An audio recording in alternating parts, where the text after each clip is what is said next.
Dude, I want you to be as smart as I am. Motherfucker, give me a.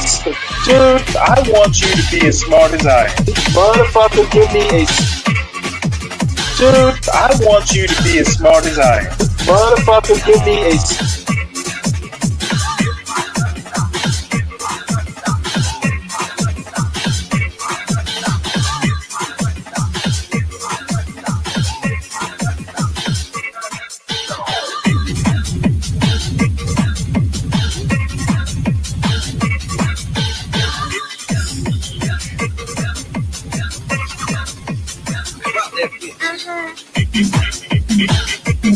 Dude, I want you to be as smart as I am. Motherfucker, give me a specific.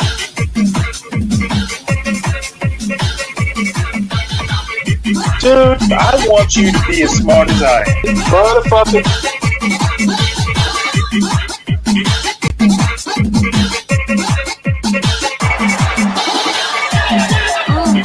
Come on out, you rapist!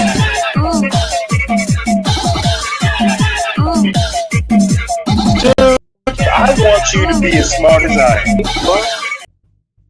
Affects more people than big T trauma. So trauma is not, the word trauma means that you have experienced something that is painful, deeply painful, relationally painful, organically painful. You mean like leaving wounds when you say organically painful? That might be big T trauma. But most people don't suffer from big T trauma. A lot of people do, but most people not.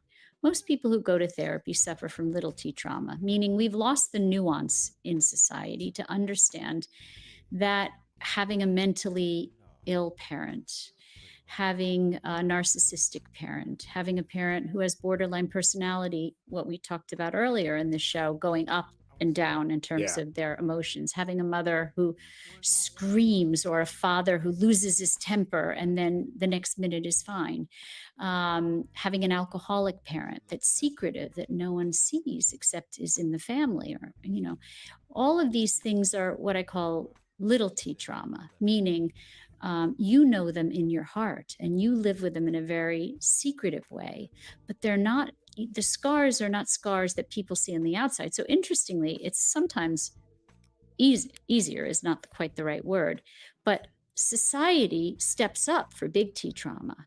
But for little t trauma, there's very little understanding of how it impacts a person, right? So what I talk about with attachment security is not big T trauma for the most part. We're not talking about Romanian orphans, Charles Nelson's book, Romanian Orphans. We're talking about children who are deeply emotionally neglected, but have a roof over their head and food to eat, but develop narcissistic personality disorders and eating disorders and alcoholism and drug because they have suffered little t traumas. So the question is not, is therapy necessary and is therapy causing this?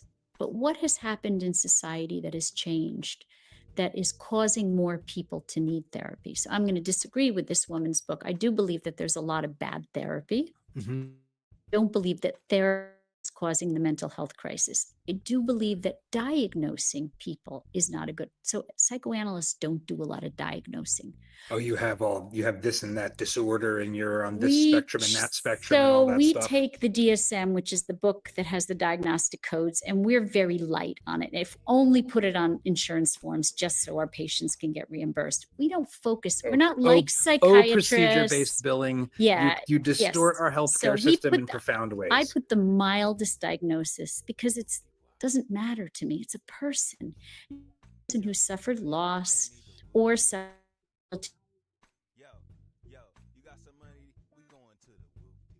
or this wacky society we live in. So society has changed. It's become a much more complicated place to grow up in and to live in. No question. So I would say that, so you want to say that people are more screwed up because of therapy? No, people are more screwed up because society is more screwed up. And so more people need help.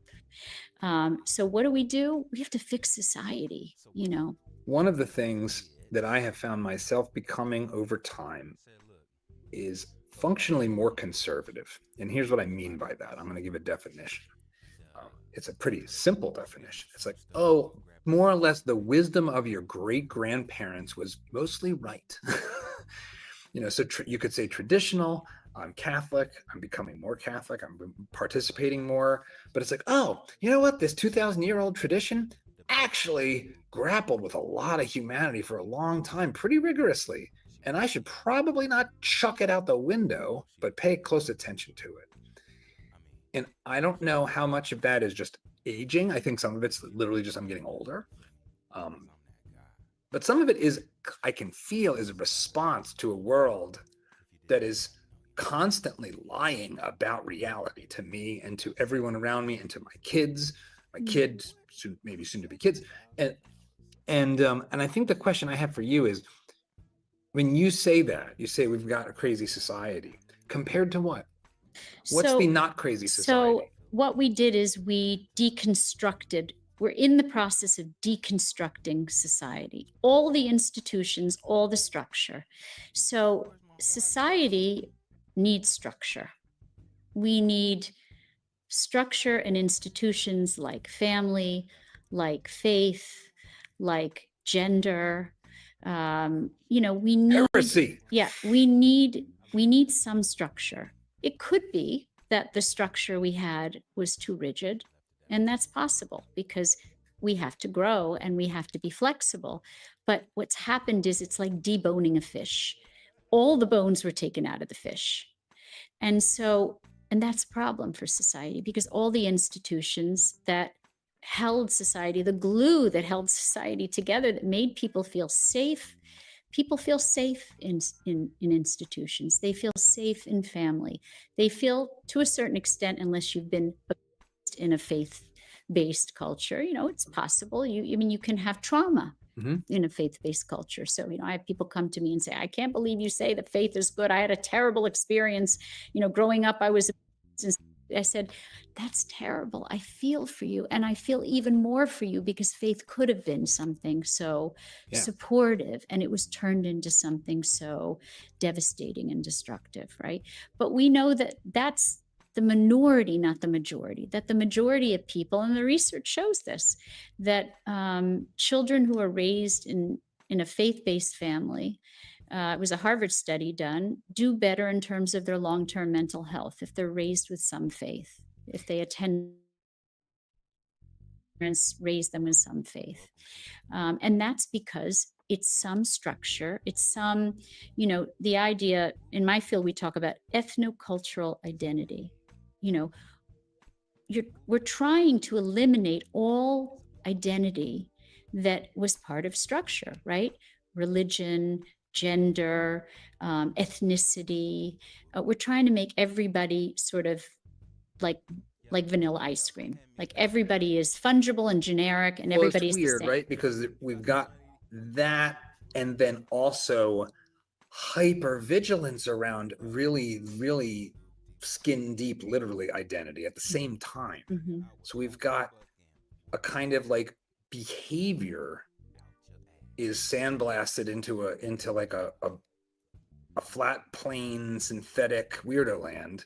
So you can do whatever you want, but what you are, that I can see from across the room, oh man, that's really important. That's the only thing we should be talking about, is what I can tell before you open your mouth. Mm-hmm. So that dynamic is very weird.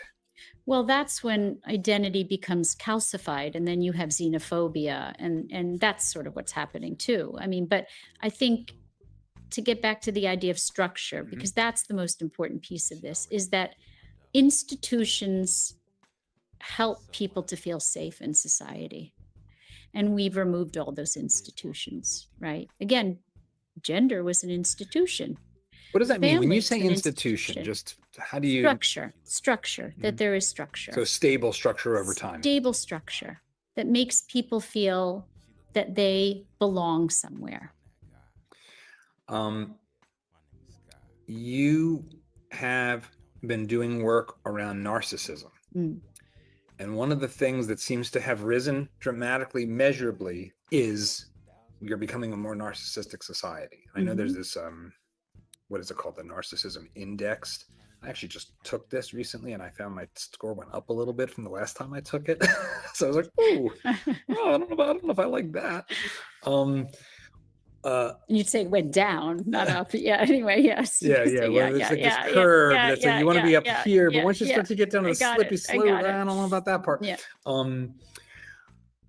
Help me understand how you perceive what's going on with narcissism. We talked about it last time, but it's worth revisiting what it really is and what drives it. Well, we talked about feminism and how that affected society. I would say the two biggest movements that really deconstructed society were feminism and the Me movement. The Me movement of the 60s was basically a movement that said, I matter more than anybody else. Now, bad therapy, by the way, can promote that. So that's what I mean by there's good therapy and bad therapy. Yeah, good I'm therapy, focusing on my good feelings therapy all the time. is relational. Bad therapy is what you want and you need, and nobody else matters but you. Me, right? That's bad therapy, right? The idea is that that Me movement told people that individualism, that freedom to be you, freedom to be me was the most important thing. And that responsibility for relationships, for family, they no longer mattered, because what mattered was you, no one else. And what we know from development is that narcissism is a phase of development that all children go through. Children are born with a feeling of omnipotence. They have a feeling that they are the center of the universe, and that is critical to their development. If children aren't tended to in the beginning, which is a problem, because when we put our children in daycare, hand them over to other people, leave them at 6 weeks or 3 months, what we're not understanding is that for the first 8 months, a baby believes that they are the center of the universe and that you are an extension of them. So when you disappear and you are no longer tending to them and providing them with security, they don't believe that their environment let them down. They take it on themselves and believe that there's something wrong with them from the very beginning. It is the beginning of diminishing a sense of self instead of raising it. The first 8 months, babies need to be basically with the belief that their mothers are extensions of themselves. That's why mothers wear them on their bodies in other countries. They keep them close. At 8 months, babies say, right, you're separate. I now see you as a separate person. You could get up and leave me. Now I'm terrified. From 8 to 18 months, they go through something called separation anxiety, where they recognize that their mothers can leave. That's also a terrible time to leave them. But we know that this omnipotence and this sense of narcissism, to a certain extent, goes straight through adolescence, because adolescence is another period of narcissism. These are developmental phases. If a child is raised with sensitive, empathic nurturing and enough of their parents' physical and emotional presence, that child will move through that period and then become more empathic, more connected to relationships, more aware of others, right? What's happening is we are neglecting our children when they're very young because we're focusing on our own desires and our own needs, whether it's our professional desires or our own personal needs. Well, I want to go on vacation for a week. I'm just going to leave that baby. Well, no, if you leave that baby's going to be little t traumatized and is going to have issues when you come back. So this kind of sense that you can do anything you want and your children will be fine has created a generation of children who are neglected, emotionally neglected, because parents are choosing freedom over responsibility, freedom to be me over the fact that that child that you brought into this world did not elect to come into this world. That child is here because you brought them into this world, and therefore you bear responsibility for the emotional well-being of that child. And that child has irreducible needs. And so we have become a society that's very selfish. And that selfishness is generationally being expressed. We have 4 generations of narcissistic personalities. So meaning they never move out of that developmental phase. They get stuck, like getting stuck in a crack in the LP record. And what we know is that narcissism just means unhealthy defenses. So we have healthy narcissism and unhealthy narcissism. Yeah, what's the difference? Healthy narcissism is, I'm smart, I'm talented, I'm likable, I'm lovable. That's healthy narcissism.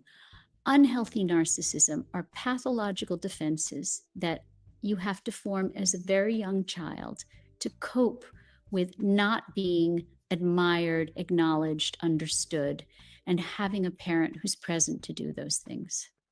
And so then you develop what we call the defense of grandiosity and the defense of being okay without really being okay.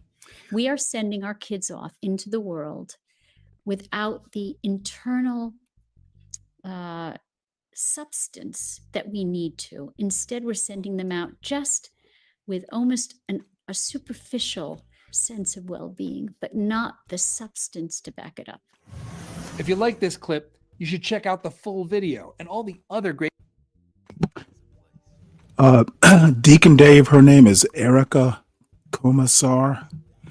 And quite frankly, she is literally cooking with water. She is basically offering therapy to people who can afford Hermes scarves like herself. I found pretty much nothing in this clip worth listening to if you are not rich. Like, she's pretending parents have choices. And I'll talk a little bit more about that in a second.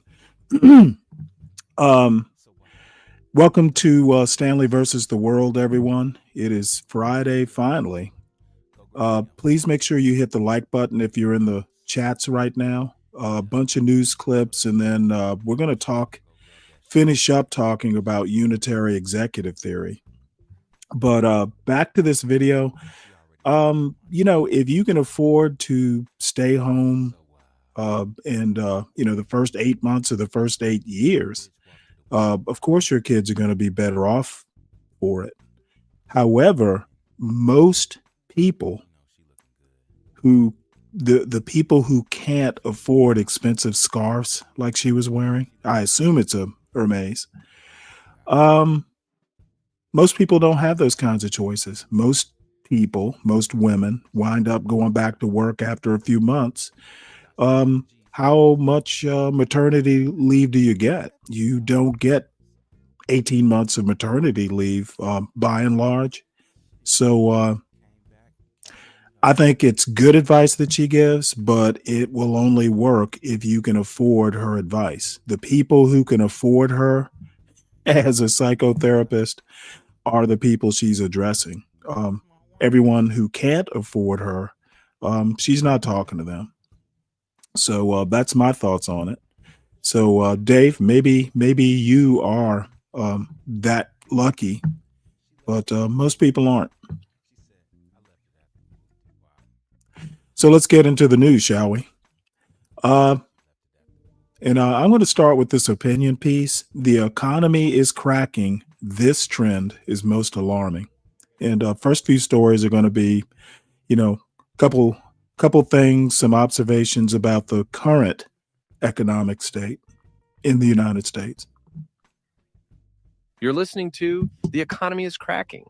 This trend is most alarming. An opinion piece written by Heather Long and read by an AI-generated voice.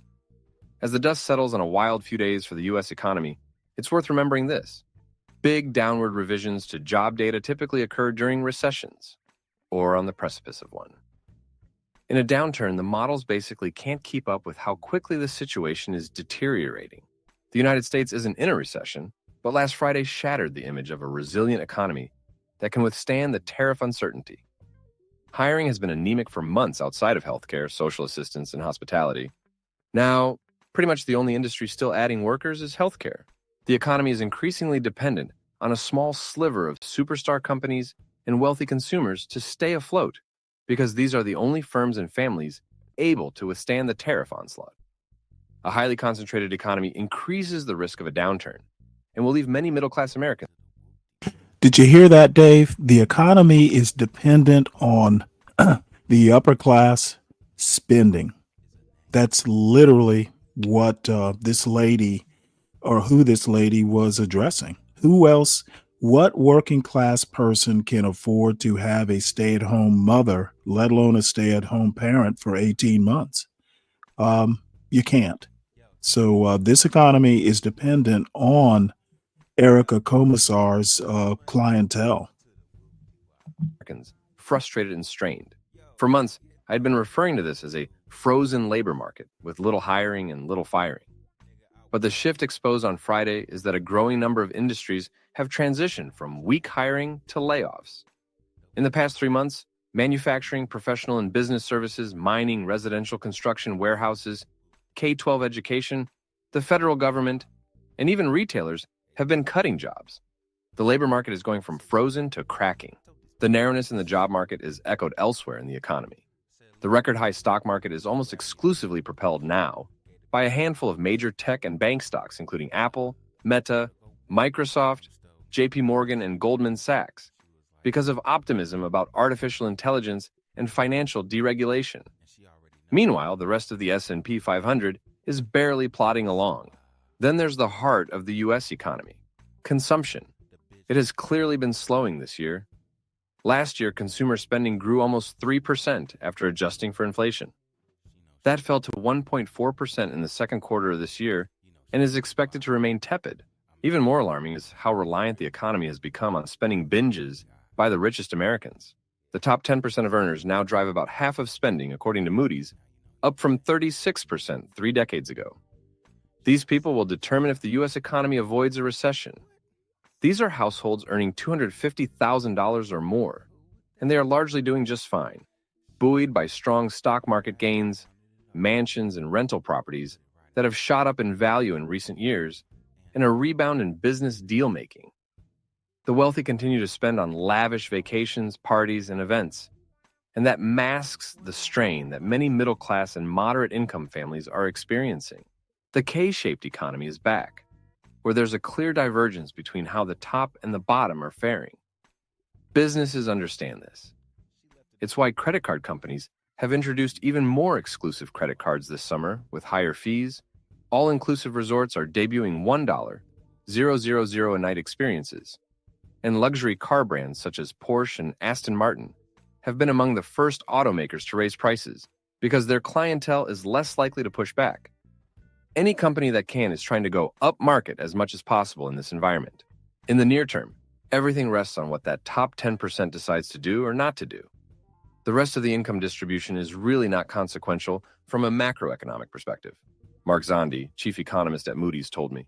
Zandi finds that the top 20% of households continue to grow their spending, though they have pulled back somewhat amid so much uncertainty. Meanwhile, the bottom 80% of households are basically just keeping their spending growth in line with inflation. This is a notable shift from the revenge spending era from 2022 to 2024, when people of all income levels were splurging somewhat after the end of pandemic lockdowns.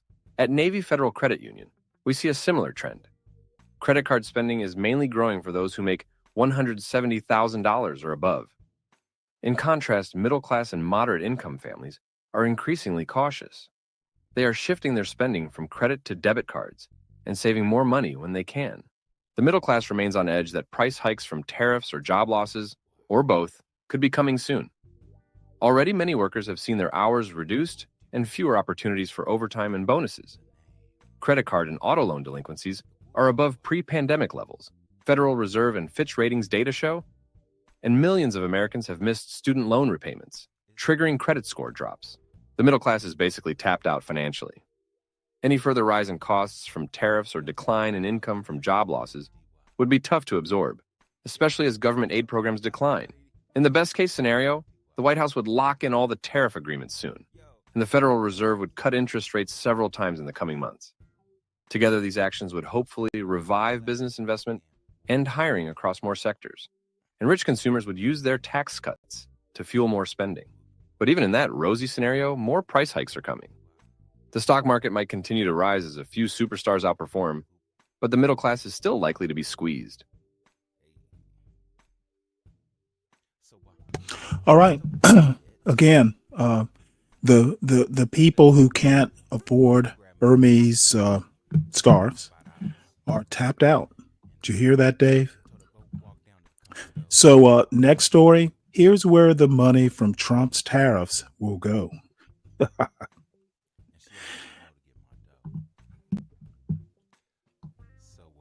President Donald Trump's tariffs finally took effect Thursday, setting the stage for upheaval in global trade and new costs for American businesses and consumers.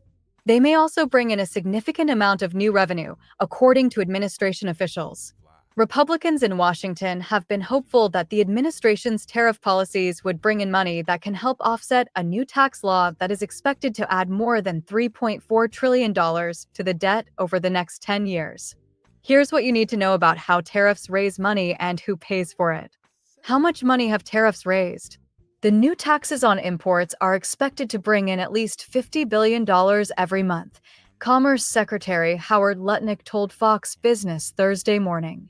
Tariffs that have already been implemented brought in $30 billion last month, Lutnick said, adding that forthcoming tariffs on semiconductors and pharmaceuticals could mean the total proceeds will ultimately reach $1 trillion. Those are amazing numbers, he said. Everybody understands you've got to sell to the American consumer. The American consumer is the most powerful factor on the earth for the economy, and Donald Trump is harnessing it for the benefit of the American people. Customs and Border Protection, the U.S. agency responsible for collecting tariff revenue, reported in late June that it had collected $81.5 billion in tariff revenue since Trump took office. That money largely comes from companies importing goods into the United States, which can often get passed down to American consumers. Who gets the money from U.S. tariffs? Companies that import products into the U.S. usually pay for the cost of tariffs, which are collected at ports of entry by U.S. Customs and Border Protection. That money goes into the general fund, which can be used however Congress designates it should be spent. Trump and most Republicans have said the primary use for tariffs will be to pay for a portion of the country's $1.3 trillion deficit. The president has also floated the idea of sending rebate checks back to Americans using tariff revenue, which would require Congress to pass a bill to do so. Has the U.S. used tariffs like this before? The tariffs put in place under the Trump administration are the largest the country has imposed since the Great Depression.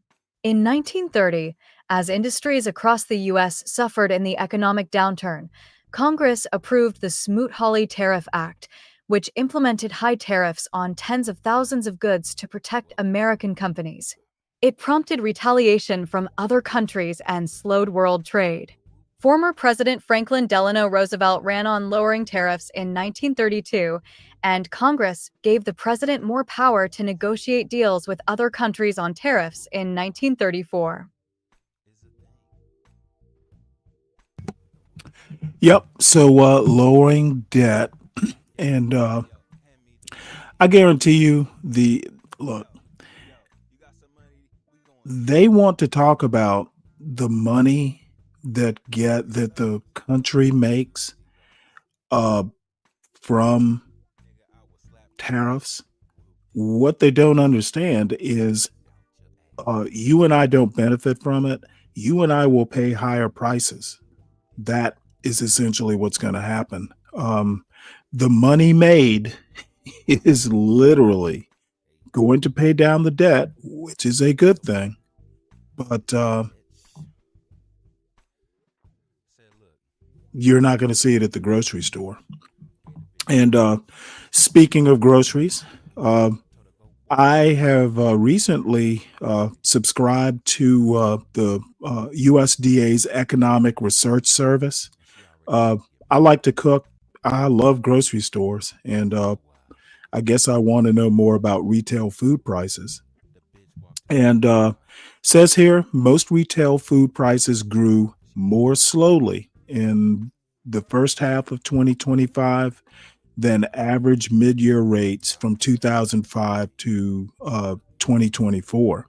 So prices are rising at the grocery store slower, but they're still rising. They are not falling, is my point. So, and that's just the first half.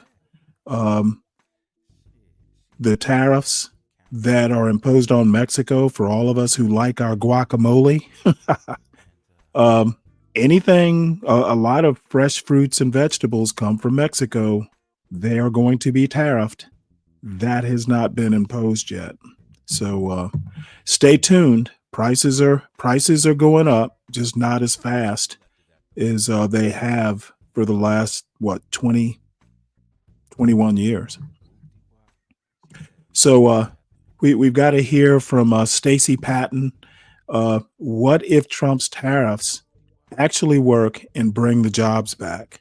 I have a feeling this is going to be kind of a funny, sarcastic piece, but I like Stacey Patton. I think she's funny along as with hell. subpoenas for former government. Let's hear what she has to say while we can. What if Trump's tariffs actually work and bring the jobs We get back? them from Mexico too, Deacon By Dave. Dr. Stacey Patton. This Substack is reader supported. To receive new posts and support my work, And consider California, becoming by a the free way. or paid subscriber. Donald Trump is still out here peddling the fantasy of the all-American factory comeback. Stable jobs, good wages, and a return to 1950s style prosperity. But the Wall Street Journal just exposed the con. Even as he slaps tariffs on the world under the guise of reviving American industry, U.S. manufacturing is shrinking, not surging.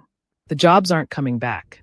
They're being automated, offshored, or downgraded into low-wage gig work. Tariffs aren't bringing back the middle class. The only thing coming back is the lie. But here's what the Wall Street Journal and most mainstream outlets won't tell you. This isn't just about overpromising and underdelivering. It ain't a policy misstep or an economic oopsie. It's a deliberate con, intentional deception, a scam dressed up as economic patriotism. Tariffs aren't being used to fix the economy. They're being weaponized to sell the illusion that Trump, or any politician, can magically rewind time to a mythical era when American jobs meant prosperity, pensions, and pride. This political hustle is designed to sell false hope to struggling communities while protecting the same corporations that gutted them in the first place. What they're not reporting is that tariffs don't bring back jobs. They bring back talking points. They rile up voters who've been economically screwed for decades and need somebody blame. China, Mexico, globalism, immigrants, anybody but the white CEOs who closed the plants, shipped the jobs overseas, and cashed their bonuses. They pretend like globalization can be undone with a few That is an excellent point. How do you think the jobs got offshored in the first place? And I happened back in the early 2000s, worked for a company that wound up sending some of its manufacturing processes to Mexico. And the bottom line is that American corporations created the offshore problem in the first place. That's the part that doesn't get conveyed effectively. And now these same corporations are trying to reverse the trend. And when I say corporations, how do you think Donald Trump got into office? It was pretty much corporations who kind of paved the way for him. They created the problem, and now they want to pretend that it just happened organically. That's the thing that the media doesn't emphasize enough. And I don't think enough actual voters know or want to admit. America has a problem with not remembering the past. And I could get into that, but I won't bother. import taxes and a red hat. And what's ironic is that the people who are going to get hit hardest by this Morning, charade dirty dude. are the very same What's up, working class Sam? Americans cheering the loudest for it. You think you're getting your town back? Nah, you're getting temp work, cheaper parts, and more fentanyl. You think you're punishing China? Nah, you're What's up, subsidizing fasting? How you billionaires. doing? You think you're voting for dignity? Nope, You're co-signing your own economic eviction. What these outlets don't report is that this game has always had a scapegoat. And under Trump, the target changes by the week, but the victims stay the same. Poor folks. Black and brown folks. Rural white towns left behind. The people clinging to the promise of better days that never arrive. Y'all, tariffs are just the latest act in a long-running political scam that keeps working-class people fighting each other for jobs that no longer exist while billionaires keep offshoring their profits, automating their labor, and buying politicians to keep the whole cycle spinning. Because even if the jobs come back home, they won't work the way many folks think they will. The American landscape has changed. Drastically. The fantasy that factories will reopen, pay good union wages, and rebuild 1950s-style middle-class communities is just that, a fantasy.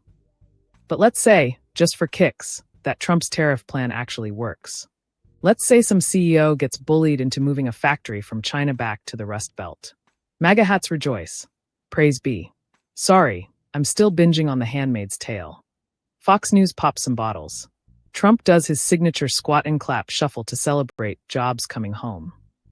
First off, wages in the US are higher on purpose. American workers aren't trying to clock in for $2 per hour with no bathroom breaks and a boss who thinks OSHA is a deep state plot. That's a good thing.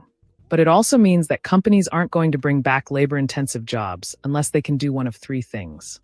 Automate them, offshore the hardest parts, or turn them into low-paid, no-benefit temp gigs. This will mean that fewer people get hired. Wages are lower. Jobs are part-time or seasonal. And your town still looks like a ghost mall with a Dollar General. Bringing back a job doesn't mean bringing back your job. And it sure as hell doesn't mean bringing back dignity, pensions, or that middle-class life your Meemaw or Pop had when he clocked out and went fishing on weekends. The economy isn't even industrial anymore. We're not in the age of steel and smokestacks. We're in the age of tech, data, care work, and AI. The biggest growth sectors are healthcare, education, and information, not car parts and coal. Clinging to the idea of bringing back the factory job is like trying to revive Blockbuster in a Netflix world. Companies want automation, not people. Even if a factory moves back to Michigan or Ohio, it's not hiring 5,000 locals in hard hats. The future of American manufacturing isn't burly men with lunchboxes. It's smart factories filled with AI systems, robots that don't take sick days, complain, unionize, or vote. A factory that needed 5,000 people in 1985 might run on 200 people today. And most of them will be doing high-skill coding, data analysis, or machine repair. You can chant USA all you want, but unless you've got an engineering degree or a CompTIA certification, you ain't clocking in. So what comes back? CompTIA. Buildings. What? Equipment. Surveillance systems. Not mass employment. Not livable wages. Now economic mobility. Not hope. Just the appearance of economic revival. Trump and his ilk also act like the labor force hasn't changed since Eisenhower was in office. They talk like we've still got a nation of men named Earl lining up to work 40 years on the line and retire with a gold watch. They're selling factory floor nostalgia in a gig economy world. The labor force ain't the same. The American workforce is more diverse, more educated, and far less willing to break their bodies for pennies. The same people hollering about bringing jobs back are often unwilling or unqualified to do the kind of labor they're romanticizing. And not to mention, millennials and Gen Z are carrying massive student debt. They can't afford these high-ass rents. And they're battling mental health crises that weren't baked into the economy when their grandparents punched a clock and bought a house for $18,000. You think they're going to work 10-hour shifts with no path forward? Good luck with that. Oh, and let us not forget that unions are nearly dead, and that's no accident. The politicians who talk the loudest about bringing back jobs are the same bastards who've spent decades busting unions, slashing worker protections, and handing corporations blank checks to exploit labor. The jobs that used to build the middle class came with pensions, bargaining power, and benefits. Today, you're lucky if you get a W-2. Even if a factory returns, it's more likely to come with NDAs and non-competes than a pension plan. It'll be easier to fire you, easier to replace you, and easier to offshore the minute you demand anything better. Let's keep it 100. The communities that need jobs most have already been gutted. Y'all have seen them. Small towns, Rust Belt cities, and Black communities that once powered American manufacturing have been ravaged by disinvestment, mass incarceration, white flight, poisoned water, and schools with broken heaters.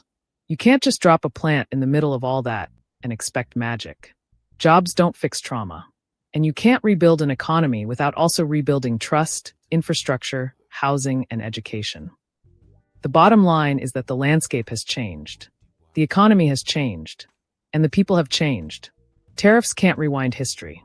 They can't fix systemic disinvestment or make billionaires care about your healthcare, mortgage, and social security benefit.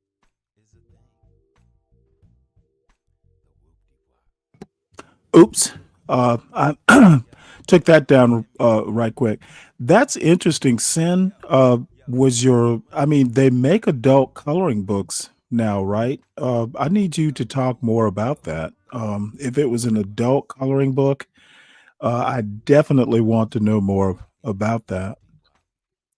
So, I don't mean to be all doom and gloom on a Friday morning, but I think that the aphorism, the truth will set you free. I actually do believe that. And I also believe that, forewarned is forearmed. This fantasy that manufacturing is going to come back into a Billy Joel song. What was it? The Allentown song, which I used to love as a kid. It's not coming back that way. So, let's see. What's up, 12th man? There is, let's see. I've got to find the right story now. I took that one down by accident.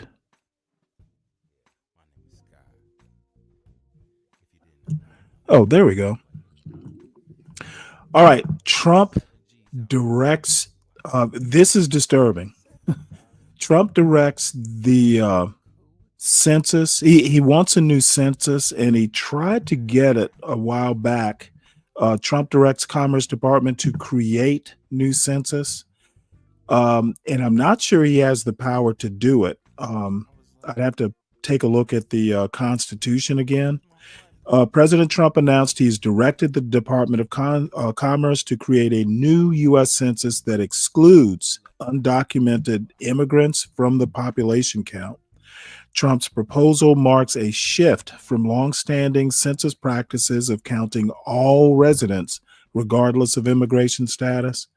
The census is used to determine congressional representation, and excluding undocumented immigrants may impact states like California, Florida, and Texas.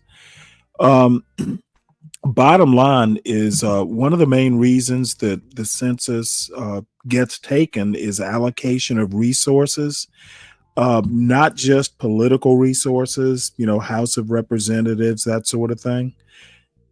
Economics. Okay.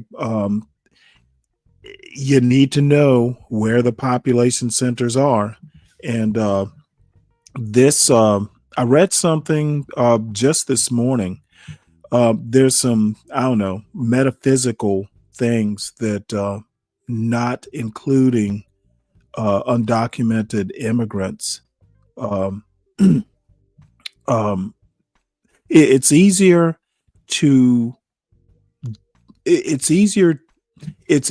to be cruel to people who don't actually exist. And the bottom line is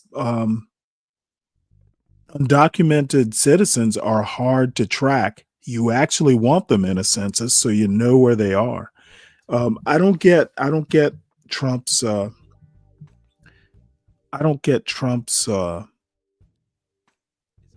obsession with this. He tried to do it before. And I'm going to circle back on this because there's some huge problems that excluding undocumented immigrants from the census can cause.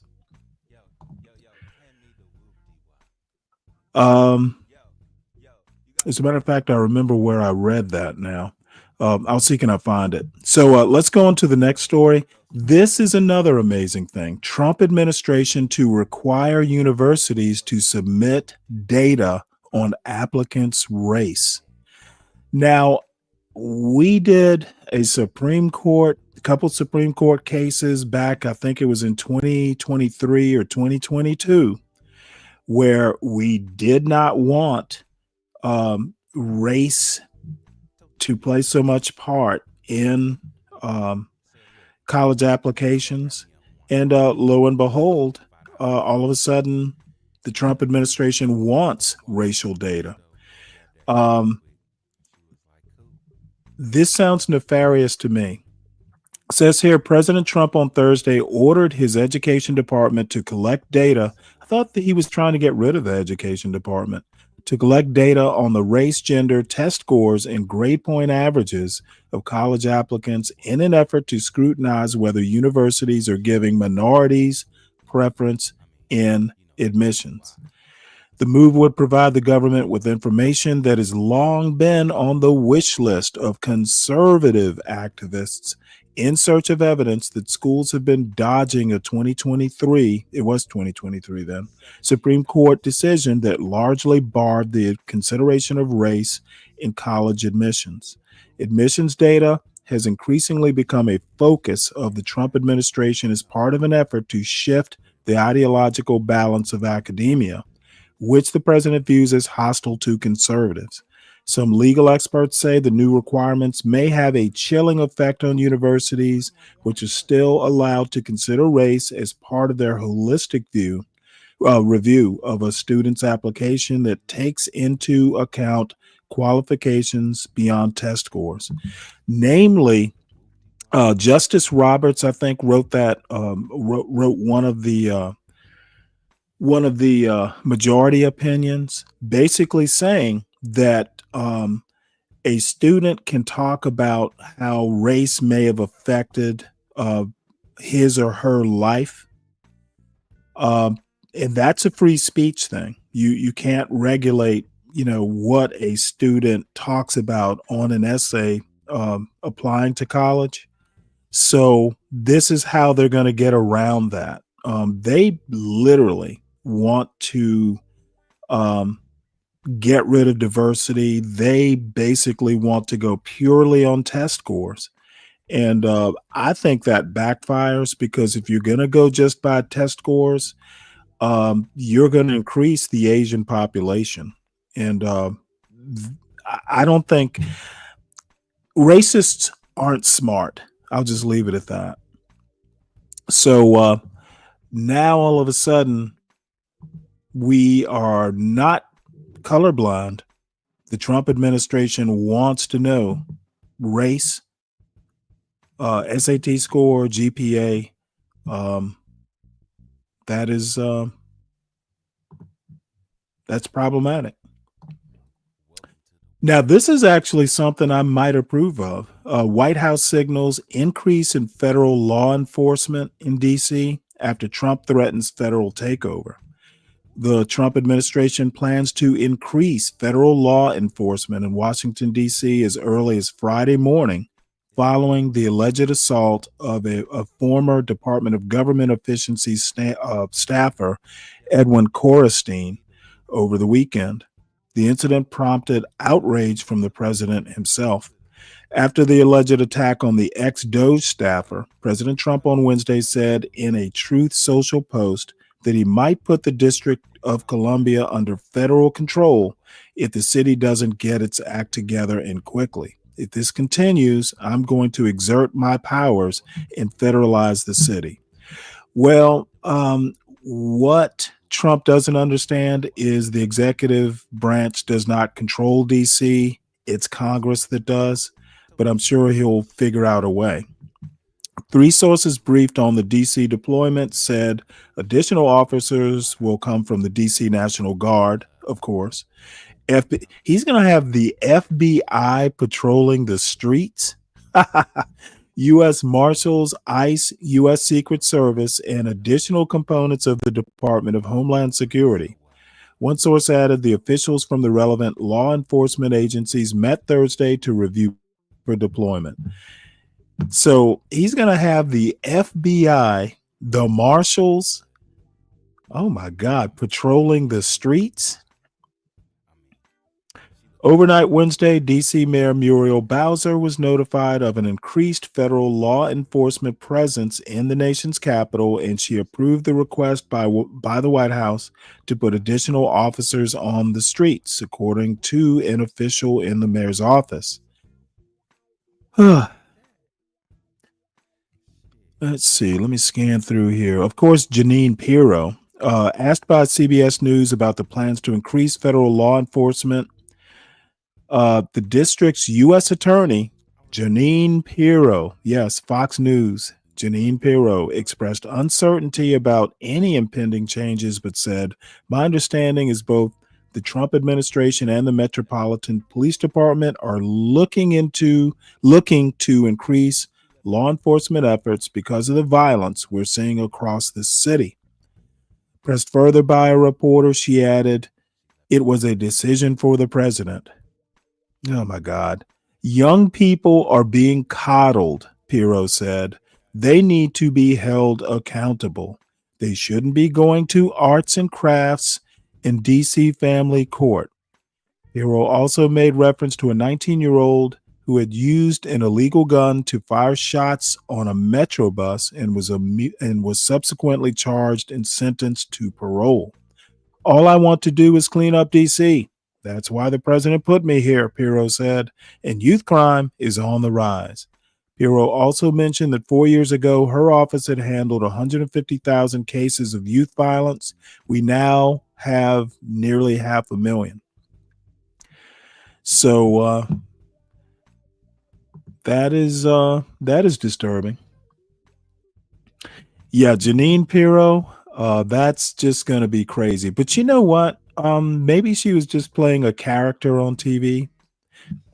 Maybe she is not as crazy as Saturday Night Live portrayed her. All right, well let's shift gears here.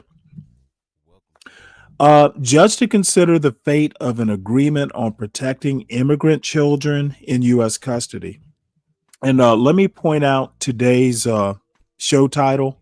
It's based on a conversation Deacon Dave and I had over the course of yesterday's show. American kids deserve an American childhood. That means, well, Dave knows what it means. Basically, if American kids have an immigrant mother, you don't give the choice to the mother of taking the kids with her when she's deported, or leaving the kids here. You make an exception. The mother stays, the American kids stay, and we basically make an exception, figure out how to keep the mother with the kids if the kids are U.S. citizens, and period. If I had my way, that's how it would be done. There would be no wrangling about whether the mother goes or stays. If you don't give the mother the choice, if you give her an exception, the kids matter more than deporting the mother. American kids matter more than deporting the mother. Now, if she's a criminal, if she's done something that's egregious, then, that needs to be taken into consideration. But the kids stay no matter what. So it's hard for the Deacon Days and the other hardcore MAGA folks to process that. But that's just my opinion. And I don't affect policy, so it doesn't really matter. But I just want to make sure that people are clear on my position. And I want to make sure that the Deacon Daves and the other Black MAGA folks, or just general MAGA folks, are upset with my trashing that deport no matter what policy. So let's see what else here. Federal judge will hear a request from the Trump administration on Friday to end a policy protecting immigrant children in custody, which has been in place for nearly 3 decades. District Judge Dolly G will consider dissolving a policy governing the conditions of immigrant children held in custody and ensuring their safe treatment. So the choice is don't keep the kids safe. Advocates have presented firsthand accounts from detained immigrants highlighting poor conditions, including lack of medical care and access to clean water for children. The Trump administration claims substantial changes have been made since the Flores Agreement was established in 1997, which governs the treatment of immigrant children. Well, on the surface, this does not sound humane. The option is not protecting children. The fuck? What did y'all vote for? Damn. All right, we're going to stay with immigration. Judge orders temporary halt to construction at Florida's Alligator Alcatraz Detention Center. A federal judge ordered a temporary halt to construction of an immigration detention center in the Florida Everglades for 14 days. Environmental groups and the Miccosukee tribe sued, claiming the project threatens wetlands and reverses environmental restoration efforts. The lawsuit argues the detention center violates the National Environmental Policy Act by failing to assess environmental impacts. Well, that's not going to stand very long. If it comes between, Alligator Alcatraz being constructed and the environment, well, Alligator Alcatraz wins. I can predict that. And Trump administration asks High Court to lift restrictions on Southern California immigration stops. The Trump administration asked the Supreme Court to lift a ban on immigration stops in Southern California, claiming that it hurts enforcement efforts in the region. U.S. District Judge E. Frimpong's ruling requires immigration officials to have reasonable suspicion before detaining individuals and prohibits actions based on race and language. The administration argues that Frimpong's order harms immigration law enforcement and affects about 10% of the population in California's Central District who are undocumented. Experts believe the Supreme Court may favor the Trump administration in immigration law enforcement cases. So basically, you don't need reasonable suspicion to stop and detain people. Ooh, boy, we are falling into dangerous times here. Speaking of the Supreme Court, Vox says there's only one type of American who still trusts the Supreme Court, which I find hilarious. Only one type of American? Well, what type of American would that be? A new Gallup poll finds public approval of the Supreme Court falling below 40% for the first time in the poll's history. The poll aligns with many others, which have shown public support for the Supreme Court collapsing since Justice Amy Coney Barrett's 2020 confirmation gave Republicans a 6-3 supermajority in the High Court. One of the Gallup poll's most significant, if unsurprising, findings is that there is also an unprecedented partisan gap in public approval of the court. Republicans give the justices high marks, while the court is slightly more popular than venereal disease among Democrats. Wow. They take a poll on the popularity of venereal diseases? Interesting. The partisan gap is more or less what any close observer of the justices would predict, given the court's recent behavior. Last year, the Republican justices ruled that Donald Trump has broad immunity from prosecution, so broad, in fact, that the GOP justices even determined that Trump may order the Justice Department to prosecute his perceived enemies for an improper purpose. So trust in the president is what this court has allowed. Supreme Court's partisan turn is a fairly recent development. Yep, that's true. So who knows where that goes? The court is separate from politics. So I don't know that it really matters whether they're popular or not. Let's see. Who cares? Elections have consequences. Yes, they do, 12th man. And when the boomerang comes back around, remember that prescient statement. What he is saying, and he said yes. No idea what that means. I'm losing my sanity. Yeah, okay. Who says I ever had it in the first place, Dave?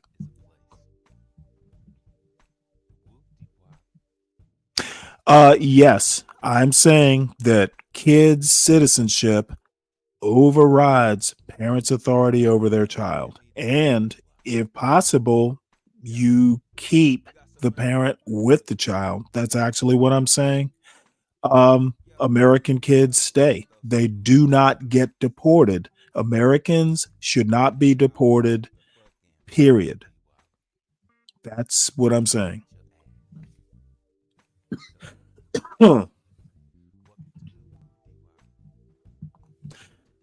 Excuse me. So let's shift gears here. U.S. Air Force denies early retirement for key group of transgender service members. Now, this is interesting. U.S. Air Force will deny early retirement to transgender service members with 15 to 18 years of service and separate them without retirement benefits. So if you're transgender and you have already served 15 to 18 years, they're gonna boot you out. Those denied early retirement will have to choose between a lump sum separation payment or involuntary separation from the service. Wow. I don't get that. If you've done your time, 15 to 18 years, yeah, the lump sum is one thing, but I guess what they're trying to do is say, hey, when you retire, you do get medical benefits for life. So maybe that's why they want to just lump sum and get rid of the lifetime medical benefits. That's got to be the reason. But I don't agree with it. If you've done your time, you have served your country, you get the retirement benefits. A master sergeant, wow, with 15 years of service, Logan, Ireland, said, I feel betrayed and devastated by the news. Upon being informed his retirement was denied. I'm going to err on the side of if you did your time and you were eligible for retirement, you get the retirement. So let us move on. And yes, 12th man, I see you. Israel approves plan to seize Gaza City, paving way for a full occupation. Netanyahu is going all in. Basically, they want to do a military occupation of Gaza. You're listening to Israel approves plan to seize Gaza City, paving way for full occupation, a news story written by Shira Rubin, Alon Rome, Lear Soroka, and Siham Shamalek, and read by an AI-generated voice. Tel Aviv, Israel's approved Israeli Prime Minister Benjamin Netanyahu's plan to escalate the war in Gaza and occupy Gaza City, paving the way for a phased military takeover of the enclave that could kill more Palestinian civilians and Israeli hostages being held there. The Israel Defense Forces will prepare for taking control of Gaza City while distributing humanitarian assistance to the civilian population outside the combat zones, Netanyahu's office said in a statement sent to the Post shortly after the decision was announced on Friday. It said that the cabinet rejected an alternative plan that would not achieve Israel's war aims, apparently referring to a proposal presented to Netanyahu and his ministers by the IDF that would have involved striking and besieging, but not entering Gaza's main city. The IDF has repeatedly warned that military maneuvering in areas where hostages are being held could endanger the lives of the captives, and that a full occupation of Gaza would put an immense strain on the military. Netanyahu had said earlier on Thursday evening that he intended to take control of all of Gaza, with the plan of eventually handing over its management to Arab armed forces. While the approved plan appeared to stop short of this, it also approved Israeli security control over the Gaza Strip as a condition of ending the war without providing further details. Full-scale occupation of the Gaza Strip has long been a demand of Netanyahu's far-right coalition partners, who represent a minority in Israel, and since the start of the war have argued that the only way to defeat Hamas is to re-establish Israeli settlements in the enclave. The evacuation of Gaza City residents to alternative areas is expected to take around 2 months, according to a person familiar with the details of the cabinet meeting who spoke on the condition of anonymity because they are not authorized to speak with the media. Gaza City is the largest city in the enclave. Before the war, it was more tightly packed than New York City, with more than 650,000 people living within its 18 square miles. As the cabinet convened overnight, mass street protests took place in Jerusalem and across the country in condemnation of the plans to deepen the military grip on Gaza rather than pursue a ceasefire deal that would return the hostages and end the war. This is exactly what Hamas wanted, for Israel to become bogged down on the ground without a goal, without defining the day-after scenario, in a pointless occupation which no one understands where it leads. Israeli opposition leader Yair Lapid said on X on Friday morning, adding that this would lead to the death of the hostages, the killing of many soldiers, cost Israeli taxpayers tens of billions, and result in diplomatic collapse. The statement on the cabinet meeting reiterated the war aims that Netanyahu has proposed over nearly 2 years. They include disarming Hamas, the return of 50 hostages, including at least 20 of whom are presumed by the Israeli military to be alive, Israeli security control of Gaza, and the establishment of an alternative civilian administration that is neither Hamas nor the Palestinian Authority, the rival West Bank-based governing body that has the support of many Western countries. There was no immediate response to the cabinet decision from Hamas. However, a statement published by an organization of Gazan militant groups and published on social media said that any hostages would only be released through negotiations, adding, "What the Israeli army has failed to achieve over 22 months, it will fail to achieve again." The IDF has said it controls about 75% of Gaza.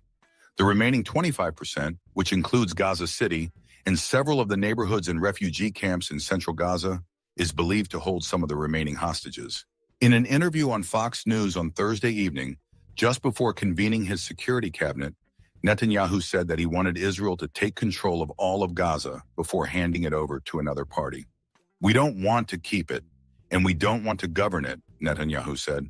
"We want to hand it over to Arab forces that will govern it properly, without threatening us and giving Gazans a good life." In one of the first statements from foreign leaders condemning the decision, Australian Foreign Minister Penny Wong said that Australia calls on Israel to not go down this path, which will only worsen the humanitarian catastrophe in Gaza. The Israeli government's decision to further escalate its offensive in Gaza is wrong, and we urge it to reconsider immediately, UK Prime Minister Keir Starmer said in a statement on Friday. "This action will do nothing to bring an end to this conflict or to help secure the release of the hostages. It will only bring more bloodshed." Most of the 2 million residents of Gaza have been repeatedly displaced and crammed into tent cities around the territory amid increasingly dire conditions, as authorities report rising deaths from malnutrition and starvation.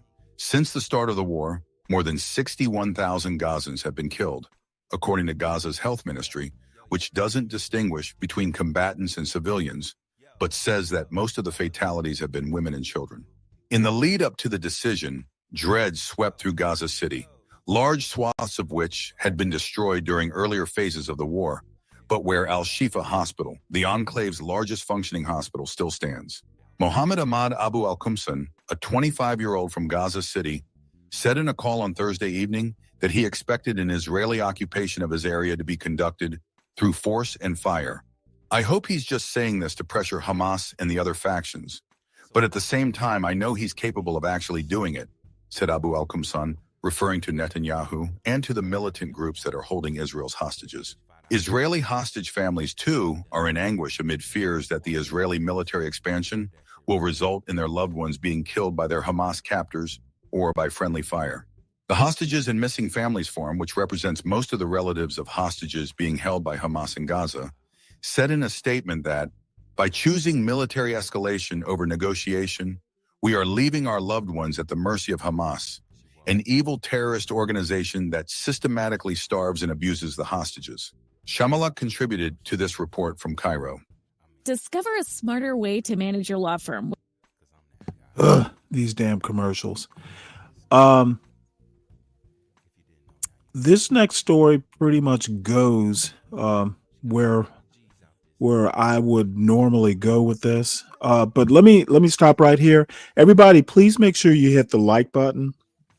Make sure that you subscribe to the John Gall Urban Landlord channel, the Urban Landlord Clips channel, and to the Stanley Cross channel at Stanley Cross 6000.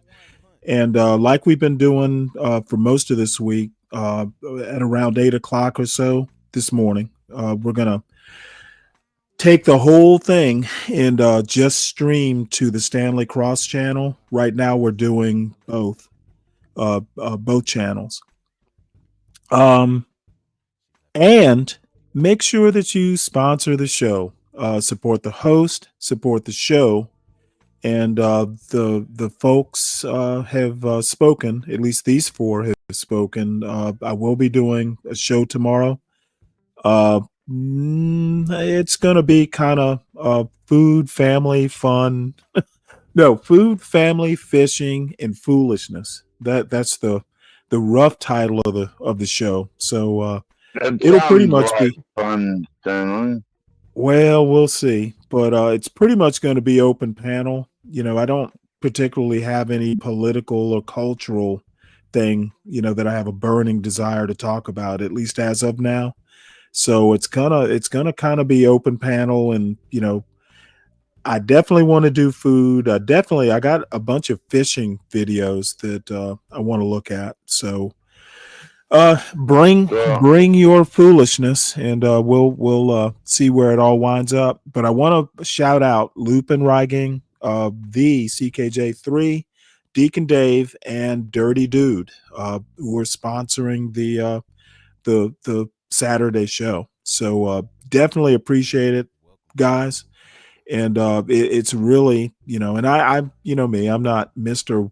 Warmth, but it really does make me happy and motivated to you know, put out, you know, the best material that I can, best content that I can. You know, I'm not a professional, but you know, I have my point of view. And as Deacon Dave is finding out this morning. Did you say you're being like basically kicked off the John Galt channel, Stanley? No. Is that what you said? No, I didn't say that. I'm streaming to the John Galt channel as we speak. At 8 o'clock, we're going to stream exclusively to the Stanley Cross channel. That's what I said.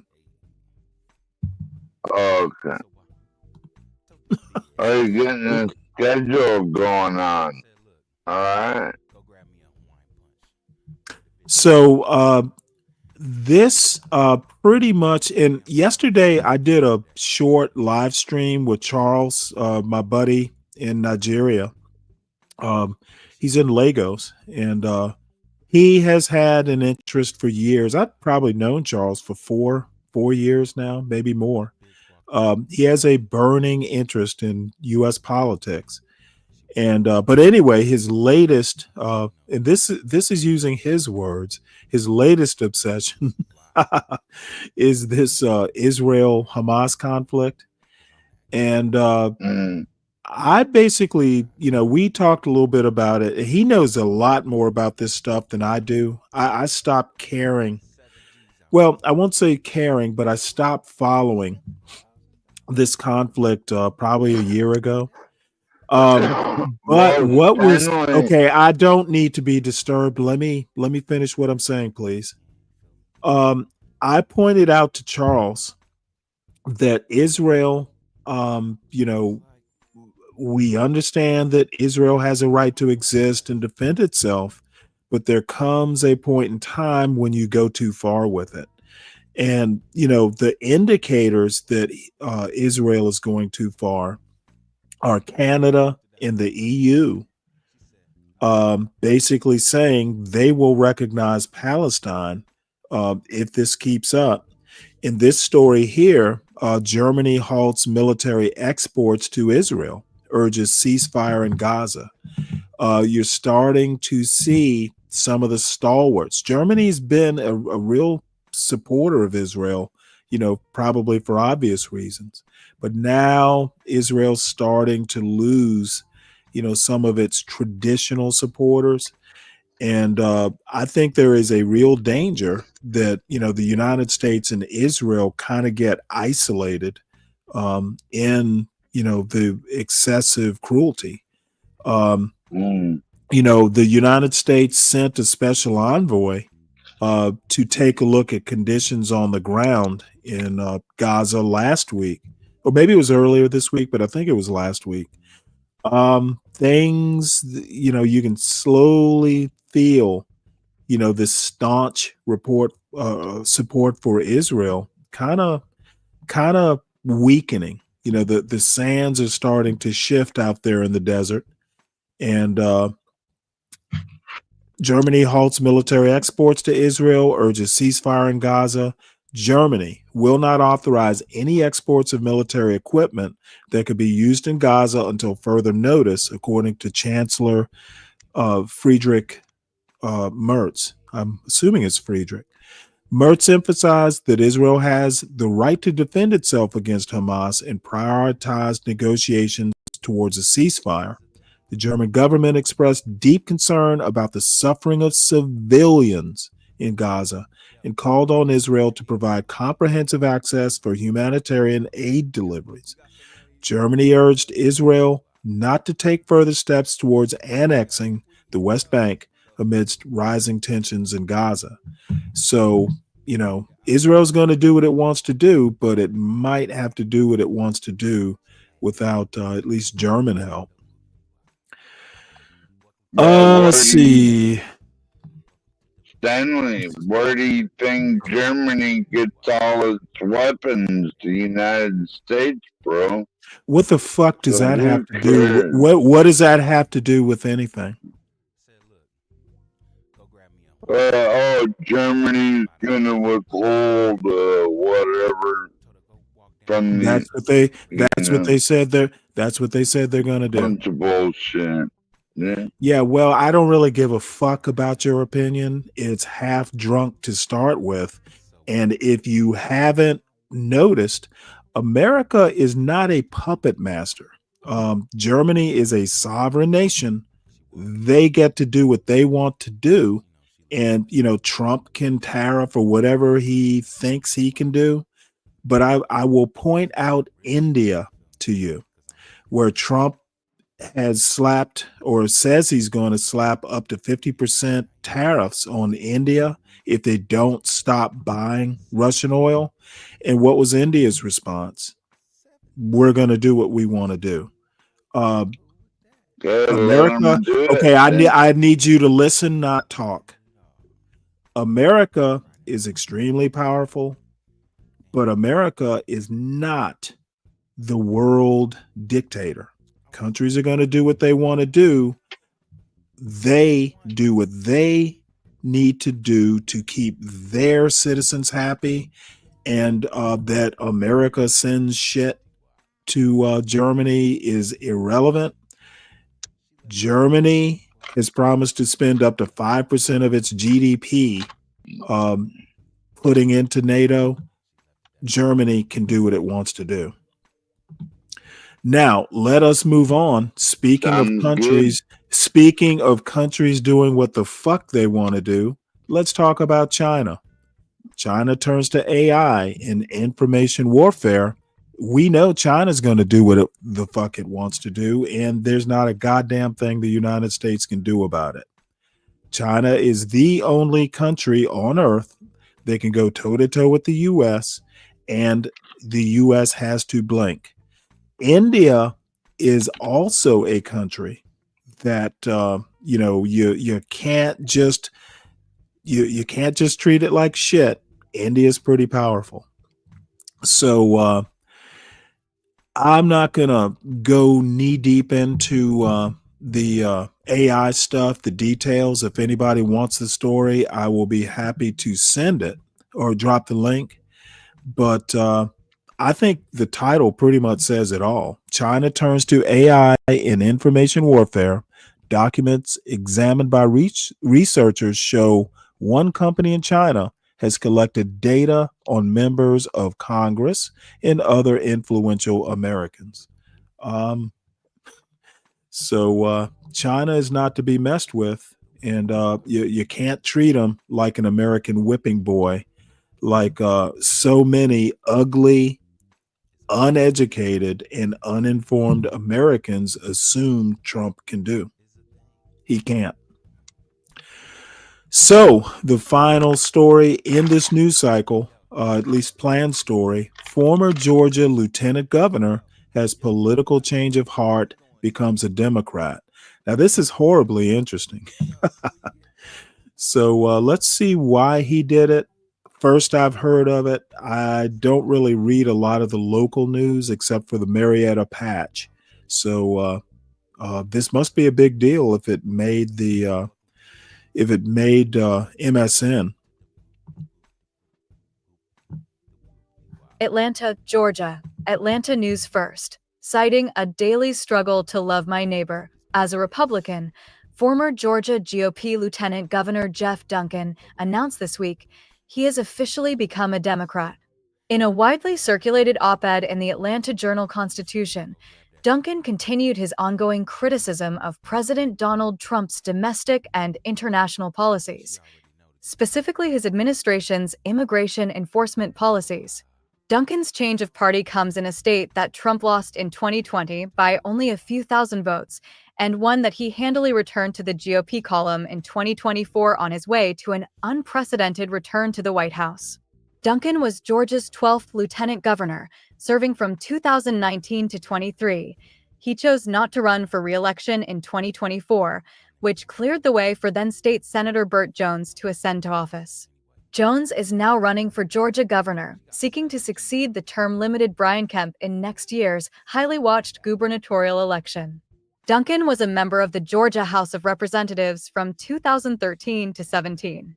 He played professional baseball for 6 years after playing college baseball for the Georgia Tech Yellow Jackets until a shoulder injury ended his career. After leaving office, Duncan became a political commentator for CNN.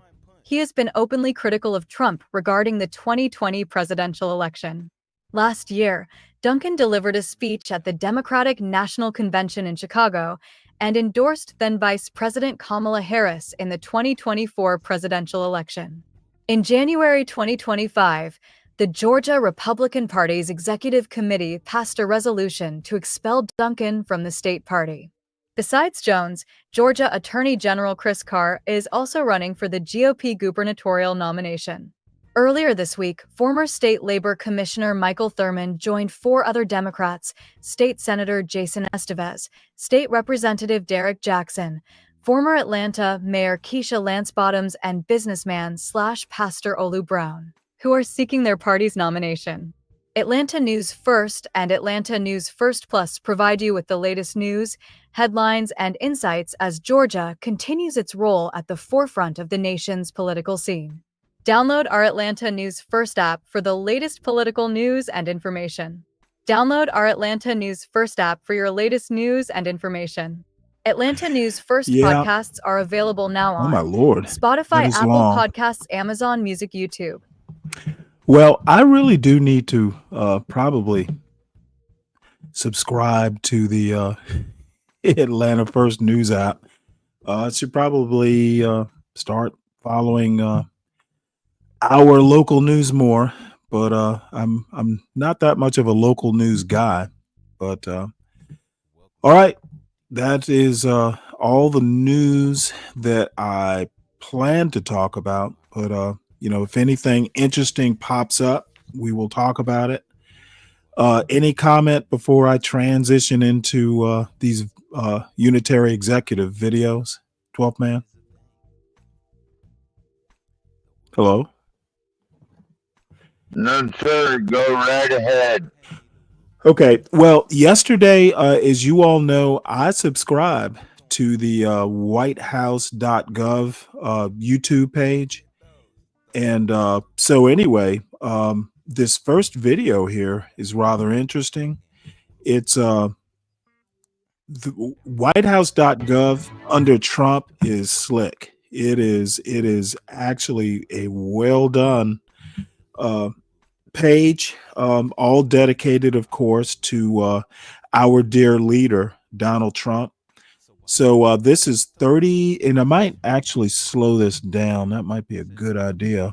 This is 200 photos and countless wins. That is the title of this video. I slowed it down to quarter speed so the photos are more viewable. So let's play it.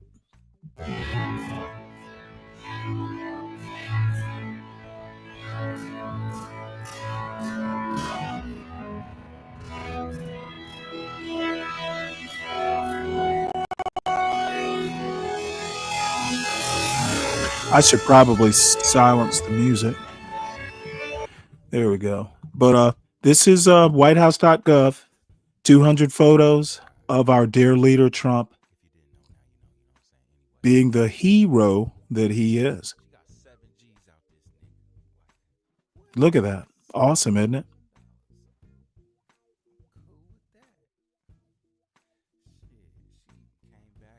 I haven't seen any Elon Musk in there. There was Vivek.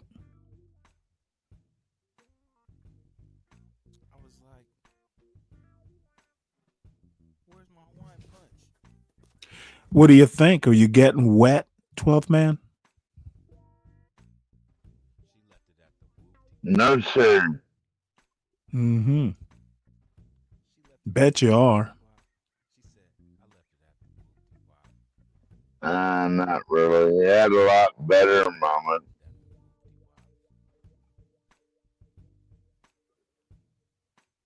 I guess everyone has their moments, don't they, Stanley? Well, Trump has 200 of them.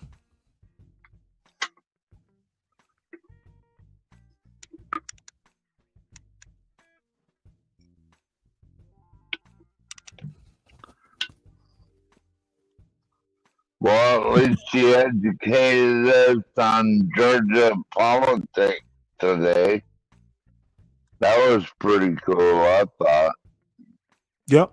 I didn't know you were so involved. Well, I'm not. I just observe it.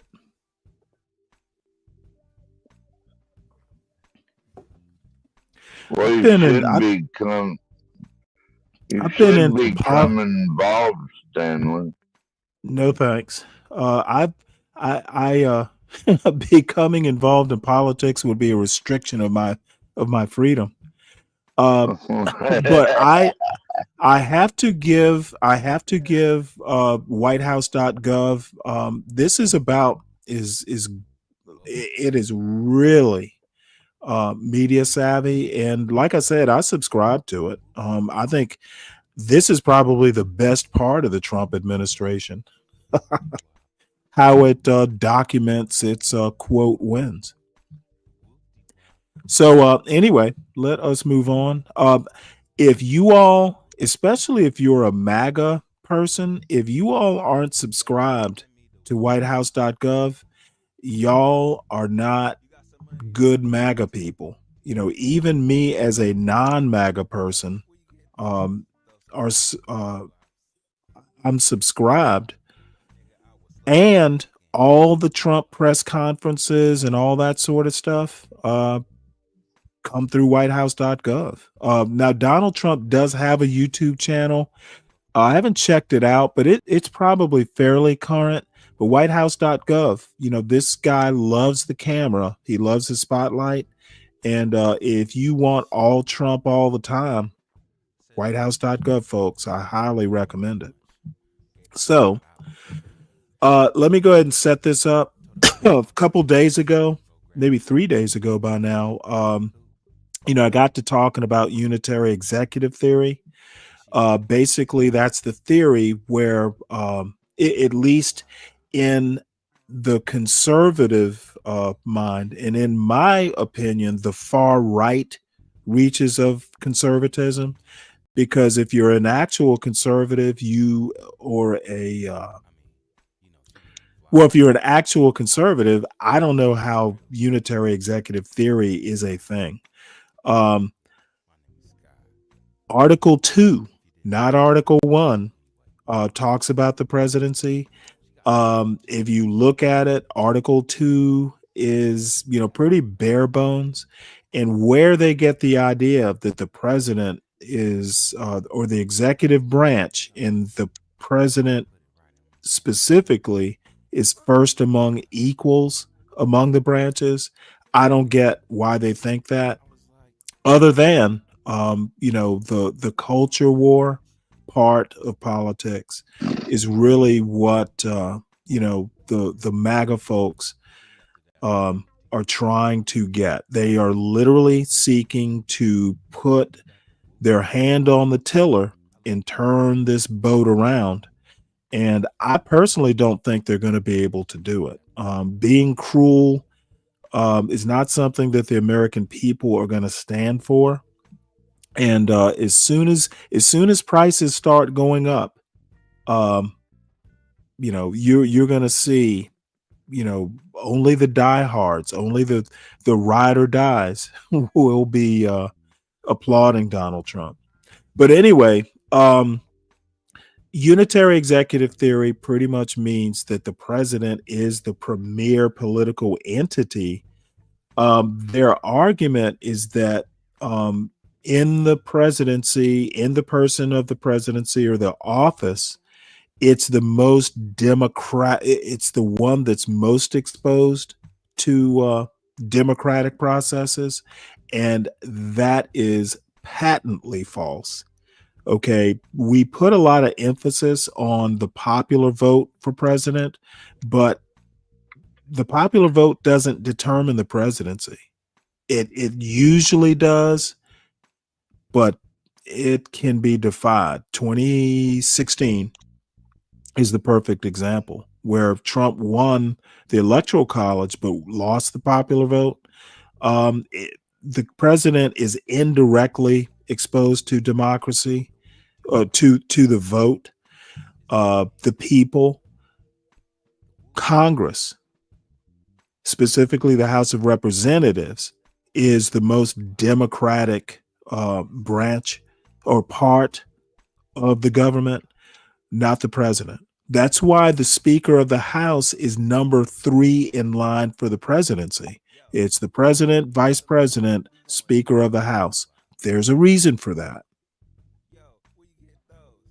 So the unitary executive theory, I think the Supreme Court is kind of politically inclined to go with it. But the problem with these sorts of theories is the Republicans seem to assume that they are going to be in power forever. That is simply not the case.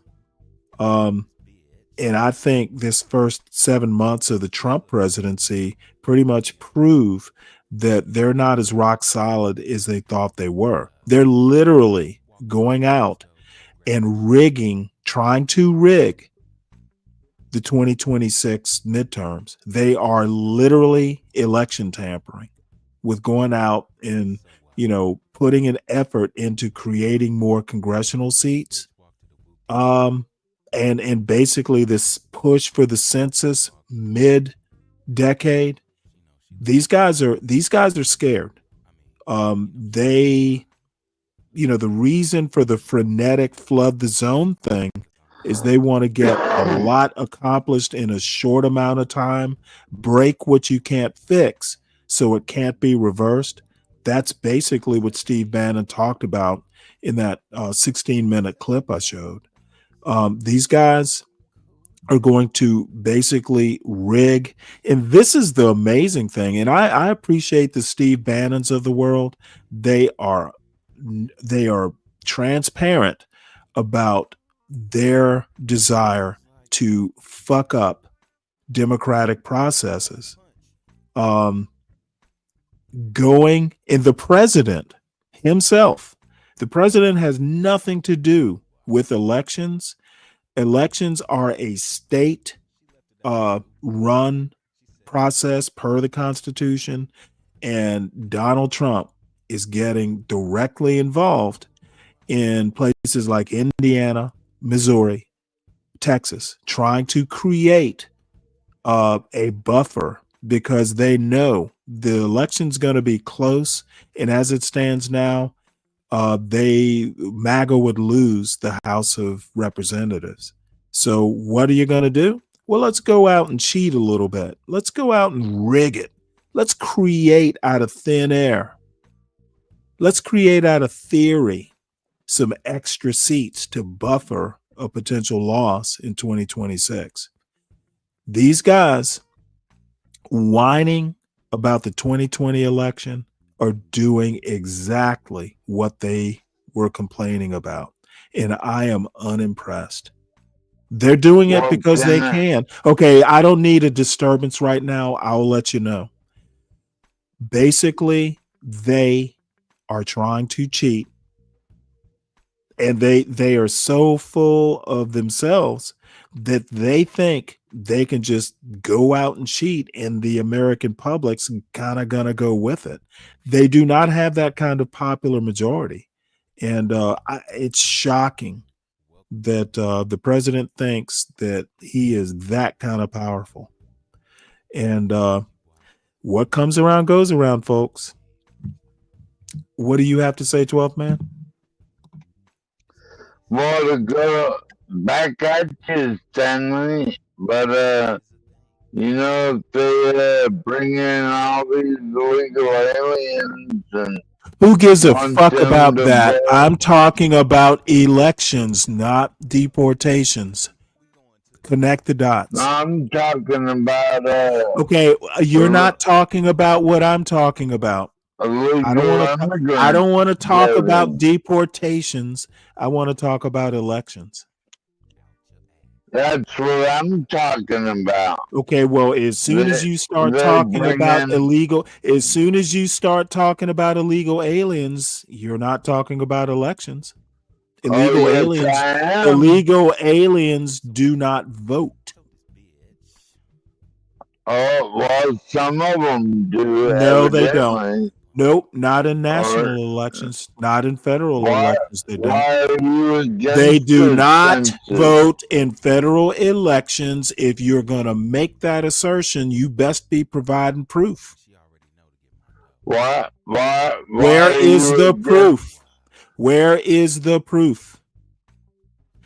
Why are you illegal aliens do not vote in federal elections. You cannot provide the proof. Therefore, I'm going to nip this misinformation in the bud.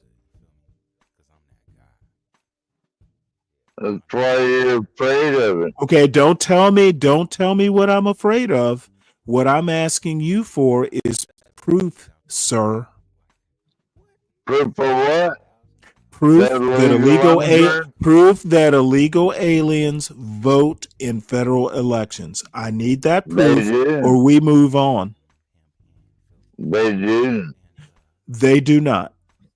That's why no proof. Trump census. No, fuck Trump. No proof, no point. Donald Trump is a proven liar. Don't be like your dear leader and be a liar too. I'm not a liar, Stanley. Yeah, you are. If you are saying that illegal immigrants vote in federal elections, you are a naked and or bald liar. That is a lie. That is a bald-faced lie. Unless you can provide me with proof. I'll wait, but not that long. There is proof. So there is zero proof. There is zero proof.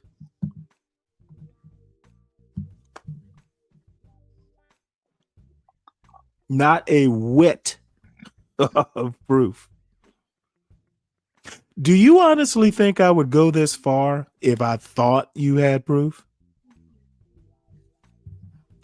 All right, so unitary executive theory. This is a quick 15-minute video, and then I've got a longer video coming up right after it. So let's see how it goes. If it gets too boring, I will cut it off because I'm not in a mood to be bored.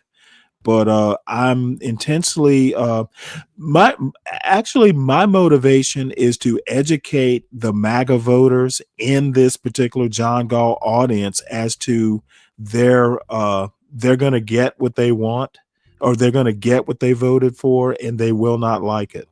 But you know, I will just present what we got, and I will just let that be. Let's see. It's legal and it's done all the time. Shake my head. Tears taste like lemon pledge. Well, Deacon Dave, if you actually think illegal immigrants are voting in federal elections, then you have been drinking the lemon pledge and calling it Kool-Aid. Oops. What are you drinking tonight, David Stanley? Ward talked about the Nothing Jerusalem yet. passport case was decided June of this year, and I just find, I don't know how to count up the votes. Maybe you can say it's 6-3, but Justice Thomas was all over the place. So it might be 5.5 to 3.5, but even the majority opinion is so labored, and I really don't understand why the court decided that that statute passed by Congress in 2002 got Congress into the business of recognizing other governments.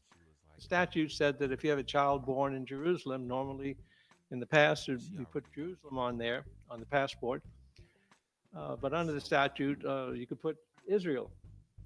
And yes, I understand the political matter, very sensitive about Jerusalem, but I don't see that has anything to do with the recognition power. So I think the majority strained to get there, and certainly the three dissenters didn't see anything to do with recognition at all. But anyways, if you ever want to get a headache, read that decision. I want to talk very broadly about the war power. That it's quite remarkable that from 1789 to 1950, no president went to war against another country unless they first came to Congress either for a declaration or for authorization. The first war we had, the quasi-war against France, wasn't declared. It was authorized by about 20 statutes. You know what? He's not going to get to it. 1789 to 1950. This isn't doing what I want it to do. I listened to this and I did not mark it. Should have done that. Well, this is specifically. Okay. All right. Well, thank you everyone for coming today. It's good to see a good crowd here. Obviously, it's a very hot topic we have today. So today we're going to be talking about the presidential power and the unitary executive theory. Today's program is probably going to go a little longer than the hour. I know Dr. Stern is going to want to present also about the issue with the deportations that have been going on. So we're going to cover that too. So hopefully you'll stay tuned for the whole thing. We're not going to stay tuned for the whole thing. Dr. Stern before. He's delivered several wonderful presentations for us in the past, and we're very pleased to have him back. Dr. Stern holds Associate Emeritus Professor at Arizona State University and still continues to educate adult learners. And Dr. Stern, we're very grateful to have you with us today. Thank you, Dan. I appreciate being able to speak with everyone. I originally was going to talk just about the unitary executive, and then with the latest deportations, I said we have to talk about that. And it's just when I start to read the transcripts of what's going on in the courts with that, you will see how it connects up to this theory of the unitary executive. I have no problem with people asking questions. I think it helps me understand where I'm saying something that is not clear or maybe an error. So I'd be delighted to take questions. And I guess, Dan, you can see everybody? Okay. So if you can see everybody, I have a question, and then you can tell me, Dan. Yes. How many people know what is meant by the term unitary executive theory? Not really getting a whole lot of. No. Okay. Yeah, probably. Wonderful. Well, the Trump administration, when it came into office, brought forward a theory of the presidency that hasn't ever taken serious consideration since 1789. They argue that there is what they call a unitary executive theory.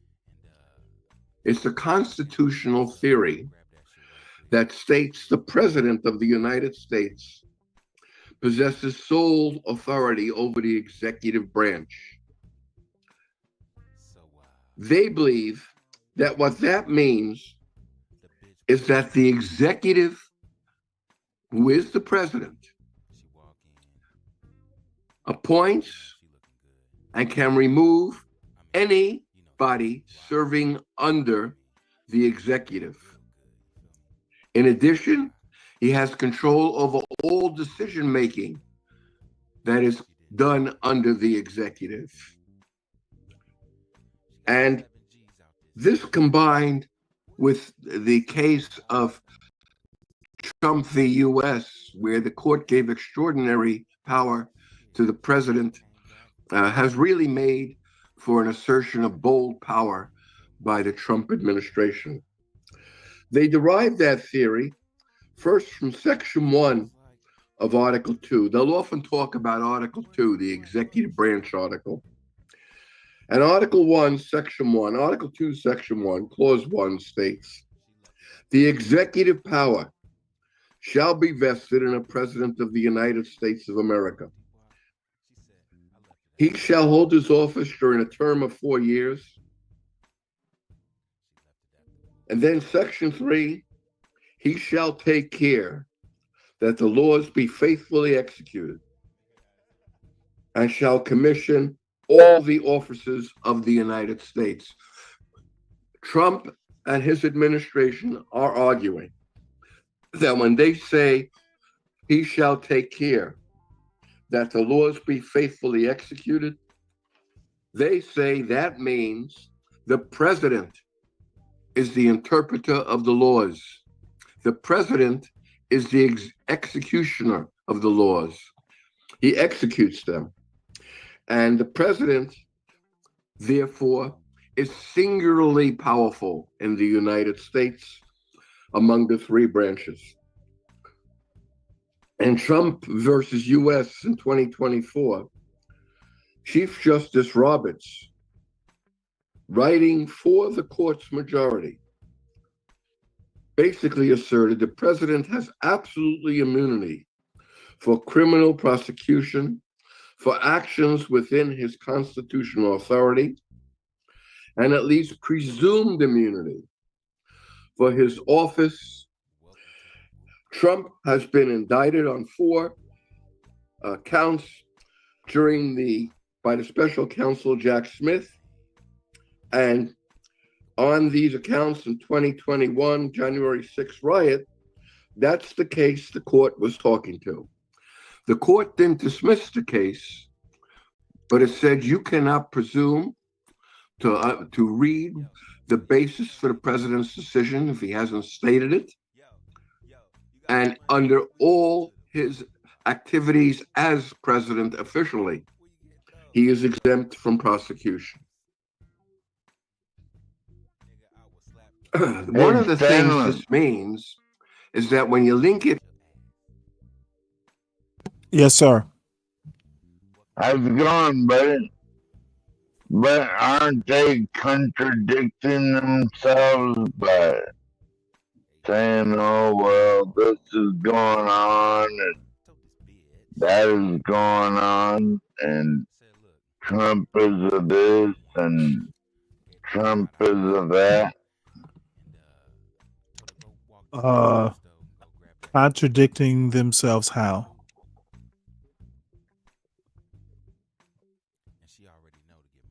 Well, Because really okay, only one person has spoken so far. Contradiction how? by denying American superiority over the rest of the planet. Okay, we're talking unitary executive theory, not the rest of the planet. So what we've gotten so far is there is a debate over what execute means. Okay, the president is in charge of executing laws passed by the Congress. There are people who think that the president gets to interpret what the laws mean rather than just executing the letter of the law. To me, the contradiction is the president doesn't get to interpret necessarily. And the reason I say that is you execute the letter of the law. And if there's a contradiction, it's conservatives who want to be textualists or originalists. You execute the law the way the law is written. And the funny thing is the president doesn't have to interpret. You know what? If you have a question about what a law means, he's in the same city as Congress. He can ask Congress, well, what do you mean by this? Okay. These folks Well, don't disturb. I'm not done yet. These folks want to have their textualist pie or cake and eat it too. Okay, you're either a textualist or you're not. And you apply it not just to, Supreme Court interpretations, you apply it across the board. The president's job, if you want to go by the Constitution, is to execute. Nowhere in there does it say interpret.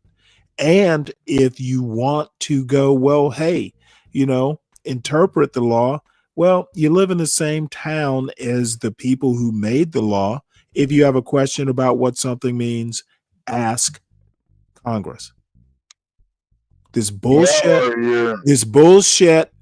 about, the president going and, he may decide to spend the money or not. It's not the president's job. Read the Constitution. If there is literally a process, which Trump used, by the way, the rescission, if you want Congress to reconsider it, there is a process for that. The president does not get to decide, I'm not going to spend the money that Congress allocated. The Constitution doesn't work that way. Well, here on the Kenai Peninsula, okay, I don't give a fuck about any of that. It's irrelevant. Okay, and let me make a large no. Let me make a larger point, and everybody in this John Galt space should know this by now. I am not going to sit here and politely accept bullshit arguments because I should be polite and you have the right to make them. Okay, that's how time gets wasted. Don't talk to me about shit that doesn't matter. And if you want to approach a point obliquely, just tell me, Stanley, I will get to the point, but I need to approach it obliquely. Okay, I don't give a shit about what's happening in Alaska. We're talking unitary executive theory. And you should know by now that I don't have that kind of patience. Get to the goddamn point. Don't Stanley me. Get to the point. You should know who your local legislator is. My local legislator has nothing to do with this video. Oh, it has a lot to do with it. Oh, well, you'll have to connect those dots. I eagerly await you connecting how my local legislator has anything. Okay, motherfucker, you're over talking me and I don't have that kind of patience. How does my local legislator have anything to do with unitary executive theory. Please make this quick and as painless as you can. Who do you ask when you want to know about the law? Your legislator or your No, I do not ask my county? legislator. If I want to know about a law, I do not ask my legislator. Why not? Why would I? Because then you wouldn't It's be, much quicker. It's much quicker to Google it. well, I think that's the way people should approach Well, the you know law. what? You thinking that is probably why government doesn't work. People don't fucking use their critical thinking faculties, nor do they use their common sense, which are often the same thing. If I want to know about a law, I will go to a law book. I will not go to my local legislator because, in theory, they have better things to do than answer questions I can Google. So you never My local visit with your legislator, my local legislator is not my personal librarian. No, they're not. But you gotta watch them. There's snakes in the grass. You know what? Irrelevant You know to what? irrelevant to what this video is about. What's up, Lupin? How you doing? If you're not Can we get back involved to the in video your now? local Can we party, get back to the Okay. You are obsessed with your local legislator. You go give your local legislator a how about hug and a kiss you? and tell your local legislator that I think he's cool. After you hug and kiss him, ask him to come and watch Stanley versus the World. Maybe he'll learn something too. Like you have better things to do than answer on, questions that 12th man could Google. Any You know responsible local legislator is going to tell the 12th man that, hey, can't you Google it? I'm busy. Well, that must suck to be you, 'cause I see mine all the time. You know what? It does not suck to be me. So Yeah, let us get back again, folks. This is you don't unitary even know executive your theory. local. You don't even know You're your really local. just gonna. Well, let me ask you a question. How drunk are you? Better Midland. Okay. Well, let's get back to the video again. Unitary executive theory. It is a little bit of a dry subject, but you know, I won't let it get too painful.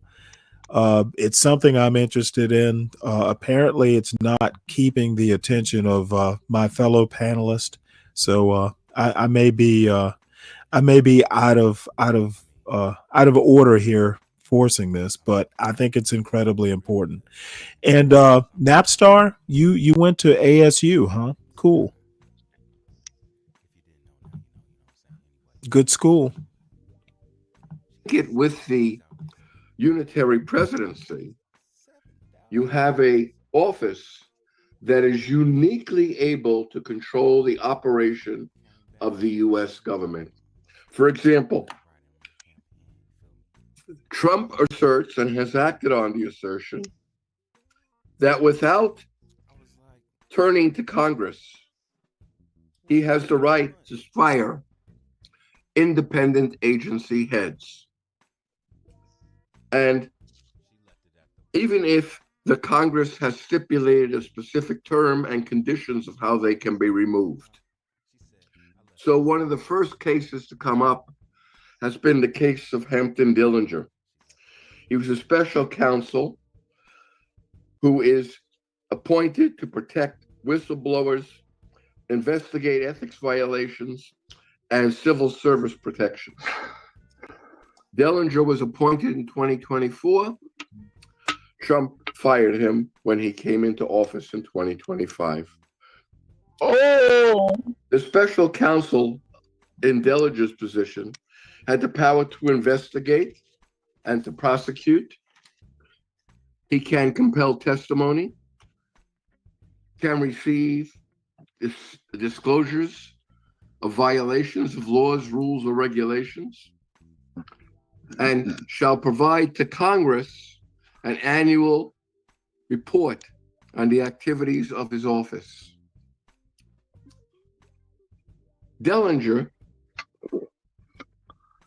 now fired, filed a COID to the court arguing this court should not allow lower courts. Okay, dude, don't Without overtalk the permission video. If you need me to stop to it, let me seize know. executive power. The president's people asserted that the president, and only the president, has the right to employ all executive agents. Thus far, the Trump administration has had contestations going over many of their actions, over 100, and they've lost by mid-March 93% of all contested cases at the district or appellate level. The latest being, which we will get back to, after the judge ordered an injunction in the deportation of the 200 plus Venezuelans to El Salvador, the administration took the case up to the appellate court, and the appellate court, in a decision written by a Republican appointee, has backed the judge's decision. The Trump administration has now appealed to the Supreme Court to take this as an emergency action to be dealt with, and the court has agreed to do that. Trump has directly called for, quote, the impeachment of a U.S. district judge who's head of the District of Columbia, District Judge John Boasberg. Boasberg wrote his decision providing the injunction, and Trump said in writing, this judge, like many of the crooked judges I am forced to appear before, should be impeached. Boasberg said Trump is a radical left fanatic of a judge. That brought out the reaction from Chief Justice Roberts. Chief Justice Roberts had earlier warned the administration, who had been talking about impeaching judges, violence, intimidation, and defiance directed at judges because of their work undermines our republic and are wholly unacceptable. That was part of his annual report this year. Within hours after Trump called for the impeachment of Boasberg, Roberts wrote, let me get this exactly, for more than 2 centuries, it has been established that impeachment is not an appropriate response to disagreement concerning a judicial decision. The normal appellate process exists for that purpose. End of quote. So this time, Roberts directly criticized. Well, they are literally going to do this case by case, apparently. Folks, I am going to go ahead and shut down the John Galt channel part of this, and everyone, we can regroup over on my channel. I have no idea if John is doing a show today, but I'm going to basically ask everyone, if you're new to the channel, to the John Galt channel, please make sure that you subscribe to John Galt, the Urban Landlord channel. Make sure you hit the like button. Also, make sure you subscribe to Urban Landlord Clips. That is where the stuff like street interviews and John's shows get get clipped for the funnier portions just to save time through the through the other parts. And make sure you subscribe to the Stanley Cross channel, which is where I'm going to finish up today's show. And tomorrow, I'm not sure how I'm going to do it. Whether I'll start simulcasting, which is what I've been doing for a year or so. I broadcast to both channels, but I'm trying to kind of focus more on getting monetized on my channel. So we're gonna start doing more with my channel. Unfortunately, that means more work for me, but somebody's got to do it. It is my channel. I guess I should be doing the work, huh? But anyway, I am going to shut down the John Galt Urban Landlord portion already over on my channel. If you're not there already, hit that link that I dropped and see you in a couple minutes. I listened to this, but I listened to it in the background. I had no idea that it was going to be this slow. We might have to switch gears. And I actually have I have something better than this, but I have to go find it. We may just have to switch gears. This is way too slow. And whoever was it, Brian Nichols, saying that it was a bunch of 80-year-olds? Well, God damn it, Brian. I hate it when you're right. Please tell me in 20 years when I'm 80, it will not be like this. Do I still got you, Stanley? Still got what? Got you. Do I still got you? Because I know you. Oh, you don't need to do anything. Stay where you are. Stay where you are. You're fine. I'm just gonna. All I'm doing is shutting down a stream to John's channel. Yeah. So I promise we will switch gears. Look, I could sit here and watch this all day. My tolerance for pain and boredom in minutia is a lot higher than normal people. And sometimes I forget that. So anyway, y'all come on over, hit the chat. Yeah, Richard, you know what? I really need to concentrate more on it. What do you need for monetization, Stanley? How much more watch hours? I have to look at it. I don't have 500 subs. I'm at like 160 something.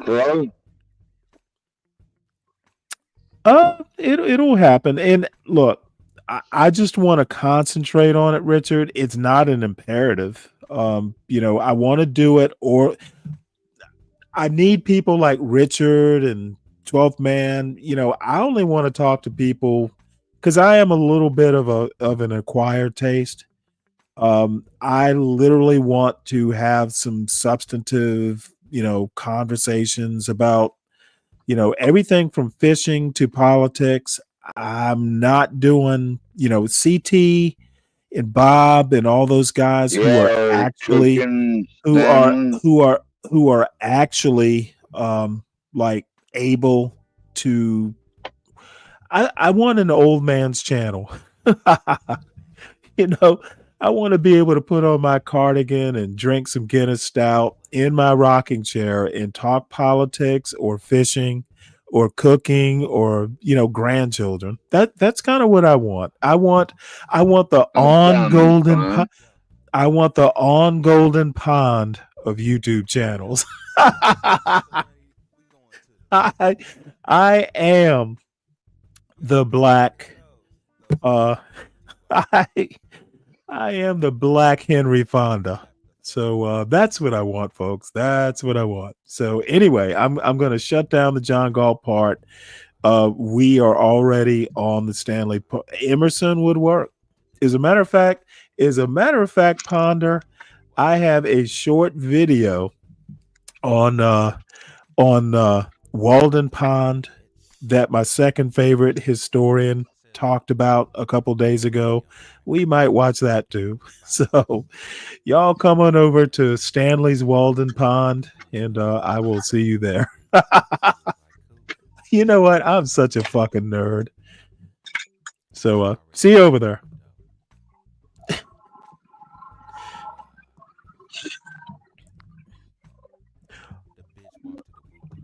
All right, so we need to regroup. I can't. I Let me skip towards the end. Maybe it gets better there. I actually did listen to this whole thing.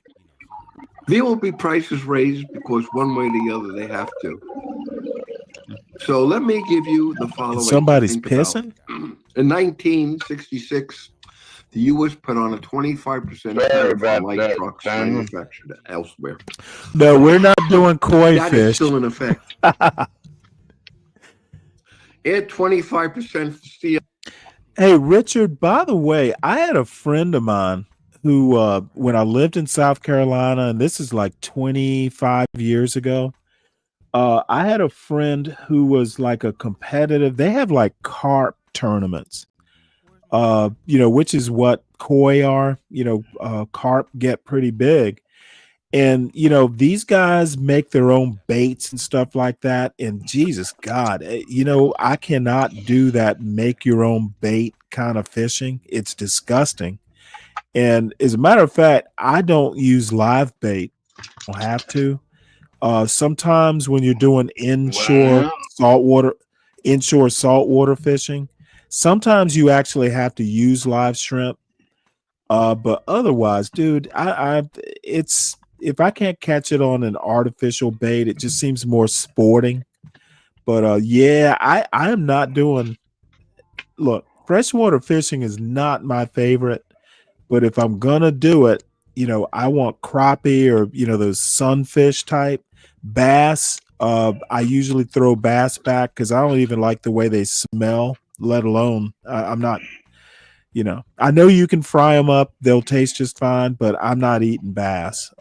Give me a good bluegill or a crappie, and I'm happy. Yeah, dude, Richard. I literally, I haven't transitioned to fly fishing yet because I'm not that good at it. But I can see myself even saltwater, saltwater fly fishing is really hard and really expensive too, by the way. But anyway, I'll get off on the fishing tomorrow. 40, 50-pound carp. Look, I have a thing. I literally like to eat the fish that I catch. And it's great catching fish that are big and stuff like that. But ultimately, I want to keep a couple fish to fry up, just because they taste good. And you know what? I do farm raised catfish. The only reason I don't keep catfish is they're just a pain in the butt to prepare. But if I had to, I would. Oh yeah, absolutely. The big fish taste muddy. So I know where you're going with that. You know what? Let's just this isn't doing it for me. And I do have you know what? Hey, I'm gonna Stanley, are we only on your channel now? Yes. So I'm gonna play this while you know what? Actually, I'm gonna play this. This is better. I meant to play this. A lot of what you're about to hear today is. But I'm still. I have the type of videos that I want to, but I think we're just gonna have to do entertainment now. I lost the bubble on that unitary executive theory. So this is taking up from yesterday, Brooklyn St. Michael. We talked about the elite Negroes back in 1940 Chicago. Now we're going to talk about the lower class. A lot of what you're about to hear today is going to sound very familiar to a lot of you. So buckle up because it's about to get bumpy. All right. Let's continue from the 1945 book Black Metropolis by Dr. St. Clair Drake and Horace Caton. Order. The roving of masses of Negro men has been an important factor during the 80 years since slavery in preventing the formation of stable, conventional family units. Roving where? From city to city and job to job, making it difficult to become stable and form strong family units. And why was this happening? Because jobs were seasonal, Negroes were low skilled, and whites routinely discriminated against them. So they only had few options left to survive. It has shifted the responsibility for the maintenance of household units to the women of the lower class. The economic weakness of Negro men was not confined to the plantation, however. In the southern cities and towns, the masses of Negro men, ill-paid and irregularly employed, have never succeeded in becoming the steady providers for their families. It has always been their wives and girlfriends who, working as servants in white families, have brought home the butter in the bag, which caused what? Okay, I want to make in a the point. bag. Okay, I need you to not talk. I want to make a point here. You will often hear the Thomas Sowells of the world talk about how things changed due to the welfare state in the 1960s. I want to point out that Black Metropolis is talking about 1940s Chicago during the Great Migration. And I'm going to backtrack this. I want you to hear this is 1940s. Okay.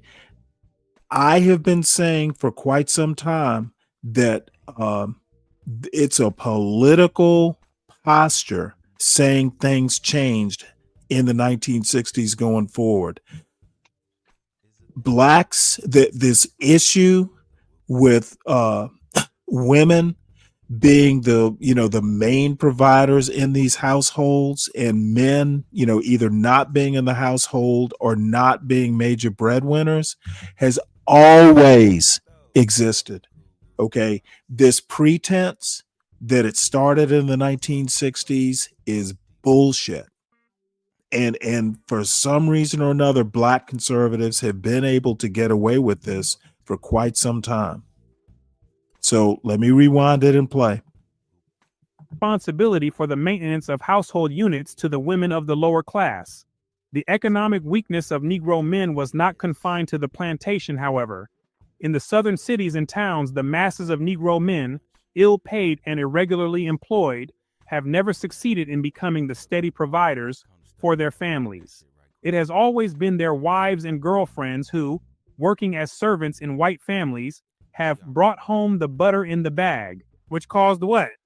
Thus, both husband and children come to look to their women as the ultimate source of support. They started looking at the woman as the anchor and leader of the household, which created insecurity in the man. What happened to their children? By witnessing and experiencing this, they internalized it. And as they grew up, they were more likely to repeat that pattern. In other words, they became carriers and agents for those ideas. Even in Bronzeville during the last phases of the Depression, when hundreds of lower-class Negro men had WPA jobs, it was often the women who, through illegal and surreptitious employment as domestic servants, had the only ready cash for food, recreation, and clothes. Negro lower-class women almost always hold the purse strings, meaning the ones that make the financial decisions. Lower-class men are thus in a weak economic position vis-a-vis their women and children. Male control loosened, the woman becomes the dominant figure. This was a practical shift, because if the woman earned all the money and made all the financial decisions, then what else was left? Since she pays the piper, she usually feels justified in calling the tune. She feels justified because she is justified. I want to reemphasize, folks.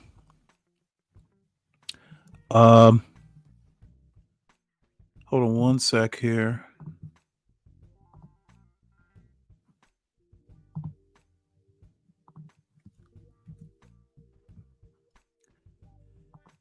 This is the book that Brooklyn is talking about. Black Metropolis, publication 1945. Okay. And, when I say history rhymes, we are talking about this sort of stuff. The book was published in 1945, not 1965, not 1975. People need to understand that these conditions might have intensified or grown since the 1960s, but they pre-existed the Great Society and the welfare state and all this sort of stuff. And I just do not know why the anti-black blacks, the black conservatives, whatever they want to call themselves, why do they not know this? Byron Donalds is fucking wrong because he's never read a book in his life. So the bullshit about welfare driving the man out of the house, it's exactly that. It's bullshit. So let us continue.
Stanley.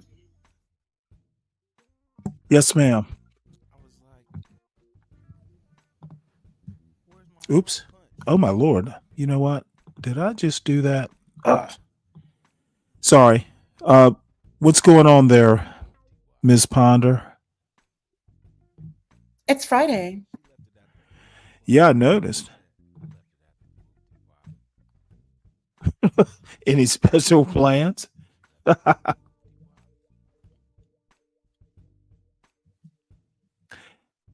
August is a big month for cybersecurity.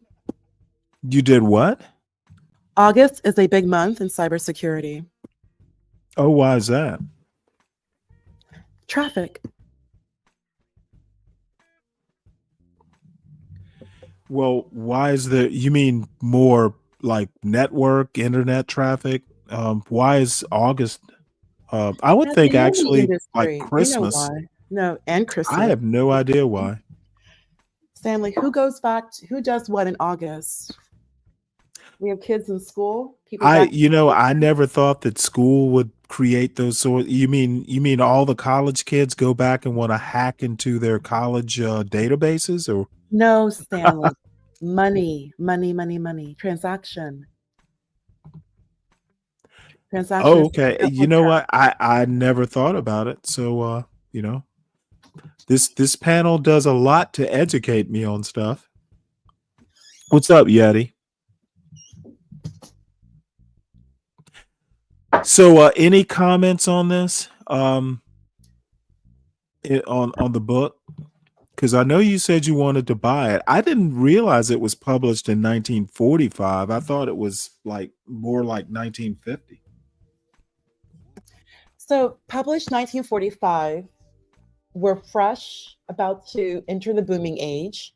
45, the end of the war, or, well, not so much the end of the war. The United States liberated Europe. A lot of money is about to be spent. It's really interesting that right before the boom, you have a book like this. So you're still leaving, like that great jazz age, Harlem Nights, in Europe, that Edwardian age. There's a lot of activity, but Europe is still in shambles. But that the United States, at that time, there's a lot of growth. Women are working, and Okay, I need to slow your roll just a bit. The major thing, at least looking backwards, hindsight being 2020, the major thing happening in 1945 in the Black community is it's the middle of the Great Migration. 100. That's a great point. 100%. And this particular book concentrates on Chicago, which is one of, like, if not it was definitely one of the major destinations for people flowing out of places like Alabama, Mississippi, And probably. Detroit. Yeah, Detroit, of course, and And but Baltimore. Chicago is kind of like the most famous. And I could, I probably need to read the book because Chicago's like literally a test case for the effects of how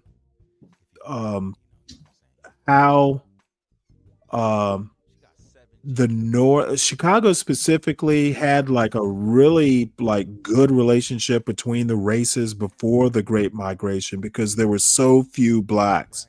It wasn't, there were the population was sparse enough that it really didn't upset, any racial equilibrium or anything like that. And then once you started getting a bunch of people who weren't necessarily, there were a bunch of country mice.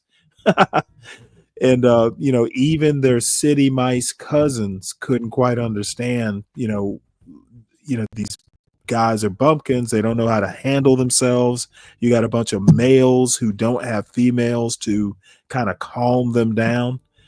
But anyway, the Great Migration is, kind of the major elephant in the room in this book.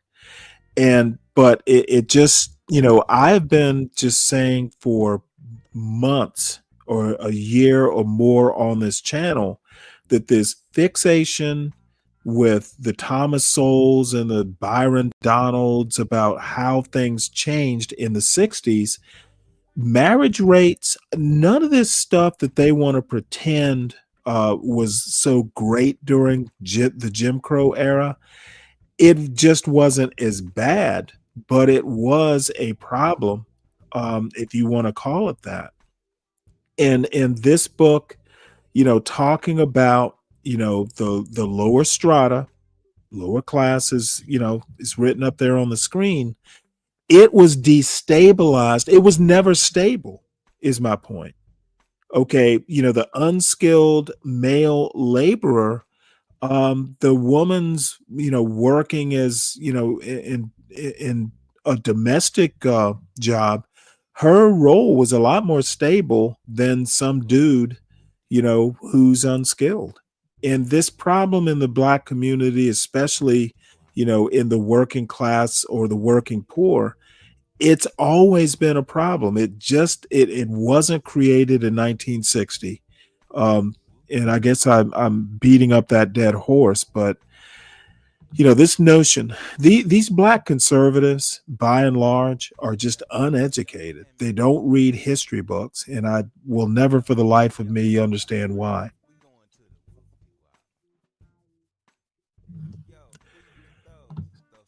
Any comment before we move on? There's really only one book they need to read, which is The Great Black Migration. Like, if you read that book, very helpful. How about have you ever read The Warmth of Other Suns? That's the one I read. No, I I've haven't read never that. read. I guess I'll have to read it. I've never read that book. As a child, that's like 9 or 10 years old. I actually just found that book in like my mother's stuff, The Great Black Migration. It had that one picture of those young Black boys ready to go to church. They were all lined up against a car. The picture itself is with the Library of Congress, a handsome young man. And I just told the tale. That's how I first learned about this. Just Black people moving from the South, understandably, to the North. Well, wait, the book is called that? Are you sure? Because There's I a book don't called see it. there's a book called like The Great Black Migration. And the cover art is like a group of young Black boys in the early 20th century. They're all wearing suits and they're all about to go to church. And they're all like right in front of a car. It's like, a real old Model T. But Can you let me try to find it. I'll send you the link. It's like a very yeah, I definitely want to see that because I'm Googling it. I'll try to find that. And then I'm also going to look at Black Metropolis. Looks fantastic. Also, Stanley, Yeah, you're right. I'm looking at something. Lupin's on a delay, but you're absolutely right. It'll be right to work. As a matter of fact, Lupin, it's already happening. There's a Hyundai plant right outside of Savannah. I can't remember. I think it's Effingham County, right outside of Chatham County. And that thing is like 9 football fields big. It's huge. So, yeah, it'll be right to work. Okay, so if we're going to bring up right to work real quickly, and also speaking a little bit about the auto industry, I know maybe later on, Stanley, to have a live kind of focusing on unions, because I grew up in a non-union state. My mother, she is she's anti-union. She's not really into that. And also from everyone that I know. Well, did she ever work a Absolutely, she never worked. manufacturing job, or was No, she she never professional? did. Or No. is she professional?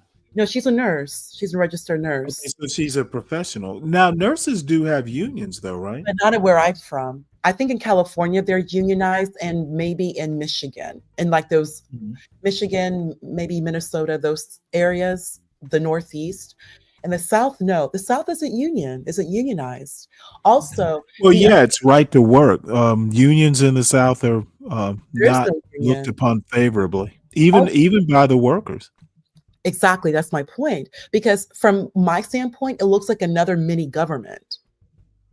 Well, let me tell you, and I'm not going to belabor it now, but years ago when I was in my early 30s, I went through a union. Home Depot would call it a union scare, but oh, dude, I have a whole story about Home Depot years ago opened an import distribution center in Savannah. It was their first.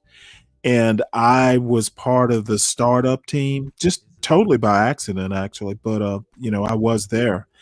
And opening up that distribution center, oh my Lord, it was really rough going. It was fully automated. It kind of presaged the AI, what's coming.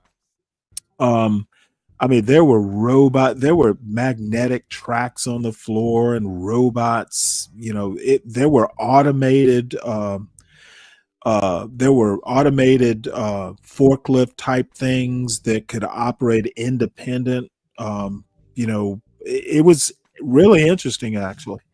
But anyway, it got to a point to where the workers wanted to unionize it. And dude, when the union, when all that activity starts, corporate HR runs the building.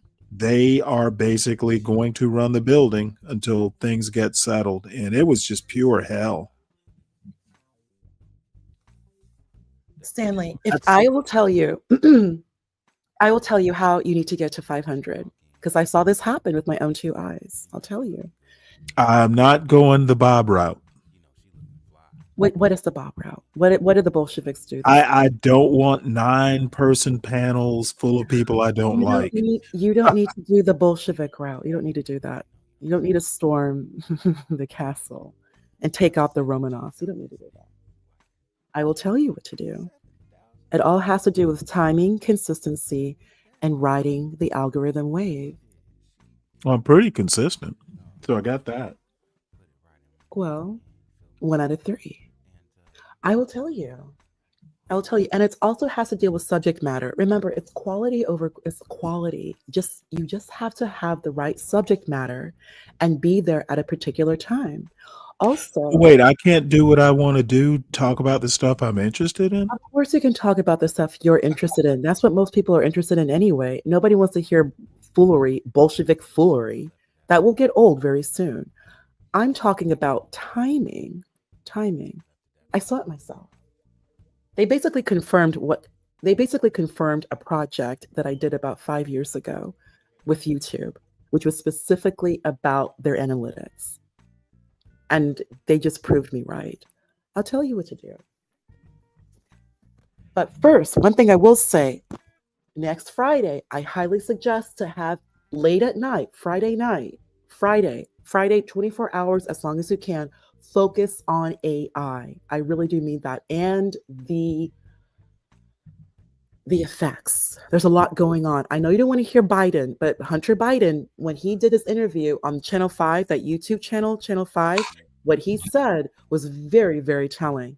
If you want to hit that 500, you have to focus on subject matters that do affect millennials. You have to do that. Just focus, which is what? Money, earning income, money. Everyone's looking to buy a home. Do that, just focus on that. But you need to look at the timing, and you need to do subjects that go across time zones, and focus on people that are middle-aged. Did you not hear the part about I want the Walden Pond of YouTube channels? No, I have the Walden Pond of YouTube channels. I do. I already said that. I claimed that. I don't know why you're trying to stop trying to take Emerson. I already did that. No, I already did that. I'm talking Thoreau, ma'am. No. Emerson did not live on Walden Pond. I'm sorry, Stanley. There's something wrong. He might have visited. I can't remember.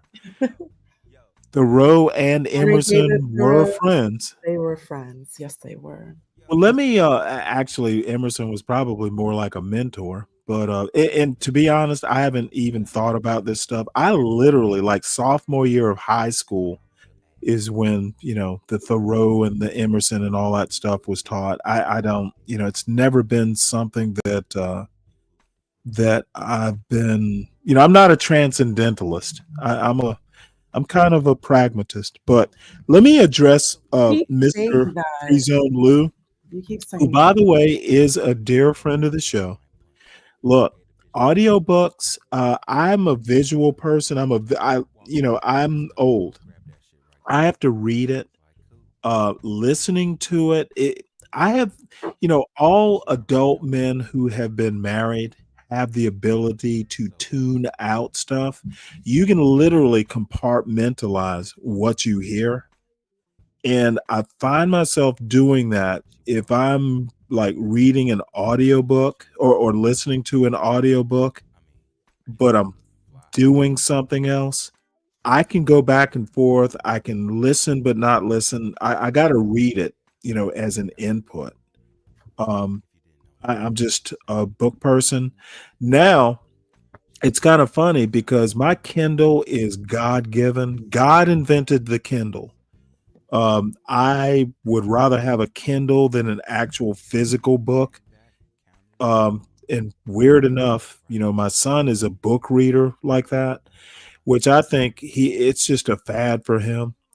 Real readers appreciate the Kindle because you can read at night without the lights on. But I understand. I can't do audio. Doesn't that make your eyes fatigue, like staring at that screen? Fatigue? No, you can enlarge the print. You can adjust. There's a night, their night settings. No, not at all. Oh my As a God. matter of fact, it's easier to read a Kindle than it is an actual book. You can enlarge the print. I have old eyes. I can't do screens, but maybe I guess I'm You have better eyes than I do. Nope. The Kindle. Myopia won't allow Kindle. Severe myopia doesn't like Kindle. I gotta stick to the books. Plus, books Well, are you can light. adjust it to your vision. No, but That's it's you still a can light. adjust a book. It's still a screen. Like those screens, they still get at your retina. Oh, can't do a phone, Lou. Gotta have the Kindle. There's something As a about matter of fact, you know what I ought to do? I ought to do a PBS style fun drive because I'm using a Kindle Fire. I need like a full sized like one of those $200 or $300 Kindles that I can write on, I can take notes on. That I might have to make that a Christmas goal. Kindle, Bezos didn't invent Kindle. Amazon did not invent Kindle. God did. Well, thank you. And yes, Free Zone, a physical copy book is very refreshing. And yes, Brian, Henry David Thoreau. Yes, on Golden Pond. On Walden Pond. Look at me this morning. Emerson and Thoreau. All right, well, let's get back to the Black depravity, unless you have something else. Black depravity. So Chicago, what brought Black folk to Chicago? Let's see. I put the notes in your back. Well, they were fleeing oppression and Chicago had jobs. In early 20th century, Chicago was a major industrial hub. Wait, hold it. No, let there be Kindle, and there was a backlight. Come on now, get the scripture right, Lou. My bad. Quoting Genesis. In the early 20th century, Chicago was a major industrial. I'm reading Genesis on my Kindle. Particularly known for its meatpacking, steel, and manufacturing industries. The city's rapid industrial growth was fueled by the expansion of railroads and attracted large numbers of immigrants seeking work. This era saw Chicago become a global center for industries like meatpacking, iron and steel, and machinery manufacturing.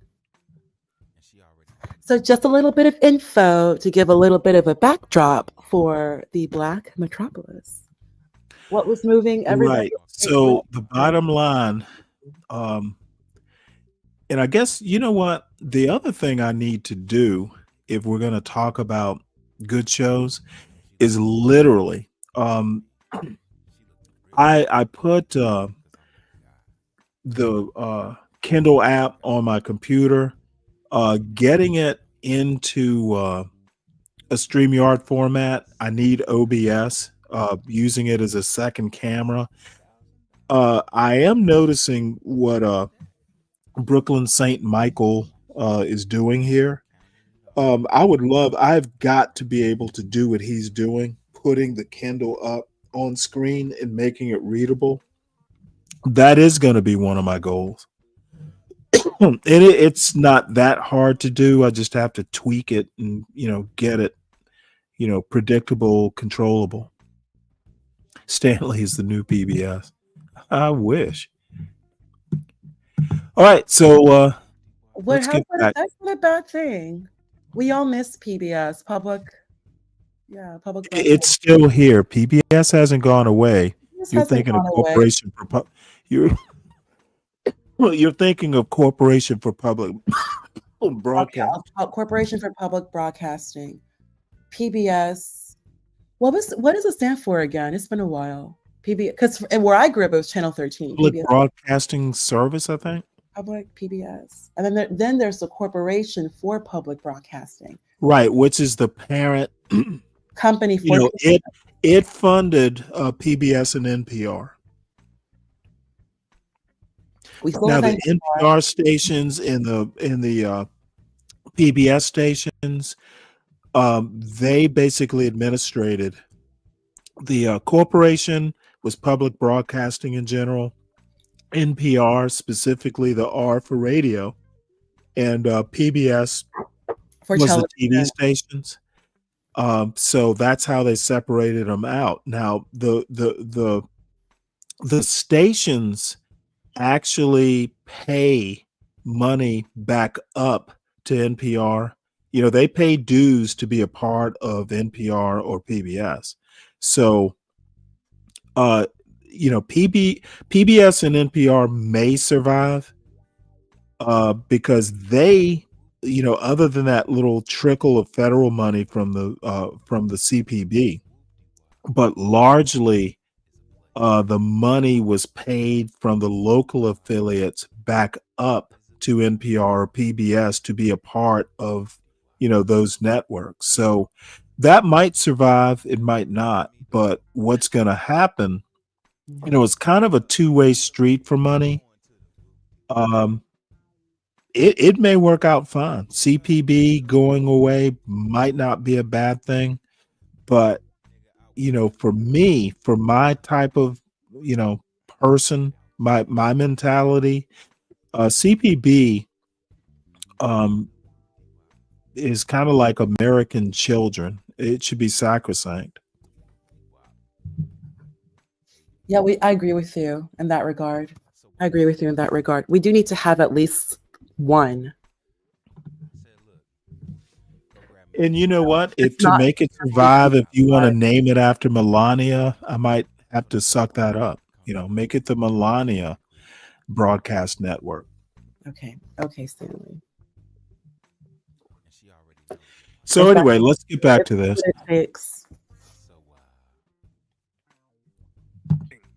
The men, on the other hand, are strongly tempted to take advantage of such a situation and to trade love for a living.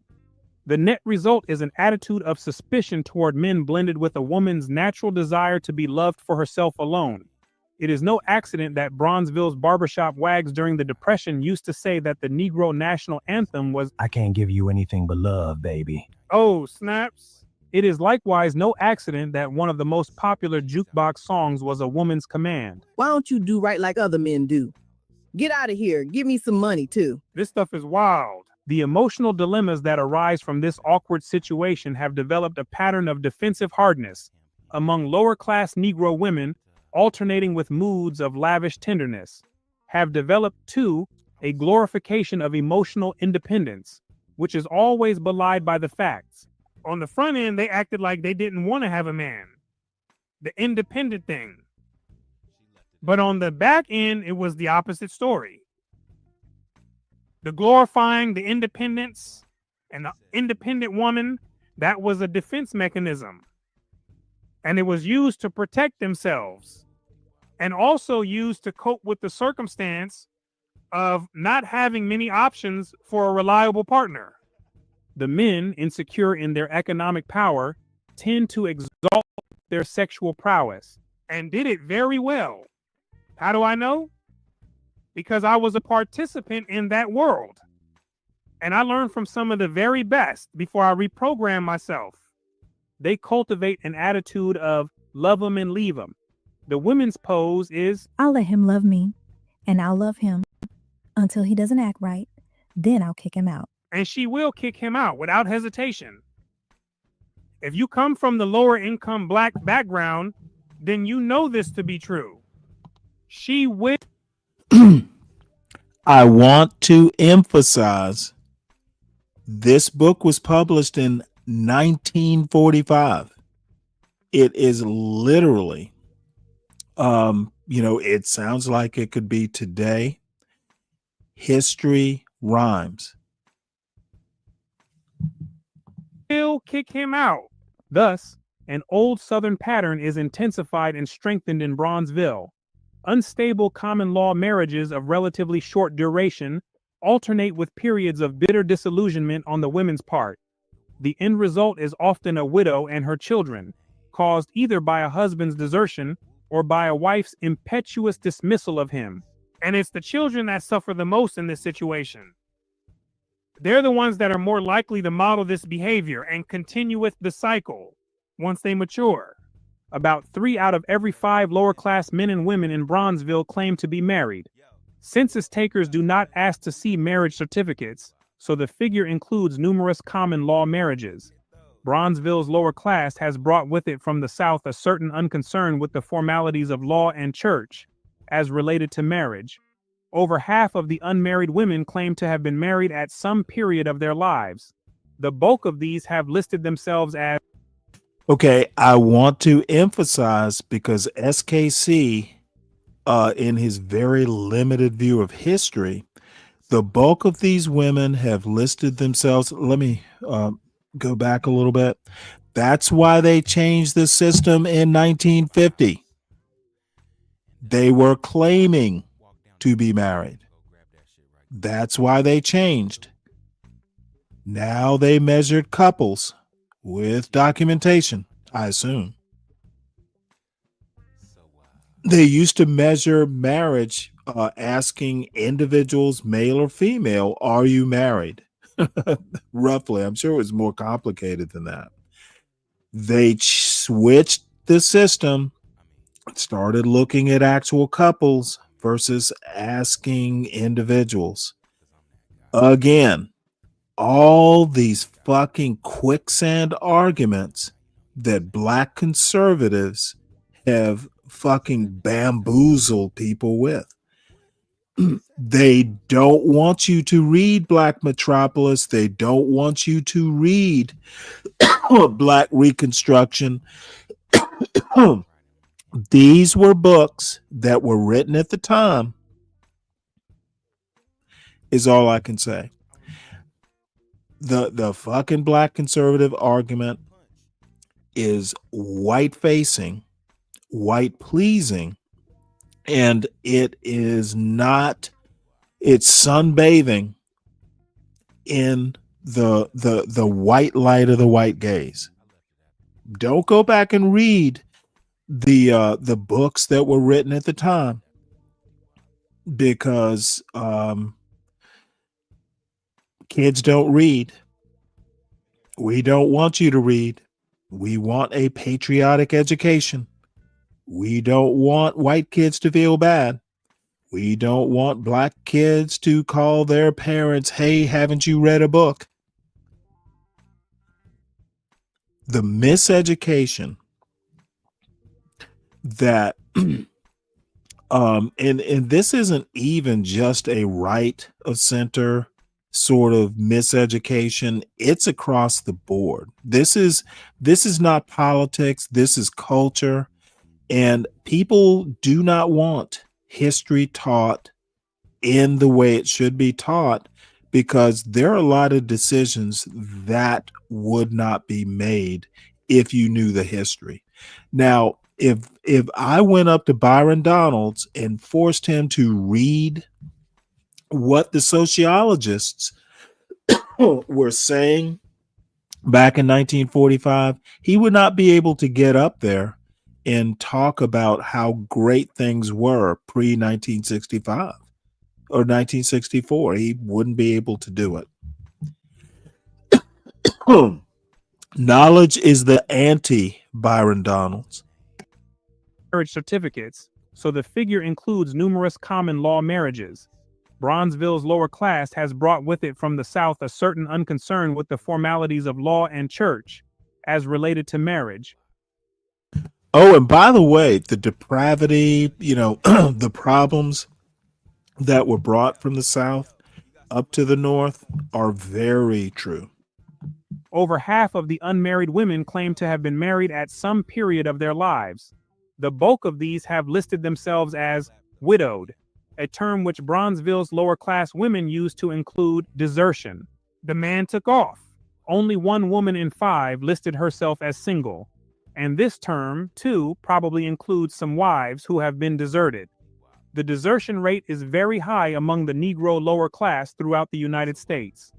About 40 out of every 100 lower class women in Bronzeville before the war were available in the sense that they did not have husbands. About the same proportion of men were available. Nearly all of these men, however, report themselves as single, even though in many cases they may have been previously married. The bulk of the available women, on the other hand, admit having once had some sort of unfortunate family life. Individuals from the ranks of the 60% married are continuously dropping into the ranks of the 40% available, and vice versa. Family tensions arising within the framework of the lower class family are usually dissolved with violence. through arguing, fighting, and as a last resort, separation. Sound familiar to anyone? While much of the instability of the family is due to desertion on the part of the males, a not inconsiderable proportion is due to the eviction of males by women who have decided not to put up with foolishness any longer. He's got to go. One high school girl. I want to reemphasize this book was written in 1945, not 1965, not 1975, not 1985. Black conservatives are tanning. You know what? I think black conservatives only have dark skin because they sunbathe in the white sun of the white gays. If you had to put them into like inside, kept them inside for 6 months, they'd be white. Cited an instance where a husband finally wandered off after several years of internecine strife. My mother and father have been separated for 2 years. I don't miss my father at all. He was so unpleasant that I was glad to see him leave. He gambled and drank and didn't provide for the family. We had to go on relief because of the way he acted. You know what? If rap had been available, if making beats had been available, I bet that would have wound up in the book too. So I hope I never see him again. He abused mother too. My mother has had a very hard life. She married young, and he started mistreating her right after I was born. I'm the oldest, and he made her life so miserable that she had to leave him any number of times. But she always went back on account of us. The mom was in a continuous loop in that situation.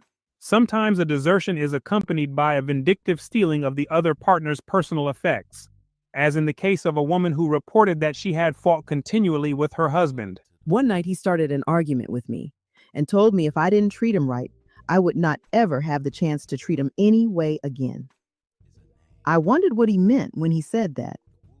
I was afraid that he meant to kill me. It looked like I slept sounder than ever that night. For while I was sleeping, he got up, packed all of his things and the best silks I had, and left.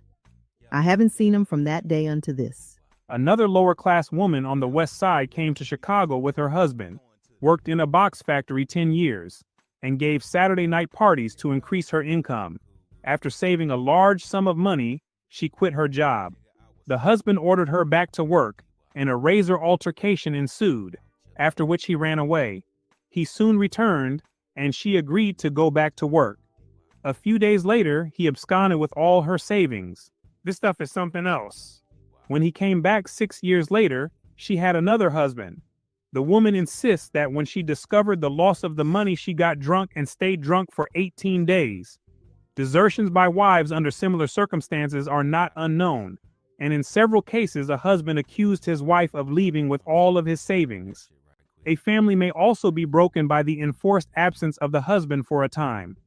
Thus, the 25-year-old woman quoted below lived with her Enforced parents, absence? sister, brother-in-law, and niece. She had been separated for a year. He wouldn't do right, and I worked to help him until I had to go to the hospital to have my baby. When I came out, I left him, and he got in trouble. I went to jail for 20 years.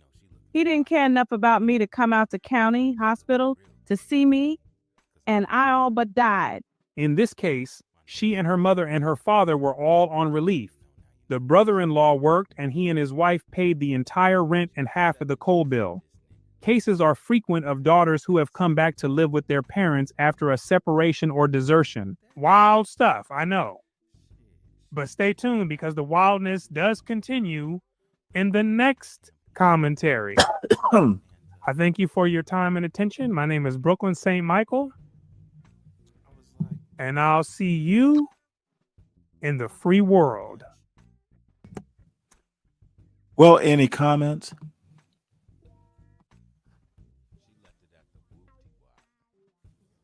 It's sad, Stanley. It's depressing. Why? It is.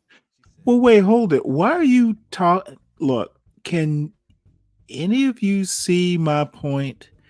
that I am not hearing these conversations about, oh, after 1965, the black community got worse. Everything was fine before the welfare state. You have made your Back during Jim Crow, your point. everything was fine. Marriage rates were higher. Families were together. Income was higher. People You made were your point. richer. I'm not It even is being all You so made- much. You made your point. White man, I want you to hear.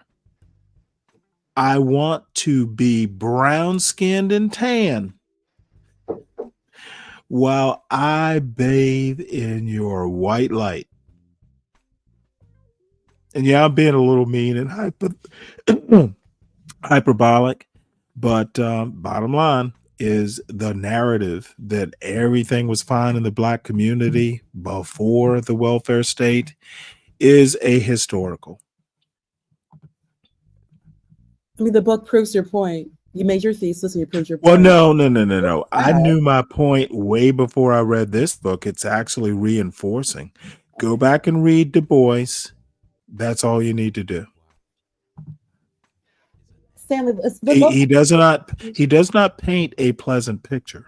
let's also keep in mind many of these comments complaining about because I've heard this, of course, throughout YouTube.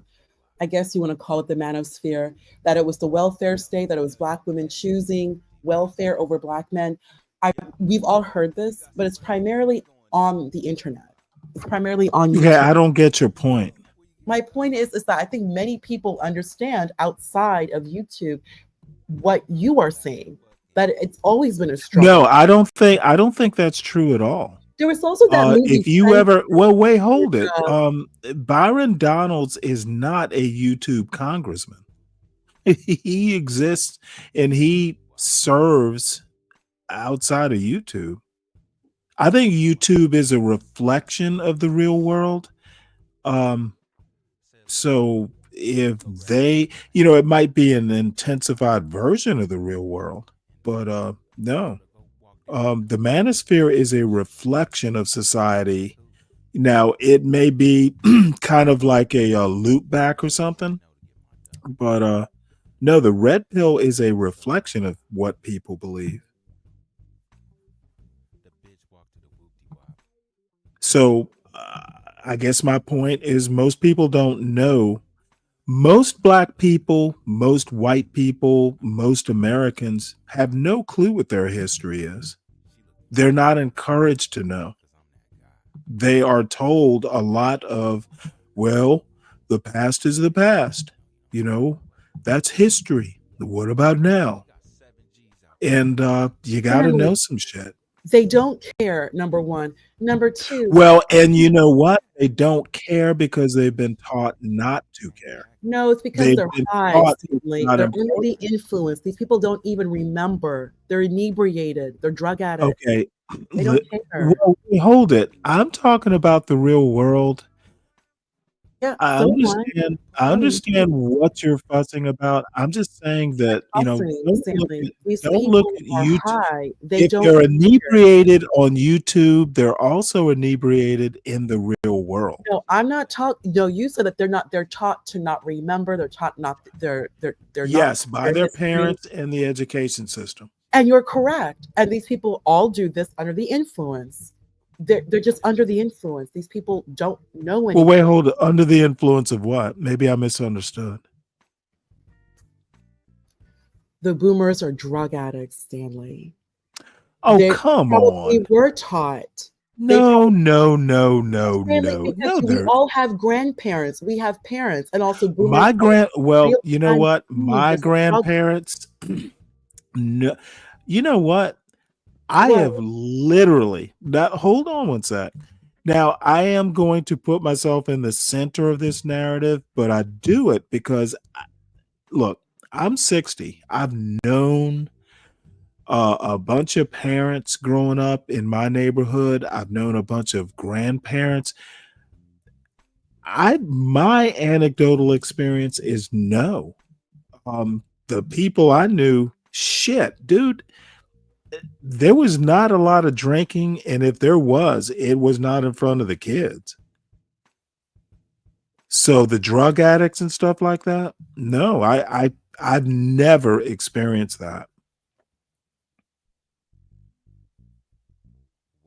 Okay, Stanley, we all know that the part is not indicative. Okay, we all don't know is my point. We don't all know. It's not indicative of the whole. The boomers are known addicts. They're known addicts. It was a very difficult time back Okay, then. is an 80-year-old a boomer? Even in the early 20th century. Is an 80-year-old a boomer? That's my question.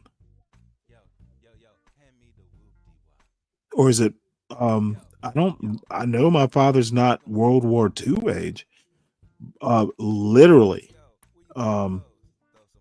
My experience is not what you're saying, so we don't all know that. And I think that's a historical too. You know, the boomers are drug addicts. Maybe the white ones are, not the black ones. Okay, Stanley. No, don't okay Stanley me. You make the accusation. You need to prove those words. We all don't know it, is my point. Even if I look at extended family, shit, there's only one divorce in my family. So again, I don't want to, put my experience at the center and make it any more than anecdotal. But I think you would have to prove that addiction point just for my satisfaction. And before welfare, black families had higher. No, you're wrong, Lou. You are absolutely wrong. No way for you to prove it. It all changed in 1950s for starters. Isn't that what you Lou, just Lou, no. Let me address Lou. Lou, you've been told that it is ahistorical. You have no way of proving it. You're just buying in to the Thomas Sowell talking point. It is literally not true.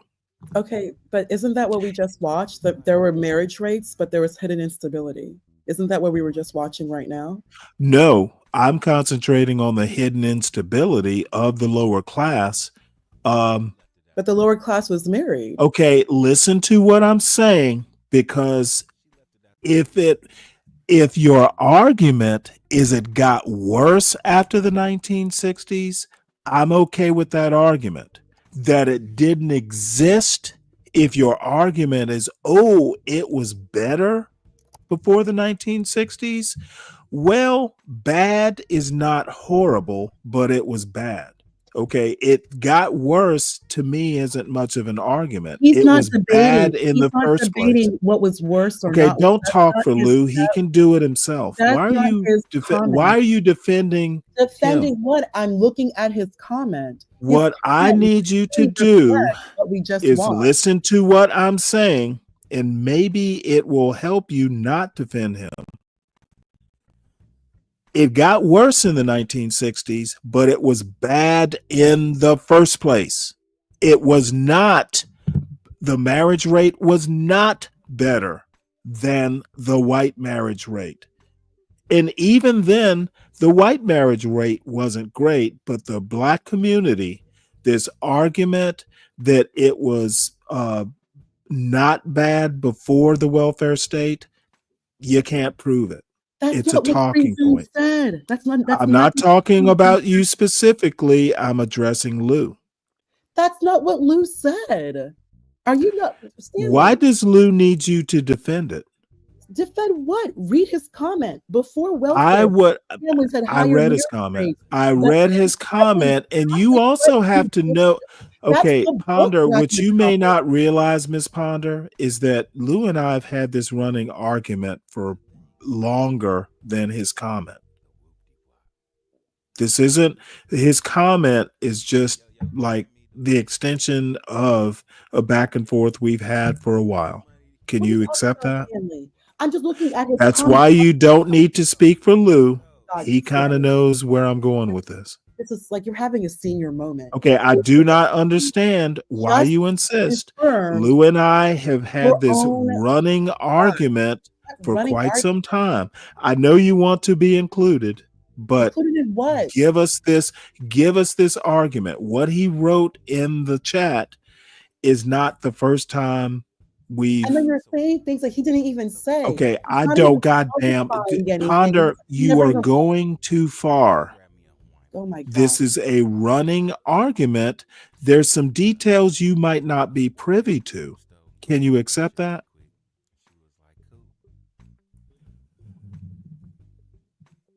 Put my statement in your Kindle. Fuck you, Lou. That is funny, though. Bottom line is it was bad. It was not admirable. It was not worth Brian Donald's pretending that it was hunky-dory. It was bad. It got worse. Exacerbate is a thing.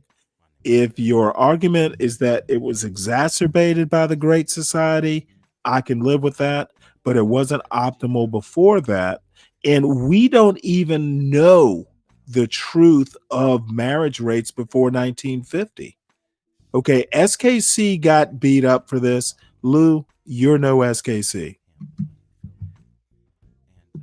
And what's up, Mike? Where have you been?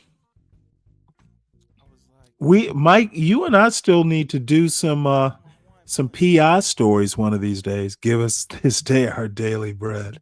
All right. Well, Professor Black Truth brought to you by Be Brave and Think in absentia. We want to talk about stories that Be Brave will never talk about because it's not bashing blacks in a very racist manner. I'm the professor, and this is the moment of truth. And now the Friday Crime Report. Mike, I've always streamed over here. I've been doing, the 2-channel thing since January when I created or made the channel active. But what, John and I are trying to do is, well, me specifically, we're trying to get the channel monetized. So, I do the first couple hours on both channels. And then, John doesn't want the crossover apparently. So come over here after 8. And tomorrow, I'm not sure what we're going to do, whether we're going to do both or just exclusive over here. Tyrone, what's up? But Mike, good to see you. And we still need to do those shows or a show. And you got my email. And I know you're busy. Shit, you got a family. So you're way busier than me. So at your convenience, but good to see you. Simi Valley, California. And Tyrone, good to see you too. When are you coming back up to this panel to get your ass kicked? I like doing that just for the fun of it, Tyrone. Saturday, August 2nd, 2025, 12:45 a.m. By now, I'm sure that many of you have heard about the brutal assault that took place where a gang of bigots attacked some passerby simply because of their race. No, I'm not talking about the Nothing Burger in Cincinnati, which has already been revealed to be a white media fantasy with more holes than a block of Swiss cheese. I'm talking about a black child who was brutally attacked by a gang of white thugs in California. As I've already documented for you in numerous crime reports and other morning briefings, we've seen exactly these kind of attacks take place all over the country, from New York to California, everywhere. And of course, as for the last 500 years, the MO for these scumbags is always the same. They only pull these stunts when they've got their victim outnumbered. Anti-black violence is a coward's game. Regal Plaza became the scene of the latest white supremacist attack against a black youth. 18-year-old Michael Robinson was enjoying a night out with friends near Regal Cinemas on Tapo Canyon Road when a group of hostile white teenagers started picking on his friend. Michael didn't know any of these troublemakers, but he said his friend had had previous issues with the white aggressors before and that his friend tried to calm tensions, but the racist thugs attacked regardless. They punched his friend in the face before turning their attention to Robinson, yelling racial slurs at him as they attacked him. Quote, "They hit one of my friends in the face first," Robinson said. "Then they hit another. Then they rushed me and I'm in between two cars. I managed to get out from behind the two cars and I run into the parking lot. As I run into the parking lot, they proceed to slam me into the hood of somebody's car and jump me." Cell phone video captured by a witness showed the teen assailants repeatedly punching and kicking Robinson as they surrounded him in the parking lot. Robinson tried running away, but they followed. At one point, he tried to shield himself with a chair as the group moved in and hurled profanities at him. He asked a mall security guard for help, but said the guard refused to intervene. The attack left Robinson with cuts, bruises, and a chipped tooth. After Robinson and his mother reported the attack to police, a criminal investigation was allegedly launched, but since the assailants are white and their victim black, this immediately turned into a police cover-up. Police Chief Steve Shorts was asked whether he believed the incident was a hate crime. He decided to dodge the question and say it was merely a hate-related incident. "What we're doing at this point," he said, "is a comprehensive investigation." Obviously not too comprehensive, because rather than go and arrest these thugs, which is basic police procedure, they instead decided to just do nothing and simply wait until the attackers chose to turn themselves in their own good time. Police refused to charge them with felonies, instead citing them with misdemeanor battery. Now, battery is when you slap someone, and misdemeanor battery is if you poke somebody in the chest. That was neither of those things. This was a violent gang beating that took place by a white mob. Their victim didn't just leave with a couple of hurt feelings. He was seriously injured. That's assault all day, and it would be had the racial roles been reversed.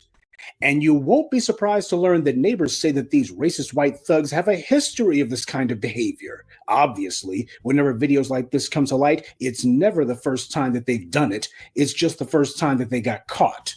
And you also won't be surprised to learn that at least one of the racist thugs involved in this attack is the son of a Simi Valley cop. So this is a cop's little miscreant doing this. Are we surprised? Seriously. When police came to the scene of the attack, the assailants were bragging about how they already know the cops, putting their arms over the cops' shoulders. So they were bragging that they were on code with the local thugs in blue, who of course were not bothered by this at all. Nobody is surprised to see the police acting like this. The white media is, of course, taking the side of the thugs in blue and their little bastards, and they're repeating the police line that this cop in particular isn't involved in the investigation, so it doesn't matter what his son did. Gee, I wonder if any of his coworkers or friends are involved. And of course, they're also defiantly telling the public that this dirty cop whose racist spawn did this, well, he's not going to be placed on leave, so don't ask. The public voiced their outrage to the Simi Valley City Council, who gave the predictable empty rhetoric about being concerned and wanting to bring the community together. Well, the best way to bring the community together would be by separating the racist, violent punks who committed this crime from the community. You had that nothing burger in Cincinnati get tons of white media attention, including the clueless Vice President J.D. Vance, and I'm convinced that... Oh, the anti-black blacks tried to make a big deal out of it. Then it suddenly went away. I was literally asked by John Galt, "Well, Stanley, why don't you cover the Cincinnati?" I'm like, for what? White boy started it.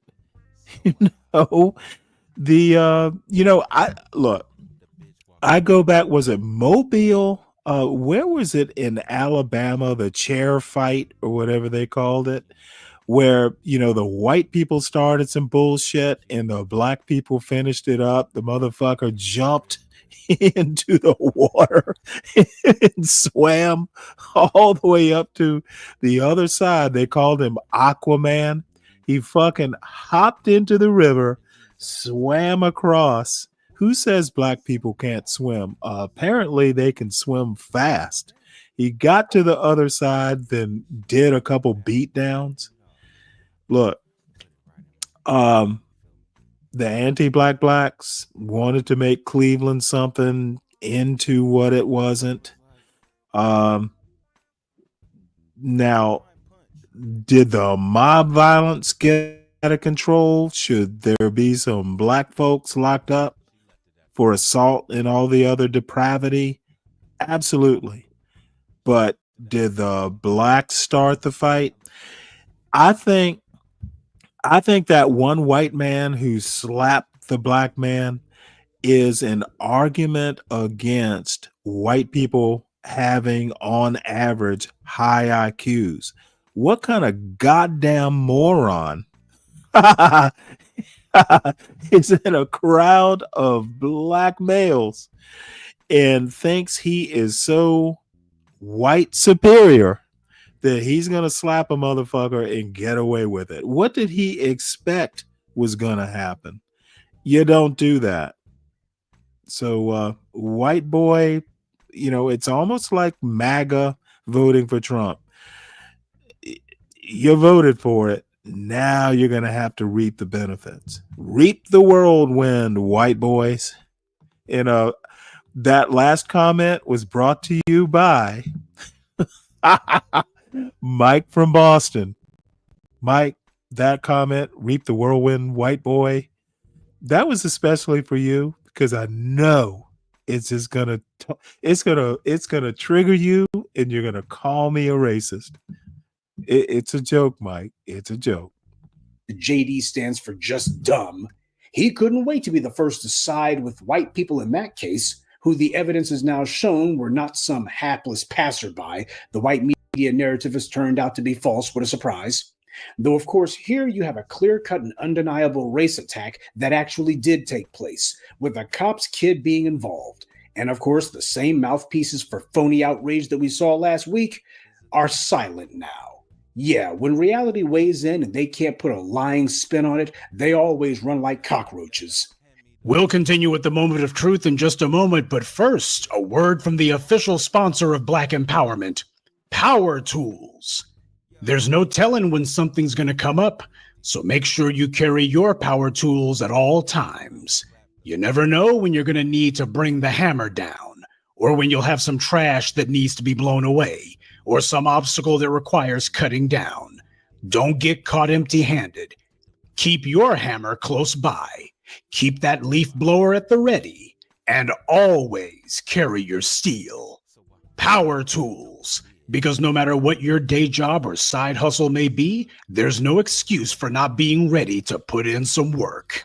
Now, there's one more thing that I have to mention here. I was reluctant to cover this incident in particular for this morning's crime report, and that's because of something the victim said. And I forgive them, but there's consequences to your actions. He said he forgives them.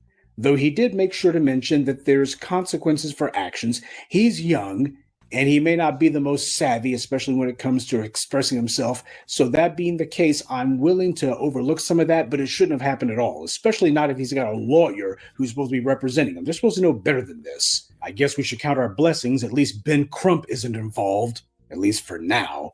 Now, this young man did make sure to mention that there's consequences for actions, but as we already know, if you've got the complexion for the protection, which the assailants in this case do, then there are no consequences at all. This wasn't some random act of violence that took place. They didn't just happen to be in the wrong place at the wrong time and these guys just happened to show up. This was a deliberate, intentional race attack.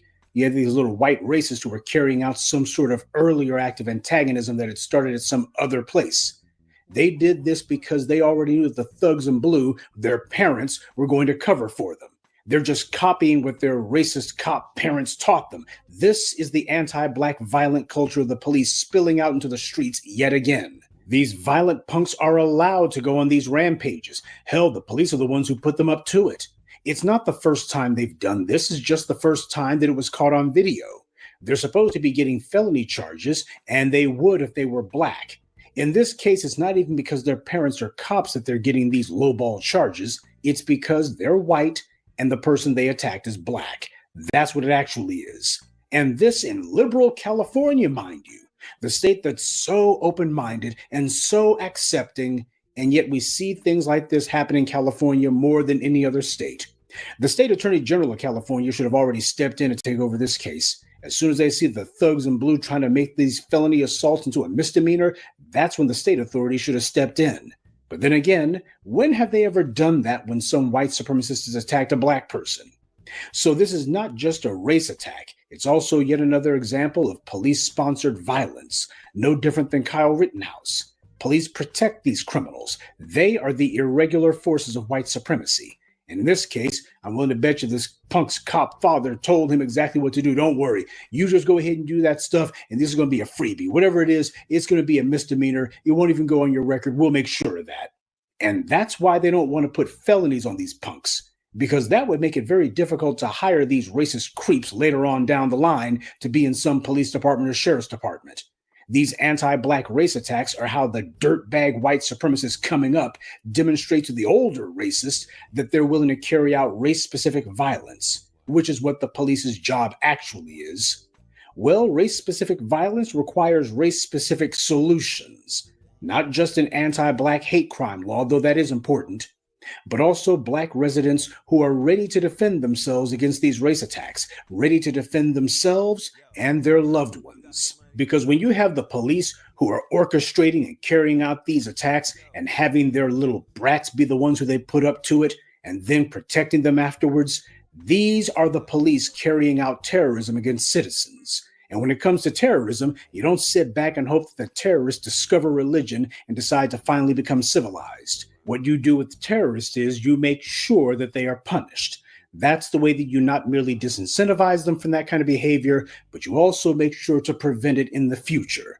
You see, these racists, they saw what happened in places like Alabama and elsewhere. Whenever there's more than one black person there, they already know exactly what the result is. So they're carrying out these cowardly little ambushes, as their racist cop parents told them to do. Because when you have the police carrying out and coordinating with that corrupt police chief called hate-related incidents, then it's up to the black folks out there to make sure that there's some compensatory justice-related responses to go along with it. And that's this week's Friday Crime Report. Keep your eyes. Yep. That crime report was brought to you by Be Brave and Think. I'm reporting the news that Be Brave isn't brave enough to report on his own. White people commit violent crimes too, folks. Someone go back and tell that old man that, well, tell him that. Lou, I'm not one to go, is it MLK or Malcolm? I literally think that is flattening an argument. I think you want to, it's easy to put 2025 in a context. Even in 1965, you would have never been asked this question. This sort of question really didn't pop up maybe until the 1980s or 1990s. It is white supremacy flattening, if you ask me that question. Let's treat 2025 as the more complicated paradigm, racially even, than it is. I say it's neither. I literally mean it's neither. And Dave, let's see, have you ever had a white supreme pan pizza? There is no doubt you have, Dave.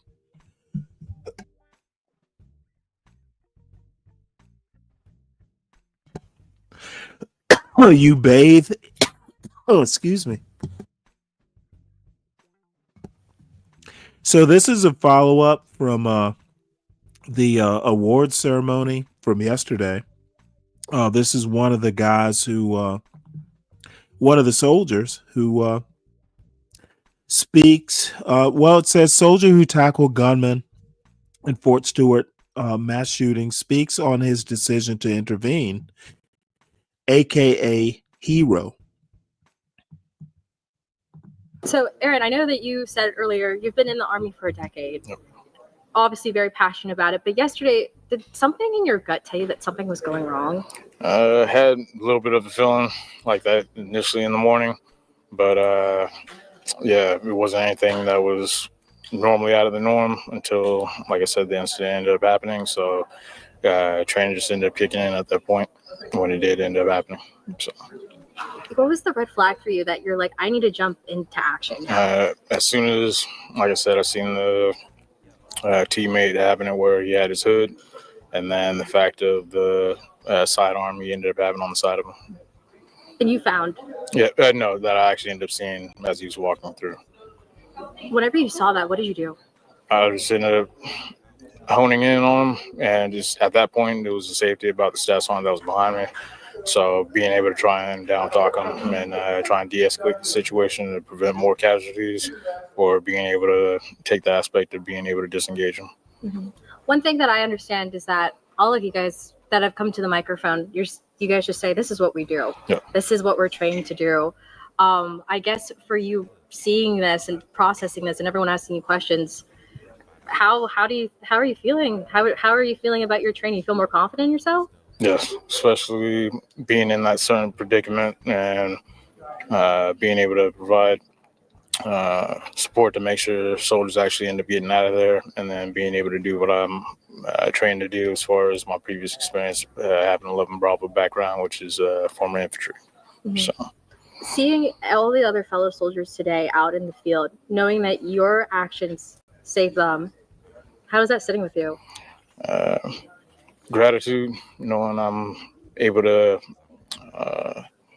help others and making sure that there was no more casualties, but at the same time,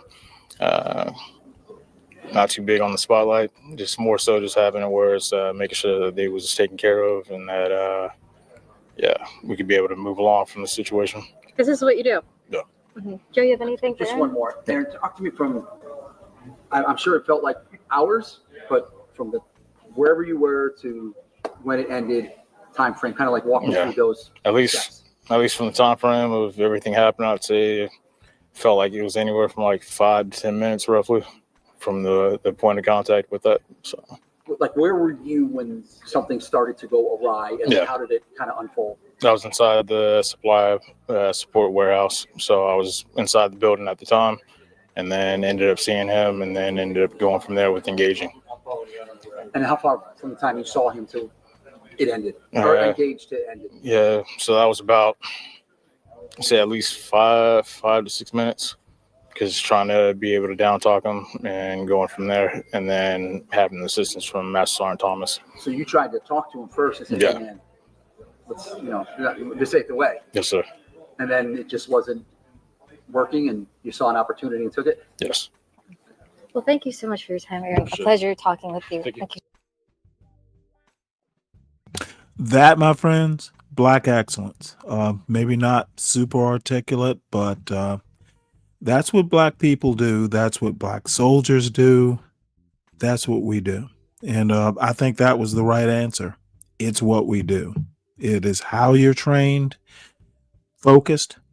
That training motherfucking kicks in. And I'm not going to say I know from personal experience, but I'm familiar. No words. Do what you got to do. Be effective. No fat. Be effective. And if you're not training your sons and even daughters, stop wasting goddamn time. Be effective. You know what? When you're with your family, that's the time to be all fluffy and, have some dessert and kind words. Motherfucker, when there is a job to do, especially when your life is on the line, that motherfucker's life was on the line. And he was effective. And that is what you want your sons especially, but even your daughters. There comes a time. And I think you got to be able to focus. And that motherfucker's training. And I'm using the MF word because I'm proud of that young man. So I'll stop here.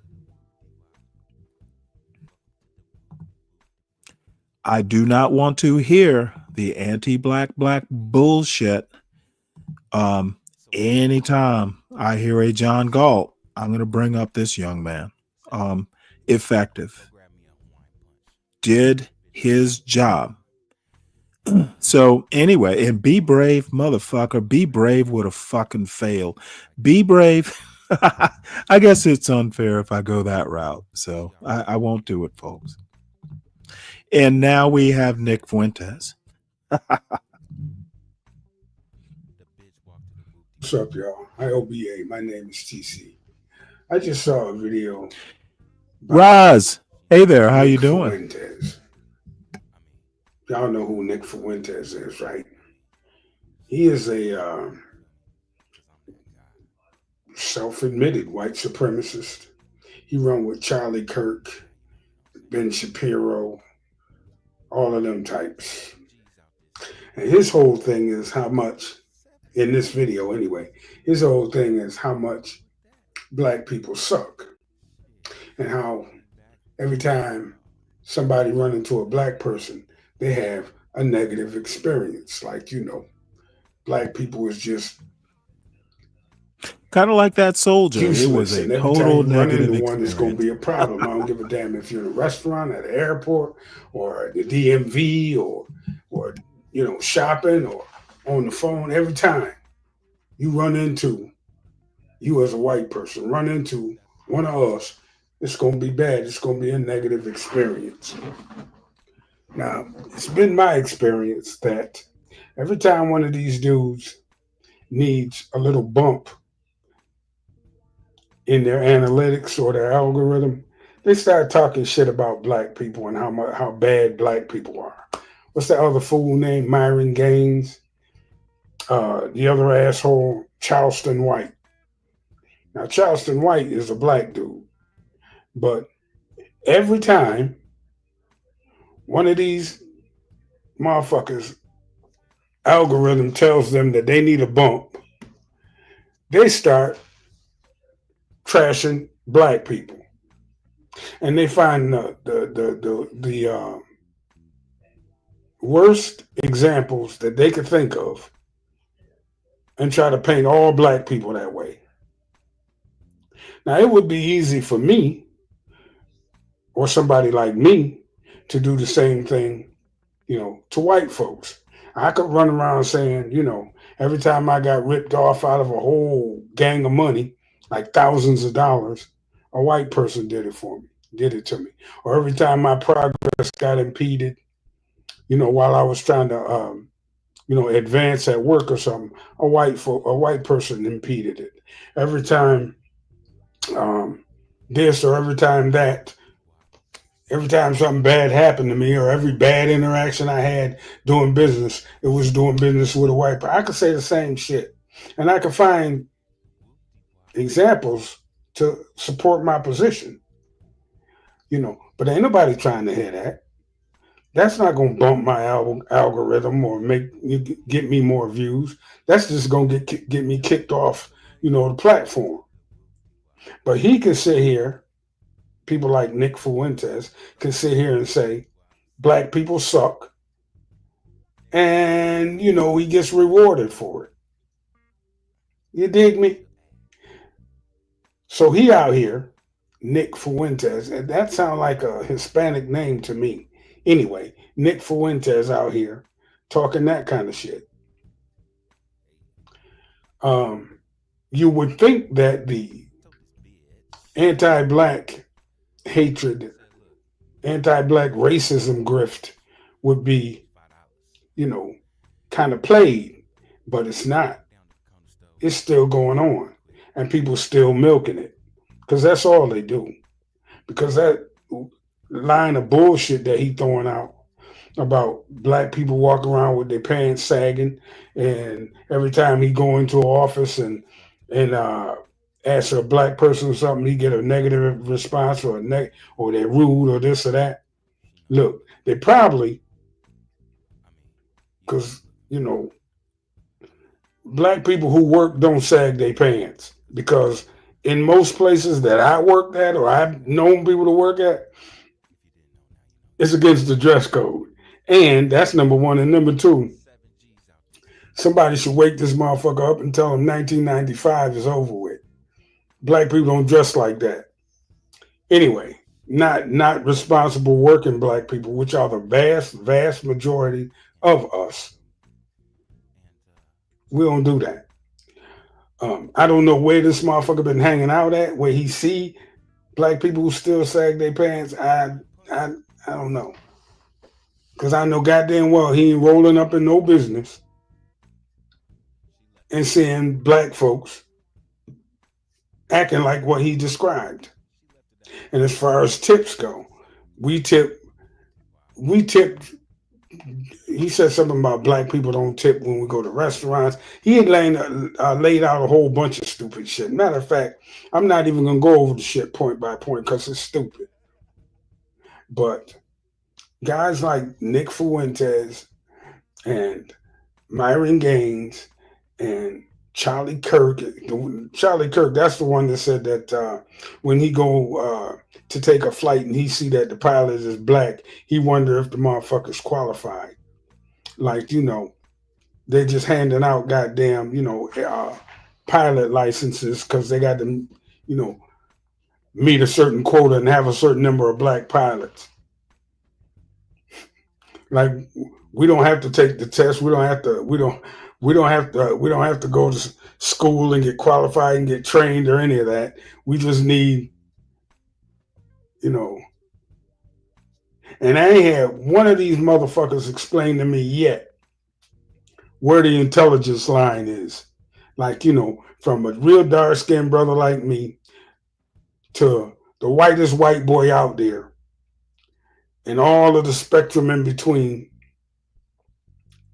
Where's the cutoff? When does your intelligence start to shift one way or the other? At what point in your melanin journey does your intelligence start to change? For the good or for the bad? At what point? Like, I want to know that because ain't nobody been able to answer that fucking question for me yet. And I want Nick Fuentes, if he ever see a video like this, to explain that to me. But he can't because all he doing is running his mouth about people he don't even know. I asked this motherfucker to name me 10 black people that he ran into that treated him like that. He wouldn't be able to do it. All he doing is running his mouth because he know that the more shit he talk about black people, the more people will tune in to watch it because they want to hear that. Because in their mind, they believe that.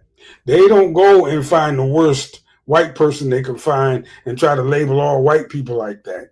They don't go and find the worst Hispanic that they can find and label all Hispanics like that, or the worst Asian that they can find, or the worst East Indian that they can find, or the worst Indigenous American that they can find, and label all people like that. They don't do that. They just do that shit with black people.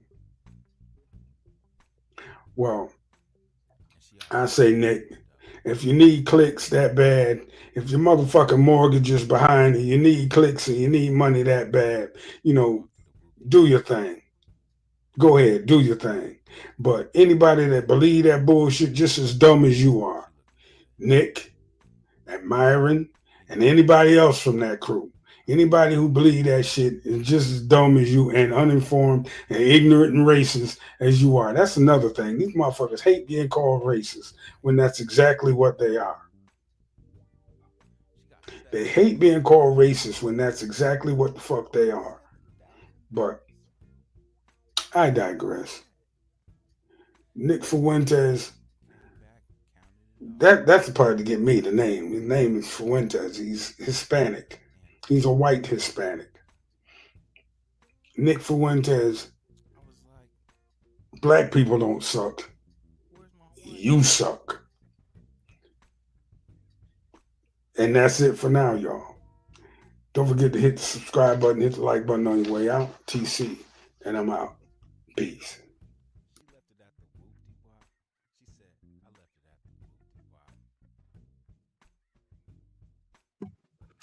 Well, folks, I actually am going to switch over to my newest girlfriend. In Atlanta, I really want to visit those places And then I have some family out in Atlanta that I definitely So want this to is a lady who make my way and go visit and see how they're doing. was in Alaska. She's a 70s, I grew up in professional chef. Savannah in the 70s and 80s. It was awesome. Kind of Yeah, know I of just her remember like right through outside the airport. It was beautiful, like green grass, Drip's flowers. channel. It was very beautiful. She's But I visiting am so Alabama, mad that I made it that close and I to typed. ATL, but didn't go. She's And so actually it's going to like be my I was newest right internet there. girlfriend. I think So she's when I go awesome. back to ATL or Georgia, I'm gonna make sure that I visit ATL, and I really want to go to Savannah. Are there some good places to eat in Savannah? But yeah, it was just beautiful when I went there. It's beautiful. Hold on one sec here. Very beautiful. You know what's so funny? Okay, so I was talking to the foodie gang yesterday.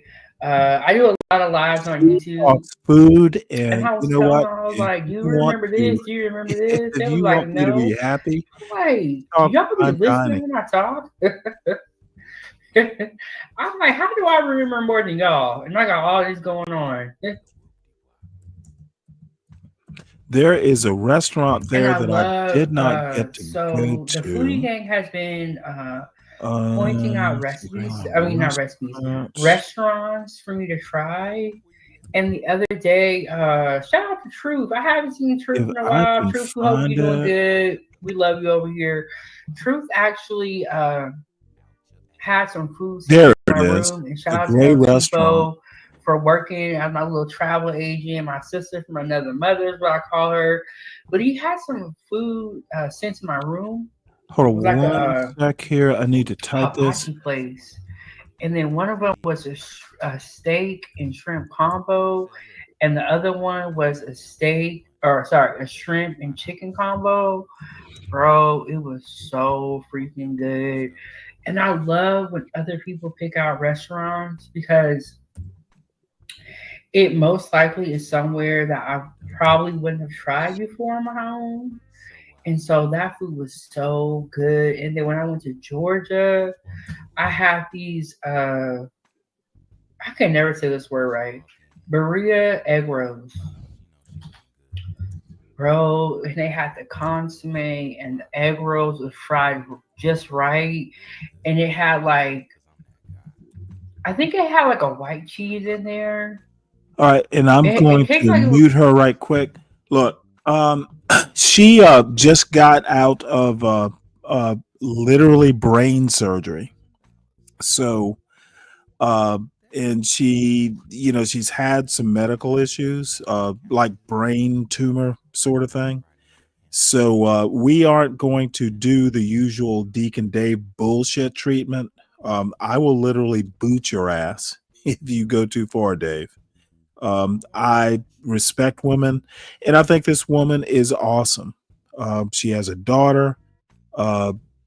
Look, maybe what you need to do is spit up your fucking red pill, and you know, don't have to fuck every woman that you meet.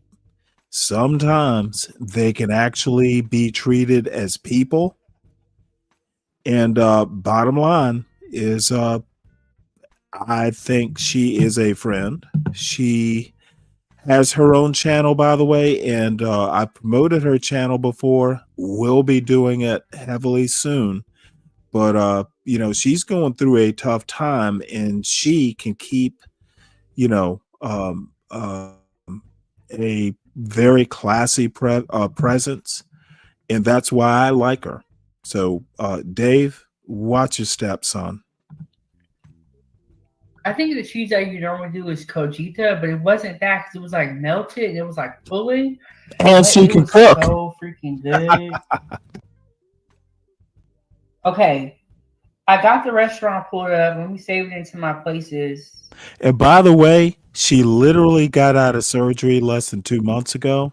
Hence the shades. So yes, I had the hibachi food. The hibachi And we restaurant are going to here, let really, her really talk. good. I had the burrito tacos in Chicago. I had some bagels there. Chicago food was hit.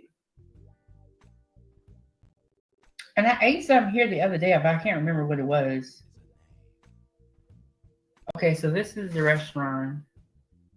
Can y'all see it real good? So that's called the Gray. Wow, this looks. Ooh, that's the outside of it. It's beautiful. What kind of food they got? Okay, they got some oysters. I'm not really an oyster fan. Do y'all like oysters? I'm not really an oyster fan. I don't like. Well, here's the stuff deal like with that. the Gray, by the way. I talked about fine dining. The Gray in Savannah is one of the co-owners is a black female chef from, I think she's from New York City, somewhere in New York City. It is awesome. There have literally been PBS specials on this restaurant tucked right on MLK, right across from Broughton Street in Savannah. I was gonna go last time I was in Savannah, maybe a month ago, and just didn't get a chance to. But you know what? She's talking about visiting Savannah. If the schedules coincide, this is literally fine dining. Like, you don't order a la carte. There are themes to the way this young woman does her menu, and it's seasonal. We're gonna be there, and this is the kind of shit.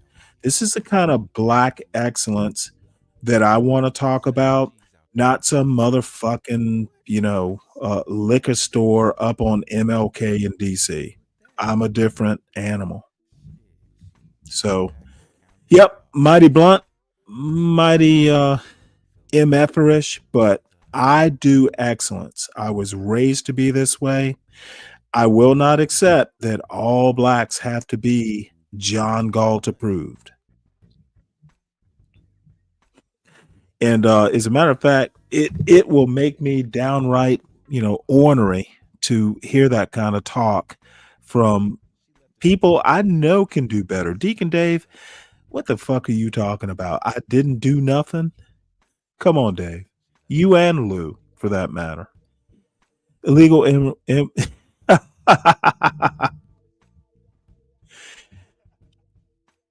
Yeah, Lupin, who knows what 12th man talks about.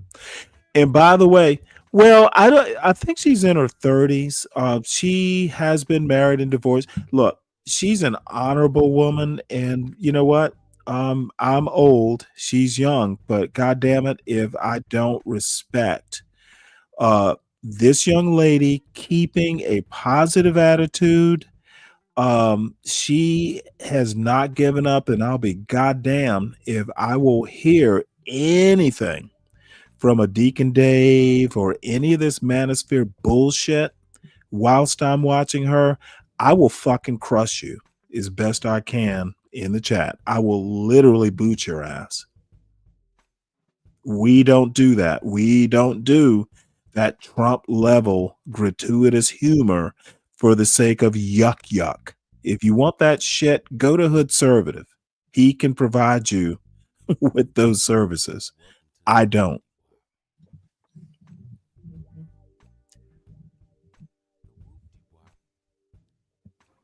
Can that go to Trampoline Park?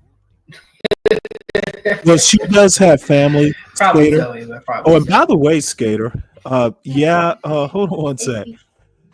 You know what? Actually, I have been dreaming. That's like those two jars. I could put like 10 pounds or more of flour in there. Roller Skater, you are too kind. By the way. And yeah, of course she's tough.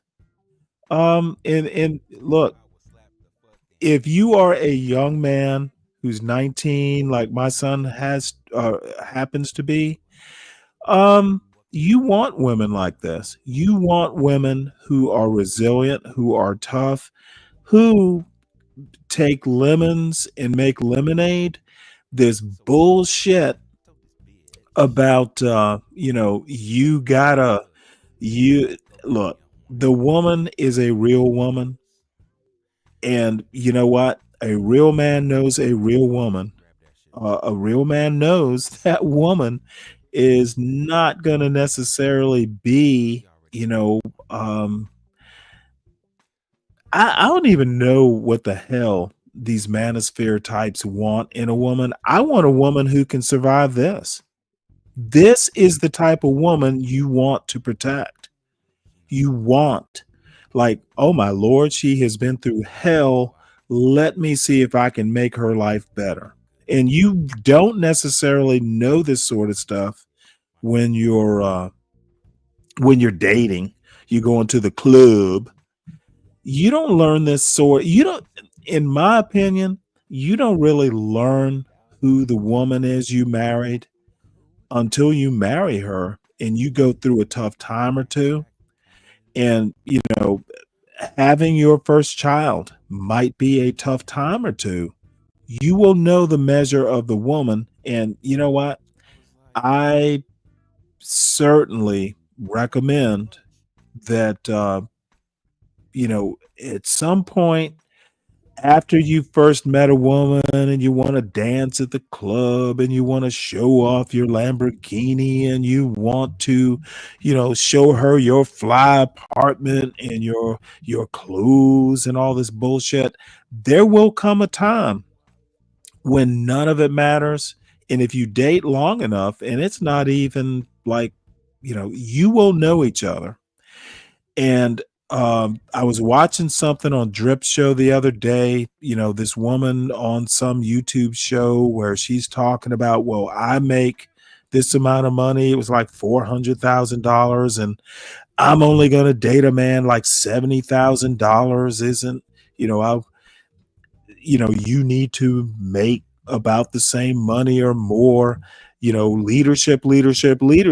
But, the only man I'm going to follow as a leader or be submissive to is a man who makes more money. Motherfucker. So shallow, so 2025. Maybe I'm not a boomer, but maybe I'll sound like one. A real woman when you meet one, and the real women are going to be there when you need them. I've experienced it, folks. And I was there for my wife when she needed me. As a matter of fact, to be honest, the only reason I've gotten through, my son being where he is because I literally, like, if I motherfucking fail, my wife is going to come back and haunt my ass. If I fuck up, she will come back from the grave and let me know that I fucked up. Let's not have those sorts of nightmares. I'm tired. Look, I'm tired of the bullshit. And, this might be the day. Yeah, I've had a couple beers. Probably should go out and get more. But I'm at a point now, and thank God my son understands me. I can be blunt, not bullshit. I don't have to be nice and put on all the lace that I sometimes have to do with some of the quote men in this channel space. Stop the bullshit. Stop the red pill bullshit. Stop telling women what they need to do. And there are some women who will tell men what they need to do. You know who you want to spend your life with. And if you don't want to, and you might know after a date or two, look, promiscuity happens. I've done it. I hope, my son is careful. Look, we're not the 13th century, but this fucking bullshit that I hear going on in these manosphere fake human being spaces, a good woman, And if you don't, motherfucker, then you better read a book or just figure it out. But I'm done listening to what women should be or submissive. Motherfucker, you just fall into the role. You know, getting on a goddamn panel talking about women need to be submissive. Fuck it. Why are you even on this panel? How about go tend your family? I think a motherfucker who wants to get on a YouTube chat and talk about who's married and wants to talk about what women should be or the roles of men and women, motherfucker, why are you on this panel and not tending your own garden? Because you can't. And YouTube is the only place that this sort of babble is accepted and people nod and go, "You're right, brother." Fuck all that bullshit. YouTube is a space, maybe you can talk some shit or whatever. But dude, I suspect a lot of these people getting on here and talking about the role of women and the role of men. And I can name specific examples, but the one that I know I won't get in trouble with, the motherfuckers who have a JP up on their panel and it's CT, I've seen JP all over the place. The motherfuckers who want to treat him like he has anything that to offer normal human beings. Look, there comes a time when the clown show gets boring, and the people who are allowing JP up on their panels are worse than he is. Yeah, I said it. If a motherfucker wants to have JP up and ask him, quote, challenging questions just for the laughs of his mostly white racist audience to go, well, that's like black people. That's not what my channel's going to be about. Fuck JP. JP's always welcome, but we're not playing his game. He will play my game. Motherfucker, tell me about the last goddamn book or the last medical checkup, the last pediatrician visit that you had. Because I bet you don't know what a pediatrician is. And I know I'm kind of rambling. I see Dave with the laugh emojis, but dude, don't follow up this motherfucking black depravity. Be like this young lady, Chef Big Bang, and I will drop her link. Be like her. Someone who has actually had challenging times, and she can do a YouTube show. Her daughter hardly looks neglected. The daughter is beautiful, well taken care of. Now she has family. That's how it works. Depend on your family. You will need your family. But you know what? This young lady is not fucking doing the doom and gloom bullshit. She is here. She has gone through adversity, and I don't give a fuck how she looks. I want to know how she is. And if y'all motherfuckers aren't in that how she is space, then y'all are the problem. Red pill is the problem, not the solution. Stanley, Tommy what do you Sotomayor and the motherfucking John Galtz and the CTs, all these goddamn morons, they are the problem. They are not the solution. And people need to be willing to go, hey, y'all are entertainers, but we don't give a fuck what you say. We will yuck, but we're not taking all these dumbass bullshit takes. It's boring, it's moronic, and you know what? I sometimes seem to be the only one who will literally tell CT's a goddamn moron, or John Galt, who's a bigger moron. Let people know what you think of them. They will adjust or push back, but they will at least know what you think. Yes, Miss Ponder. Stanley. So you're bringing up CT's channel. No, I will bring up any goddamn thing I want. Are And- you going to criticize me? Not here to criticize you, Stanley. It's Are your you sure you're not? It how doesn't can I sound criticize- promising. Stanley, how can I criticize your channel? That has always been my argument. Oh, How you know somebody- what? You're always free to do it if you're willing to accept the response. Stanley, my question is your direction. Are you seeking subscriber count or viewership? I'm seeking me doing what I want to do. And that's what you Would always love to. Oh, hold on. Let me finish my answer, ma'am. always do. I, first of all, seek to do what I want to do. I promise I won't be destructive. I hope for a high subscriber count. I hope for a lot of likes, but it's not a requirement. And you know what? If I don't get it, I will have to accept that, people think I'm some odd bird who doesn't really care. You come along for the ride if you want to. I'm not going to not be who I am to get a subscriber count. Stanley, It is nobody's what I want to do. What I want to do will always be paramount. What Then- people want to hear or what people want me to do will always be a distant second. Nobody is stating that, Stanley. Nobody's stating Well, good, that. but I just needed to define it. Nobody's stating that. Do whatever you want to do, Stanley. It's your Oh, channel. I just said I would. So thank you for the permission. Permission. Stanley. Permission. So what were you gonna say? You asked me what I saw. I think I just described it.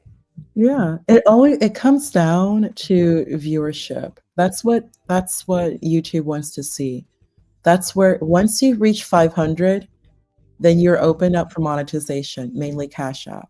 Once you Well, reach see, I thought it was like 1,000.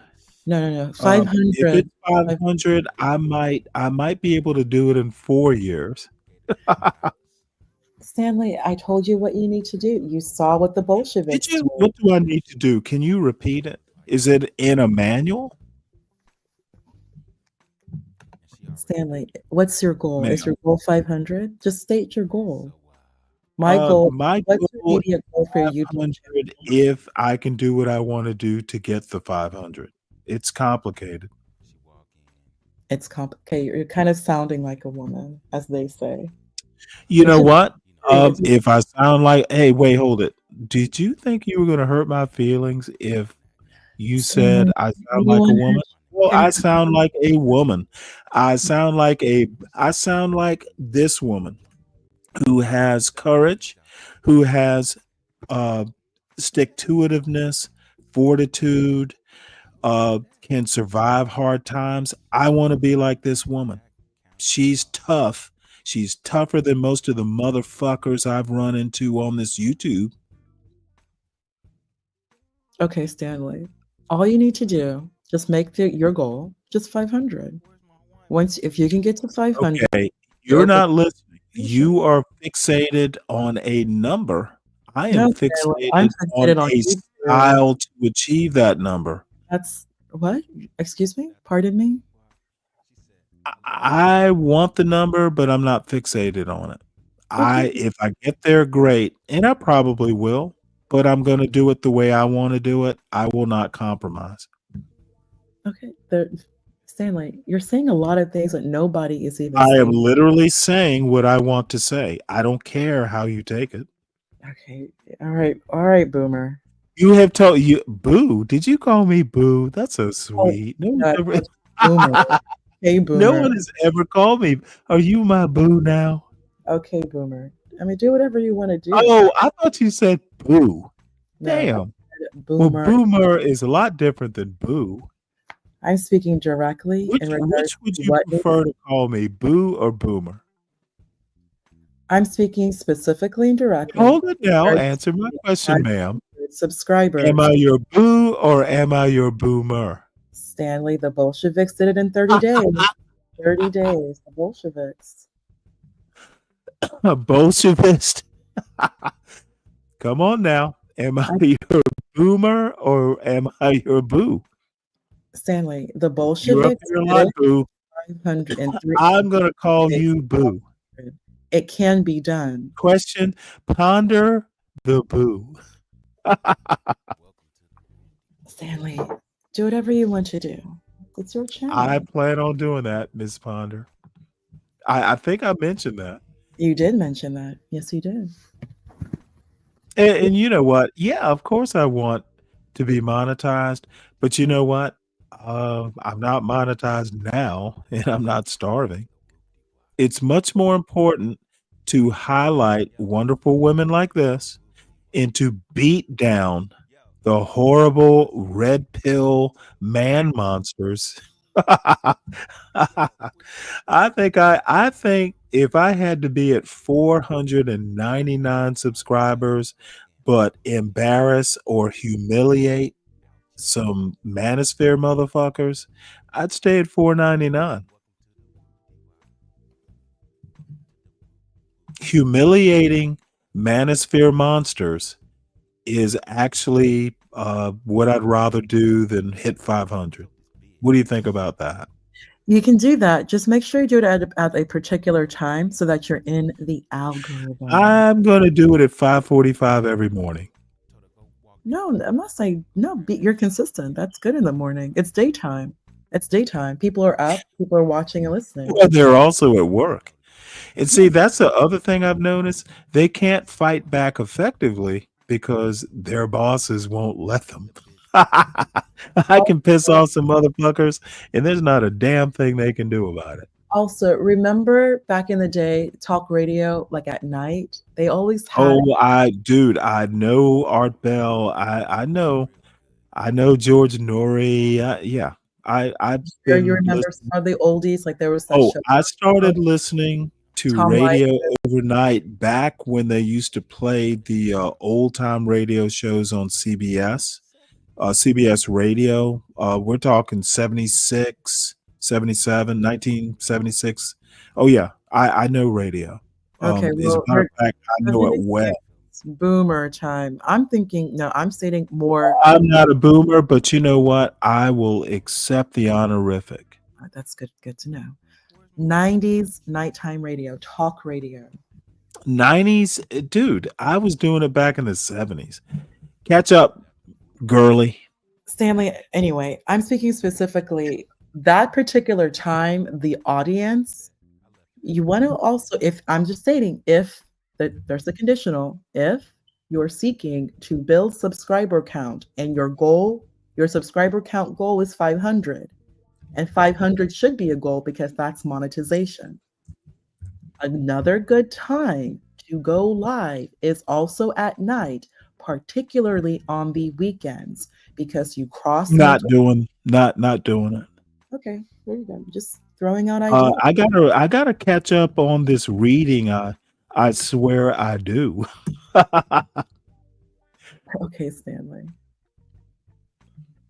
Well, what are you offering to be my manager or my No, I'm producer? not. What is I'm not offering anything. I simply just stated. Well, I literally mean professional. I'm not offering anything. I'm simply You stating. sure? Okay. This offer of manager / advisor is mighty sexy. I never said that, Stanley. Now I'm messing with you. Don't take it too far. No, not at all. Stanley, I did a project with YouTube about 5 years ago. That's why I'm just familiar with their You analytics. tell me about that. I did. And you have seen it been done. And I will do what I want to do. I think you Always offer do what you wanna excellent do. advice. I just need you to know that. Look,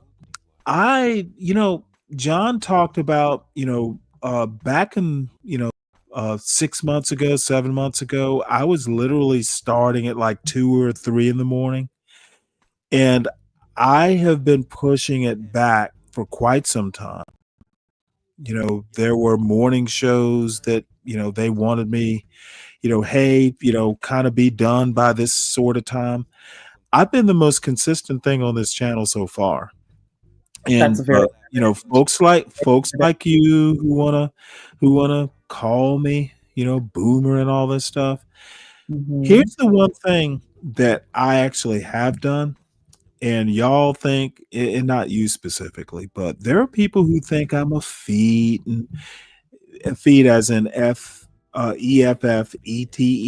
a feet, kind of, snooty, kind of all this stuff. Motherfucker, I'm a worker. Okay. It's not exactly at 5:45 every morning. I am retired after all. I do, as an old man, require my sleep. But by and large, I am consistent. That's undeniable. Uh, How the yeah, both but got I don't know that a lot of people actually appreciate it. And maybe, and of course you do because you're that sort of person, but I enjoy doing it is why I'm consistent. Okay. It's a little bit of a chore, but I have like people like my show sponsors here, which I meant to bring up. And I added Roller Skater Texas Girl. Show sponsored by Lupin Riking, the CKJ3, Deacon Dave, Dirty Dude, and Roller Skater Texas Girl. You know what? It might just be I do the whole show for these five folks. I it literally warms my heart to know that, as goofy as I am, sometimes I bring something, that they want to support to this stream. So we go.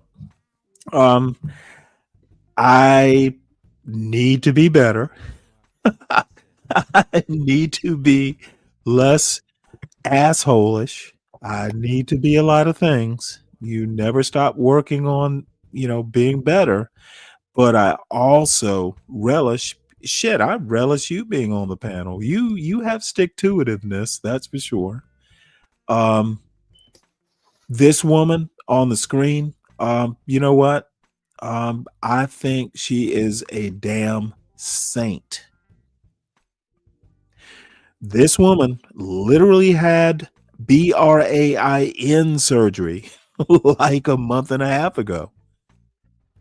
She's wearing shades because, you gotta kind of protect your eyes.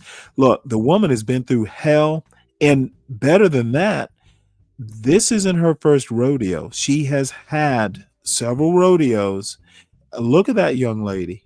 That girl is well taken care of, etc. I am nowhere near motherfucking as tough. I know this. That child has a good mother, and so we go. So I am going to unmute her so we can hear a little bit more. She's in Alabama, by the way.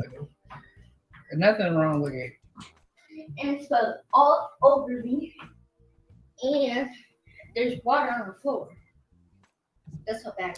Now, see, she's more patient than I'd be. Ew, that's crazy, man. Hey, go sit down, like I've been saying. I'm cute. Stay on the live, girl. Stay on the live.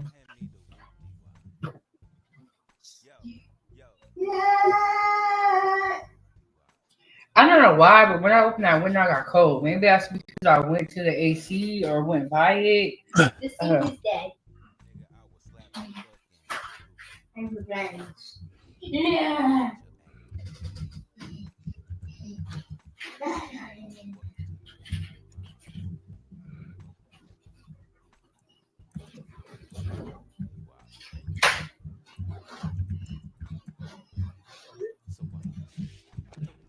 All right, so Okay, I would share my screen with you guys, but when I did it last time, when I showed y'all the adult McDonald's Happy Meal, my Wi-Fi kind of like, yeah, I kind of like went.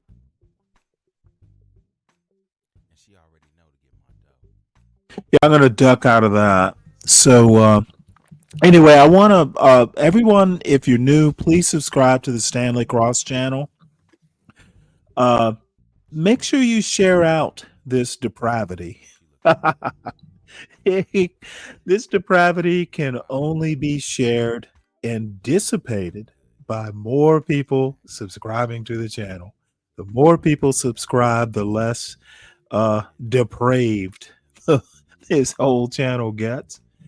But also make sure you subscribe to the John Galt Urban Landlord channel, which is John does his thing there. Make sure you subscribe to Urban Landlord Clips, which a lot of John's street interviews, which are always entertaining, get clipped.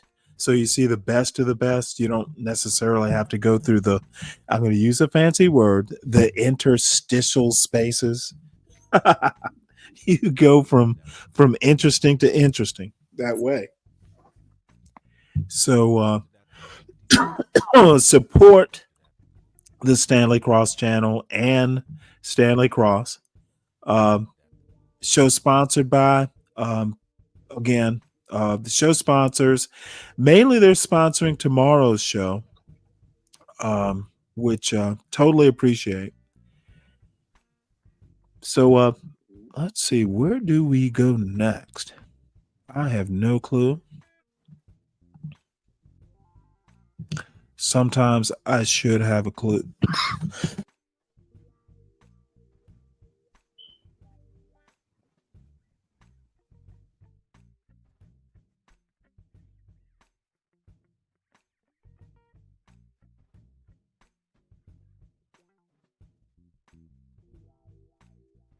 So let's see here.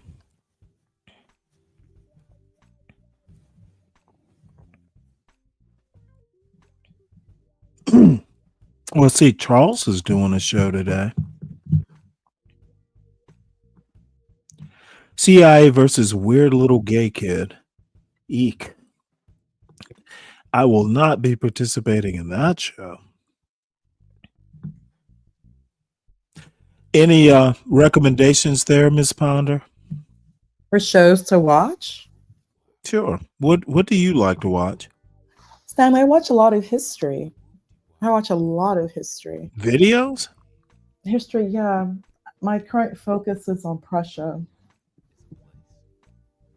I watch a lot of history. That's what I do, Stanley. I'd say that is a compelling interest that I'd like to participate in. I don't think you would be. Maybe Ryan. I think Ryan would like it.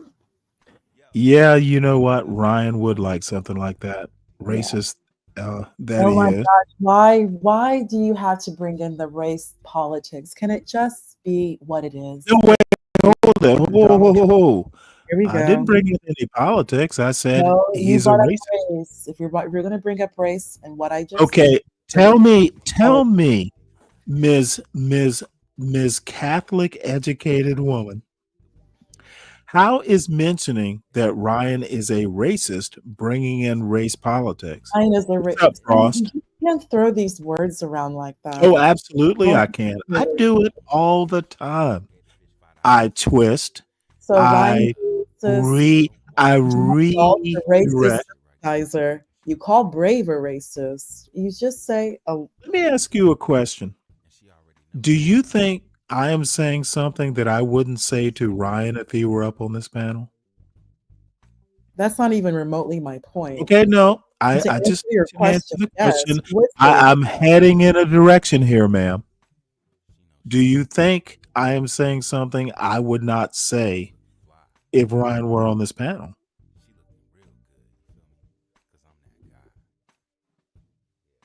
The answer is no. And definitely Brave, shit. I'd call Brave worse than racist. But there's no look, I am nothing if not brutal. Ryan knows what I think of his politics. So you don't need to be ashamed for him. He knows I think he's a racist. You know what? This video you have up will probably be interesting. This is who? Stormer?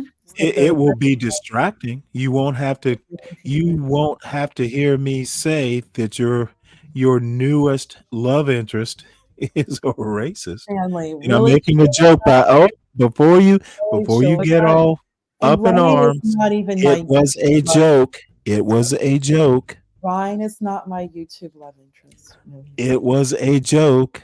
Okay, good. Leave it there. Leave it right there. A Oh, joke. no. Now that you want me to leave it there, of course I'm not going to. All right. Well, anyway, and I have one more after this about Walden specifically, but let's hear this. What did Donald Trump, Vladimir Putin, and Benjamin Netanyahu, this is not a setup for it, And but a Ryan. funny one at least, 3 white men in their 70s, pushing 80, all products of the same generation, born within a couple of years of one another, actually learned from World War II? The short answer. This also includes they learned that Brave. the world built after it, built as a product of it, Includes who? didn't stop them. Brave. Hey folks, I'm Tad Sturmer. I'm an American scholar. Well, of I don't resistance think. history at the Okay, University of hold Southern on a Denmark. second. It includes You Brave. want Brave is you of this want to generation. well, see, what you don't seem to Brave is of realize. this generation. Brave is of this Okay, generation. okay, listen to what I'm going to say. What's the difference between Brave, who happens to be of that generation, and by the way, he's not. What is the difference between, say, a Be Brave or a Vladimir Putin or a Trump or Netanyahu? What's the difference? Well, their similarity is Okay, all no. of It's simple. generation. It's simple. The difference. Don't give me a I don't know soliloquy. what the difference is, Stanley. I know they You have literally don't know the difference between No. Trump, Putin, Netanyahu, and Be Brave. and Brave. I don't know. You literally don't know the Stanley, difference. I have a low IQ and simple. I Okay, don't. no, ma'am. You know what? I don't tolerate this kind of. Either you are being willingly stupid, or you actually are. Which is it? Here we go, Stanley. All I know are similarities. No. I can't let this slide. You literally want to all I bring can Be tell you Brave. is You similarities. literally want to bring Be Brave and Think into a Trump, Putin, and Netanyahu conversation. Can I actually finish, or I'll just go back on mute? No.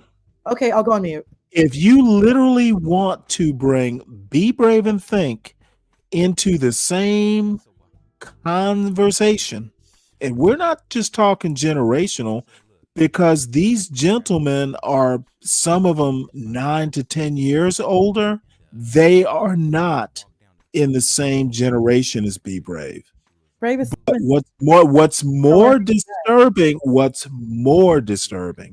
is that you think Be Brave should be brought up in the same conversation as Donald Trump, Vladimir Putin, and Bibi Netanyahu. What is one of these things is not like the others?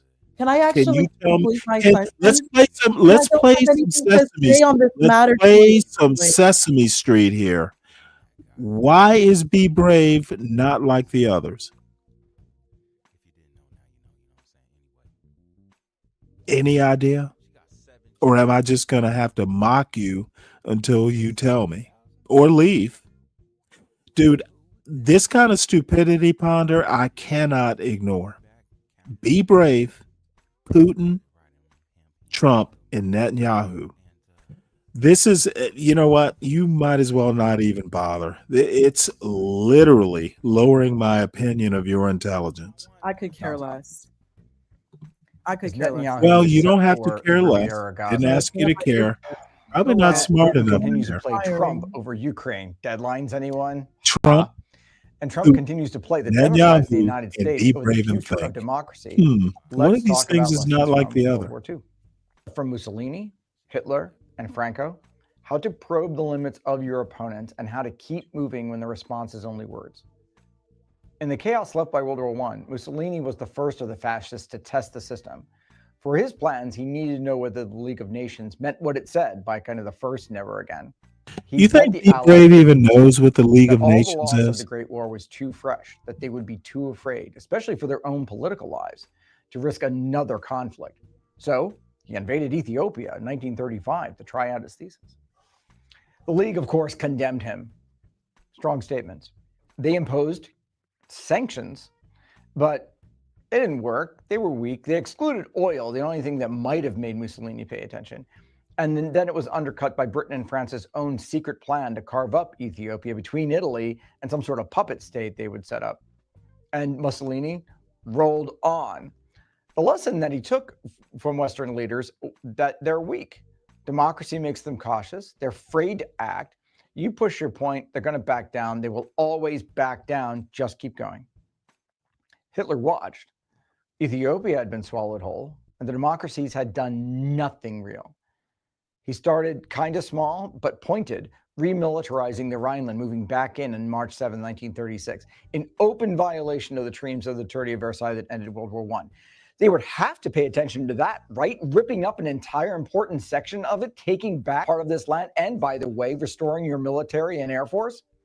Rewrite the ending of World War I right in front of them? Certainly France and Britain and the United States would want to make sure all those lives meant something, right? No, they blinked. Then Hitler moved on to Austria. That's the funny. March 1938. Then Munich, September 1938. The Sudetenland The handed Justice to him by League of Britain an- in the the name Justice peace League in of our Nations. time, words on a piece of paper. Then March 39, the rest of Czechoslovakia. Each step followed the same pattern. Make an agreement. The Allies love words. Violate the agreement. Ignore the statements. Close your ears, close your eyes. Keep moving. The other side shuffles papers, gets afraid, makes statements, gets afraid, while you change the map. Franco saw the pattern, and then he joined it. In Spain, the fight for a republic had to be waged by volunteers. Those bastions of liberty and freedom stood on the sidelines. Those state democracies that wanted to invoke the language of revolution without doing a damn thing about it. So the international brigades, communists, socialists, and everyone else willing to stand against fascism in the face of states that would do nothing had, in fact, bear the burden. Democracy stayed out of it, hiding behind non-intervention policies. Meanwhile, Hitler, Mussolini, sent air power, materiel, men. Guernica burned. And still the Allies did nothing. They issued statements. The fascists sent bombers. That's the lesson these guys have learned. It's the same one that Trump and Putin and Netanyahu act on now. As we can see, World War II didn't end like we thought it did. The ending is in fact being rewritten right now, every day.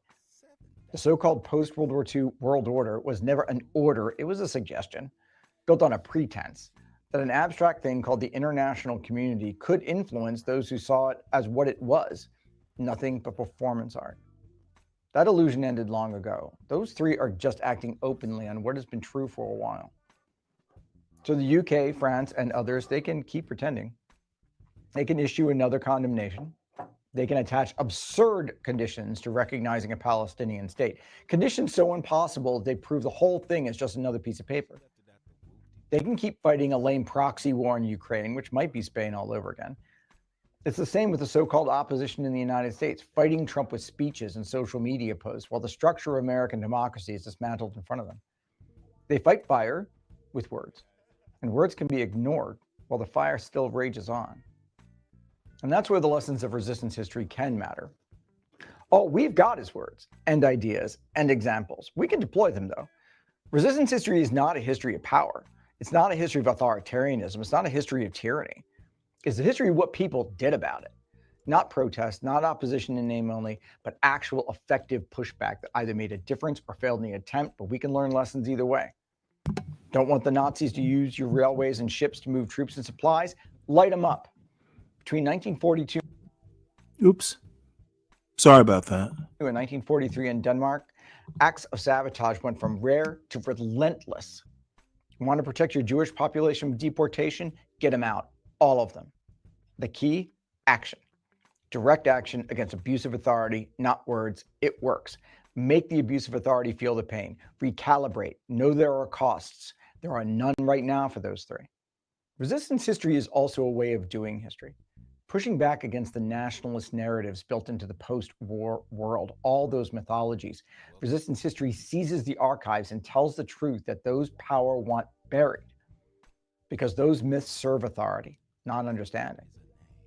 As a colleague just told me, critical history is what the fuck. Bottom-up history is fuck me. And resistance history is fuck you. I can kind of get with that. And what would resistance history teach us about all this? That these men will not stop. They must be stopped. They must have an incentive to change course, to start counting a cost. Right now, none of them are paying anything. Mussolini, Hitler, Franco didn't pay until millions of lives were already gone. Franco never did. The toll is ticking again. The institutions people once dreamed would protect them have been revealed as nothing more than stage props in a bad play, and historians know how that play ends. As Hannah Arendt argued, abuse of authority does not stop on its own. It never has.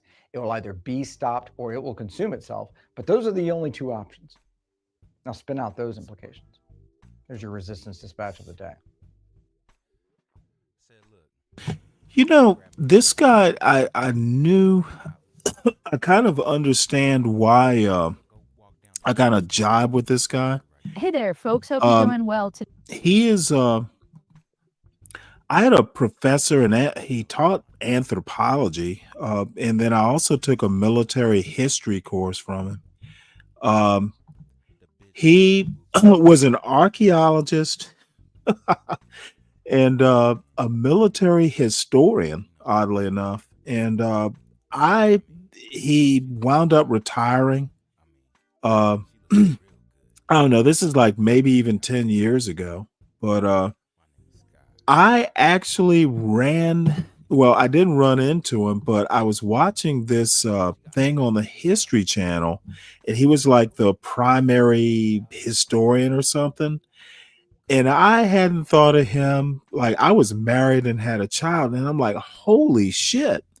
So I figured out how to get a hold of him.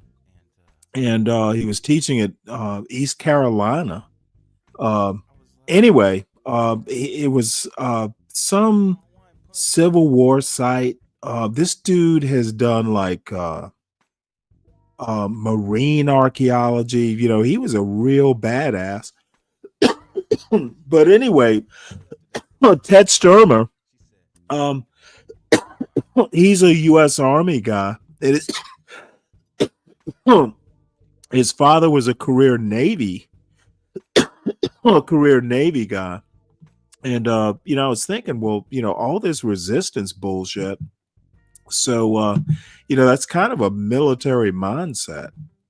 You know, how do you resist effectively? That sort of thing. So, good for him. That's why I'm a fan of his. Resist can hurt. Resistance can hurt. For good reason, Thoreau's resistance to civil government. And this is the what happened at Walter. The Bible of what happened at Walter Pond. It is, in a real and definable sense, the ideological origin of resistance as we understand it today. But it has a history of its own, something that I unpack in one of the chapters of my book. It's born not only of Thoreau's moment, but of America's founding moment. Not the patriotic fantasy version, not the Ken Burns version, not the 1776 Commission version, the real one. Hey folks, I'm Tad Sturmer. I'm an American scholar of resistance history at the University of Southern Denmark and Johns Hopkins, and the author of the forthcoming book, A Resistance History of the United States, coming to you next year, knock on wood, from Steerforth Press and Penguin Random House. Now, Thoreau wasn't writing in a vacuum. He was writing in direct confrontation with the world that the American Revolution had produced, both its rhetorical promises and its practical failures, its utter failures.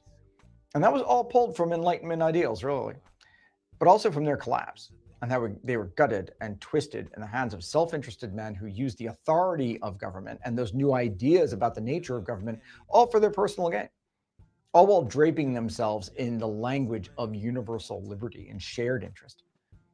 But by the early 1800s, as romantic nationalism took a stranglehold on all that, taking those Enlightenment ideals, originally conceived as universal, not attached to any particular people, it warped them into these brutal ethnocentric ways. You could see it in France, you could see it in the Germany that produced the first of America's most powerful myth makers, people like George Bancroft.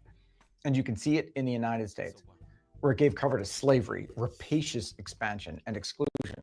It produced the gag rule, it produced the annexation of Texas, it produced the murder of Elijah Lovejoy, and it produced the ongoing daily oppression of 3 million people by 1846, 1 in every 7 Americans. And Thoreau saw all that. And he understood it in a way that only someone paying attention to the 60 years of the First Republic in operation could. He knew that the government created by the founders hadn't failed to live up to its ideals. Those ideals weren't in fact there. It had never been designed to realize them in the first place. Now, that wasn't necessarily, in a sense, their fault. They did what it is they said they were going to do.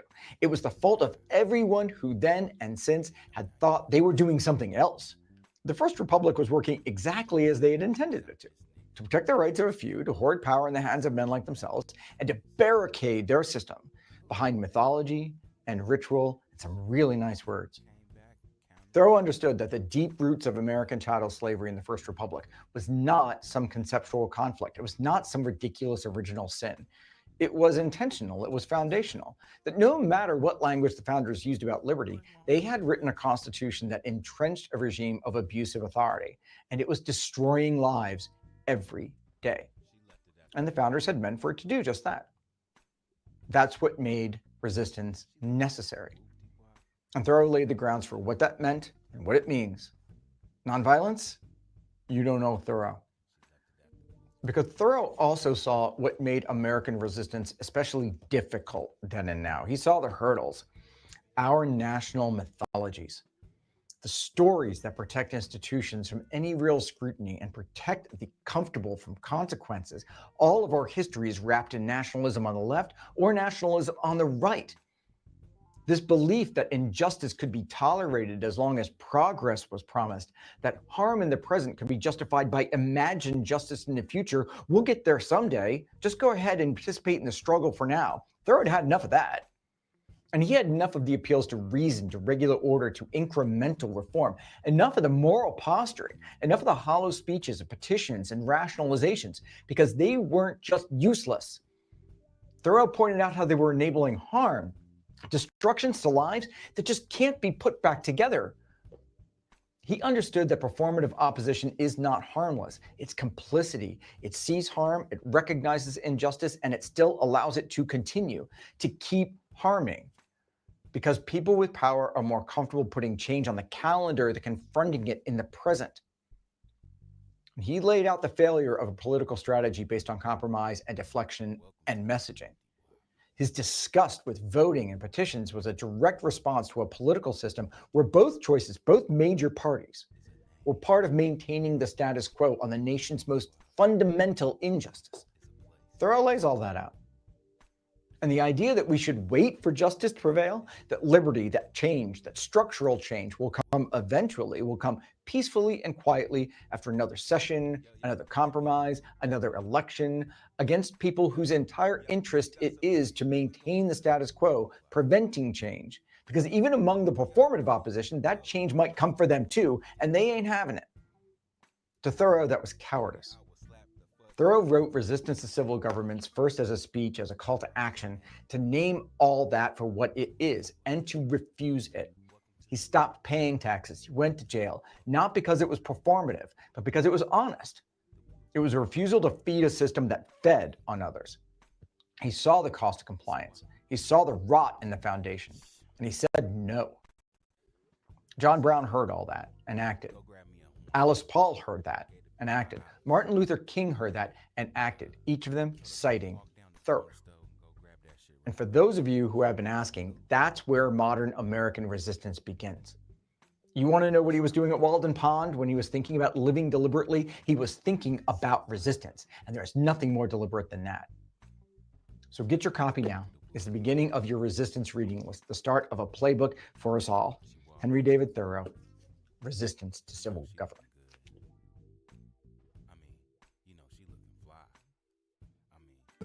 Any thoughts there, Ms. Ponder?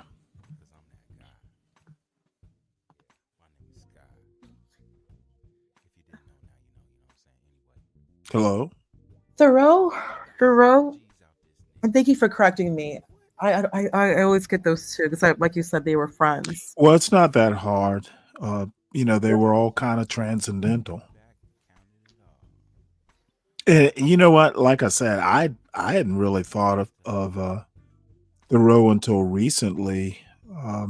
That's funny. Like literally the last time I read on Walden Pond was 10th grade. So it's been a while. Yeah, I've been thinking about him and Emerson the past few weeks. Why? Just my own personal reasons. Interesting. Well, it's good to know that someone thinks about books for their own personal reasons. There's not enough of that. MLK really studied him. MLK really, Yeah, I've heard. and from what I read, when MLK wrote Birmingham, the letters from Birmingham jail, Thoreau was an influence when he wrote that particular piece when he was in jail, prior to RFK getting him out. I've always been very interested in him. On Walden Pond, yeah.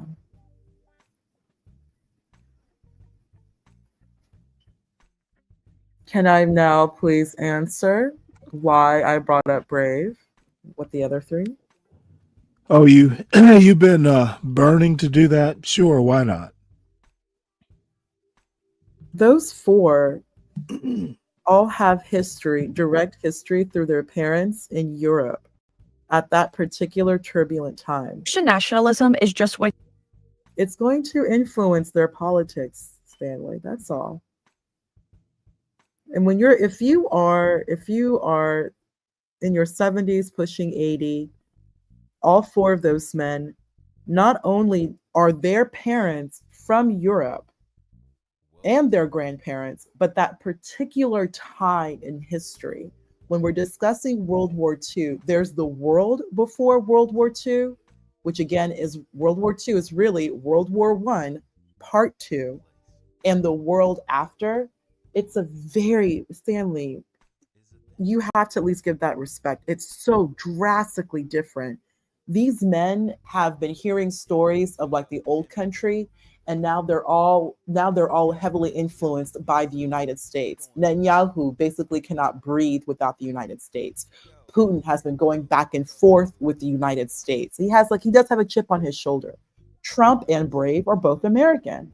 They all have ties to Europe, and three of them, Netanyahu, Brave, and Putin, all three of those men have history. They have family in that particular area of Europe, that South, Central, East Europe, where there was a lot of turbulence. I mean, all three of them have been influenced by the fall of a government, like actual governments that lasted for like 300, 400 years, collapsed and are never heard of again, are never studied again. We're basically absolved into other countries. It's a very unique experience. So when we think about this, just keep that in mind, Stanley. Keep that in mind, Stanley. Imagine living in a world where the world did end, where your grandparents can tell you stories and it's basically like the end of the world. Like all of them, especially those three, they have stories from their parents and definitely grandparents of the world coming to an end. Like it's the end of the world as we know it, that REM song, Michael Stipe, that REM song. Like they actually experienced it. It's going to influence your politics. It's going to influence how you you move through life when you hear these active stories. Like these are things that we're not going to understand, Stanley. Like we're not going to understand, Stanley. Like as a Black boomer, maybe or maybe not. I mean, you've heard stories, or maybe you're too young to have remembered stories. Okay. Maybe- Well, let me until you said Black boomer, I was actually going to cut you a break. Now, what I need you to do is take this in the spirit that it's intended. Young lady, I don't know whether you have been spoiled by dealing with the level of intellect that you tend to encounter on a chaotic truth panel or a Gospel of Bob panel. Why bring them up? But no. If you speak or interrupt, I am so insulted by that last lengthy comment that you made. And I will please ask you to allow me to elaborate on why I think I have been totally insulted. You insult my intellect, and I can only assume that you are used to dealing with the Bob panels or the motherfucking CT panels. Ma'am, I'm smarter than most of the white boys you've encountered in your very brief life. That you seek to convince me that Be Brave has anything in common other than the esoteric argument you just presented as I'm only going to assume that you're just only that bright. Be Brave has not run a country. Let's start with that. Okay, you can make an argument with Netanyahu, Putin, and Trump that they are great men and that you seek to fucking involve a bottom feeding racist whose biggest talent is building an outhouse sized building and then gets on and seeks to make these large social criticisms of a community that he really doesn't understand. That you actually think I would buy the kind of bullshit that you would present on a Bob article. Well, they all have European roots and they all, motherfucker, save that goddamn bullshit for the third-rate intellects on CT's panel or the CT Part 2 channel, Bob. I will eviscerate stupid arguments like the one you thought I was going to accept. And I don't give a fuck if you're insulted. Don't you ever bring that kind of fucking bullshit to my panel again. Be Brave is a great man. That was what I was trying to get your second-rate intellect to understand. Be Brave does not even belong in the same sentence with world leaders, ma'am. That they're from Europe, that they share a skin color or some sort of orientation is such a superficial, fucking sycophantic, white worshiping, motherfucking Uncle Tom argument that you insult me by even opening your mouth and presenting the first syllable. And I mean that with all due respect. Don't bring that fucking white groveling mid-wit bullshit to my panel because I will see through it.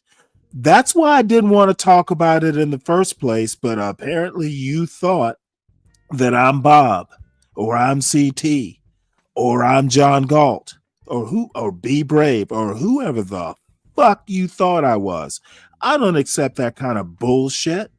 So stop it. Never do that again. And this bullshit that I have to sit here and be polite while I hear that kind of fourth-rate drivel, I lost that notion years ago. This motherfucking I have to be polite and let you present a dumbass argument and treat it with respect. Fuck that. If you're an idiot and you sound like an idiot on this panel, I'm going to call you an idiot. And stupidity has no sex, gender, race, or anything else. Dumb is dumb. And that's what I have to say. Don't ever do that again, ma'am. And I don't give a fuck who is insulted or pissed off or just think I'm antisocial. I can only take so much. And you have given me the bargain basement bullshit Uncle Tom argument that I actually didn't expect from you.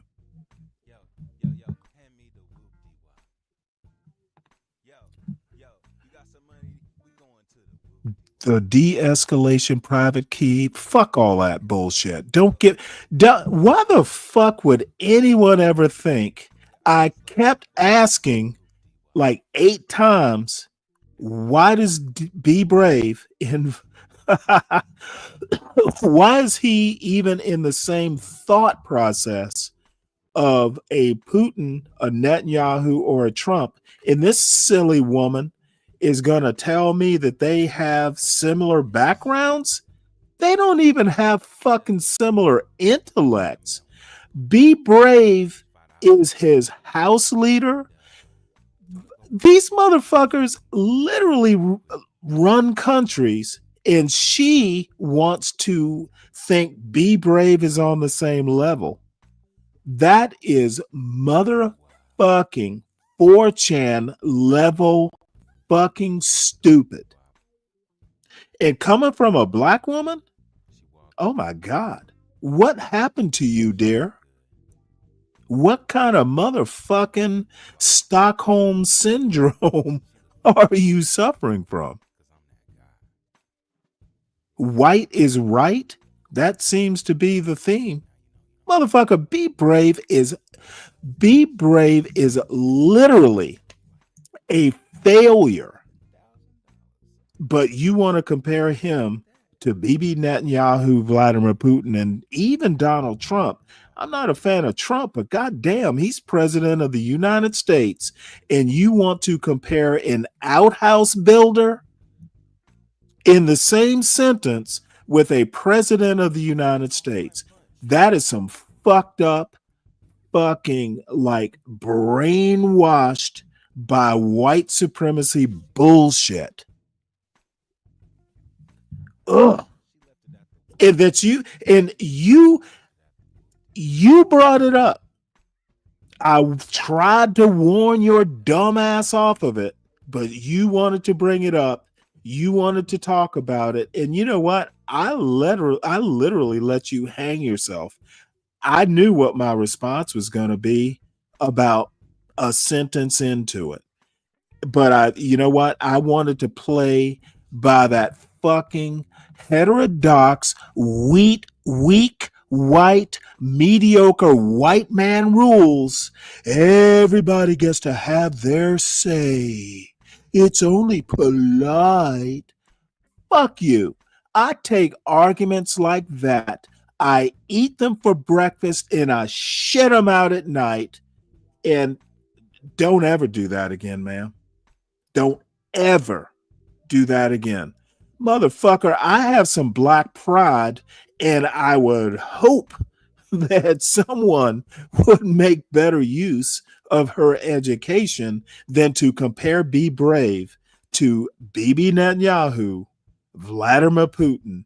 You literally did that, and you didn't chuckle. You gave me no cue that was a joke. What the fuck? Dude, I can't take you seriously. I'm sorry. Don't ever do that again. You had your chance. And you know what? You'll get another chance to make some semi-cogent argument, but you were on probation with that bullshit. Motherfucker, my son at 6 years old could do better than that. Damn. White supremacy cosplaying as a Bible study. And I talk about Christian nationalism a lot and how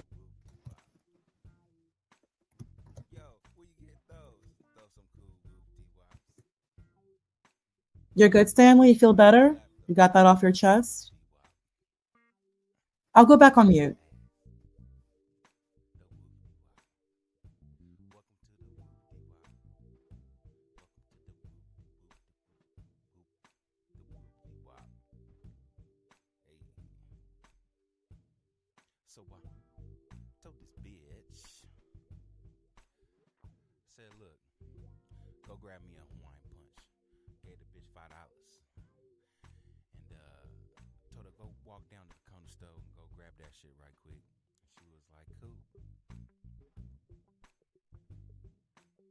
She already know to get my dough.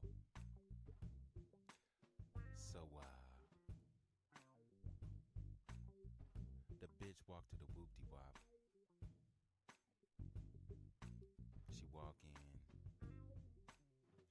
she looking good. I mean, you know, she looking fly. I mean, she looking real good, you feel me? Because I'm that guy. Yeah, my name is Sky. If you didn't know, now you know, you know what I'm saying? Anyway, she got 7 G's out this nigga. Like, what? $7,000? I'm cool with that. Shit, she came back and counted it all. Put it right in him hand, you feel me? And I was like, I think it's the biggest threat to our democracy right now. And I want everybody to know that Christian nationalists do not care about your freedoms and they do not care about Don't human even rights. And if you know bring it about the up. history of white evangelical Christian nationalists, you would understand why that's the case. The founder of Liberty University actually made a school like this. Jerry Falwell. Deacon Dave. Let's see. I said no, this isn't triggering. Literally, a black person being this stupid. Yeah, any black person with a brain is gonna be triggered by that kind of comparison. And I don't give a fuck who's offended. I do not give a fuck. Thinking that black people are stupid, that's what that argument actually, Ponder's argument, she should have just said, I think all black people are stupid. Jr. and he would preach sermons about how God wants segregation. Bob Jones University also did this. They banned black students, and then after they started allowing black students, they banned interracial relationships and dating. And the only reason Ponder, you're actually risking just me booting your ass from this panel. I didn't take shit out of context. You want to put Be Brave and Think, Vladimir Putin, Donald Trump, and Bibi Netanyahu. You literally spent 5 minutes telling me how they were similar. How am I going to take that out of context? You make yourself feel better by convincing yourself that I took it out of context. If that's how you are going to be able to deal with what I said, more power to you. But I will say it again. I think you're a fucking idiot. I think you thought I was a fucking idiot. I think you think that this panel, Stanley versus the World's panel, is a CT panel or a Bob panel where white is right. So comparing Be Brave to a Donald Trump makes sense if you are a fucking black face of white supremacy. It makes sense. Brave is white and European. Donald Trump is white and he has a European background. To a fucking black face of white supremacy, that makes sense. But you are on a Stanley versus the World panel, and I'm just going to tell you that is so Uncle Tom. You need to fucking figure out why I think you're an idiot. That white mediocrity worship that you want to do, save it for CT's panel or B Brave's panel or Bob's panel or wherever you want to take it. Does not work here, man. So CKJ3, if it's out of context, so goddamn be it. I don't worship white enough to fucking compare Be Brave to world leaders and do it without a chuckle. This woman was serious. Eek. And if motherfuckers, y'all in the chat don't understand why I'm pissed off about it, then fuck you too. the only reason they went back on that is because the IRS was saying they could no longer be tax exempt if they were going to continue to discriminate.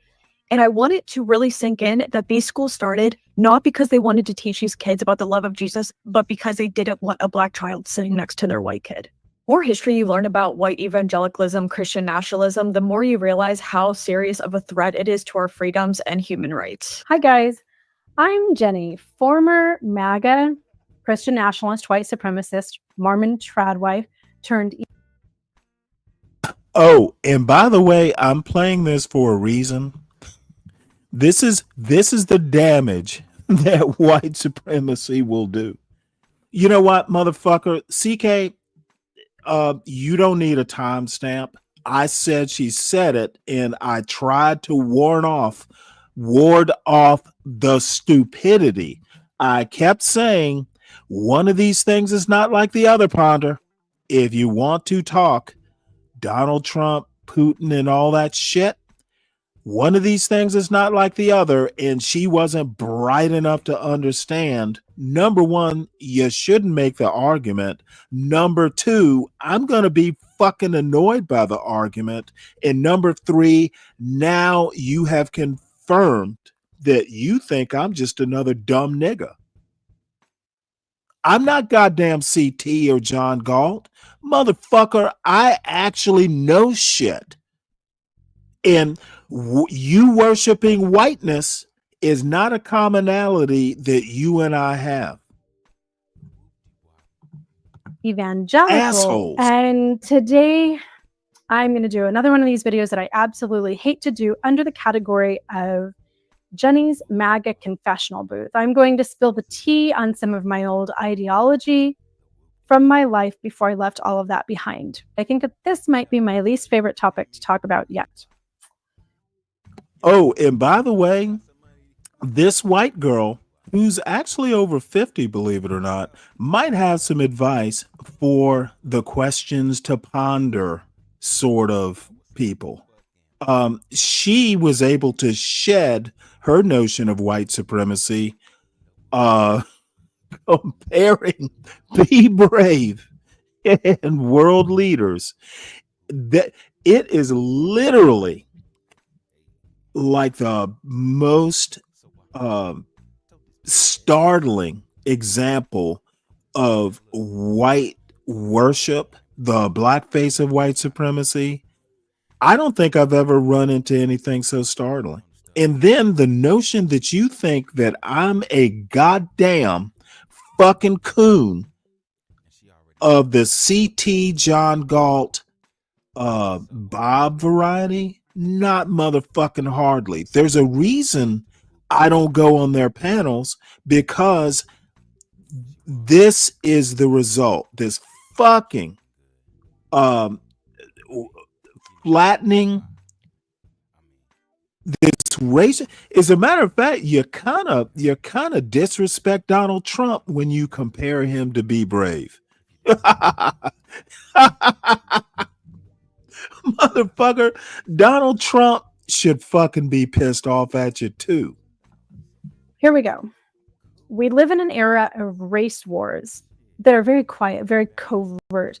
Unlike the civil rights movement, which was very public, a lot of violence, a lot of noise around it, we have the same thing going on right now. But people like my old self who are guiding this race war are sneaky. They've learned from the past. But they are just as hateful and power hungry as the people who opposed civil rights to begin with. And I know this because this used to be part of my life. So I'm going to share with you some of the things that I know as a former insider. Now, everybody's talking about this American Eagle ad with Sydney. I have to comment on this. So, Questions to Ponder says to Deacon Dave, it was not even that hard. Stanley stays in a perpetual state of triggerdom. Well, ma'am, I stay in a perpetual state of triggerdom because I am assaulted by third-rate white worshiping intellect, and I don't hear so much as a chuckle. Y'all worship fucking bottom feeders like Be Brave, and you want to pass it off as, ooh, Ooh, it's good. We should treat all white people like they're world leaders. If it wasn't for white people like Be Brave, there would be no Deacon Dave. White people saved us. Save that goddamn ass kissing, anus licking of white ass for the right venues. This show is not that. So if I'm in a perpetual state of triggerdom, it's because I am constantly assaulted by fucking coonery. That's why. I don't like coons, and I don't buy coon arguments comparing bottom feeding white trash to even my goddamn president. Dude, Be Brave shouldn't even be in the same sentence, and you tried to pass that off as a cogent argument. Shame on you, black woman. Sweeney. Yesterday, I did a video with Glenn Beck, drooling and leering over this girl like she was a piece of meat.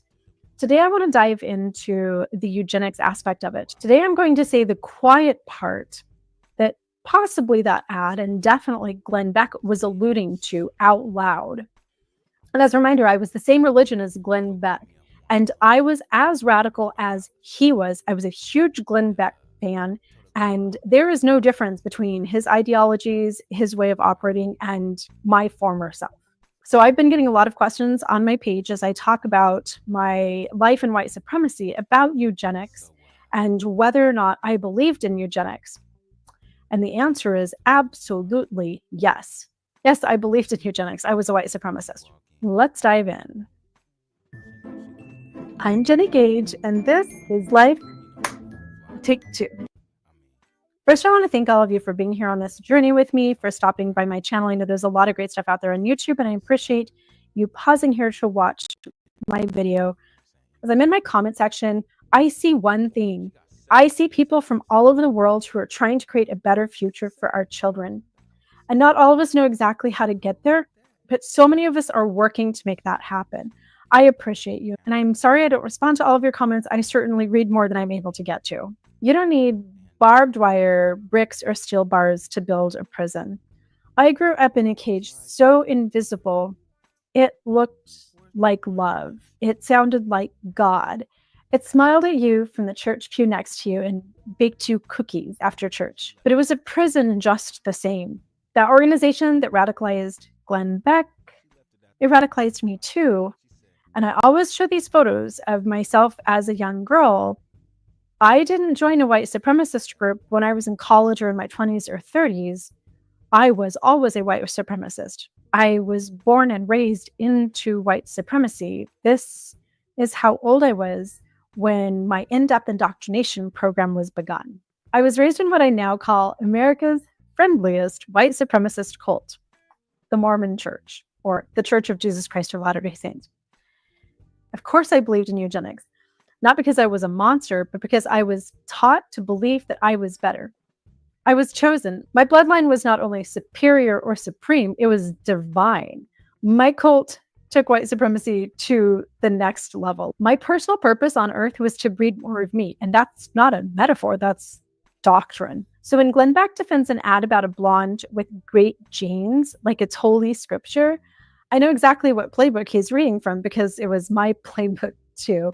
And today I want to share with you exactly what those beliefs were. Again, this video gives me so much anxiety to do, and I just want to put a little bit of a warning here. I know it's a weird place to insert a sensitive content warning, but I do realize that for a lot of people, turning on a video with a white blonde woman talking about eugenics may be kind of triggering. It's triggering to me to talk about. This may be hard to listen to, but I need to expose this ideology. I want to start by defining eugenics. This is a really basic, concise definition. The study of how to arrange reproduction within a human population to increase the occurrence of heritable characteristics regarded as desirable. So I guess I kind of think of eugenics as like dog breeding. Like, if you want more fluffy poodles, then you're going to breed the fluffiest dog so that you get the fluffiest poodles. To me, that's what eugenics was. And I certainly felt like I was part of this on a human aspect. I had never really heard the word eugenics until I left that life behind. But now looking back, it just hits me that I grew up in the OG eugenics cult, baby. My community definitely took it to the next level, and they don't even try to hide it. They're actually really proud of it. And once you see this, you'll realize that this is hidden in plain sight right in front of you. And it is dangerous and it is problematic and it excludes a lot of people. So here's some of the doctrines that I learned just from memory. I didn't chat GPT this. I didn't Google this. I have a list in front of me of things that I remember from my childhood growing up. If you'd like to know a little bit more about this, I do have a Substack article that I've taken the paywall off of called I Was a White Supremacist. Here's the doctrine that I was taught my entire life. I could almost quote it verbatim. It's from Brigham Young. You might recognize him from the Mormon College, Brigham Young University, and their associated sports teams. He was the second prophet of the Mormon Church, and this is considered doctrine. It is the duty of every righteous man and woman to prepare tabernacles for all the spirits they can, to take a course that will not tend to drive those spirits into the families of the wicked, where they will be trained in wickedness, debauchery, and every species of crime. I memorized this quote as a middle school kid in my young women's class, so I could literally almost quote it when I had to look it up here. Here's what this quote is all about. My church taught that we had a past life called the pre-existence, and in that past life we made all sorts of decisions, and that we were literally given birth to by Heavenly Father and the vast sea of heavenly mothers. So we were spiritually birthed into our spirit beings, and then those spirit beings were encased in a mortal tabernacle of flesh, and then we were sent down as we came down to earth. So I believed that when I was having children, that all of my spirit brothers and sisters that were still up there in the pre-existence, that I was creating a body for them, and then one by one that they would come down to earth. So in Mormonism, life doesn't begin at conception. Life began an infinite amount of time before, and there's people up there right now in the pre-existence that are living out their pre-earth life. Hannah Nealman, a ballerina farm in the Mrs. American pageant, was asked what the most empowering moment of her life was, and she said, bringing Heavenly Father's spirit children to earth. And I just feel like that's like the perfect, concise encapsulation of that doctrine.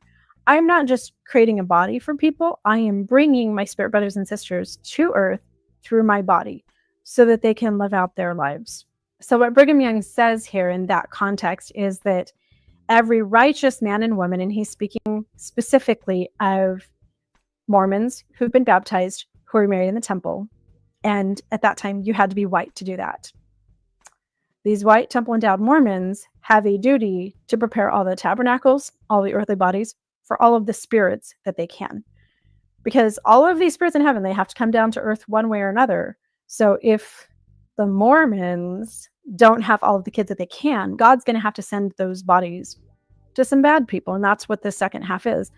So I have to have them in order to prevent that course that will drive those spirits into the families of the wicked, where they will be trained in wickedness, debauchery, and every species of crime.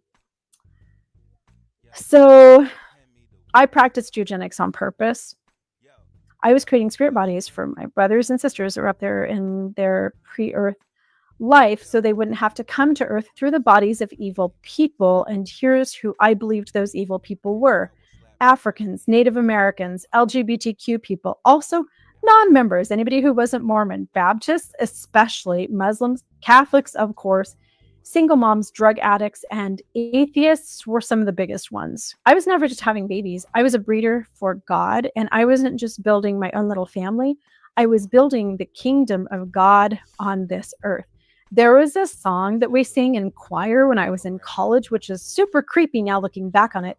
It went like this: behold thy handmaid God, worthy now am I to bear thy daughters, or Lord, to bear thy sons.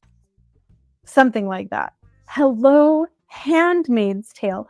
And I remember singing that song in college and just thinking about Mary and how she had been like, behold thy handmaid, and thinking to myself, I'm going to get married soon and I'm going to start having babies and building the kingdom. And that's going to be my feeling, like, behold thy handmaid, Lord, and all of the children that you send to me, thy daughters and thy sons, they are going to be that superior race. They're going to be part of the kingdom of God. And by the way, polygamy is all about eugenics. That was the purpose. The purpose was so that the Mormons could have all of the spirit babies come through them so that they wouldn't have to be born again to the Africans and the Mexicans and the Native Americans. I guess they didn't have that many gay people out of the closet back then, but all the non-members and the Catholics, they were practicing eugenics intentionally. And that's what I did. I never thought to myself, like, how many kids do I want to have? I was instructed when I was preparing to get married by one of my priesthood leaders that I should let the Lord be my birth control. So I didn't use birth control. God was my birth control. And the reason God was my birth control was eugenics. I was trying to selectively breed the chosen people. I do feel like I need to include a little segment here on racism, even though I've done quite a few videos on the racist indoctrination that I was given. I was taught from the pulpit not to breed with the cursed races. And those cursed races specifically were the blood of Africa and Native Americans. So that would be Mexicans too, because those were Europeans that had blended with Native Americans, which is why when I was in middle school, I had a boyfriend named Dario Ramirez who was smoking hot. And my Mormon grandma called me on the phone to tell me that her heart was breaking because I had a Mexican boyfriend. So I broke up with him like the next day just because he was Mexican. That is a lot of why some of these people who have the same ideologies that I did are totally fine with deporting illegals, because Mexicans have Native American blood and they're looked down on. When I was a very young girl, I was taught this song, Book of Mormon stories that my teachers tell to me are about, and these were the gestures that went with it, are about the Lamanites in ancient history. Hello, what 3-year-old girl doesn't know this is Indians, right? Long ago, their fathers came from far across the sea, given this land if they live righteously. That song and so many other songs and children's storybooks and scripture lessons taught me blatant racism. That little line, given this land if they live righteously, well, the Book of Mormon says that they didn't live righteously. That's why they were brown-skinned. They were cursed eventually. Because they were cursed and turned brown-skinned, America was given to me and my people. The Lord preserved America for the Christians and mostly the Mormons. So that's where the Christian nationalism bit comes in. One year in school, we were studying like the Aztecs and the Mayans and the Olmecs, and I was absolutely blown away by like all of the advancement that they had. But my church had taught me that all of those people had actually been white Indians. Yes, I believed that there were white Indians and Oh yeah, you will also hear that they're black Indians too. We live in a fucked up land, and this culture sometimes is full of minefields, and stupid assholes fall on top of those mines, and then they wake up and do videos and make weird comparisons, taking full advantage of your prejudices, misunderstandings, and miseducations. Yeah, that's going to trigger me a bit. Poor thing. She did not break up with him. You know what? She is not the only poor thing being experienced on this panel. There are some problems. And hard not to be triggered by this level of stupidity. brown Indians. That's literally what the whole entire Book of Mormon is about. So some of the white Indians No, Dave, were rebellious. you Their don't names get were to Lame tell and me when Lemuel. to take it easy. And so the Lord caused the cursing to come upon them, yea, even a sore cursing, because of their iniquity. For behold, they had hardened their hearts against him, and they had become like unto a flint. Wherefore, as they were previously white, and exceedingly fair and delightsome, that they might not be enticing unto my people, the Lord God did cause a skin of blackness to come upon them. And thus said the Lord God, I will cause that they shall be loathsome unto thy people, save they shall repent of their iniquities. And this is the eugenics part. This is right here in my scriptures. I would read this as like a little kindergartner. I memorized so many of these scriptures during high school, growing up, in college. Cursed shall be the seed of him that mixeth with their seed. Eugenics. For they shall be cursed even with the same cursing. And the Lord spake it, and it was done.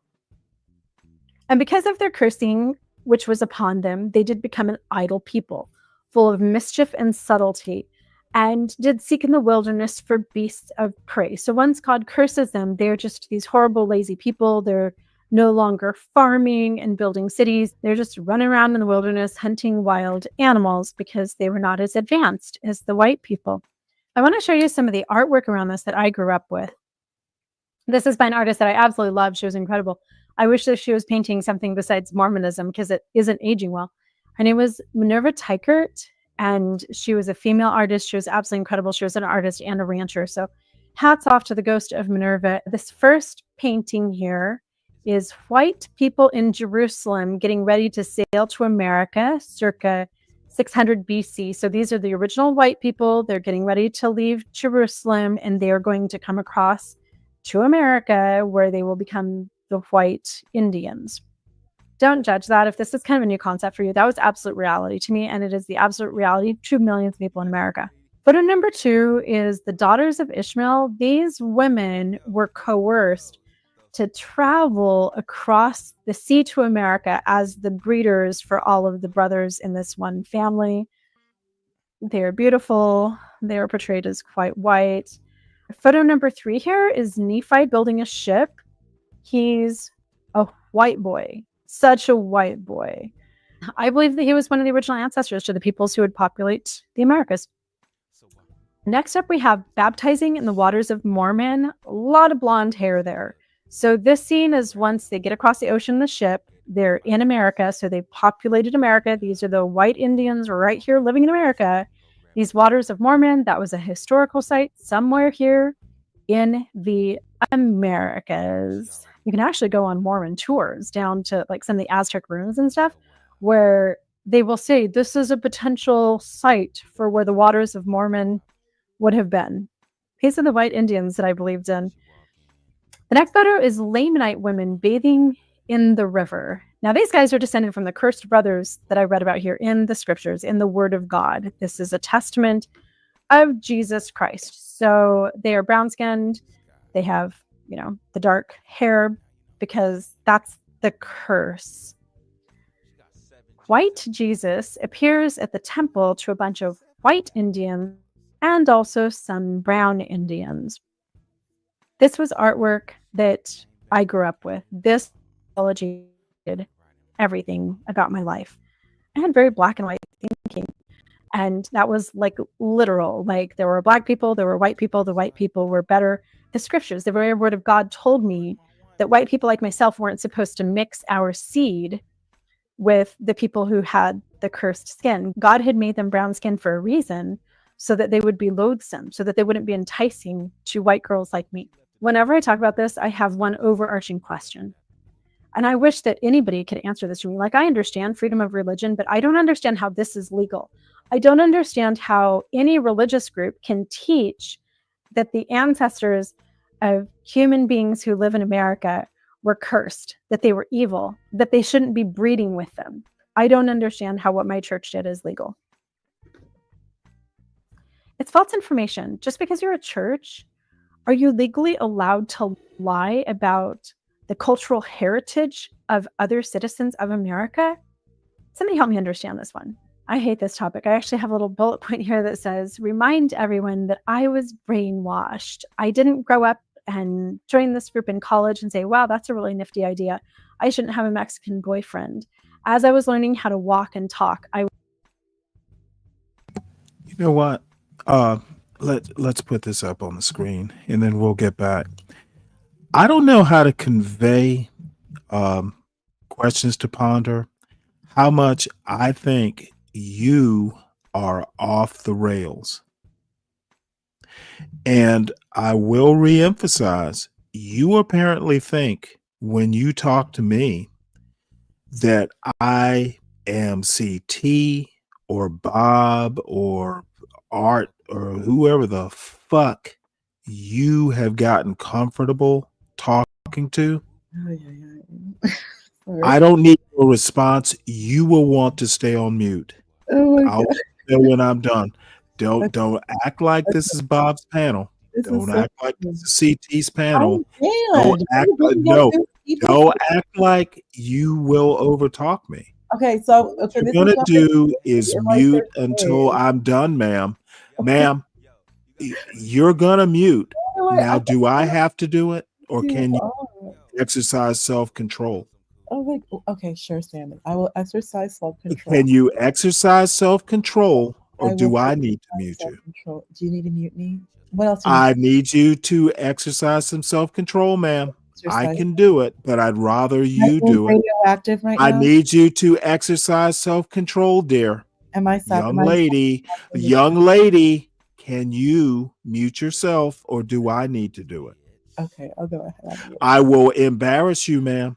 Okay, Stanley, do it. Go ahead. I am literally asking you to exercise self-control, and you don't seem capable. No. Don't make me do it for you, ma'am. Go Can ahead, you mute yourself, ma'am? Stanley, roast me. Ma'am, Do it. ma'am, I am trying to be polite. Oh my gosh. Just mute yourself until I'm done, ma'am. Can you do that? Can you walk yourself back off your ledge, ma'am? I am not disrespecting you, ma'am. I am not muting you yet, ma'am. What I need you to do is exercise a modicum of self-control as any adult Black woman should be able to do. Thank you, ma'am. Now, before I was so rudely interrupted, and I will not be interrupted again until I'm done. I think, questions to ponder, you have mistaken me for Chaotic Truth or John Galt or Bob or Art or some of these second-rate motherfucking white worshiping coons. I don't do that. I will not sit here and willingly accept the argument that Be Brave should be mentioned in the same sentence, let alone sentiment, with a Donald Trump or a Bibi Netanyahu or a Vladimir Putin. You're going to have to take your lumps on this. You thought I was stupid. You disrespected an intelligent Black man, and now you're going to take your lumps. Don't you ever come up to my panel and disrespect me like this again. I actually don't worship whiteness like the other motherfuckers. And apparently you worship whiteness too. You need to be careful, ma'am. I'm not going to disrespect you as a woman. I am going to disrespect your intellect. Right now, I don't think you're that bright. You being a woman has nothing to do with it. I just think you're dumb. And you're on probation. I don't mind dumb people, but when dumb people try to sound smart and make the weird sort of points you tried to make, and you tried to ram it like it was a good argument, I'm going to roast your dumb ass. Your intellect is on probation. You don't have to be an Einstein, but motherfucker, don't try to be an Einstein when you're only whatever it is you think you are. It is sad, and I won't tolerate it. And the least thing I'm going to do is tolerate my intelligence being insulted. And she has left the building. And you know what? Next time you come up here, you better motherfucking bring some intellect.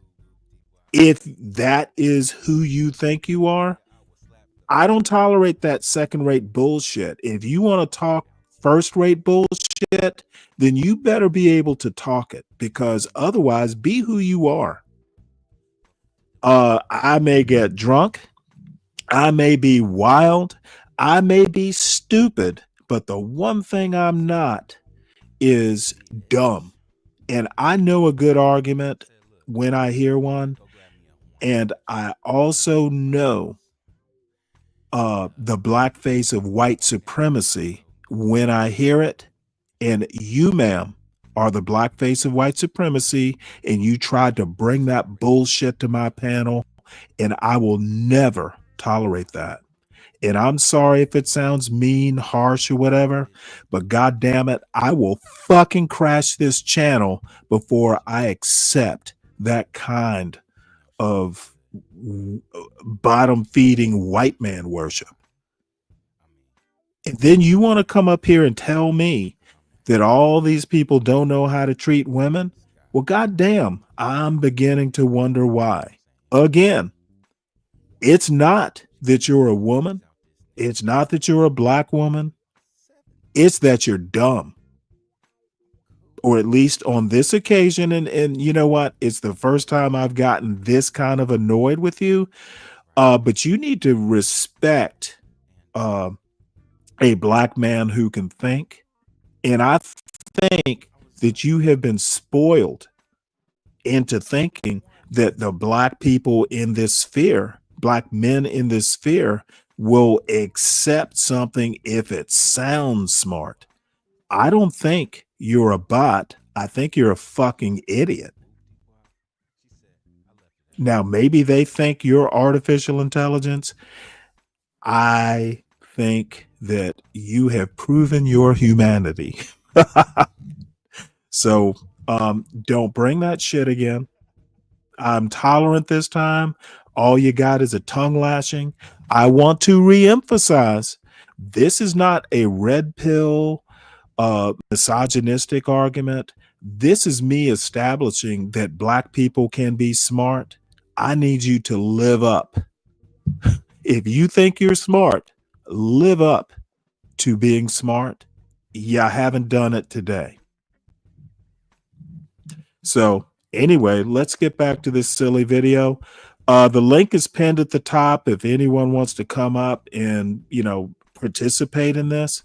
I'm not doing this fucking fifth-rate intellect white worship. Okay. Comparing Be Brave to President Trump or Putin, and I'm not a Donald Trump fan. I haven't changed my opinion, but the motherfucker is president of the United States. And this silly woman wanted to seriously make a comparison. And I tried to warn her, don't do it. One of these things is not like the other. And you know what? That is my one time doing this heterodox, every argument, straw man it, steel man it, be patient. I'm not fucking doing that anymore, because it literally was, I wouldn't be so annoyed if I had just been myself and not been patient with stupid arguments. Was learning that Mexicans are cursed.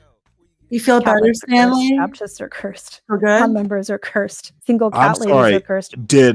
Are you trying to act like, are you trying to humor me, ma'am? Because that's the worst thing you could do right now. Act like this isn't a big deal, and you can get more heat. Now I'm going back to listen to this video. Whoa. I'm trying to watch this video and you want to check to see if I'm better. Fuck no, I'm not better. It'll take me a while to wash this stupidity off of me. So don't ask me if I'm better. I could ask you if you've grown a brain. I bet that answer is no. So take no as an answer. Okay, have a Coke and a smile. Reminder. Yeah. You know what? I might, you know what? I think I haven't booted you yet, but I'm getting close. Jenny was brainwashed. And I on want the topic I of want you to know that this is not me disrespecting you as a woman. Oh, there you go. She went. Thank God. I didn't have to boot her. She got the message. Jenny was brainwashed, I only thought that the German leader with the mustache was bad because he killed Jews. He was harming the wrong people. Mormons actually love Jews because the Jews used to be chosen before they stopped being chosen. So we have this kind of fraternity. So I've had a lot of people ask me if my community was anti-Semitic.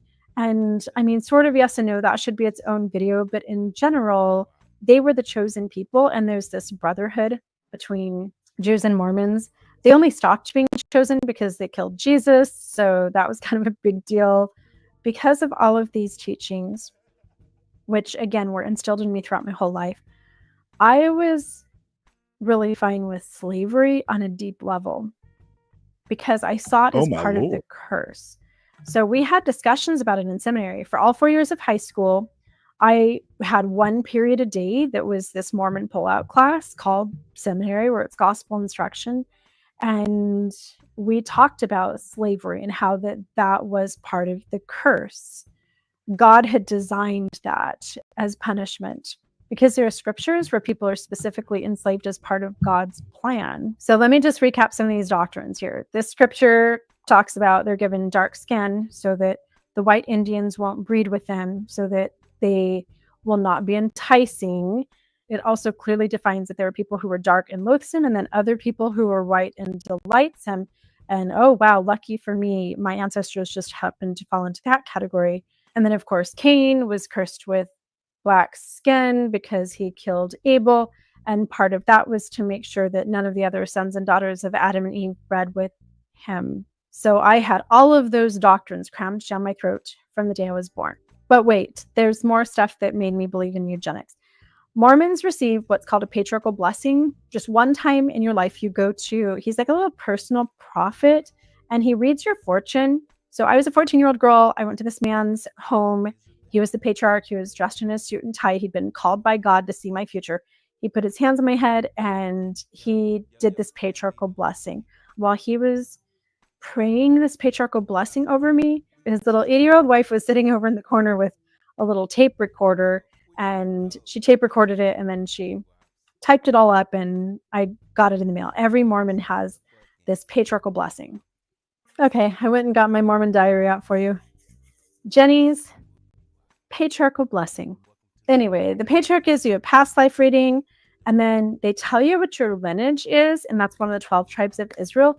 And mine specifically says, my patriarchal blessing is all ripped up, but mine says that I am from the tribe of Ephraim. Ephraim apparently was a white guy. And then it instructs me that I should marry in the church. This little blessing says that Heavenly Father has spirit sons and daughters that are already waiting, my brothers and sisters up there in the pre-existence, that are waiting to come to earth through my womb so that they can be the future leaders in the kingdom of God. So I married another tribe of Ephraim, aka white Mormon priesthood holder who could take me to the temple. So I'm telling you, this was next level eugenics, guys. I don't think that anybody does eugenics better than the Mormon Church. This ad just popped up in my Facebook feed just this week, like a couple days ago, and I thought that this just perfectly highlighted it. They're asking, are you part of the elect? And my whole entire life, people were cramming down my head that I was elect. I was elect, and that meant my eggs were elect and my babies were elect. So I needed to make sure that I was breeding with the right person. And remember, I also believed that I was physically birthed by Heavenly Father and one of the Heavenly Mothers. And I believed that my bloodline directly went Heavenly Father and my Heavenly Mother, and then Adam and Eve, and then straight down the line to me. So I was the literal daughter, the literal offspring of deity. I was literally carried in the womb of my mother goddess and then sent to earth as a chosen one. All right, the next doctrine that contributed to my absolute belief in eugenics was the Mormon obsession with genealogy. Like, have you guys seen Ancestry.com and some of these genetics texts and stuff? That's the Mormons. They're obsessed with their genealogy, tracing their bloodline. I worked as an extraction person when I was in college, where I had these microfiche that I was able to bring home with me. And all day long, I was just extracting stuff from the microfiche so that we could put it into the Mormon Church database. The Mormon Church has the greatest bloodline map of any other organization that I know of on the face of the entire freaking planet. And by the way, Mormons are out there extracting your family's information and baptizing your dead grandmas in a temple right now so that she can be a Mormon in heaven. And there is absolutely nothing that you can do about it. There's nothing you can do. So brace yourself for this one, because there's a link between Mormon genealogy and the historical Nazis. In the 1930s, the Mormon Church entered into a cooperative agreement with Nazi Germany to provide genealogical records. The Genealogical Society of Utah worked with the Third Reich's SS-run institutions to help them trace Aryan ancestry. It was as important to the Nazis in Germany as it was to the Mormons in Utah. This Aryan ancestry database was used to determine who was racially pure, and nobody knew that better than my religious institution. The Nazis then used this information to exclude Jews and enforce racial laws. Just let this sink in for a minute. The LDS Church justified their involvement as religious, related to temple work for the dead, but it's widely criticized today as complicit, or at the very least, naively cooperative with the genocidal regime. By the way, I can trace my family line back in almost every direction for like multi-generations. One of my family lines that traces back to George Washington's mother then goes all the way back to 86 AD, 86 AD. A guy running around in what's England today, and his name was Godwulf. He's my great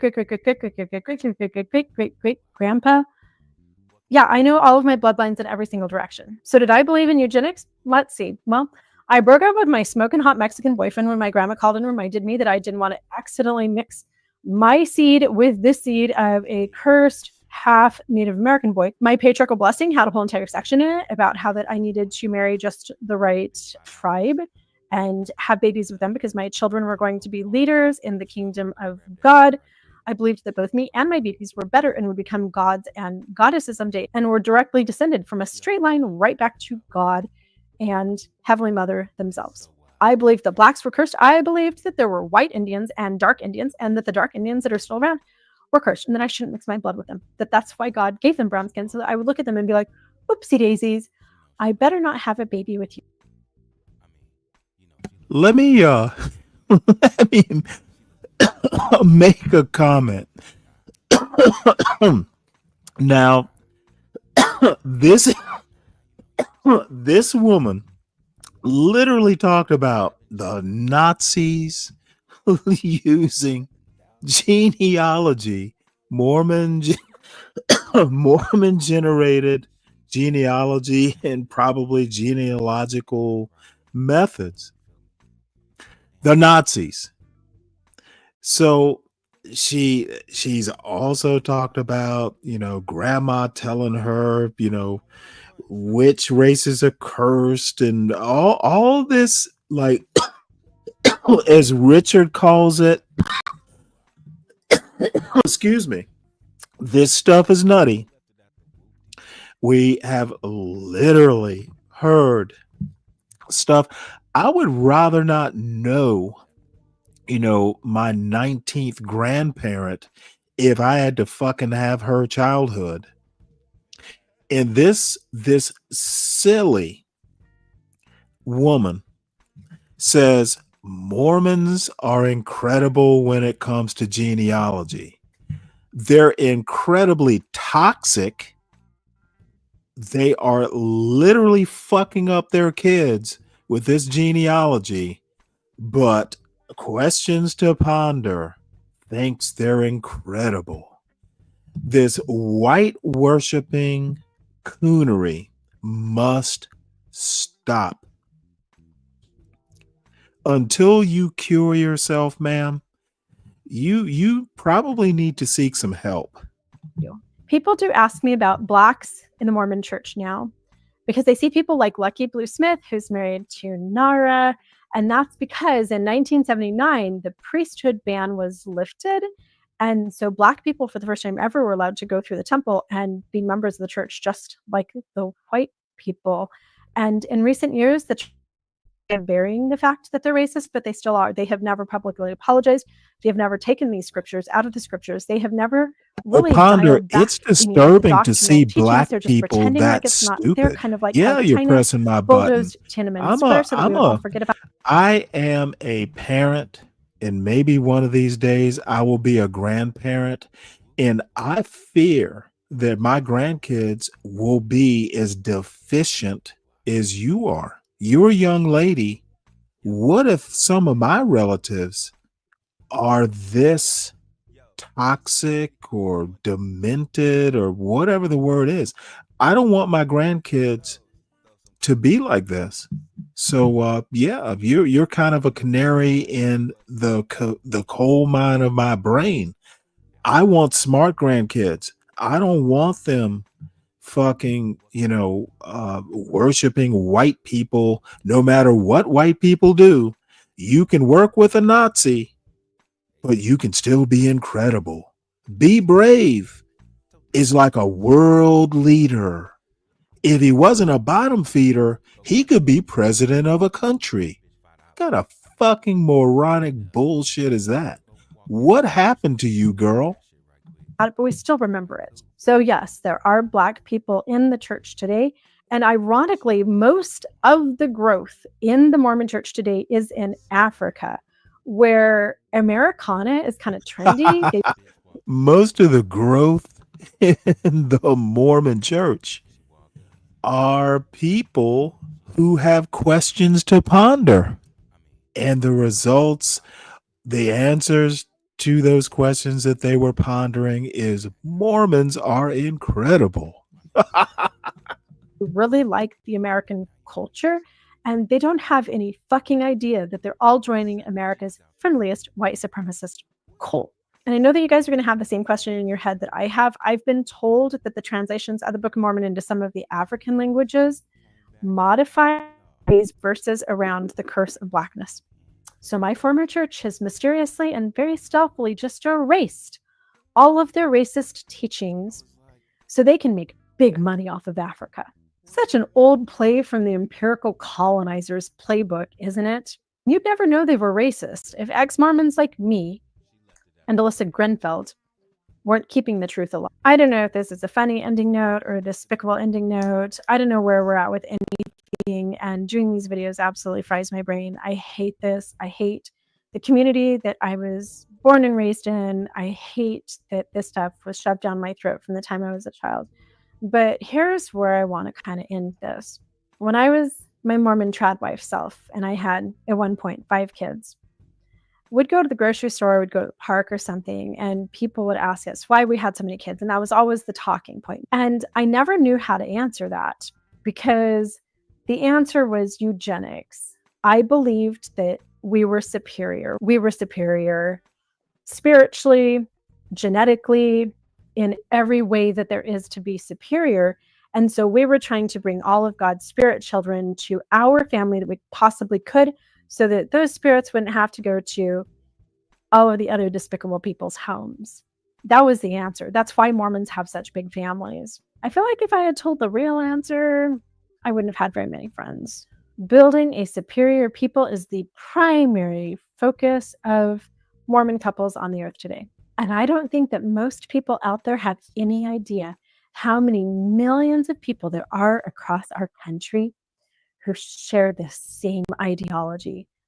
We should all be very afraid. I am terrified of it, having escaped it myself.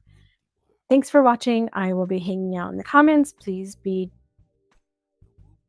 Well, here's the deal. A lot of fundamentalist religions, fundamentalist Catholicism, kind of has the same thing. You know, we'll have so many Christians that we will overwhelm. You'd be surprised. At least I'm not surprised. So anyway, it is what it is. We'll be okay, folks. So my buddy and John Galt's and Dave's and all, he is just a buddy to all of us. Let's see. Black folks practicing Mormonism. Yeah, I guess speak. I don't know. I think any sort of fundamentalism can be problematic. Extremes are bad no matter what the extreme is. Let's see. Stanley's refusing to accept women for what they are, in a sense. You know what, Deacon Dave? It's quite the opposite. I have a problem with women not being all they can be. We just watched a woman who went through brain surgery, who is more, I don't know, would interest me more than some smart ass white worshiping fool who thinks that it's like I don't think I've ever heard someone so motherfucking far up the ass of white supremacy as to compare Be Brave and Think with Donald Trump, Bibi Netanyahu, and Putin. You know what? Fuck, I might have to go back and find this. It is truly amazing. I can just re-roast the shit. You know what? I'll start this next video. I will find the part that I find so objectionable. It's like, dude, you are fucking cleaning the duodenum. Your head is so far up white supremacy's ass. I don't think I've ever seen a bigger fucking coon. It was a coon show, what I heard. You just and the problem, we're in very dark I think days. where I'm really so offended is she thought I was going to sit here and go, well, you right. Or, that's your opinion. I don't share it. No, I'm going to go in and I'm going to mock the fucking stupidity. This is a grown black woman, a grown adult black person comparing Be Brave to a world leader. And she was serious. That's the scary part. Oh, I gotta find it. Let me just play this. Oh, she will go into, the same European background. She was goddamn serious. In this country. See, I don't have to be all misogynistic or any of that shit. I'm just gonna call you stupid. Women can be as stupid as men and vice versa. I don't need to be a misogynist if you're stupid. We African Americans, we are in some of the darkest days that I have seen in my lifetime. I'm 63 years old. These are dark days. We're dealing with a blatantly white supremacist regime. And they're using all the tools in the toolbox, all the weapons of the federal government, the courts, Congress, White House, law enforcement, and everything else to establish an authoritarian country for the purpose of preserving white supremacy. And what is most heartbreaking is that they're getting help from misguided, misinformed, younger black men. Hey, family, do you believe in the work we're doing? Does our content speak to you? Do you appreciate our in-depth legal analysis and political commentary from an African-American perspective? Do you believe it matters to our community? Then don't just watch from the sidelines. Please click that membership button and become a member of the 2% Club today. That's right, we need just 2% of our subscribers to become channel members. For just $4.99 a month, that's less than 20 cents a day, you'll help us keep creating powerful content that defends our democracy, demands justice, and develops a strong African-American community.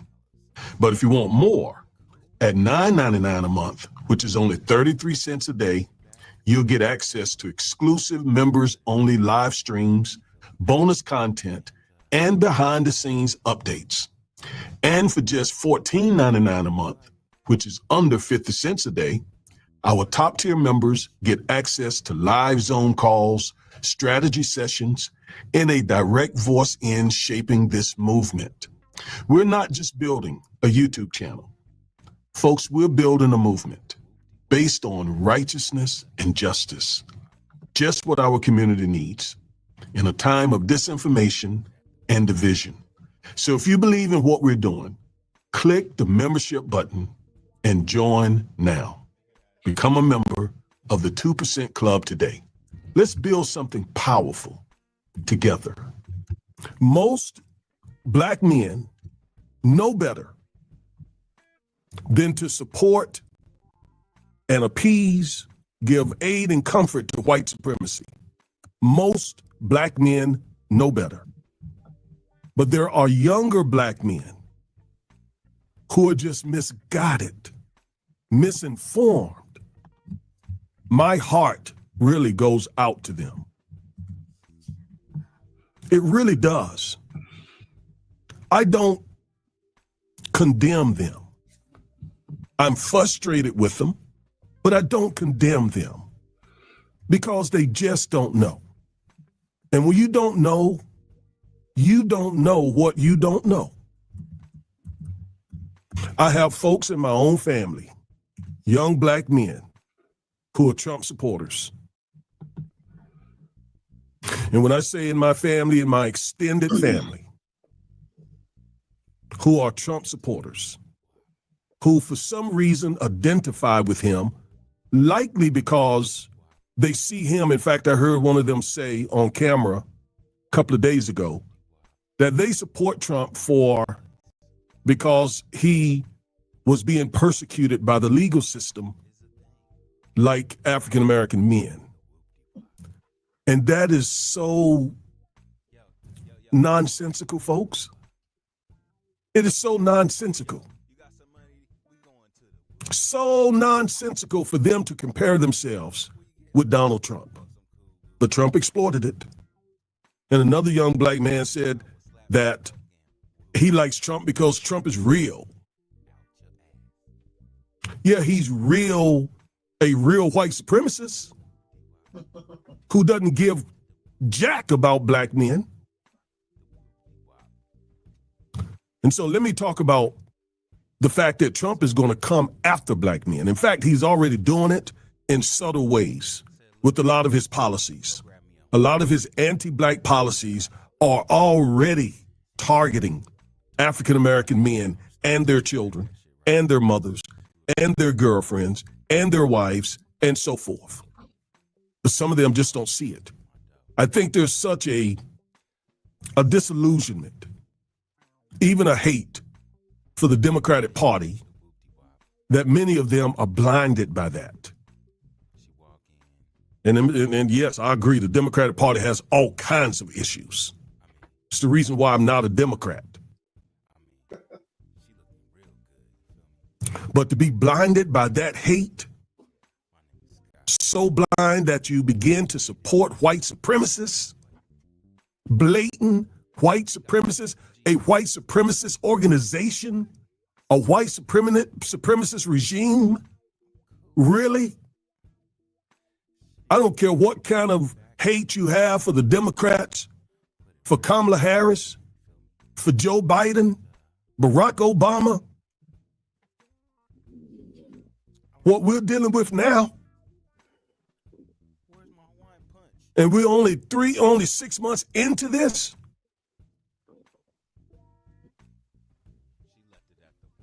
In terms of the black men or any black who voted for Trump, this was the biggest political miscalculation, I believe, in American history.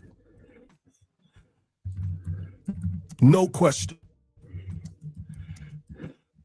Some of these young brothers will come on my channel with white supremacist talking points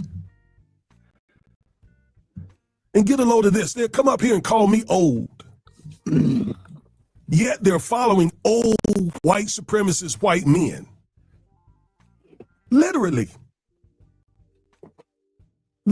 call me old, and I could care less about that because, look, when I was a teenager, I didn't think that I would live to see 16 years old because I was in the streets. So I'm blessed. These gray hairs are a blessing. I am truly blessed. The Lord has been good to me. So when they call me old, they're really saying, OG, that's the term some of them use. They're really saying, and they don't realize they're saying it, you got a lot of wisdom. With all the stuff that you've come through as a high school dropout and all the other stuff that you've dealt with, you are seriously a wise, intelligent, smart black man with where I have ended based and compared to where I started. So they're really, really complimenting me. But the irony is they yet turn around and believe everything old white racist men tell them. That's what's crazy. Trump is coming for you. I'm warning you. Here is a Truth Social tweet that Trump put out recently. It says crime in Washington, D.C. is totally out of control. Local use, now that's in parentheses, and gang members, some only 14, 15, and 16 years old, are randomly attacking, mugging, maiming, and shooting innocent citizens. At the same time, knowing that they will be almost immediately released. See, this brings me back. I can't help but when I read this, to think about the Central Park Five and how he treated those young men who turned out to all be innocent young men. Yet he called for the death penalty. And as a criminal defense and civil rights attorney, I know a lot of these young men, just throwing out this blanket condemnation of, we know, young black men and some Hispanic. I know that this is so wrong. Again, representing so many of these young men. It's just so wrong. Anyway, he goes on to say, they are not afraid of law enforcement because they know nothing ever happens to them, but it's going to happen now. There it is. He's coming for them. He's coming for you young men who think Trump is your friend. He's coming for you. This is what he really thinks about you. This is some of the best words that he has expressed, which display his contempt for you. Right here. If you need it anymore, this right here. The law in D.C. must be changed to prosecute these minors as adults. And that's what he's getting at. In other words, he's saying these are not minors. These are grown men. I don't care if they're 14. I don't care if they're 15. I don't care if they're 16. I don't care if they're misguided. I don't care if they grew up in poverty. I don't care if they grew up without a father. I don't care why they are the way they are. I'm not interested in that. In my mind, they are grown black men who need to be dealt with. He's coming for you. He's coming for your children. He's coming for your sons and your brothers. And lock them up for a long time, starting at age 14. I represent juveniles. And most of them are young men who need help. They need help more than they do this, what Trump is talking about here. This lock them up and throw the keys away. They need help. Now, if these were white kids, and trust me, white kids do the same thing, he wouldn't be talking this way. He's talking this way because, by and large, those in D.C. is a heavily African-American populated area. The D.C., Maryland, Alexandria, Virginia, that DMV area, a lot of black kids in there. And that's who he's talking. I talked earlier this morning about Trump basically enlisting the FBI. I think they have a uniform service, but he's talking about more federal patrolling of DC proper, which I'm not sure I have a problem with that, to be honest. You know what? If crime, as a matter of fact, Donald Trump may actually wind up doing something, at least in DC, that I've been talking about for years. You know, if Republicans have such a big problem with the big cities, then what are they going to do about it? And you know what? I'll never be a Donald Trump fan, but this might be an urban policy that I can get behind. Nothing wrong with Trump committing federal resources to cleaning up the inner city. That'll give the anti-black blacks something less to whine about. And questions to ponder. I got what pissed me off queued up. It'll just basically be me roasting your dumb ass again. Second-rate intelligence, ma'am. You need to save that shit for John Galt or CT or Bob. I expect better if you're going to pretend that you have an education. Targeting and focused on here. So this is how he really feels about you, black man. The most recent victim was beaten mercilessly by local thugs.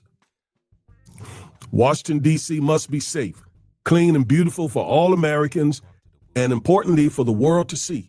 If D.C. doesn't get its act together and quickly, we will have no choice but to take federal control of the city and run this city how it should be run and put criminals on notice that they're not going to get away with it anymore.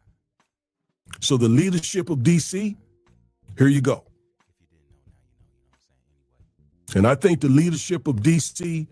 is doing a fabulous job dealing with the issues that black Americans deal with in this white supremacist country. A lot of the issues that you see with these kids stem from and are rooted in the legacy of white supremacy that we have dealt with. But Trump could care less about that. He could care less about that. And not only him, but other GOP presidents before him, like Nixon, like Reagan, Bush. This is the way they think about us. Perhaps it should have been done a long time ago. Then this incredible young man and so many others would not have had to go through the horrors of violent crime. If this continues, I am going to exert my powers and federalize this city, make America great again. And of course, some of you will say, well, the Democrats are no better. Look at Joe Biden's 1994 crime bill. Listen, the circumstances in 1994 during that era were so different than what we're dealing with today. Our community back in 1994 was being decimated by crack cocaine. Young black men, speaking of young black men, were dying dozens by the day from the scourge of crack cocaine. How do I know? I lost two younger brothers. Two younger brothers, one was 16, one was 20. And they both were in the streets. during that era. We had to do something. We had to react to the scourge of crack that was destroying our community. The community was demanding that Congress do something. And that's what Congress did with the help and support of a lot of black politicians, black community leaders, etc. Okay? Very different. And by the way, the folks who talk about the 1994 crime bill never ever talk about the war on drugs that was started by Republican presidents Nixon and Reagan. You never hear anything about them. You never hear anything about them. And they were not acting out of concern for the African American community. They were using that to destroy young black men.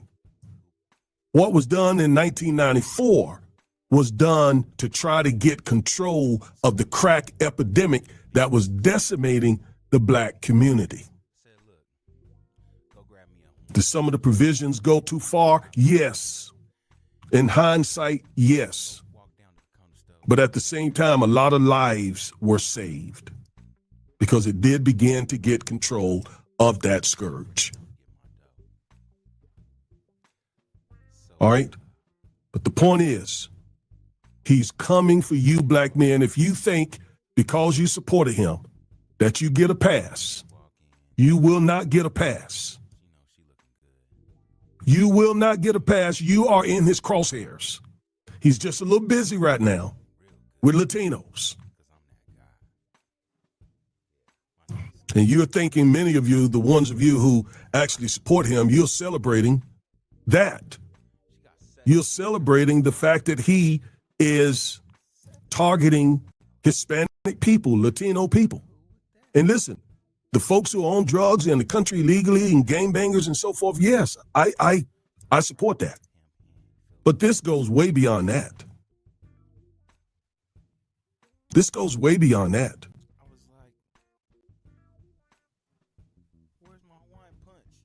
But I'm just warning you. He's coming for you. Hey, because Dave. he's never been a friend of ours. Hey, man, you all right? MAGA's never been a friend of ours. Yeah. MAGA's the old Tea Party that came into being because... Why do you ask? Yeah, we clown a lot in the chat. I just hope, she didn't really get to you. Oh, I'm not overly worried about that. I've said what I said, and I meant what I said.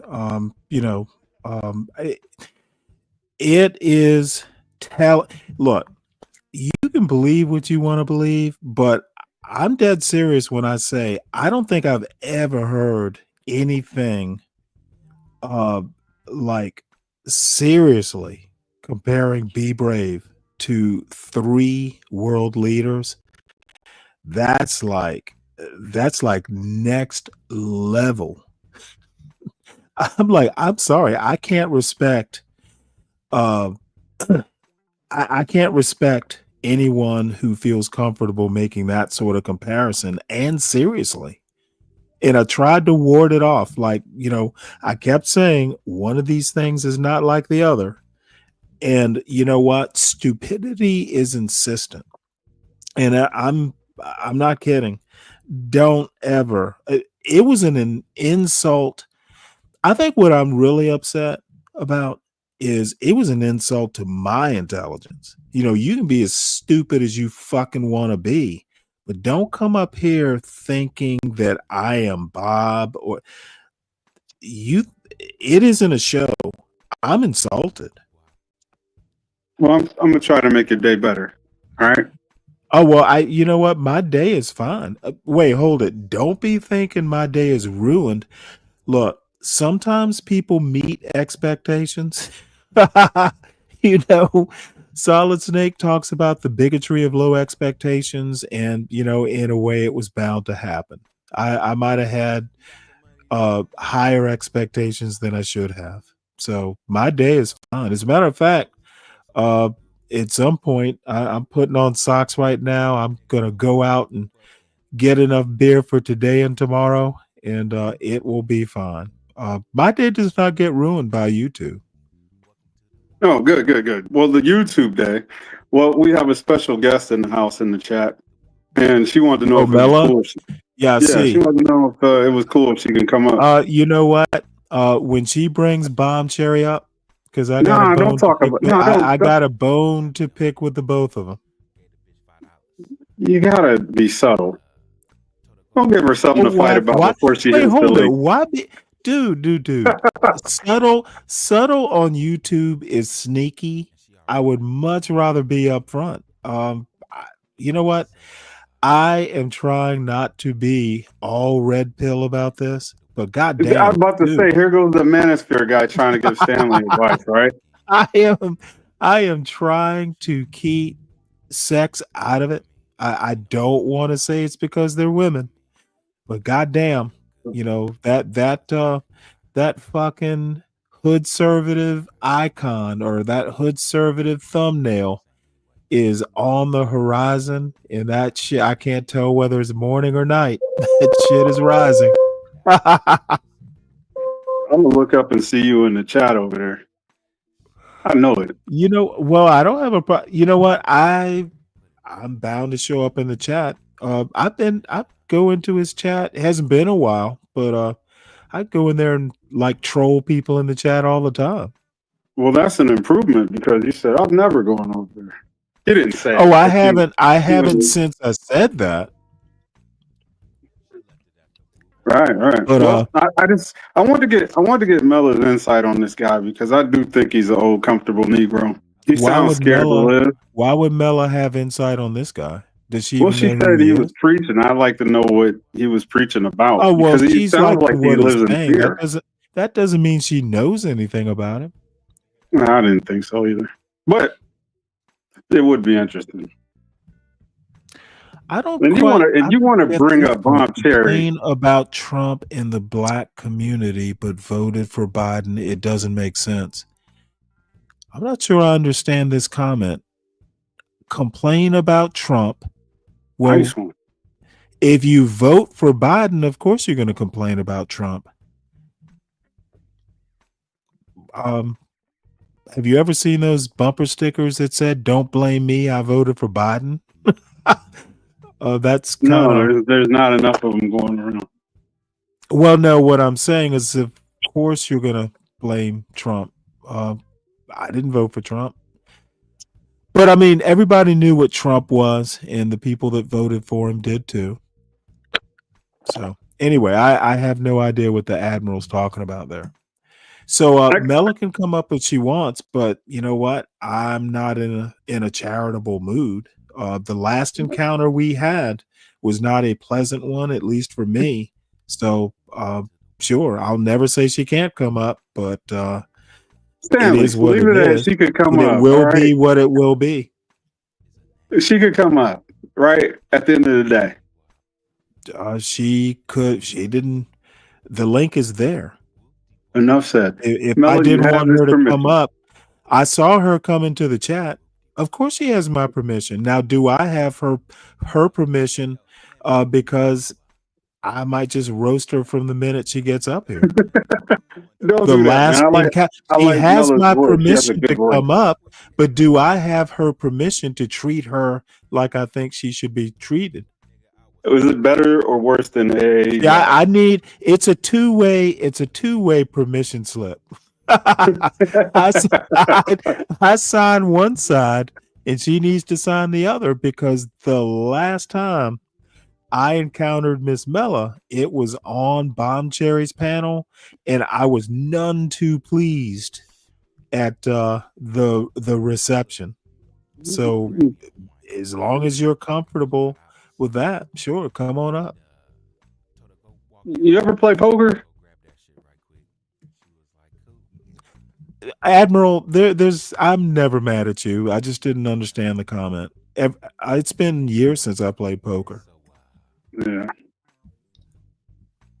Yeah, I can tell. Look, I don't know what you expect. You expect a poker face? Yes. I have a poker face when I play poker. I'm not playing poker right now. I am being upfront and honest. I don't Well, have the highest opinion of several women that I've encountered today. And well, it has you didn't nothing to have that do. It opinion. has nothing to do with them being women. It has everything to do with either their intellect or sometimes I just have to wonder. I think they don't think I'm that bright. You can't take it as an insult. Now, being a manosphere guy, I Oh no, no, no, understand no, that. no.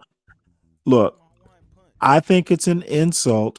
It's not like I'm pissed off because I consider who's making the insult, but dude, I'm not going to sit here and listen to outlandish comparisons lauding white supremacy. I essentially what Ponder was saying is Be Brave is white and has a European background, and it is an easy comparison to make to world leaders. You know what? Be Brave isn't a world leader, but he's white, so there's a similarity. That's motherfucking coonery. And I don't give a fuck if I'm reading into it or reading between the lines. That's how I read it, and she knows I'm right. And it's been something that I really haven't, voiced. She's a coon, and I'm only gonna give coons so much. I don't get that from her. And then she wants to double down on it. That's the other problem. Well, you said If if you're you gonna be have a long way. be a coon, but don't act like you're not a coon. You said if you had some long, drawn out way of explaining, it's not you, but if anybody came up here and they had something that it involved a great amount of detail to get to their point, as long as they said it first, you would give them the grace to say it. No. We didn't know it was going there. If you actually we didn't know it was going there anymore. I'm not trying to defend her. Grace, I'm giving them grace, not a whole hallelujah chorus. It's not like a 3-hour opera. If you have a point, you really should get to it. You know, if you want to weave an Andy Griffith Mayberry story, sure, I'll give you that latitude, but that's not an hour. Okay. You And didn't like the premise. there's some things that can't be explained away. And I guess I'm in this sort of black conservative space where a lot of people aren't getting the point I'm making. You literally have 3 world leaders and Be Brave. And this young lady wanted to talk about them as if they were equals. I don't get that. She was serious about it. You're very sharp. Nobody's taking that This away from you. motherfucker can barely build an outhouse-sized structure, and she wants to compare him with Bibi Netanyahu. I'm not a fan, but the motherfucker is literally a wartime world leader. He's in the middle of a war. But Be Brave should be mentioned in the same sentence. And she doesn't even, I honestly don't think she sees what the problem is with that kind of comparison. No, I'm not trying to get you worked up, but 200 points is 200 points. You got it. Okay, I don't care about all that. Enjoy the points. It's the principle of the thing. Look, black people in America can't afford to be that stupid.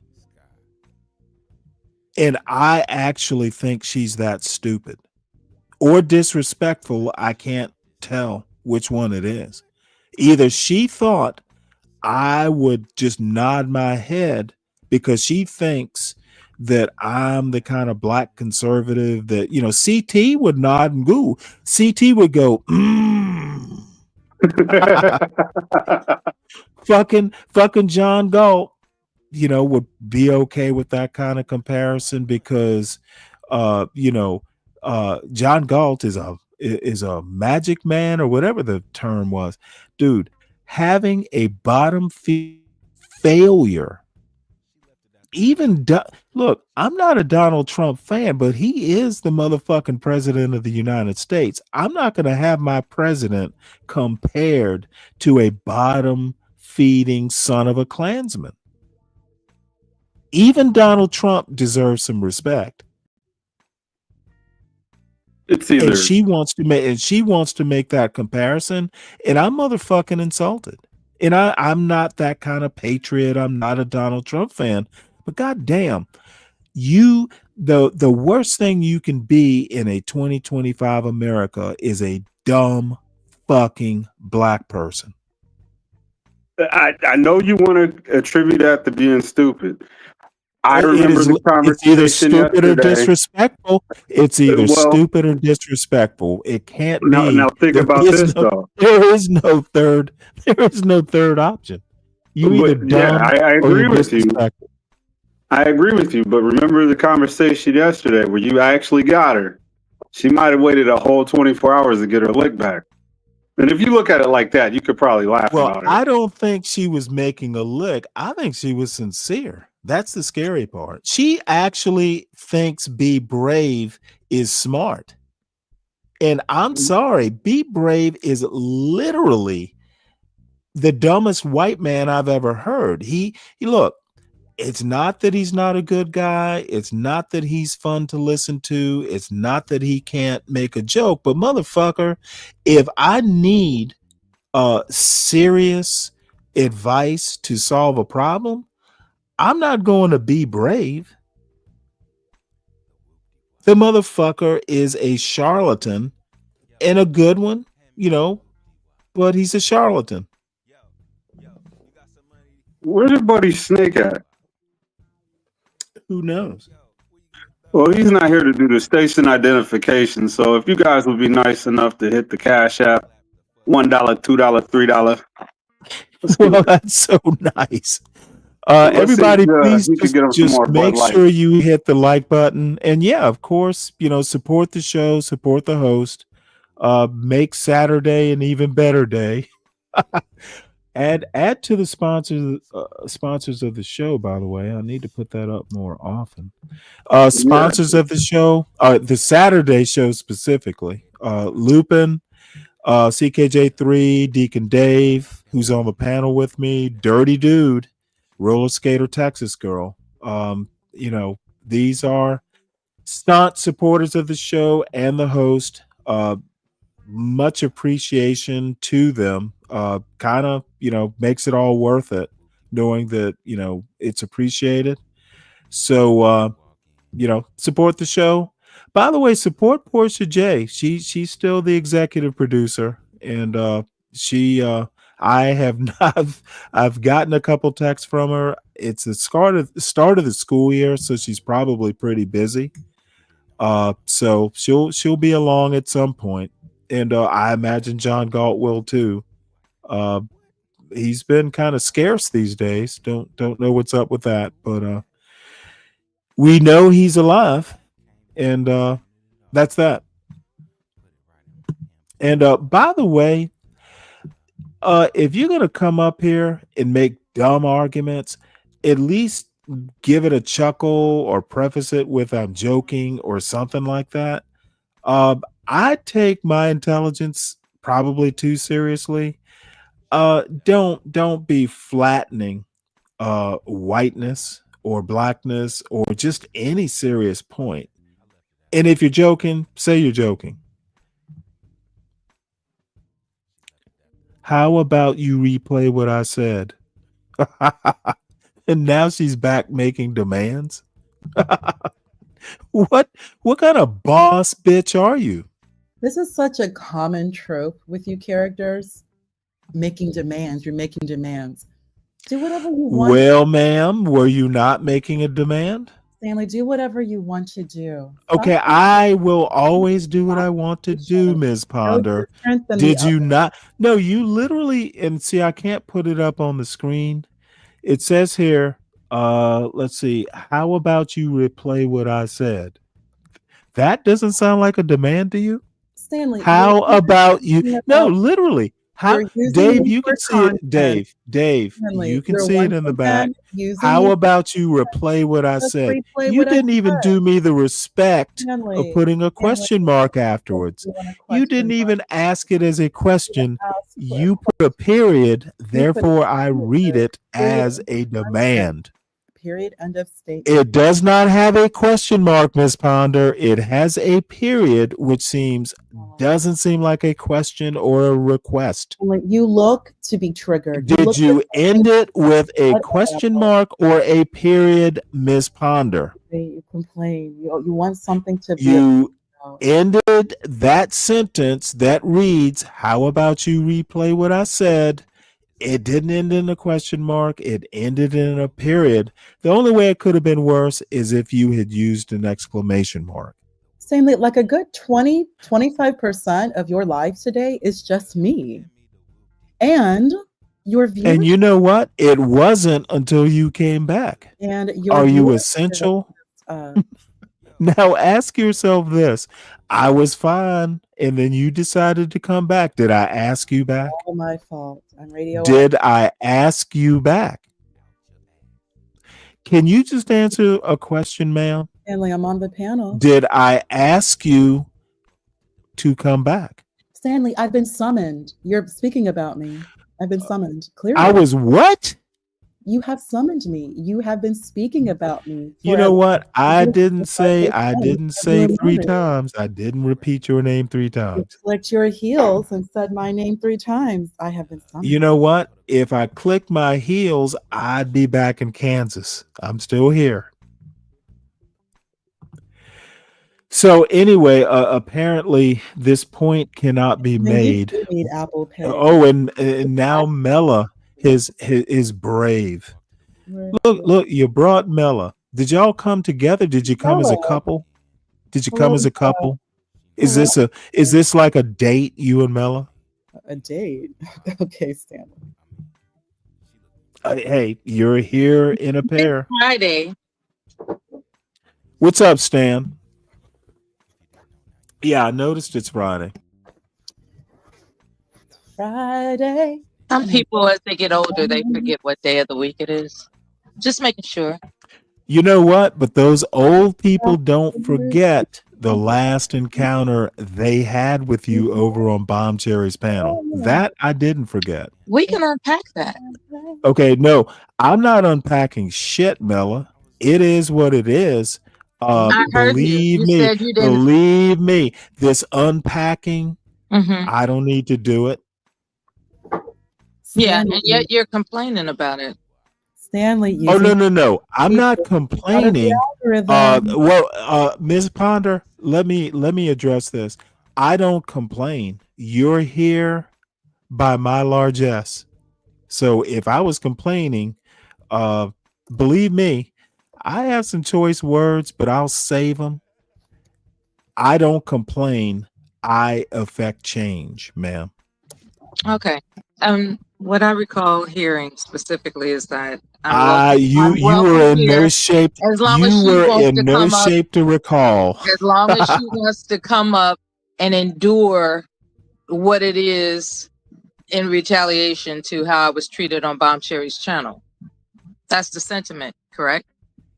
No, revenge is a dish best served I didn't cold. use the word revenge. Oh! Don't overtalk, ma'am. Revenge is a dish best served cold. That's the sentiment. We're looking for revenge. Oh yeah. You know what? All right. Absolutely, I am. As a matter of fact, I'm looking for hides. I'm looking for blood. You are a bitch, and right. I will exact revenge. That's the word I used intentionally. Now we're talking. Hey, you know what? I don't blame you. This is Black YouTube. This is what we do. You're not the first. You won't be the last. You're not special, Stanley. But I will be the best. No, you won't. That would be my position. Yeah. I love it Called her, when you come up called here her a talking bitch, shit. Stanley. I love it when you come up here talking shit, Mela. It's just it just makes the roasting a little bit more Kind of aromatic. sexy and stimulating. Yeah, Called her a bitch, Stanley. I got him Yeah. stimulated. You know what? Don't make me flush the toilet with two of you. Stanley, you called The her. old dead man needs some stimulation. This woman has not used one word of profanity, Stanley, and you called her a bitch. You know what? I don't know what your Mary Poppins conscience tells you about profanity, but woman, I am 60 years old and a former sailor. I will curse at will and damn the monetization. I'm going to say what I want to say. As a matter of fact, I will be outright German in stitching together my curse words. I will make up new curse words because I will think of new combinations for them. Is your brown shirt being laundered right now, Stanley? Okay, what you need to do, Ms. Weird Coon White Woman, what you need to do is cool your jets. I think what she did was genius because I don't catch her in bad moments. Yes, So Stanley, I don't. You know what? I know I you're have no insulted idea by what it. that I'm not trying to means. turn on you. I'm not trying to turn on No. you. No. All right? You know what? I don't know what you meant, so I don't know if you were turning. Can you string those words together a little bit more cogently? So I I wanted can to try to understand tell what you you meant. that before the ladies came up, I was trying to express to you that I believe that the move what she said earlier was brilliant based on your conversation yesterday. Now, what she said might have been foolish, but it was brilliant to use it in that moment because she got her lick back. So she got her lick back by comparing Be Brave to world leaders? Her lick back was triggering you. Oh, so the game is to trigger me? Well, I all I said have it to on the say, panel yesterday, literally. okay, I think, see, I think y'all don't quite understand. I don't necessarily get triggered as much as like my triggered for this sort of thing is, do I need to call for help? You need counseling? Do I need to get you a straitjacket? You know, what can I do to make a black person sound smarter? I literally said, black people in America can't afford to be this stupid. She's right here. You could ask her if that was the I goal. know she's here. You spoke up. You I'm giving her spoke up. credit. I'm giving her credit. Instead of letting her speak, you decided to speak up. So I figured you were her lawyer.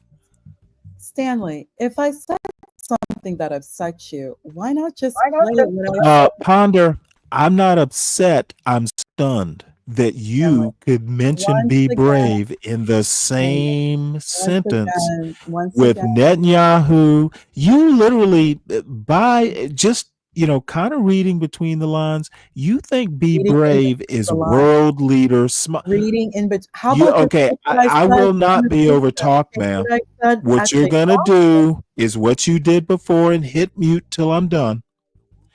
You literally think that racist Be Brave is as smart as three world leaders. Stanley, did I say that? No, you implied it by No, look, mentioning him. you See implied. you Play have what a I command said. of English until you don't have a command of English. You will sit there and lick Play what I the said. Klan member's ass Stanley, and play compare what I him. said. You will sit there and lick the racist ass, and then when you're called for it, or when you're called on it, you want to pretend that it was no big whoop, and I'm the one that's upset. Ponder, this is not the time for you to overtalk. I don't know why. Okay, you must think that this is a Bob or a CT production. You're with a mature black man. Okay, what I need you to do is hold your tongue until I'm done. And if you can't control yourself, you ran along before, show that kind of self-control now. When I'm done, you can respond. And it's an easy implication that you mention be brave in the same sentence with 3 world leaders. I think given what I know in my experiences with you, you hold him in high regard. And the only reason you hold him in high regard is his skin color is the same as Donald Trump. Okay. You have this flat, beaten down, coon black idea of what whiteness is. White is right. And if it's Be Brave or Donald Trump, it doesn't matter. They're both white. Therefore, they're both superior. That's what I got from that statement you made. I might be wrong, but I don't think so. Stanley, I'm you're done. projecting. Stanley, you're projecting. You say a lot, but you could easily Ponder, I have interacted with you several times. replay what If I I'm said. projecting, it's on the right wall. Stanley, And that wall is white. It is a white wall. Stanley, And I am you are the projecting one your bringing worship of whiteness onto that white you're the one wall. bringing up race. I never once brought up race at all. You're the one doing Okay, that. I didn't say you're a racist. I said you're a white I never worshiper. once brought up race. I never said anything about race. You keep Okay, making of all course these you didn't. Of course, what coon? What do you see? This is why I think you're a simpleton. Oh, I'm a simpleton. Okay, you will literally say that you didn't mention race while worshiping whiteness. That is the Thomas Sowell playbook. That is the Thomas Sowell. That is the Thomas Sowell You could playbook. replay what I I said. didn't mention race. I just took a bottom feeding white man and compared him to world leaders, but I didn't mention race. You think everybody's as goofy as you. You literally disrespect me by thinking I'm as goofy as I'm not fucking over talking some goofball. You're goofy. And I just called you out on it. Okay. You don't have to mention race to be a coon, you moron. Projecting. Yeah, that's exactly what I'm doing, Ponder. Projecting. You hate Be Brave. I don't. That's your problem, not You mine. know what? See, again, so white. Why would I hate Be Brave? I don't know Be Brave like that. Stanley, your vitriol for Be Brave belongs on you. There's no need to project that onto me. I'm significantly younger than both of you. You were both well into college with children when I was born. I'm not going to get in between 2 old timers and their beef. That's out of my place. That's not my place. You know what? I love the smugness that you sound so smug when you say that. It doesn't change. Now you're a young coon. That's the only thing that's changed. You're not an old coon. You're a young coon. Thanks for correcting me. Projecting your vitriol these are boomer issues. The both of you know the 70s and the 60s. You brought it up. 60s radio. Stanley, you come from a different generation. You're with Brave. That's your generation. Okay, see, you want to move the goalpost to age, and I want to keep the goalpost at your worship. I want to keep the goalpost. Okay, you're going to overtalk, and I will have to correct your behavior. The problem isn't the age. The problem is, I think, and this is my personal opinion, I might be wrong. I just think you're the black face of white supremacy with that Be Brave point. Okay, it's not that you're young or I'm old. It's the idea. It's the ideas that I'm critiquing. It's not race necessarily. It's not age necessarily. It is the critique of the quality of your thinking. It's not about whether you're a woman or a man or any of that. I just think the quality of your thinking is lackluster. And I just want to point that out. And that you insist on saying the same thing and moving the goalpost.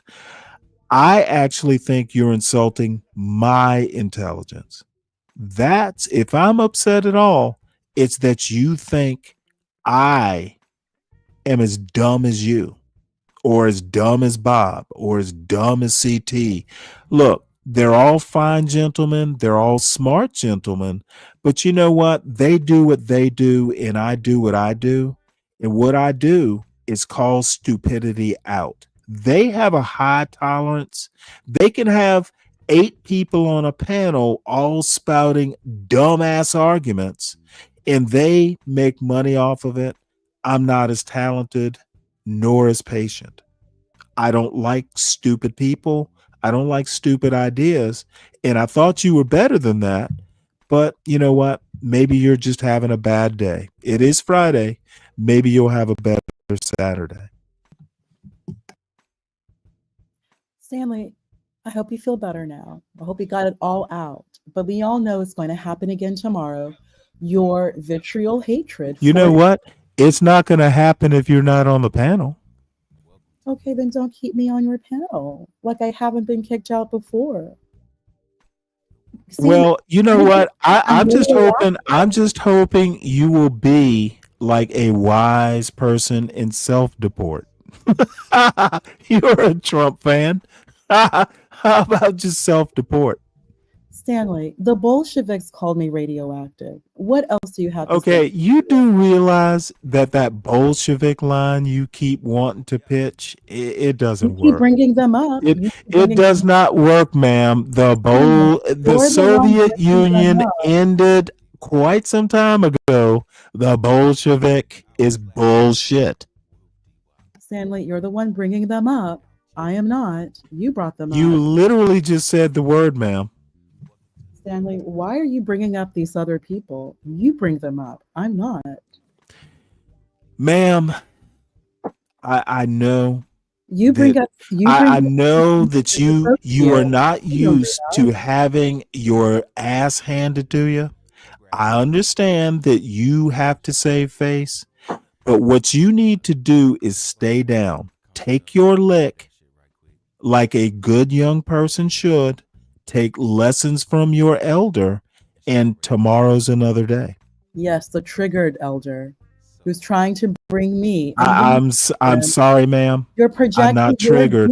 What I need you to do is I need you to take this teaching moment and grow from it. Stanley, so your beef is with your peer, your boomer peer. Ma'am, I understand. I understand that you never thought you would have your ass handed to you like this. I understand your embarrassment, but what I need you to do, I need to move on from this point. I don't need to rehash this over and over, ma'am.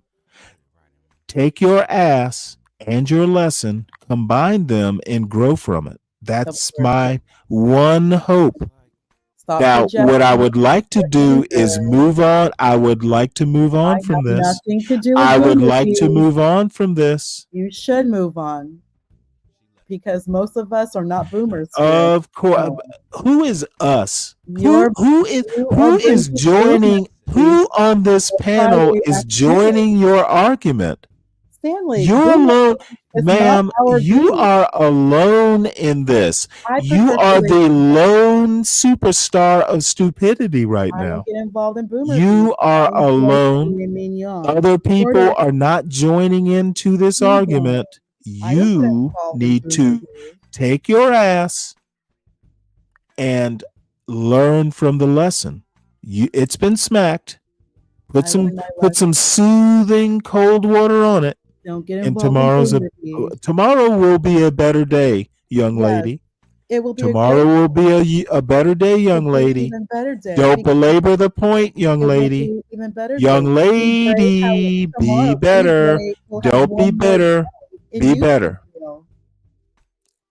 It will be a better So day. anyway, let's get back to the Reverend Corbett. I think this teaching moment has come to a close. Cause of hatred for Barack Obama. Stanley, you got another challenger here. These What are are you the doing? descendants of the. I'm sorry, what? You got a new challenger. Say hi to Mella. Oh, I said hi to Mello a while ago. Little shit over here. I I'm waiting for the video, and you trying to put a look. You know what? Stanley addressed that woman, not me. He handed, as he would say, her ass to her, not me. Why are you putting me in this bullshit? You think Stanley handed her ass to her? I don't think anything. I heard what I heard. They had, they were over talking one another. He dropped it down, bring her up. Wait, hold it. I don't overtalk people. People overtalk me. This is my fucking panel. I get overtalked, not the other way around. That part. And with that authority, you dropped her down. And what I'm saying is, I had nothing to do with that. So what I'm trying to figure out with you, sir, Mr. Instigator, us. No, I just wanted to say hello. That's all. Well, you could have just said hello. I did. You got mad. You started feeling the energy of the room, and you gave me that. Is that what you're looking for? My energy? No, that's what you did.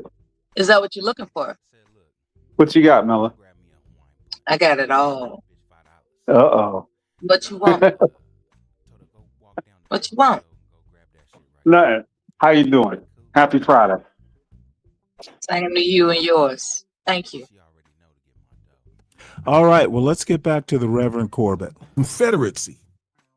And I got a video coming out later today, I think, on the Confederacy and Trump's support of it. So yeah, he's coming. Rest assured on that. 4 young black men. I promise you. All right. I am Reverend Civil Rights Attorney Augustus Corbett. Thank you for watching this video. And remember, stay woke. Okay, I appreciate this video. When I'm allowed to give a commentary, a brief, concise commentary, I would appreciate the chance to respond. Thank you. Respond now? Regarding what the good Reverend just said, it seems to me that the question, since he's announcing that black men ought to prepare for an attack, in some fashion, from Donald Trump. He's just busy with Hispanics right now, but rest assured, I promise he's coming for black men in a negative way, right? It's a whole this whole negative connotation that black men don't get too comfortable because just because he's busy with Hispanics doesn't mean that you're not the next target. And what I was wondering in terms of a discussion is there's some what's the word I'm looking for? Preemptive way of averting what this good Reverend is asserting. And that would be a discussion that does not have to be had. I just wanted to put it out there. Like any event. Well, I think the good Reverend is being hyperbolic. There's actually nothing to discuss. I don't share his opinion. It's plausible for someone to conceive a pattern of targeting anyone who is non-white. That's not an unreasonable look at the pattern, right? That's not unreasonable. Okay, well, let me tell you what I think is unreasonable. Okay, let me tell you what you just said that's unreasonable. You said anyone who is not white. That's rather broad. I don't share Reverend Corbett's, Attorney Corbett's. He's a lawyer. I don't share his opinion. And And he's accustomed to quite strategy. frankly, I have said this several times. I think anti-black blacks are a bigger problem to the quote black community, because I don't think, I put it in quotes because I don't think there's a coast to coast black community. I think there are a lot of black communities. It's much more localized in 2025. I think they're both anti-black. Okay. I think John Galt is a bigger, and not John Oh, Galt. bigger? Well, John Galt's a fictional character. It's not who, let's just say the John Galt, the character he plays on his show, is a bigger threat to the black community, especially the black community that doesn't read books.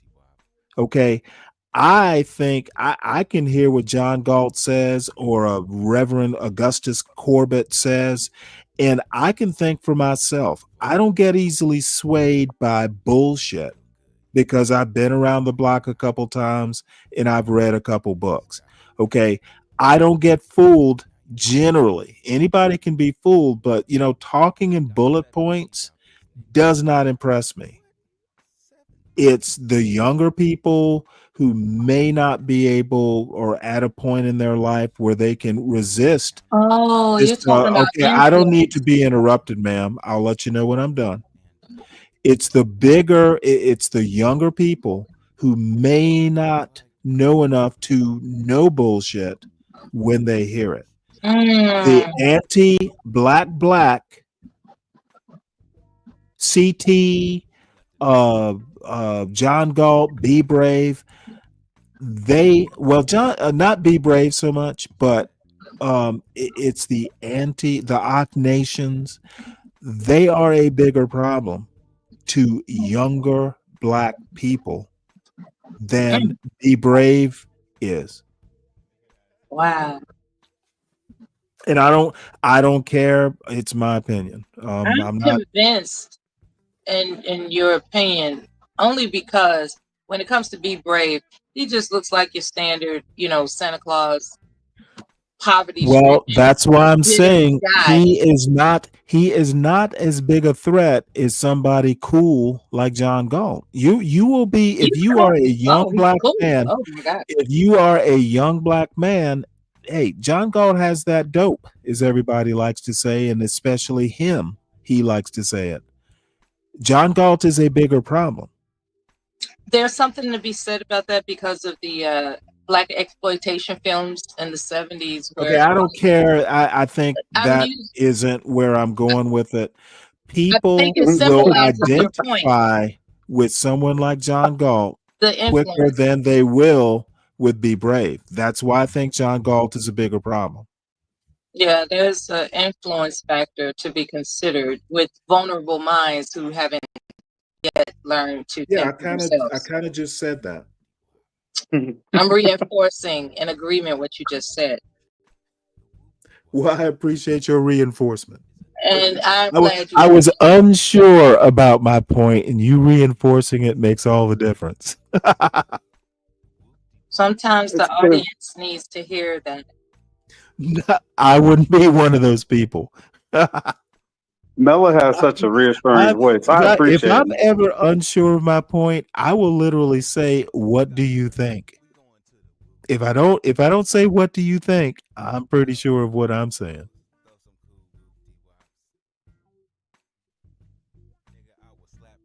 Is it okay for me to be colorful now?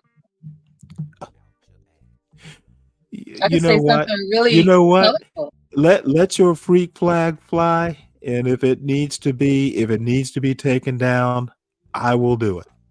I was wondering, when people are instructed to adhere to your prompts, right?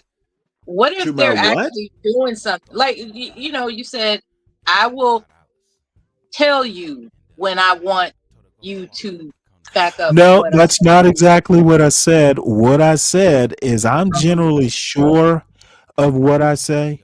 Mm-hmm. If I'm not sure and I need input, I will go, what do you think? And otherwise, Otherwise, consider it a one way and you can respond, but I don't need you to reinforce it.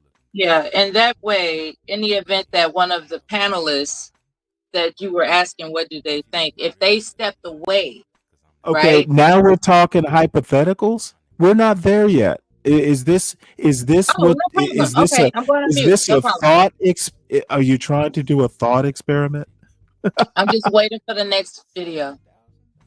You're kind of slow with doing it. I'm looking at it and state your point. I just don't need you to reinforce mine.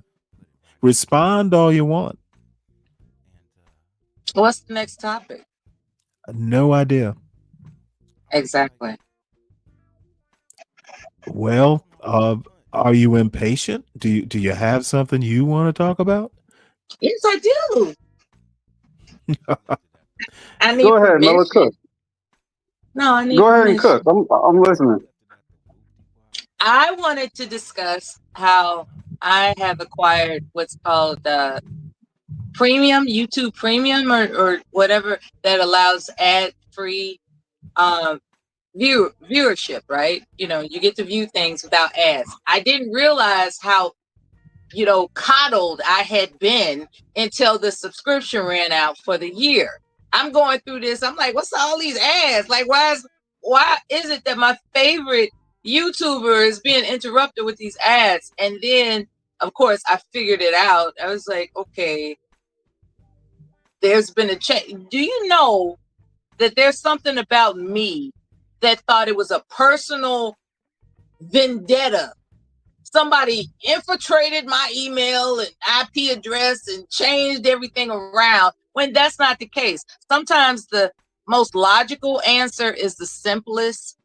And I just wanted to offer that one of the reasons why it means so much to me to get exclusive access to, let's say, a documentary, is because I value uninterrupted. You talked about the uninterrupted expression. So, Stanley, it is not in my best interest, in the Constitution of my being, it's not in my best interest to interrupt you. I'm not going to sit up here and, do that. So I just wanted to say that out loud and gave an exorbitant example as to why that's the Constitution of my being. It has nothing to do with me being a defender of the United States. I respect my fellow citizens. That falls into place sometimes, but for the most part, I appreciate uninterrupted expressions. And I see. just wanted to tell you that. Well, that is I'm glad you told me. I feel I feel like I'm in your inner circle. Be serious, Stanley. So I have not watched this. The Battle for the Black Mind. I think I know what this is about. Something about struggle for Black education in America. Yep, looks like something I'd be interested in. 8 million Black babies in this country right now. We got serious conversations that need to be ongoing about how are we going to shore up the educational bag for our kids, because public school systems is a wrap. It's a wrap. So, and the cavalry is not coming. What do you mean about the it's a wrap? What I mean by that is that for a second time in United States history since the Civil War, these United States at the federal level have decided to abdicate its responsibility to deliver a fair and equitable education system as a public good and a right to all American children. This happened the first time during the fall of after the fall of Reconstruction, okay? When the Freedmen's Bureau fell, when the Freedmen school system was wiped away, okay? And when the federal government said we will allow states to choose how they deal with their Black citizens, that was the first time. The second time was when this occupier came into office for his second regime and immediately dismantled the Department of Education, which is unraveling before our eyes. This, again, abdication. So that's what I mean by it's a wrap for the public school system. There's no more looking to the federal government to enforce some semblance of equity or to at least have an apparatus to be able to assert one's rights. She's It is good. Freedom That's a Friday, lot and you of are music. still not free. Welcome to another episode of Freedom Friday. It is Friday, and you are still not free, but hopefully you will be freer after this hour with the gang and me. And today we have a very special guest, Dr. Karita Brown, who's the author of The Battle for the Black Mind. It is a book that has a title that instantly lets me know that we're serious. It instantly lets me know. We talk about education a lot on this show. We talk about what we're going to do for the 8 million Black children. And every week we find a different way to say the same thing, which is that they are being robbed of their brilliance and that it's not by accident. It is literally structural, systemic, systematic, operational, whatever word you want to use to say that is not left up to happenstance, that the great robbery of the Black mind takes place in classrooms, but not just in classrooms, not just in schools, in every area of life activity, in the media, in schools and law and commerce and education, wherever you are, there is a part of the puzzle of the robbery, the great theft of Black children. Dr. Brown, thank you so much for joining us today. I know we're interrupting your summer of reflection in a good place in the United States for Black folk, but that you would come on today. Very appreciative. So thank you for coming on. It is truly a joy and an honor to be here. I've looked forward to this, so it's a welcome. I won't even call it an interruption. I'm here in Martha's Vineyard, Massachusetts, which is my happy place. I usually spend a summer of solitude here, but I can think of nothing more important and joyous than spending this time with you. Well, great. Let's kick it off, though. You wrote this book. I love when my people write books. I love to support them and tell everybody, go buy this book. I'm telling everybody, here's my plug right now. Everybody, go buy The Battle for the Black Mind. There you go. That's it. When our people write books, we buy books. So that's what we do. The Battle for the Black Mind, the title is provocative. Tell me, what was the aim of your book and what's the story you want to tell with this work? You know, they say a mind is a terrible thing to waste. Well, for so many, the Black mind was a matter of national security. I love this framing that you all use about the robbery of Black minds. And I think so I'm an 80s baby, so I grew up during that. I immediately, Biggie Smalls, Give Me the Loot. And it is the greatest heist that we have ever seen. This idea that, you know, the question of not only what kind of education Black folks should be able and allowed to access in this country, but whether or not they should have it at all was a question that was on the table for a really long time after emancipation. So if we remember that it was illegal for Black people, free or enslaved, to be able to learn to read or write, to gather, to educate themselves in many Southern states during slavery. Okay, there was an understanding by the powers that be, or the putative powers that be, that education is power. If knowledge is power, and we can agree to that, that was the one thing that white America wanted to make sure that Black people did not have access to. And if they did have access to it, they really wanted to put a governor on that, to make sure to confine the types of education that Black people could access, so it would be a utility for white industrialist needs. So in Battle for the Black Mind, I tell that story. And I intentionally title the book as a battle. I don't just call it the history of Black education or the history of Black teaching and schooling. It was a battleground because what I learned from my 8 years of research for this book. Wow, is that did you say 8 years? It 8 took 8 years. years? 8 years. I looked real different when I started this book. Okay? Oh, wow. That's so cute now, but you know, it's almost a decade. what I found through my research, deep archival research into not just the landscape of Black schools that emerged after the Civil War, I really wanted to know, what was a colored school?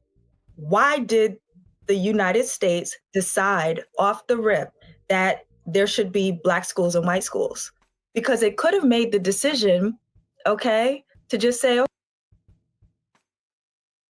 Hopefully she'll get to it. If believe me, public education would not be black or white if it had been left up.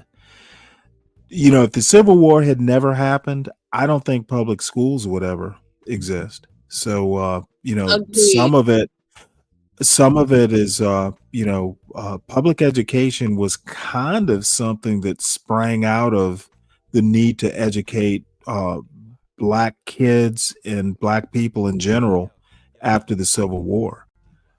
America has never been comfortable with public education. Okay, we're going to build a public school system for all kids. That was an intentional decision to racially segregate the school system. And in my mind, I said, okay, well, then there must have been a different educational philosophy that undergirded those schools. There must have been a different curricula. And I wanted to know what those architects of Black education had in mind. What did white architects of Black education have in mind for Black schools? But also, what did the 4 million at the time newly freed African Americans have in mind for their education? And how was education a part of our long freedom struggle? So that's what the Battle for the Black Mind sets up. It shows how even amongst Black Americans, we even battled with each other over these questions. And it also shows how through it all, African Americans took their educational visions in their own hands, built their own institutions, designed their own curricula, and made sure that Black minds stayed nourished. Mm-hmm. There's so much in there. So there's two areas that, two roads we could take with that part.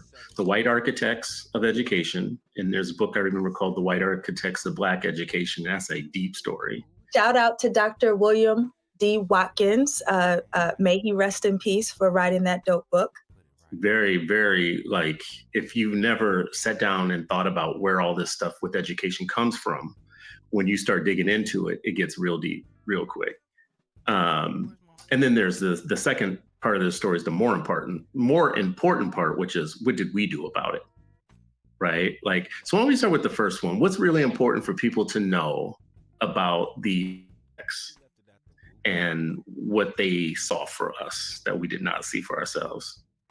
Okay, so I want you to know that this was a varied landscape. So you've got white power brokers who have different interests in Black education. You've got the white South, who for the majority, didn't want Black folks to have any education at all.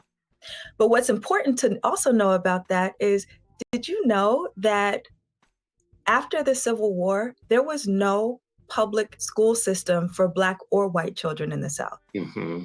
Mm-hmm. None. So their kids wasn't even getting it. Hence my point. But so they were fine with their kids not getting it, but especially didn't want Black kids having access to public education. So that's one interest group. But you also had a deluge of missionaries who came in from the North right after the Civil War, wanting to bring their skills and resources to come rebuild the United States, reunite this country. And many of those missionaries were teachers.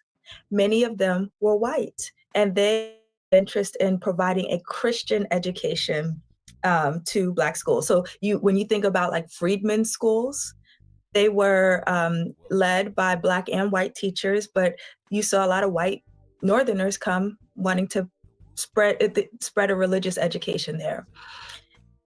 And then you got the interest group that I focus on a lot in this book, and that is white industrialists. That is your billionaires. That's your Rockefellers, your Carnegies, your Robert Ogdens, and storied American families who built tremendous wealth during the Gilded Age, started philanthropic organizations in their own name, image, and likeness, and had grand visions for how they were going to take over this country. And one thing that they were supremely interested in was this labor force that they saw that lay in wait in the South.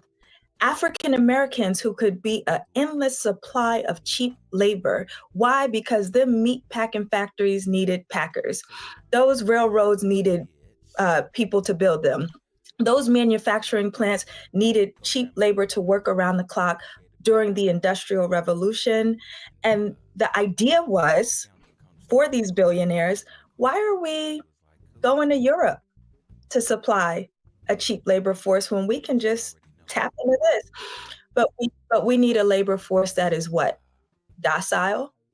We need a labor force that is not going to be trying to join unions and advocate for their rights and drive up our I understand it differently, and I guess I have to read the book now to figure out what her argument is.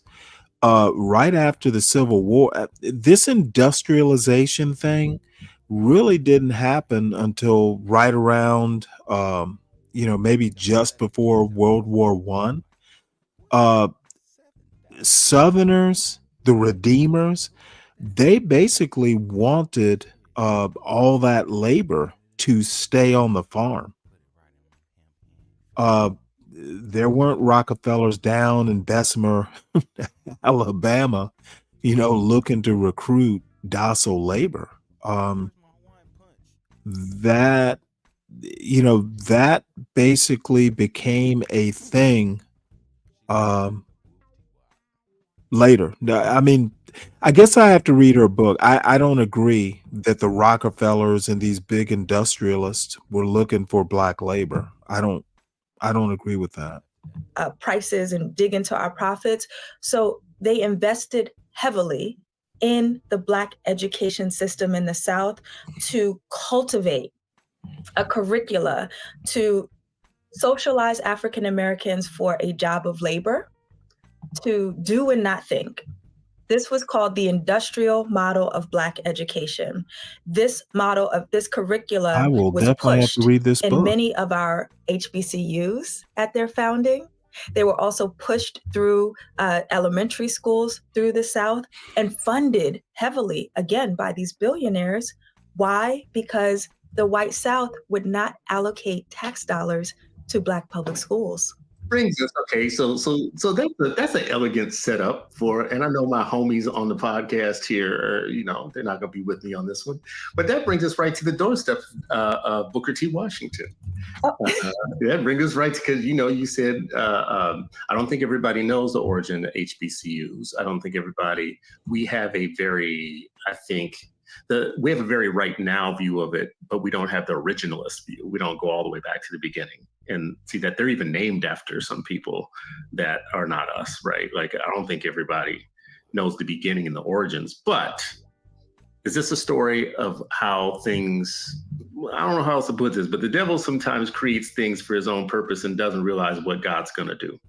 So like, it's whatever you started for, we're going to turn it into something different, right? Like, you have segregated us into schools. I'll give one quick example that my boys here have heard me say a million times. Crispus Attucks in Indianapolis is a school in which the white citizens councils pulled Black people out of all the surrounding schools and put them into one school so that they would be segregated and they wouldn't be in other schools. What they didn't know was going to happen was at that time, Black PhD teachers could not get college jobs. So all the teachers in that high school were going to be PhD level Black teachers. And what happened was, you thought you were doing something ugly by segregating those people, but what happened was they ended up outpacing you.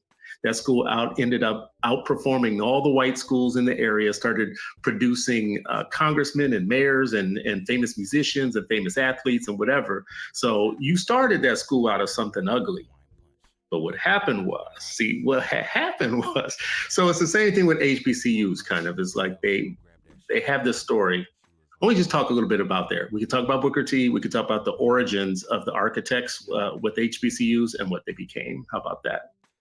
And brothers, jump in. Don't, I got so many questions. I could ask a million questions. Listen, no, this is great. I mean, a fantastic setup. And I would say let's start with HBCUs, because I think that's, I'm glad, people recognize like the impact they have, today. But, back in the day, we know Dr. Carter G. Woodson kind of got booted out of Howard University, right? The Mecca, you know what I mean? So like just those conflicts of like, no, here's what self-determination can be, but it can't be on this HBCU, that kind of thing. So I'm gonna start with the point, and the point is 4 words.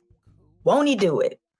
Mm-hmm. And I think that summarizes your story, Chris, and that is the point that I want to make about HBCUs when I talk about the origin story. So in Battle for the Black Mind, I use a few of our, most acclaimed HBCUs as kind of characters in the book to tell the origin stories of the institutions and the first founders / presidents.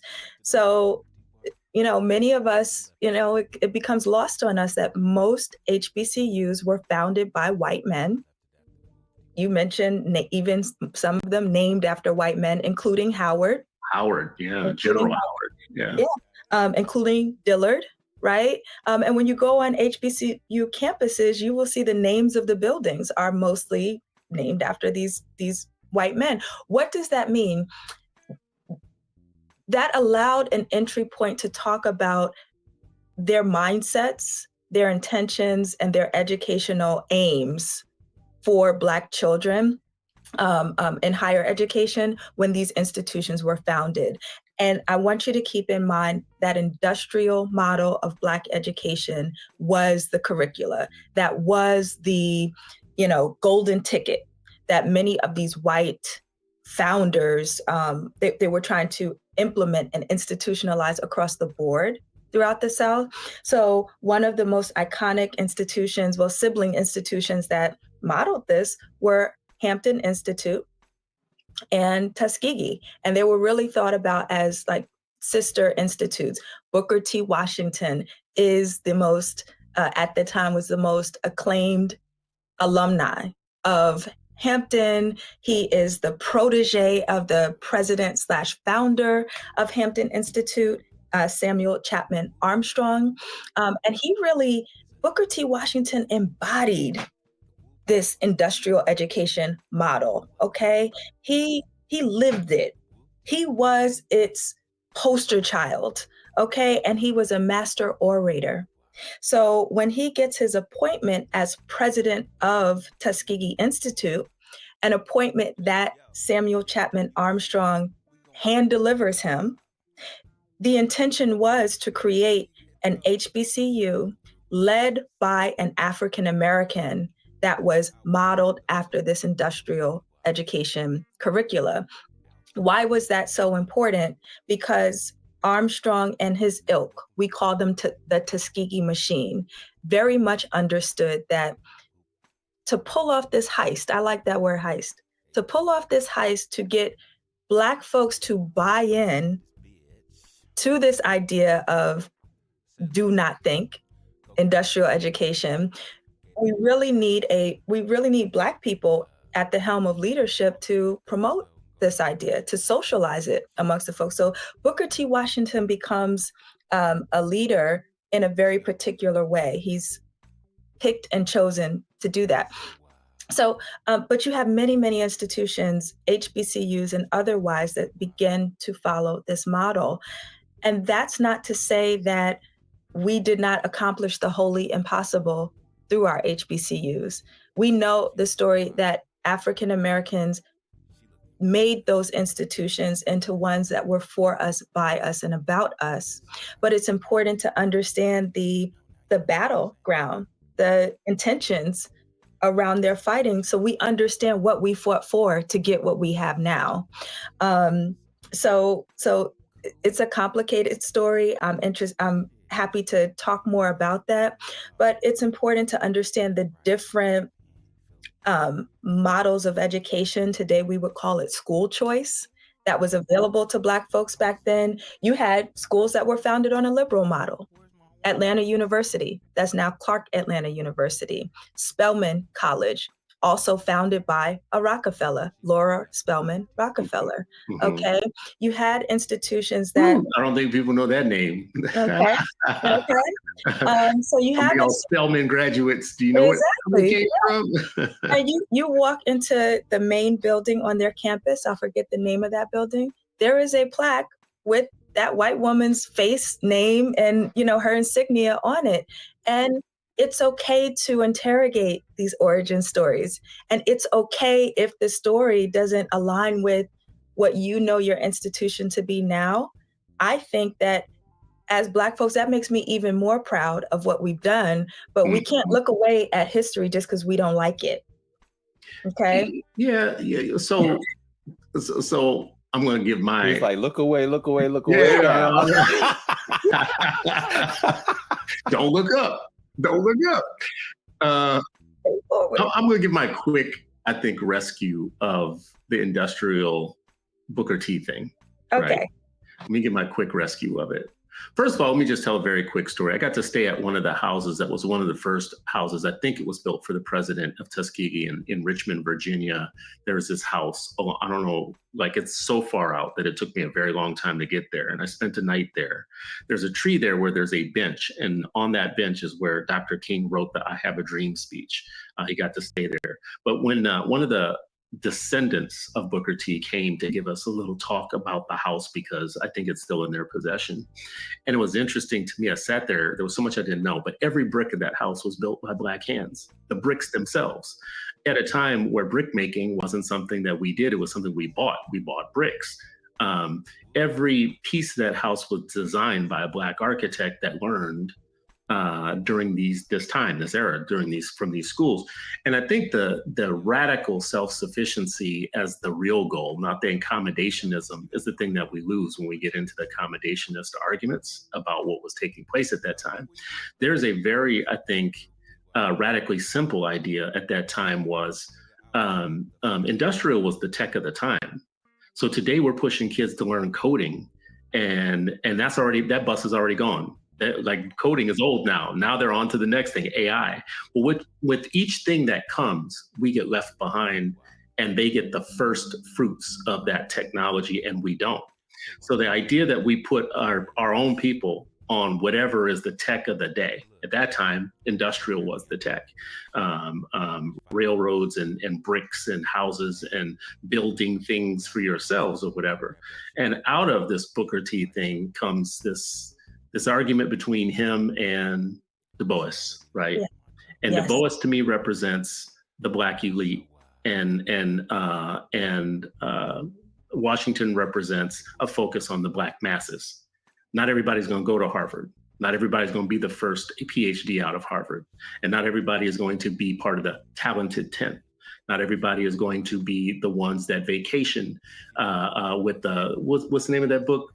People Like Us or something. Our Kind of People. Our Kind of People, right? Like, so they had, I think if you look at them both, they cover all bases of us. Like we are in a continuum, and they cover the continuum, but the Black masses were the ones that were being left out of the boom. And and this idea that we could only work for somebody else, or we could build other people's stuff, but we couldn't build our own stuff, whatever, was one that I think in some ways, I mean, Booker gets painted as like the Candace Owens of the times. Oh, Lord. He really does. He gets painted as like he was like the Clarence Thomas parent. Okay, first off, what is up with these old ass men wearing their hats askew? And that is peculiar, isn't it? Peculiar is not the word. Now, back in my day, I mean, your hat. Look, I think I've told this story very recently. I was in the car with my father, and a wasp or something got in, and I happened to be wearing a hat. And hats are tools, literally. If you've ever been kind of an outdoorsy type, which sometimes am. Hats need to look like they have been used. These new hats with the unbroken brim, I just can't get down with that. But the other thing, who the hell has compared Candace Owens to Booker T. Washington? That's a new one on me. Anybody?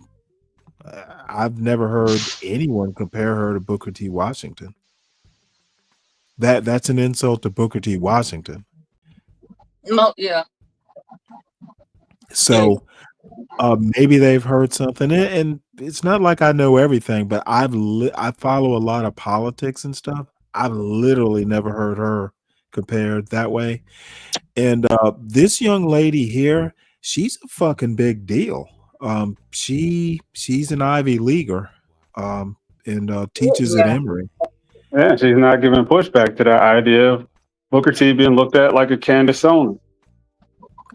She literally just gave She blushed pushback. about it. Did you not see her reaction, Dave? She blushed No, I about said, it. I'm working, but I'm sure Okay, she did. well, She didn't you know agree what? to Well, it. okay, her I'm reaction sure she pretty did. I much didn't said hear it. it though. I Her didn't hear it. reaction pretty much said it all. I Build didn't other hear people's it. stuff, but we couldn't build our own stuff. Whatever was one that I think, in some ways, I mean, Booker gets painted as like the Candace Owens of the times. Oh Lord. Did you see that, Dave? Did you see the That was like reaction, Dave? what a great analogy. What a That's Did you not great what see? that comparison. looked mean. Did you see I her didn't see the reaction? disappointment. I'm sorry. I seen an agreement. She's Like a that was she's good. You saw an agreement. Yeah, she's she's a on a highly panel full of. educated woman. If she agreed with that sentiment, she would have said so.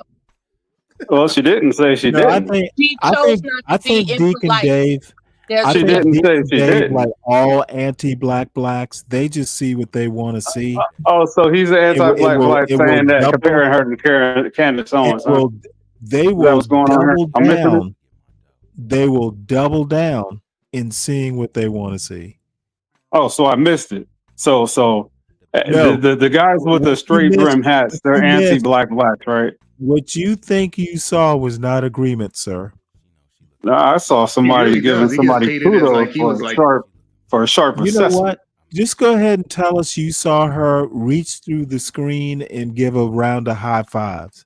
Well, let's Yeah, wait I till she mean, gets let's wait till she gets the mic and see and hear her rebuttal. you know Yeah, what, Deacon okay. Dave, if I may say so, I think you're distracted by her smile more so than anything. She did not I just agree to his sentiment. Period. that is a lovely You're smile, but I'm distracted. just Yeah, she's a honey bun of a looker, okay?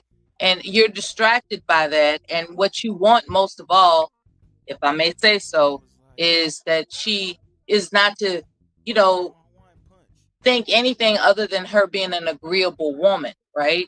And with that mindset, like, oh, look at her beauty, look at her smile. She's an agreeable woman. So you're automatically going to default into thinking that she's agreeable when she's not being agreeable. She's being polite. There's a difference.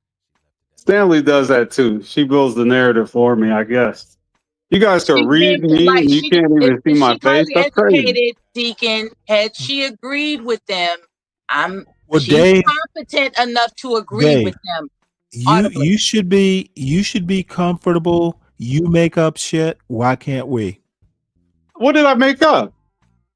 This thing about her agreeing that Candace Owens and Booker T. That's no Washington. different than your assessment of her facial expression. What's the difference? Well, the difference is I'm right. Oh, okay. Because you say so, And Mr. by Chen. the way, Go ahead. I'm also not looking at YouTube on the clock. I'm not even. See, I don't hear a response to that. I'm building. Yeah, okay. The Clarence Thomas, Candace Owens of the time, which is a very crude and simplistic and flat version of what he was actually trying to accomplish. Because I think what he had was a very simple, practical idea, which was, unless you own your own things, unless you build and own your own things, you will always be working for somebody else. And you can talk all that stuff about, the Du Bois stuff. And this is, I'm sure he had a radical they had back and forth there. You could do all that stuff that Du Bois was talking about if you're Du Bois, but you can't do it if you're part of the masses that don't have a job, don't have a place to be, don't have a school, don't have a building, don't have a church, don't have, you live in one of these rural counties where nothing resembles you, that you don't own anything, whatever. The idea that he built 5,500 schools across the American South in black areas where nobody was trying to have them have a building, a school, a teacher, that whole thing. So anyways, that's my little bit of a rescue, is just to say, I think they cover all bases when you look at them together. Like when you combine them together, you get this spectrum of us that's more full, I think. I love this. Can I jump in here, Chris? No, don't jump in. This is your show. So you tell me. I'm trying to rescue the unrescuable here. I love this. I do, so. And Sharif and Ish, jump in too, please. But I say in this book, I have a whole chapter called Welcome to the Thunderdome that is about this Du Bois and Washington beef, because it's important. It's important that we all know this as Black folks, and that we understand that the core of their beef was about Black education. It was about Black education, okay? So I start the chapter off by saying, before there was Kendrick and Drake, before Biggie and Tupac, before Jay-Z and Nas, Du Bois and Washington were the original diss tape. This is the first time on like a national scale that you have Black titans. You know why she did that? Pause the video. You know why she did that, Stanley? And fight it out. Pause the video. Make it relatable. All to see. Now, when we think about what She thinks they're stupid. Diss tape, what a beef. That's why she went to that example, because she's assessed in her mind that they're dumb. Well, she and I would agree then.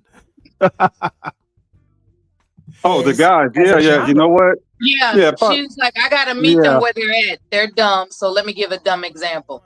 That's why. That's what I got from the. I'm gonna run to the store. I'll be right back. What does it do? It's actually a form of political discourse, African American political discourse. The icons are beefing, and they create a dichotomy around a set of ideas, but it opens up space for everyday folks to chime in, to critique it, to stretch it, to apply it to their own context. I don't know if y'all are hip hop fans, but every time Kendrick dropped a I response am to Doc, Drake. but these two, they're not. Yeah, They're Milli Vanilli. They like Billy Vanilli. No, come on. I'm sitting there like analyzing He's still trying to rescue Schoolie D after all these years. He's still trying to Why rescue did Stanley leave, man? He's an asshole. Stop it. Just stop it. Parkside. He has to make a run. He'll be back. Stop it. He's not This gonna is good. abandon So it's like the it's a show. No, this is a good part to pause the video. new wind to come into a political we just discourse have to about a chit-chat in topic that between the affects all of sentences. us. When you think about Kendrick and Drake, yeah, they're coming at each other's necks, but what is it really about? It's about this beef She between thinks she's slick is though. Black Because they're capitalism wearing baseball alone caps. enough She's for us? deferring Are we to hip just hop examples. commodifying and selling our gifts, But genius, she and can't talent read. to the highest That says bidder? more about her. Is there something to be said about She's meeting them where their mentality rooting is. our authenticity within It- community to make I sure think that it's it's her. coming back to us and that we are feeding I the think she's soul and gorgeous. ourselves and all of that. So those are the real political I'm talking about her underpinnings of that mind. beef. She's highly So well. if Her you take it to skin is Washington clear. and Du Bois, She has her own their disagreement came beauty. around this question of they Yeah, both she had was. Black I mean, She she freedom was has an dreams, tolerated. and we end up all-encompassing in the beauty. same Is what I'm place, saying. She has an free, all-encompassing beauty. liberated, full of our own agency, Yeah, she's straight. self-actualized, equal. Yeah. Okay, they all wanted those things. It was just a question of how we're So going to she's get there. considerate That's too. where these two titans departed. Booker T. Washington hung his hat publicly on this industrial education model. And where I have a stringent critique of that is, yes, he was doing a lot behind the scenes that was very effective. And even today, we can take heed from that. We don't need to be posting and telling folks everything that we're doing behind the scenes to get ourselves free. And he very much understood that. Why? Because unlike Du Bois, Washington is the only one of those 20th century leaders, from Du Bois, Ida B. Wells, Marcus Garvey, and many, many others, that grew up on a plantation. He was enslaved. He knows what that would look like. He understood that fat meat was greasy and what white America was capable of. So I think his political prowess came from a different place, and he rooted himself and his activism in the Jim Crow South. So they had to move a different way. Where my critique comes in is then what his public-facing message was. And if you go and read the catalog of his speeches that he was giving in Madison Square Garden, all through churches in New York, Connecticut, to wealthy donors that he was raising money for his school from, that he was also championing to Black folks publicly. What was that message? That message was this radical self-sufficiency. It was about gaining skills and doubling down on the monopoly that Black Americans already had on agriculture, domestic service. He said, look, we can build wealth doing these things. I ain't got no problem with that. But what else did he say along with that? He said publicly over and over again, and y'all need to stop focusing on these voting rights and why y'all want all this equality and why y'all want equal citizenship. He wasn't talking about integration. He was talking about rights. So let me ask you this. How far is all your, building and architecture and 5,500 schools and the wealth that you're building, how are you going to protect that if you are not legally allowed to sue a white man in a court of law? You are not allowed to sit on a jury of your peers. You cannot vote for your local elected officials. You cannot enforce a contract. Okay? So if it could happen in Tulsa,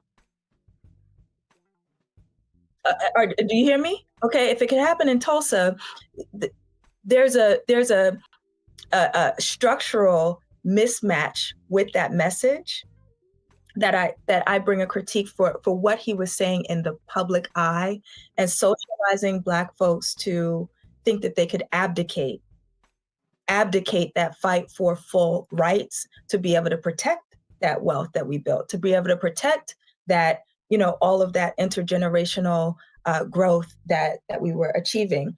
I know I'm getting long-winded, and I'll say no. And actually, because this is good, because I want our audience to hear this one. Because don't apologize. Because this is what I want to say about that, just quickly, which is I don't hear anybody ever apply that stringent of a critique on Du Bois, who was very much an elitist who wanted to hang with I think I was right. Very much actually was eating cucumber sandwiches up north. He loves talking about cucumber sandwiches. The majority of Black folks were in the South. And you had these Negroes come from up north talking about, hey, let's eat some cucumber sandwiches with the white folks. And what people don't talk about is that in him doing that, he also had his agenda handed to him, because the founding of the NAACP and others, they wanted to do some other things, but their white benefactors wanted them to focus on education too. And they there's a sister, I'm going to forget her name right now, who wrote this great book about this a few years back, about the origins of all that and who walked out of the rooms back then when the NAACP stuff was starting, because they saw it for what it was about to be. They saw it as a vehicle for white philanthropists to impart a white liberal thumbprint on what they should be doing, tell them what to do. And there's Black folks that walked away from that table when he did it. There's Black folks so he had the white benefit, but I never hear the stringent critique of his elitism, of his belief that voting will get us everywhere. Like, people talk about Washington being a Black capitalist is the only thing. I just felt like he felt like if you don't own anything, you don't own anything. But on the other hand, you get to Du Bois, who really believes something today that people don't believe anymore, which is that voting is going to save us. There's people right now who he didn't say that. No. He said education. No. He said education. He didn't say voting. I'm not an anti-voter. I will vote. I'm not an anti-voter. I just want to say this. But it is part of the Black discourse right now that the over-reliance and belief in the system and the voting system is not going to free us, right? Like, I will vote. I just want, for the record, everybody, I am going to show up and I'm going to do my part. But I do know last year, even when there was an election, that you would talk to a lot of Black folks who would say to you, y'all preach this to us all the time, the stuff about voting and blah, blah, blah, my life doesn't change, whatever. I heard that a lot last year, right? I heard, like, you know, as we were pushing, telling people, this is the most consequential election in history. They were looking at us like we had 3 heads. Like, really? And then look what happens. We get the wrong, you know.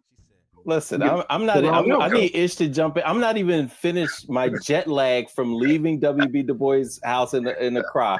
I'm not even over my jet lag. It just landed to hear all of this madness. But Ish, you go ahead and jump in there. I'm just saying, man, like, Du Bois lived for a very long time, and to confine him to that moment, and even just like the man went out of his way to speak for people and advocate for an education that he viewed as a form of liberation, and to just like focus on, like, even like people talk about him in the Town the 10th, like the critique you just laid out is a popular critique of Du Bois, and it's oversimplified of what Du Bois's growth was over time. He denounced became his own critique too. It became his own you know. I mean, he grew. He had an arc. Yeah. You know, because you said he lived a long time. He lived long enough to have an arc.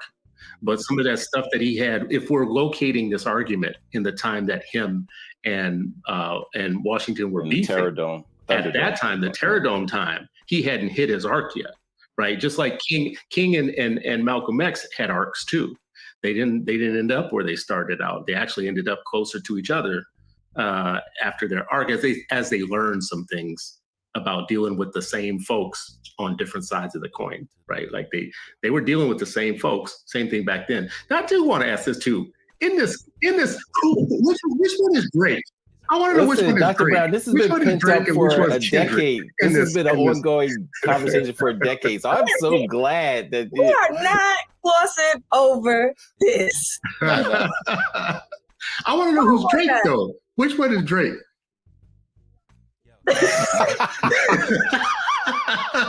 We will leave that for our audience to chime in on. And I love this because this is the point.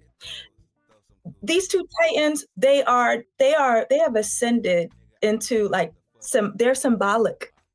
They're symbolic for two very strong currents of Black political thought that still run deep today.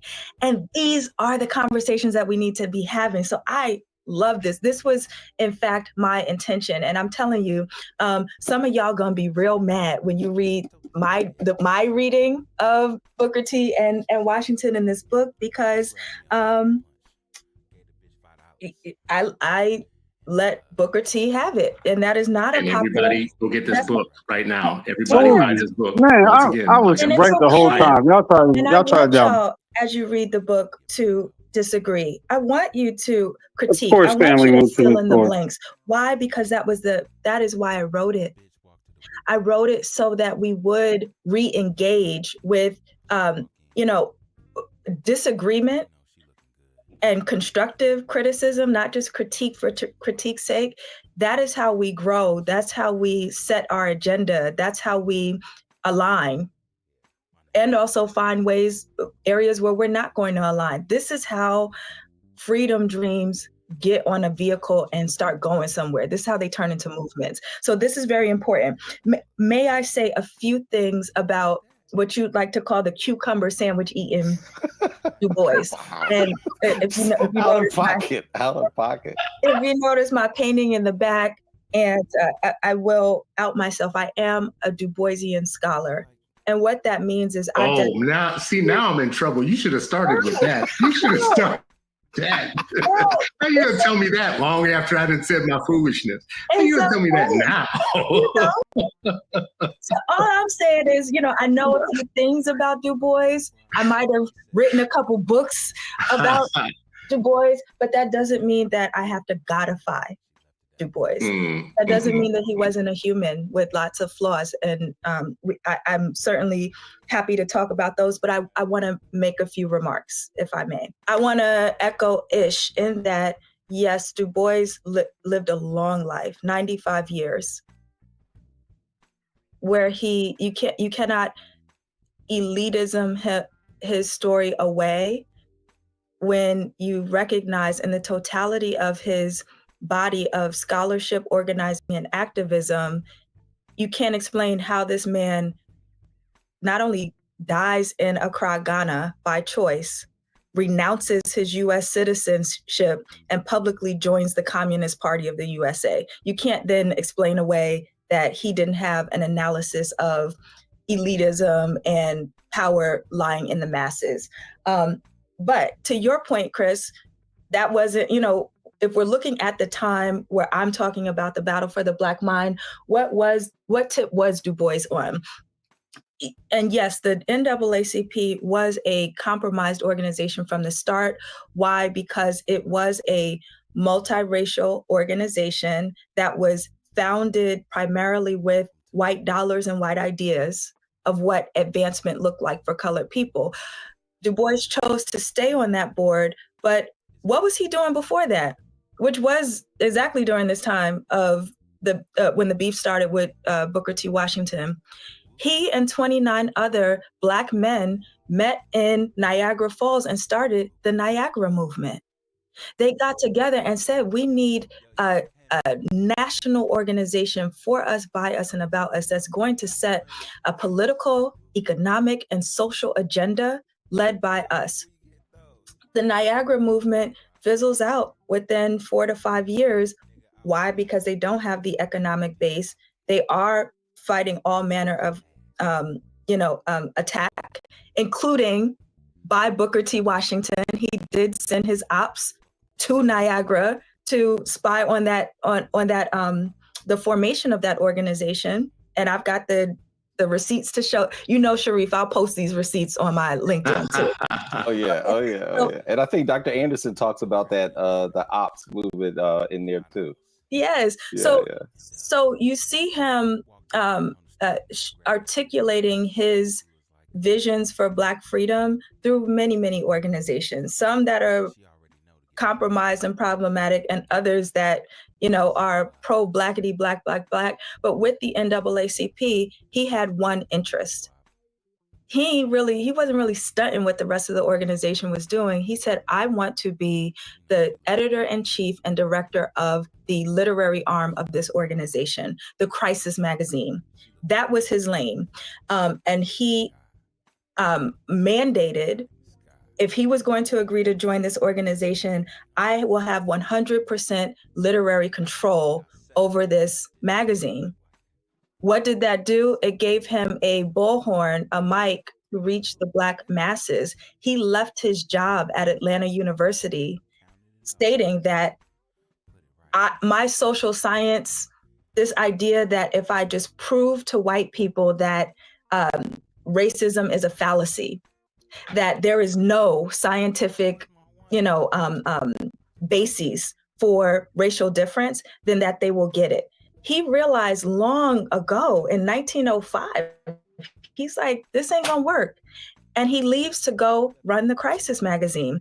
That and understanding that our liberation is going to be with the masses. He goes and gives this crazy speech at the Boulets, where he basically says, if left in y'all's hands, we will just be a bunch of Black capitalists where nothing comes back to our communities. I don't even know why you came and asked me to speak. So Du Bois had a very stringent critique of the Black elite. Why? Because he does come from that ilk. He definitely made a lot of moves throughout his life that, where I will say, yes, he put himself in what some might call compromised situations, but oftentimes you'll see him creating his own space within those. So the Crisis is just one of many examples of that. The most circulated Black publication during his time. So back to the argument around industrial education and liberal education, what Du Bois was so vehement about when it came to his beef with Booker T. Washington was that, are we citizens or not? And if we are citizens, we need it all right now. There is no way that we are going to gradually get these things. And the demand must be equality now, access now, because the longer that we wait and wait for white folks to give us permission to have those things, it's never going to happen. And what Booker T. Washington is promoting is in fact dangerous to the realization of that necessary outcome, which is we need the vote. We need the law to be able to enact and protect our freedoms. That was, and also with liberal education, he's like, why should my kids be subject to a completely different curricula than every other American kid? You're already creating a tiered system. You're already creating a second-class educational system. So his argument was, yes, industrial education for Black and white children. And yes, liberal arts education for Black and white children. American children should be able to access an education that is suitable to their desires and ability. That's the tip he was on. And schools should be, he said this in an essay that's actually in an edited volume with Booker T. Washington. So did you know that throughout their lives, they often wrote together? They wrote essays making these arguments together. And in this one particular, Chris and Ian, in Ian Rowe. That's that don't even try it. Don't even try it, bro. Don't even try it. Don't even try it. Right? Like, because I want to say this about the binary that we get lost in sometimes. Sometimes we get lost in choosing a hero on one side of the fence and the other one becomes terrible and yours becomes great. And we do this with the Garveyites. We do it with Malcolm and Martin. We do it over and over again. The Panthers and SNCC and NAACP. We find a way to put people in a binary. And we don't realize that we are the heirs and the owners of the totality of all of what they did. They're all actually like a library of Black thought. And when we start taking certain books and banning certain books out of the library of Black thought, we do ourselves like great harm. Well, you would never know that someone with wearing his hat like that would have such great thoughts. Because there's a lot that I could disagree with on both. Like, there was a long period of time where I was very critical of Dr. King, right? It took me a long time to come around on stop. I saw him as very much an accommodationist and incrementalist. Someone who, I guess incrementalist is the best way I could put it. That used to bother me a lot about him. But the more I dug into his story, whatever, I found out. Stanley, possibly. I was just kind of absorbing the wrong critique of him, I think, in some ways, right? Like he still has some stuff going on there where I felt like it took him. Yes, sir. You back? Yes. What'd you get? Beer. You happen to get a Miller Lite? No, I haven't had Miller Lite in decades. I just needed you to have something like champagne so you could celebrate my second day of victory over you. So she was more of the hip hop head. She wasn't catering to their straight brimmed hats. She said that she gave the edge to Booker T as well. So I was double right. Okay, right about what exactly? You said that her facial. I never said she wouldn't be for Booker T. No, you said her facial expression was that well, she when disagreed. comparing Booker T. Washington to Candace Owens, you can't assume because I was right. Candace Owens, look, not even Nick Fuentes. Did you hear what he said about her? No, but you got to stop this. I am good. Okay, even though you don't think so. Candace Owens is not commanding respect these days. Well, in context, in historical context, he would have been looked at as the Candace Owens of the day. So I get the point. Booker T. Washington is Mount Rushmore. Candace Owens is Mount Trashmore. See, do you know what Mount Trashmore is? Yes, and I Well, understand your point. it's in Virginia Beach, and it's basically an old landfill that they filled in to make what they call Mount Trashmore. That's Yeah. Candace Owens. Yes, Mount yes. Rushmore is actually a national monument. Mount Trashmore is just like some park that people go and walk their dog. Yeah, yes. I get it. Now you can degrade the argument down to that, but we know No, I'm that the Candace degrading Owens that Candace they're talking Owens. about is the ones when she first got called puke. Let's get it right. I'm degrading Candace Owens. I get it. I totally understand. That I'm even making an argument is kind of sad. Well, just say, Dave, you were right, and I'll shut up. I have no clue what you're right about, but if it makes you feel better, Candace Owens is the type of person that would compare Be Brave to a president of the United States. A long time to get to the point where he wasn't incremental anymore. When he started talking about we're integrating into a burning house, that was pretty late. That was kind of far down the journey. All the way up until then, we were marching and overcoming, and whatever. Anyways, like, I don't mean to be. You sure you left you said you evolved and you just went right back down the mountain. This is important, and this is why I also think that we all should be writing. We all should be writing. Why? Because, and I love what you said, this library of Black thought that we inherit, that we embody the totality of. Booker T. Washington, do you know that there are 16 official biographies written about Booker T. Washington? Two of them are Pulitzer Prize winning biographies. What does that tell you? That tells you that this man lived a big life. That tells you that he did a lot. There's a lot to be said. So to reduce any of these folks down to a bunch of sound bites, which unfortunately is like rampant right now, that's not only harmful, that's disrespectful. And it doesn't allow us to have the complexity in our analysis of where we're going and what we got to do. Sounds like Stanley. Ish, Chris, Sharif, me. I'm afraid it does not.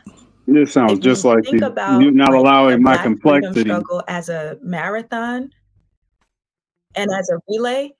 We got the baton. It's our turn.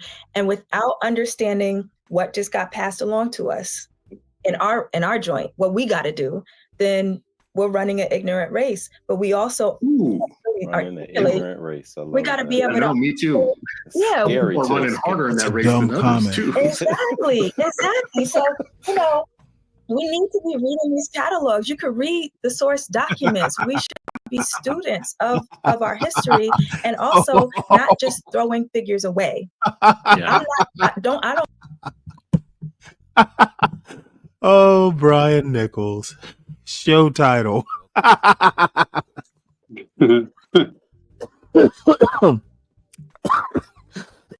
My favorite Blacks are the ones that take Arab oppressors' names. Bravo. Bravo. That's genius. That's genius. Beautiful. Bravo, Brian Nichols. I have to stop the show for that one. Nice. That's the best fucking comment I've heard all week. So let us continue. And again, congratulations, Brian Nichols. I don't throw Booker T. Washington away. I don't throw Du Bois away. I'm not throwing Ida B. Wells away. But what we can do is be lifelong students of the Black radical tradition. No. Understand where the tensions have always lied, and understand also then what those tensions mean for our outcomes.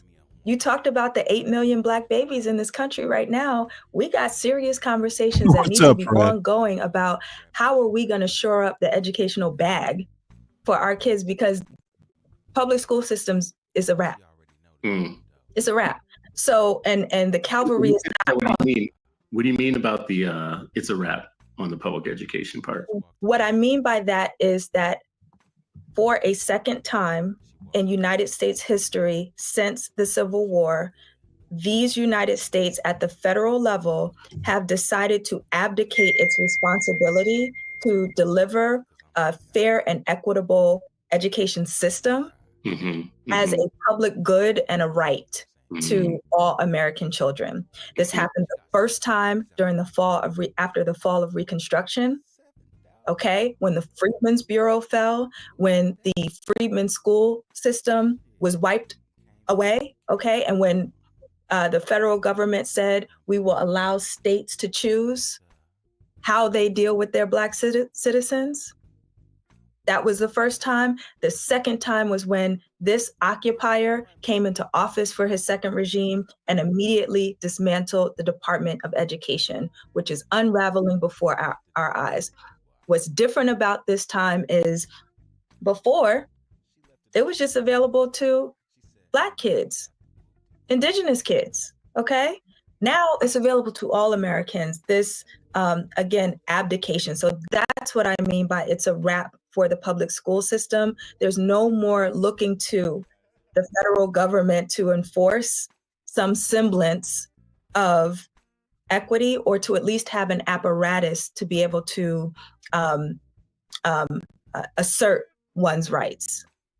So I'm glad that you mentioned this, because something that I feel like a crazy person every time I think about it, but the outlawing of Black texts, the outlawing of Black scholars, the removal of Black scholarship out of mainstream systems on purpose, the deliberate kind of messing with African-American studies, AP, I gotta bounce, man. example, I'll be back later. leaving European AP. Okay, I'm not going to be up here untouched. too much longer, I don't think. But, Talking about things like if in we're Texas, here, come you have on to back. teach both sides of the All right. Holocaust. Bye, Miller. Both Bye, sides of slavery. Putting that in hit me up on email. actually in law.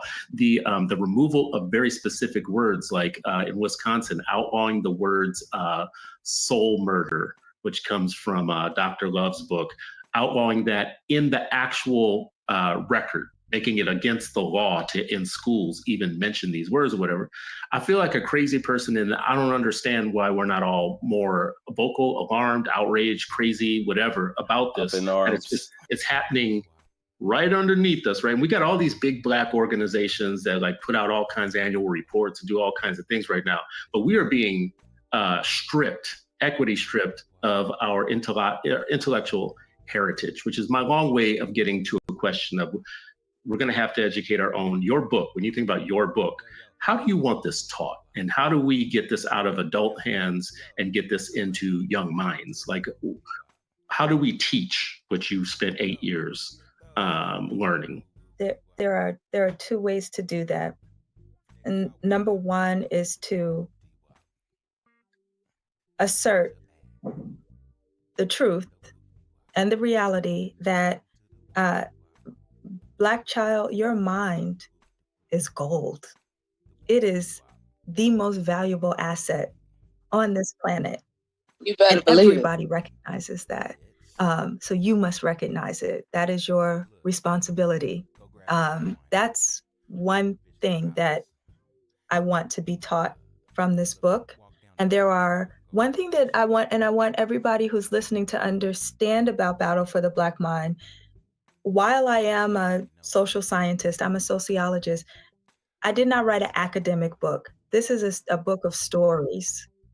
And what I want our children to be learning from Battle for the Black Mind are the many, many stories of Black educators, school founders, youth, parents who took all that they had, their ingenuity, their skills, their resources, their labor, to build our own institutions that were just material manifestations of how we saw ourselves in the future.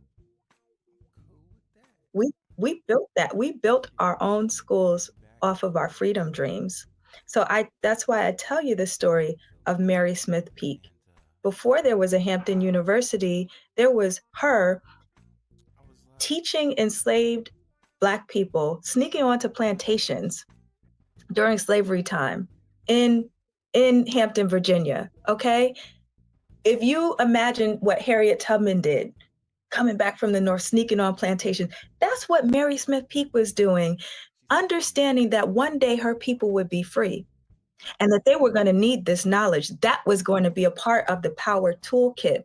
When the Civil War happens, she, like many other Black folks who were considered refugees during that time, ran to the nearest Union Army base, Fort Monroe. That's still in Hampton, Virginia right now. She sets up a freedom school under an oak tree. There on the first day, there were 5 Black people, and she's teaching them to read, write, and what she called cipher. Within 2 weeks, she's got over 60 students, adults and children, learning to read during the Civil War under this tree. Those were her freedom dreams. She didn't get to live to see the end of the Civil War and the outcome, but she knew her people would be free. She knew that they would need that. What is that oak tree today? It still stands. That is the opening of Hampton University. It's called Emancipation Oak. It is a national heritage site because that school, no matter what that white guy had in mind, when it was incorporated, he was building it on sacred, holy land, on that Black lady's tears, on her freedom dream. So it was going to be, back to what you said, won't he do it? It was going to become what it needed to become for us. But I tell these stories of the Mary McLeod Bethunes, who starts a private school with $1.15 in Daytona, Florida, where there were no public schools for Black kids. And she knocks on the doors of the other Black people who live in that community and say, hey, y'all, I'm new to town. I got a college education and I'm going to start a school. What you got? And folks said, well, I don't have no money, but I got some furniture, or I know how to garden. We could set up a garden on this land, or I know how to sew. And guess what? Daytona Institute for Negro Girls starts. That then grows into a co-ed institution. That elementary school then grows into a full K-12 institution with a nursing school to boot on campus. Why? Because Black people couldn't access the white healthcare system. That school stands today as Bethune-Cookman College. Do you hear me? So these are the lessons that I want our youth to be nourished in and reminded of, story after story after story of how we did it. Because we got the muscle memory for this. We know how to do this. We got the blueprint. And it's important that we be reminded of all that we already have, everything that we need, not only to survive this moment, but to thrive. Like we ain't studying none of this other stuff, but we have to build it. Nobody's coming to save us. So yes, I think about all the work here. Sharif is building a Black teacher pipeline. Ish is very, very like much someone who's reminded me the importance of social studies. Like, I spent years talking about math and reading as if those were the only 2 subjects in the entire world, right? Like there was nothing that came after that. But this thing around, and you're a sociologist, another thing where I feel like, where is our appreciation for what our people have to say? Our Black social workers even, our Black social scientists, our Black scholars, our Black librarians, right? Like when you say we have everything that we need, we do, but it's disconnected. It's not in a coherent format. And I don't know where the big meeting is. I don't know where everybody takes place together. I do want to add one story because I love my stories. It's the new Niagara. I love my stories more than other people. Well, after that, so talk about the new Niagara. That's where the big meeting is happening. The story I want to add is Lucy Craft Laney, because Mary McLeod Bethune came out of Laney's school. Laney started the first Black kindergarten. And I like to bring the story up because it's the first charter school on record. She got a charter from the state of Georgia to actually open a school that didn't exist for kids that didn't have access to kindergarten. Kindergarten was very much a German thing, first of all. Let's just put it that way. Like America wasn't big on kindergartens yet. But for Black folks, that was really very much an innovation. She never had kids, never married. But what came out of her in all those years of her being Lucy Craft Laney was other educators. Other educators came out of her tutelage. What I want to add to this is that I want to say it was her, Mary McLeod Bethune, and 2 others actually tried to get Booker T. Washington into a private conversation because they were basically saying, you got all this money and you got all this notoriety, whatnot. First of all, you don't have no women in your, like women who are actually doing the work and educators in your ear. And second, we need money.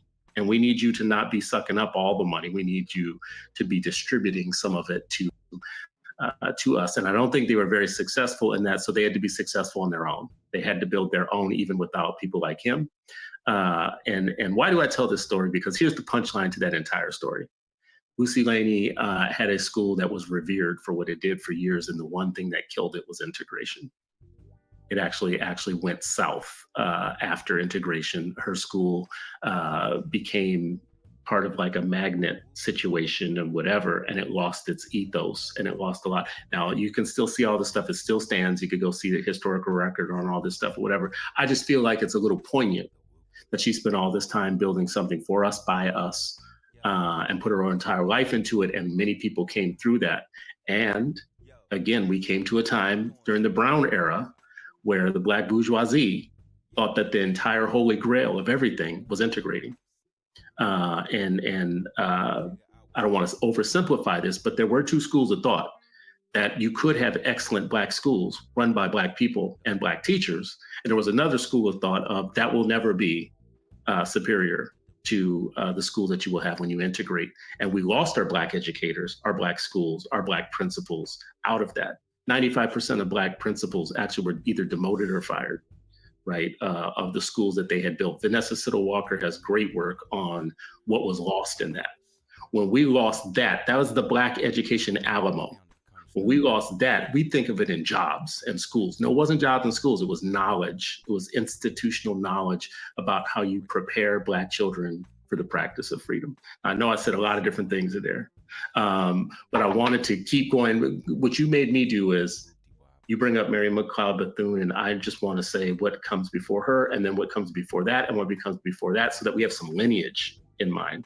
We know we come from something, like we have this long line. It's my long-winded way of saying, you just made me think of a lot of things. When I think about someone like you who writes these type of books, I always have the same questions. One, I just asked you, whatnot. What are we going to do to build our own systems to teach what you learned? You invested a lot of time. People say, oh, she wrote a book. No, first of all, you wrote a lot of things. I just want to put this out there for everybody. If you go check the public record, she's a little bit of an overachiever here. She just like keeps writing and a variety of things. But I want us to do a better job of figuring out how we teach, especially our high schoolers, stuff that would not be available to them until college usually, right?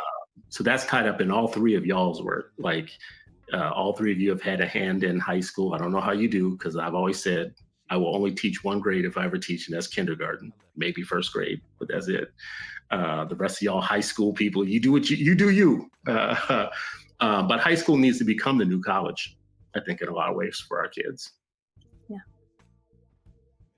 I'm moved because, Chris, what you just did is what we all need to be doing as a part of our just like everyday praxis, which is telling our stories over and over again. I love that you brought up Lucy Craft Laney. I actually have a chapter called Miss Lucy in the book to tell her story. And it is so very important.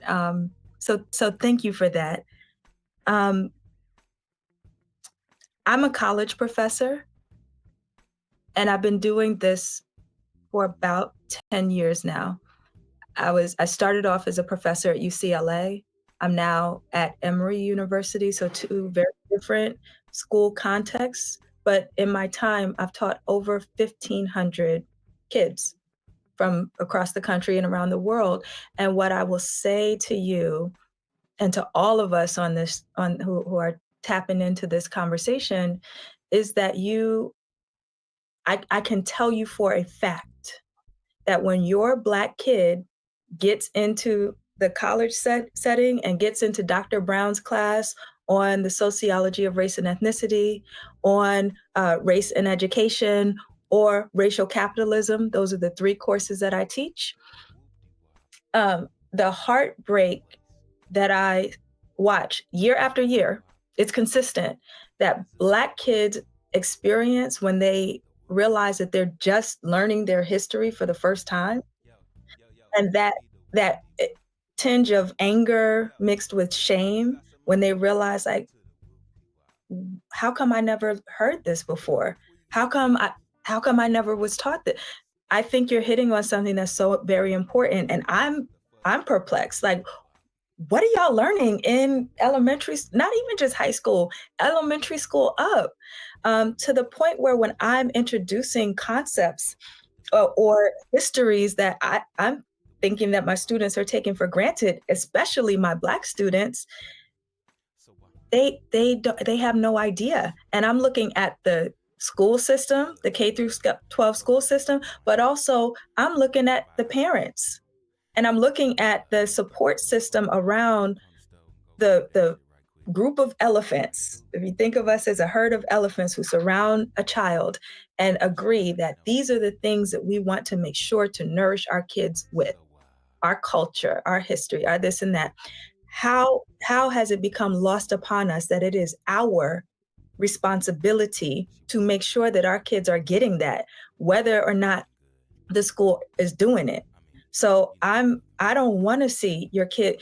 Stop thinking that sending your kids to private white schools where they're going to be the only one or two, just because it's well resourced, just because it's rich, just because they got these excellent statistics about placement. Let me tell you that your kid is hurting. Your kid is being psychologically terrorized in those contexts, and they get to college and have to unlearn and process so much of that, and they are hurting. And there's Black academics, we represent 4% of the professoriate. It's likely that your kid, I might be their only Black professor their whole time going through an Emory, or their whole time going through a UCLA. So I'm there to do my job and to love on our kids. But there's something to be said, Chris, to what you said about this lineage.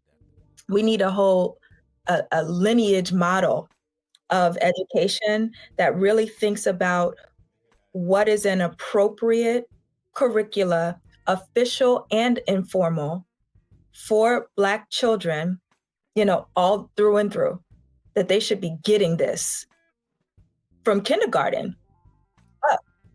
Where are our freedom schools? Where are those weekend schools that are supplementing that knowledge? Where are those programs that are making sure that we're doing it? Okay, they are within your four walls, ma'am. If there is no freedom school for you, you are free to go to the library, get some books, get creative. This dependency on school is a problem too. School has a place. Do not,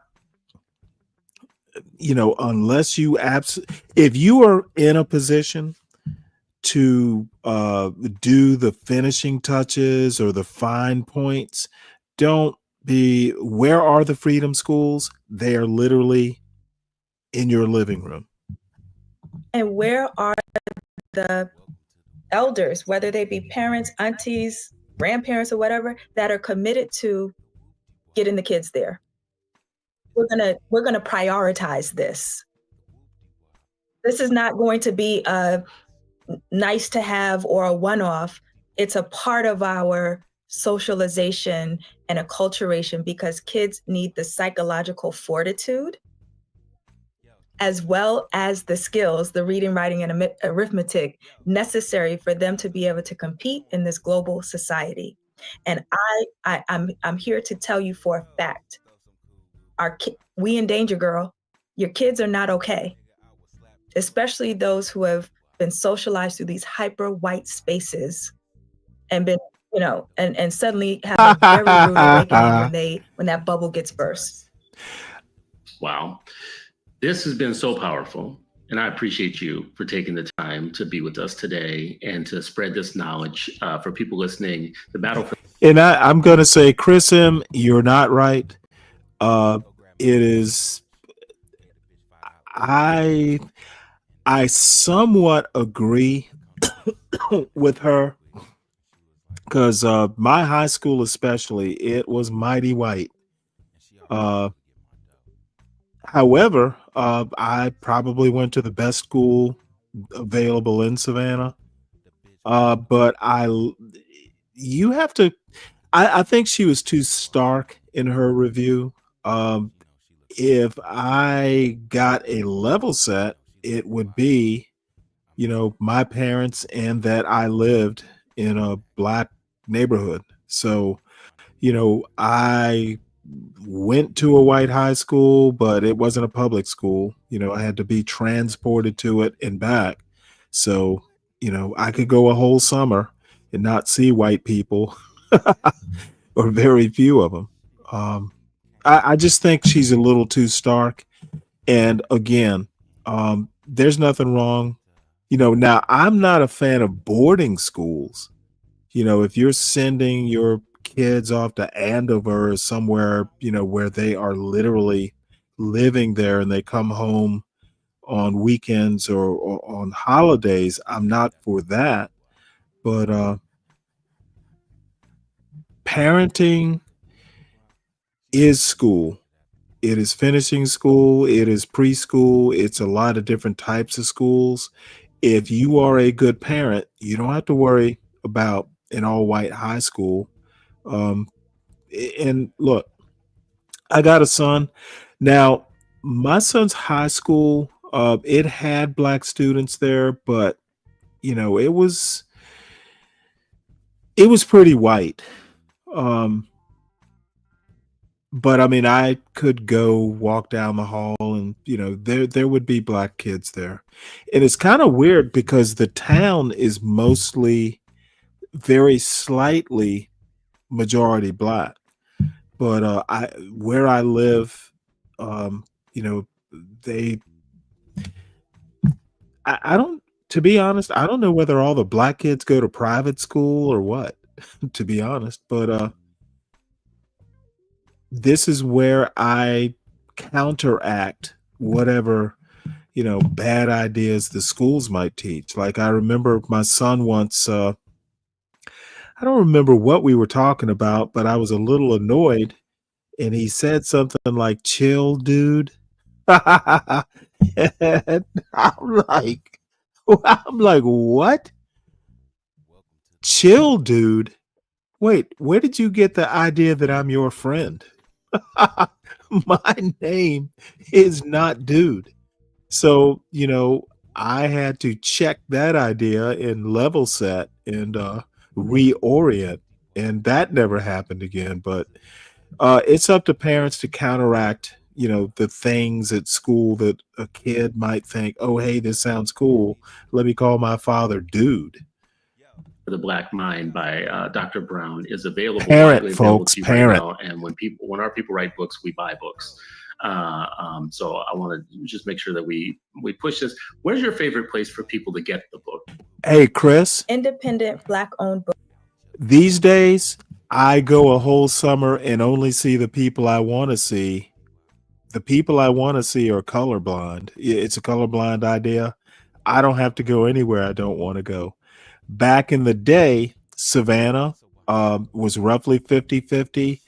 I lived in an all-black neighborhood and, yeah, I could literally go a whole summer. Now, we might go to the mall. You might, but we didn't go to the mall that much. We might go to the library, but no, I could literally go a whole summer. I might see one or two white people, but it wasn't on my street. So, yes, they existed. Now, I'm also 60 years old, so times have changed. And I grew up in Savannah, Georgia.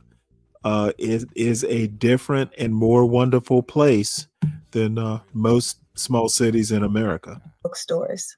So wherever you are, go to the store, walk around, put your body It's like an in that place. HBCU, really? Do y'all Buy have those step books. shows, bro? And I will Genius? tell you that we Black authors, and I'm talking about all my mutuals out there, we don't get to keep doing what we do unless y'all buy the books. Mhm. And buying the books, it also matters where you get them from. So if you can, local Black-owned bookstores, they report to the New York Times bestseller list, they report to the sales list, and that signals to the publishing industry that Black people buy Black books. Because there is a very real and nasty idea out there in the industry that Black people don't buy Black books.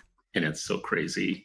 And I want to take host privilege at the end here. Number one, to say if you're one of those people who says that you can't afford the book, God bless you. Go to the library near you and demand that they have multiple copies. Actually, this is something people underutilize. Libraries will buy copies of books if you request them to get them. But the thing that you want to do to turn the needle up a little bit is request 4 copies. Make sure that they get more than 1 copy, so that there's not a waiting list for whatever. So if you can't afford the book, if you can afford the book, get it from Black-owned bookstores, independent. If you say that you can't afford it, make sure that your library has multiple copies. Tell them to order, and there's usually. Do either of y'all ever go to the library these days? Yeah. Yeah, I do it on behalf of my elderly mom. Yes, love it. Yeah. I go to college bookstores too.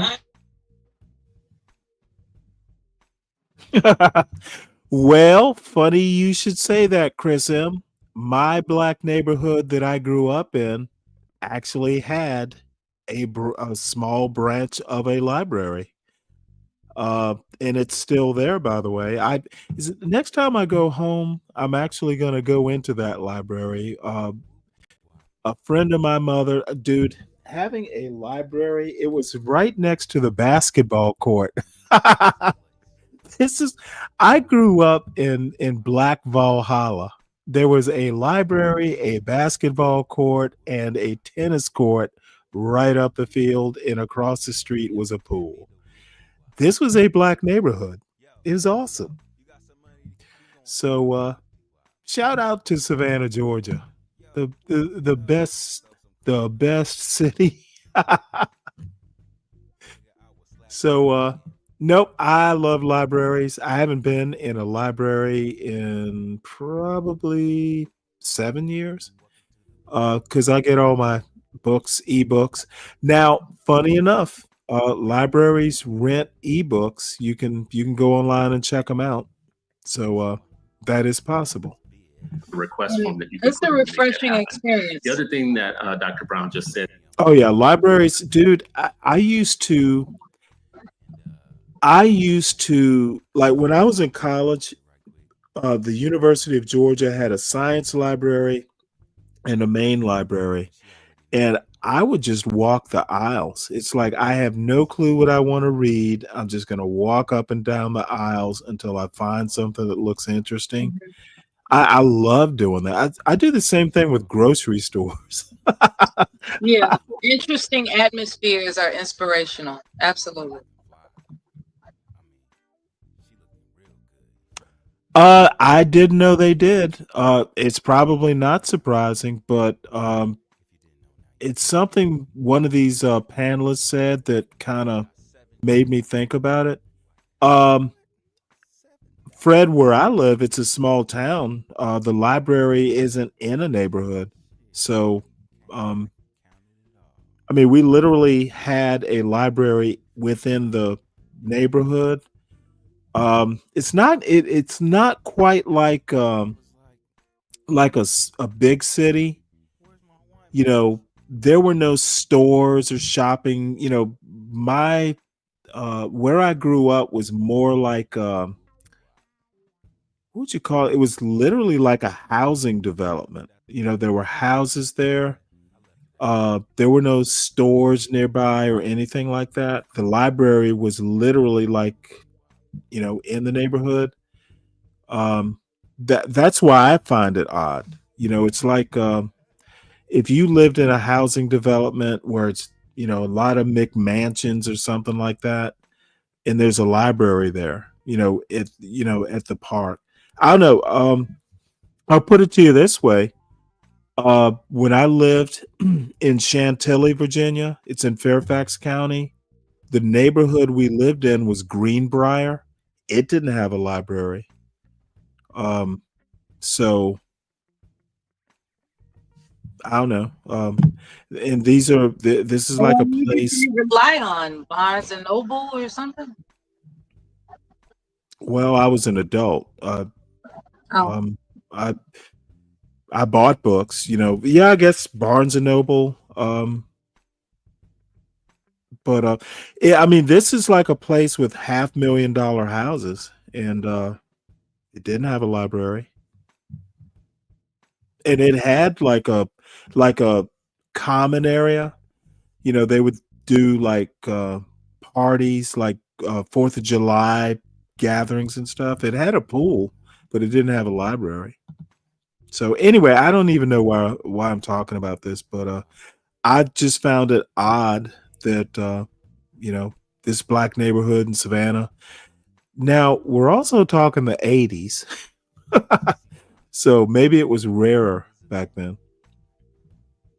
So anyway, I think we're pretty much done with this. That resonates with something I wrote 2 weeks ago. Aunties, uncles, grandparents, guardians, friends of family, friends of kids or whatnot. Make sure that every child that is in your proximity has in their house a little library that they can pull from for all ages When and I was stages growing of their up, life. Ponder, Not just no, there for weren't young really people's books, not just adolescent, not whatever. like it is today. And this is something that They aunties, probably had uncles, or whatever Saturday with programs, disposable but income. And I know my not. aunties saved my life in I many don't know ways. that they So definitely didn't have aunties are drag like, they queen make the story world go hour. round, but uncles do too. Make I sure that when honestly someone in your don't family is know if there having a were baby like or regular has the programs. baby or has a Maybe there were, kindergartner but or I a never third went grade to or them. fourth grade or whatnot, that you just make sure you're silently making sure that their home library is representative of what a person needs to learn from birth I agree with to that adulthood. message. And this could be one of those books. The Battle for Home the Black Mind could library. be on the bookshelf. When we think about a Black canon, what do we want? Like, books are expensive. So if I had you buy the entire canon, you probably couldn't do it by yourself as a parent, struggling in this Black world. But with Reconstruction to aunties and start with. uncles and grandparents and birthdays and whatever, you can And books silently aren't that start the expensive. revolution. Get The a revolution will Kindle. be literate, and it will start with you buying these books and put them into the hands and the houses of your family members. Any other last words from y'all? I just want to say thank you. Appreciate you being on. I appreciate you making everywhere. We always say everywhere is a classroom, and you embody that. Keep teaching, keep fighting. And there's this cognitive dissonance even amongst our own people. And when you talk about the psychological fortitude, if you're socialized and seeped as in anti-blackness, not only do you inherit some of that, you also inherit a rage because it's anti-human, right? Like, even if you don't have the words for it, something. This is why even so many of our elementary and middle school kids are and students period rebel within school even before they have the language, because they know I'm not being treated as a full human being, as a full citizen in this school or whatever. And sometimes they don't have the words and the understanding behind it, and so it comes out at rage, it comes out at lashing. It comes out of anti-blackness again, even amongst our own. And so this is why this education, enlightenment, which is really investment, and I loved how you spoke about everything that was in the past was really their version of Afrofuturism for us to take the baton today. So how are we thinking about Afrofuturism and kids, and that's what we tell our students in Freedom School. Yes, the kid in front of you, but you're really affecting that first grader's grandchild. Have that level of vision as you're teaching, as you're developing your lesson plans, as you're choosing the material to invest them in. So just again, thank you. Looking forward to continued engagement and just deep appreciation, admiration, for you, your work, and the legacy of enlightened minds that you're bringing. Yeah, and on everything Sharif just said, and definitely I'm like soaking it in.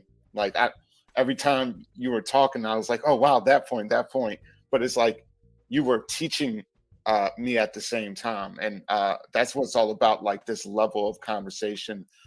And I love how you're illuminating how that's important through storytelling. And that brings in our children in the conversation. That brings in the community in the conversation that we need to have, because the battle for the Black mind is still happening. And hopefully part See, two, I just we can don't discuss agree what you with just that. started wading the waters with. You know what? I'll just get shot down. The fuck? It's 2025. We still have to talk about the battle? We didn't know there was a battle. Do we still need to be reminded? The fuck? And that is the conversation of even the psychological fortitude, right? That children even need, being like so many of our children go to suburban schools, majority, white institutions. And then I hate to be a snot here, but the first thing your kids need to learn is don't wear your hat like that. I get no amen on that. Dude, you're wearing your hat askew. Look like a parent. Kids will be fine if you look like a parent. what does that produce, right? What type of thing that, parents who do have their children in those situations, what do they need to prepare them? Because that is a different type of preparation if your child's going to be in that type of situation. So I would love to have that conversation, and how it even relates to the debates Chris, of old, why do you think that about is? what That's how a good point. Chris, why do you think there's still a war going on in some people's heads? I would think by 2025, a lot more people would kind of know what's going on.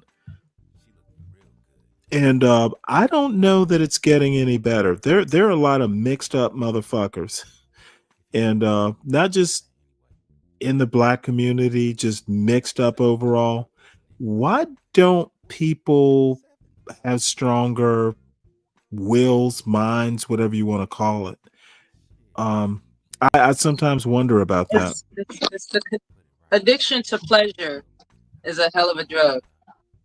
Okay, why are we addicted to pleasure when it's 2025? There are 5 senses, right? And when it comes to Aren't there pleasure, 6? okay, we can argue that later. What I will emphasize. Oh wait, hold it. We will argue at any time. Bottom line is, I don't buy your argument. Oh, about okay, that. okay, then I'll be quiet. No problem. I just honestly, I guess what you're telling me is people don't You learn asked from the the question and past. responded. No problem. I didn't think there was a problem, Mella. Thanks for confirming. You're I welcome. just kind of wonder why people don't learn from the past. And you don't want a response to that. So Well, that's I cool. don't. I think someone sitting here with his hat askew talking about kids being taught, I wonder if he's the right messenger.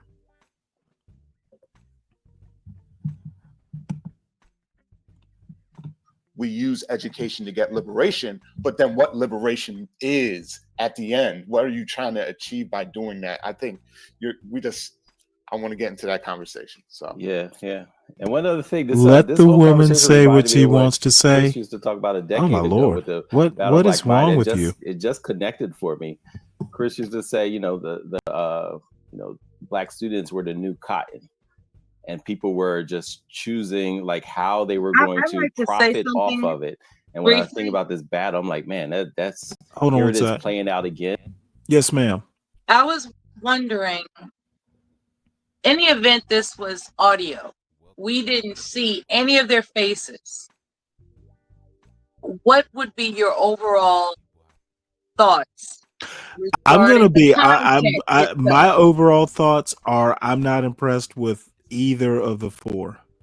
Okay, so the imagery I has nothing to do with your opinion. literally, if this were a podcast, and I do listen to a lot of audio only podcasts, I would not be impressed, even with the professor. Because they're griping on things that people should already be aware of, right? No, because I don't think any of them made original points or anything that. Now, it could. I will have to admit, if it was like a 15-year-old, if it was a high school audience, I'm just speaking for me, Mella. I would not be impressed. There's nothing here they said that was new or strikingly original. But I have to give the caveat that sometimes I'm a little hard to please. It's really no reflection on them. It's just me and what I think. All right. Thank you for responding.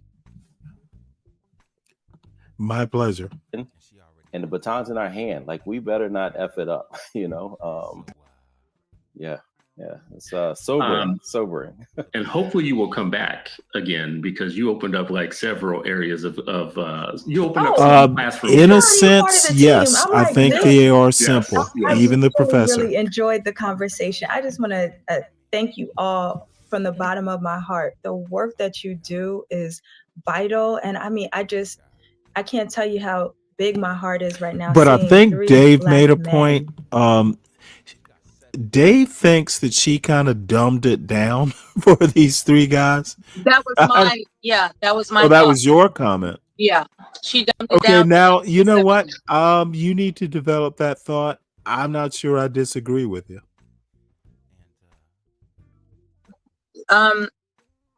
There comes a time when you accommodate what the term in YouTube is read the room. If anyone's familiar with that. Well, right? you know, I'm famous for reading rooms, right? So with that being said, I'm not even gonna jump on her education as to why her expertise. Well, no, she's got a very elite education. What I'm saying is her elite education allows her to be an expert at reading the room. So she accommodated the room that she's in. Had it been a different sect of people that believes in representing themselves more intellectually, she would have accommodated. Well, to I don't think these guys were unintellectual. I just think they're that wearing baseball caps. She's well, looking at come on now. I wear she's baseball literally caps. looking at men who are dressed in a youthful way, as if they have unresolved childhood issues. She's literally my looking Lord. at that. She read the room and she accommodated. Well, I'm gonna defend like the non-hat wearing guy here. He doesn't look particularly like hoodish. And none of these guys look particularly hoodish. I mean, look at this guy. He's got a shitload of books behind him. So and he could have worn a decent shirt. well, Mela, They don't respect her. I guess I will have to hang my head in shame because I might have dressed He like could have that. at least put on his sports jacket. Oh, come on, Mela. You do that for people you respect.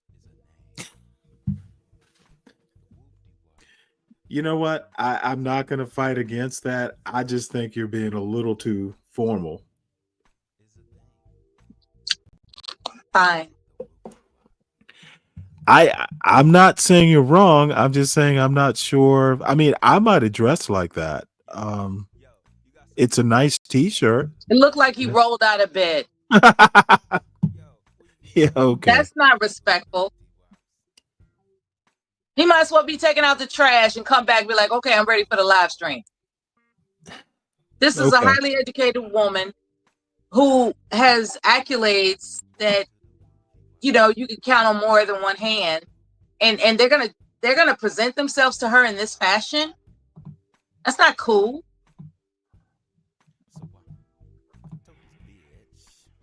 Okay. Mela, you seem hard to please. Because why? Because why? Because you want to serve me a bologna sandwich when I don't eat bologna?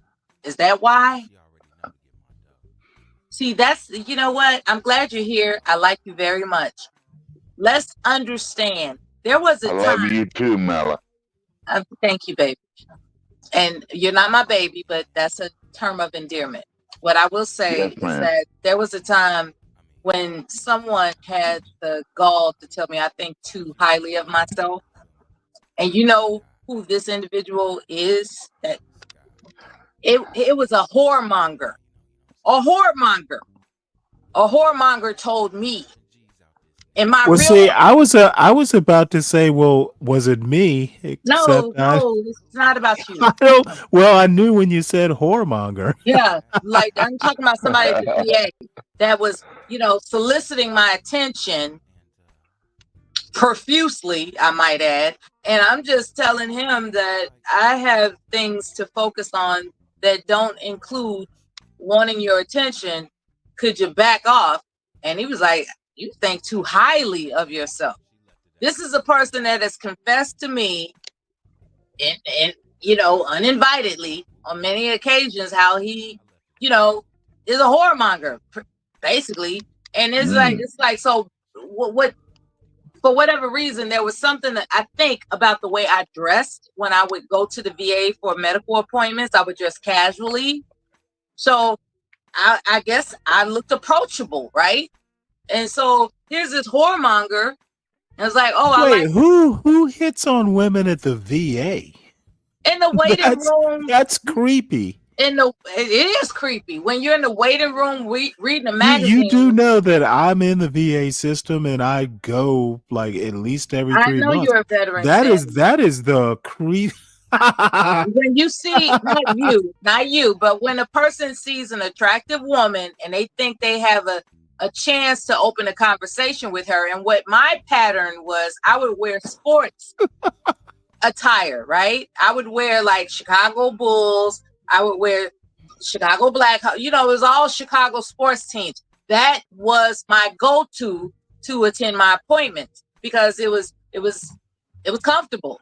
And lo and behold, what I noticed is that would strike up conversations with these creeps. Like these creeps was like, oh, you like the Bulls? Well, see, Oh, once again, now I am not saying if I look, most of the people that go to the VA, at least, because I go to the clinic, I don't go down to the main medical center that much around here. But most of the people that go to the VA are older and male. They're I and whoremongers. well, see no. What I was about to say is it's pretty rare that you see a younger, attractive female. It does happen occasionally, so you might actually be kind of a rare flower. Maybe that's Be that's that one. as it may, the opening conversation always stemmed from what I was wearing, which oftentimes was sports focused attire. Well, wearing a sports bra is going to attract. I said no, like no sports attire. Wearing a sports bra and team, leggings, you're sports going to attract some team. attention. Okay, nice joke, but sports team attire is what I'm referring to, and that was their move. So you go looking like Salt and Pepper? No, sir. No. We're talking about someone making up an excuse to talk to you just because they think they can. That's what I'm talking about. Now, but I'm gonna have to I wouldn't put it past someone like me. It's just unlikely. I mean, I don't know. I mean, look, it is kind of creepy. No, you know what? Now let me take that back because actually hitting on a woman in a doctor's office, that is weird. That's like hitting on your female doctor. I've had a couple female doctors that were pretty, damn. But, we're not talking about well, no, what I'm saying is like there are times and places it just does not work. Talk about reading the room. When she's inserting a catheter, now's not the time to flirt. Yeah, that's not the type of appointment I'm referring to. But anyway, to further emphasize how I met my first husband, it was at what's called the BX. Are you familiar with the term the BX? Yeah, base General exchange market. Exchange, yeah. Yeah, so the basic exchange market area. I happen to have been into the exclusive line of cosmetics and all types of self-care items that for skin and so forth. Anyway, my point is I put it down on the conveyor belt. The person who would be known as my first husband. Exactly, broke genius. Anyway, there's a such thing as checkup appointments. But anyway, my point is that well, yeah, but you never know what they're being checked up for.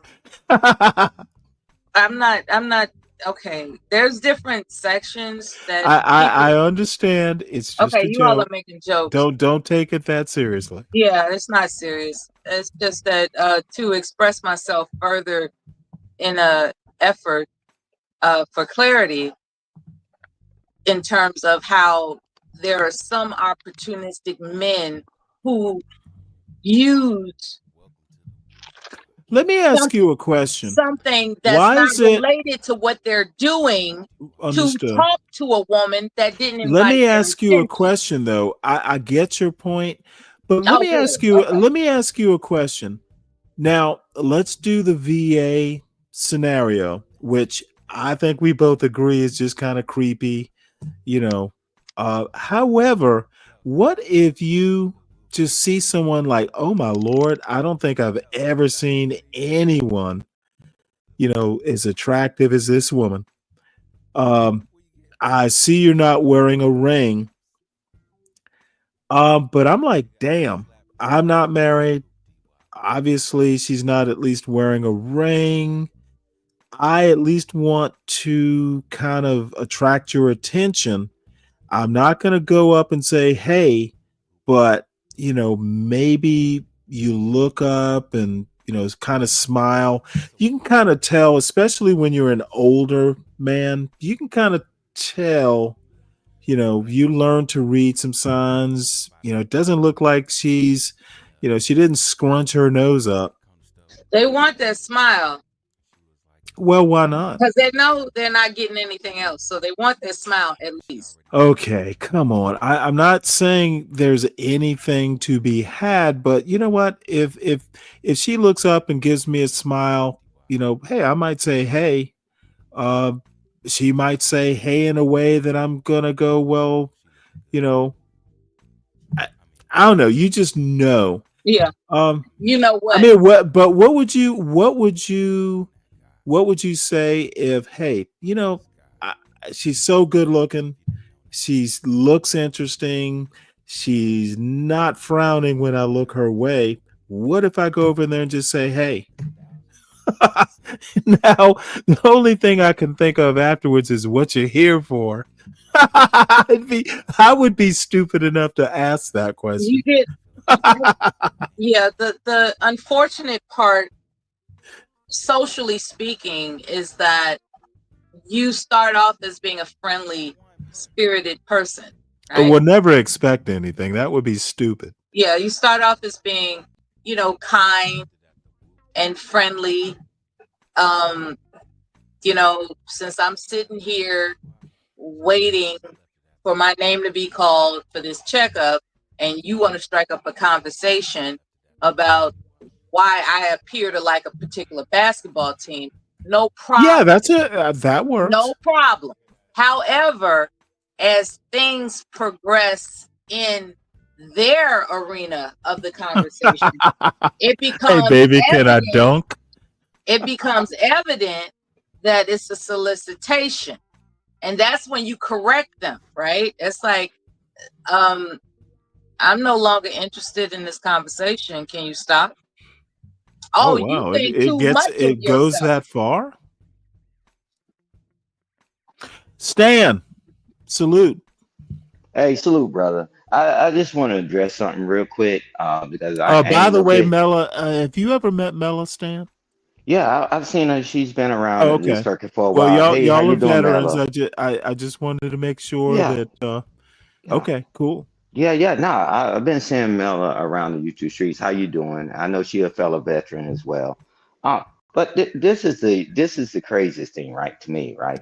So So then we talking about the guys, they didn't respect her and all that. They were dressed, they in their homes, right? So then I had to think back, right? I've been in big meetings, right? When everybody's just in their civilian clothes, people in shirts, t-shirts. We even see it in the White House and all that. So always the back with AAE. Well, are you any of those people? No, wait one. Look at all the podcasts they be on, right? Ain't nobody dressed formally. I'm like, so now this is I'm the not biggest takeaway. suggesting formalities. I'm Not suggesting you, don't look Mela. like you Not you, rolled out Mela. of bed. Don't look like you're Not wearing your you. Not pajamas. you. Not you, Mela. Not you, Mela. Let the man develop his argument. Yeah, not with you, Mela.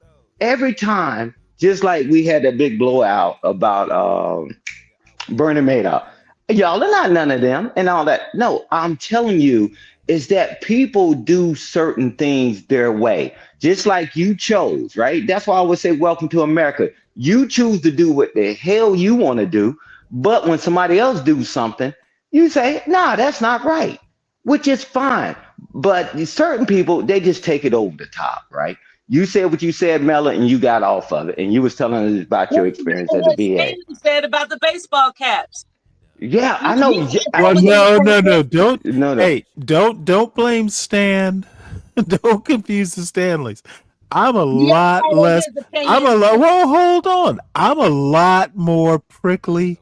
Stan is a gentleman. No, but what I'm saying, y'all I'm an said what y'all asshole. said and got off of it. Y'all said what you said and got off of it.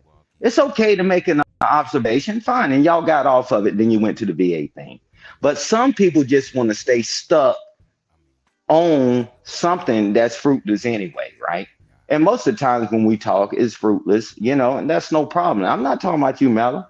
It's just like, hey, man, stop being a hypocrite. As long as a person is a certain level, they can do what they want to do. Man, them dang on rich people, man, and them meetings and stuff, they look like they never even went to sleep because they was getting high all night. And they got the same t-shirt. You can look at all these meetings. They got the same t-shirt I've on. seen it. Yeah. Yeah, and I'm like, wow, and they make the same t-shirt. Wealthy people looking like they just Yeah, rolled out same of bed. t-shirt, same pants, same shoe. What were you doing?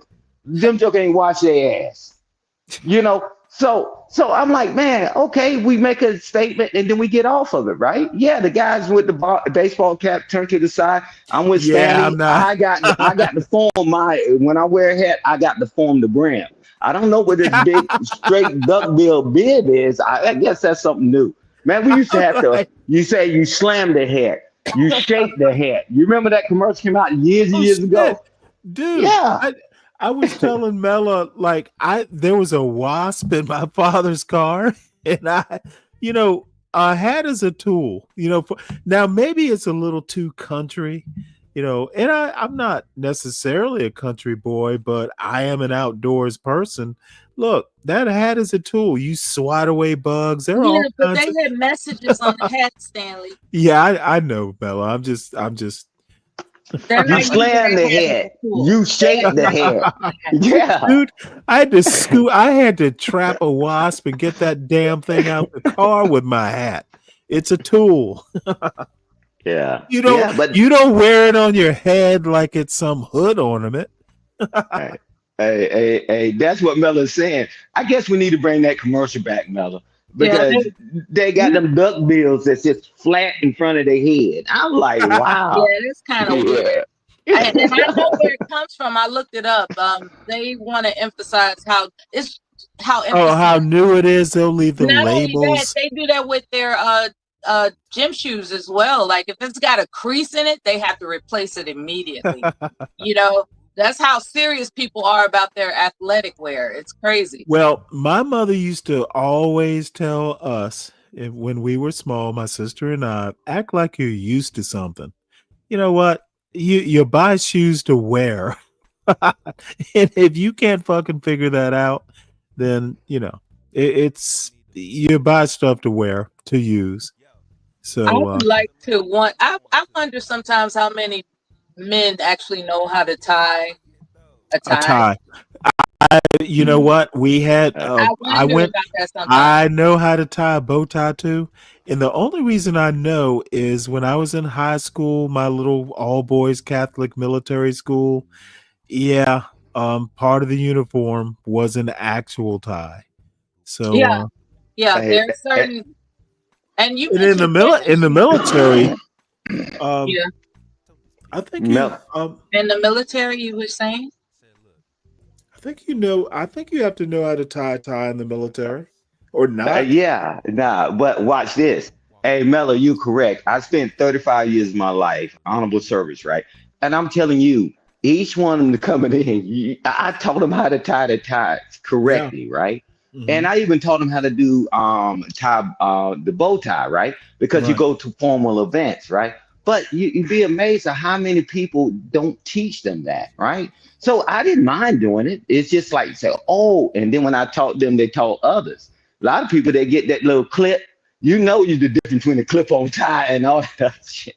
And that look funky, right? So I'm just saying, it's like you said, Mella. You know I remember growing up. My late father, my hero, he taught me how to tie a tie, right? And so we passed it on. Me and my brothers, I when mean, they had children, we taught them. absolutely. And then when it comes to women, there's any evidence of etiquette or finishing school in their background, and you'd be surprised how many of our people.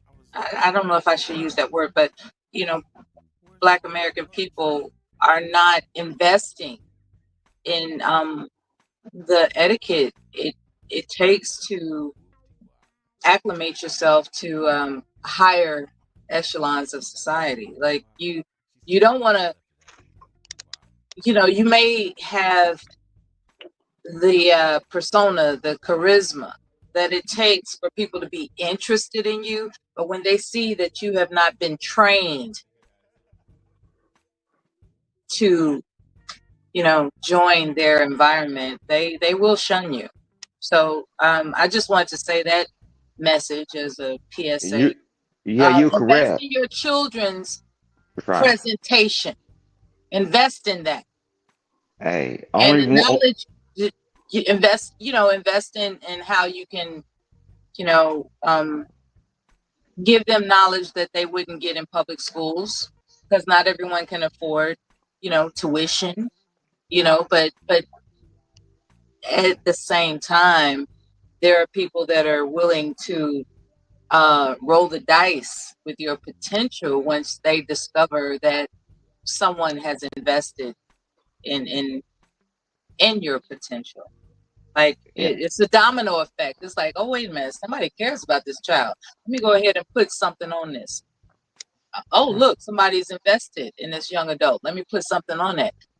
When they see a child that has been invested upon, like there's like literally, like you're not just thrown out into the wilderness and figure it out for yourself, but there's been an effort to invest in this child in some manner.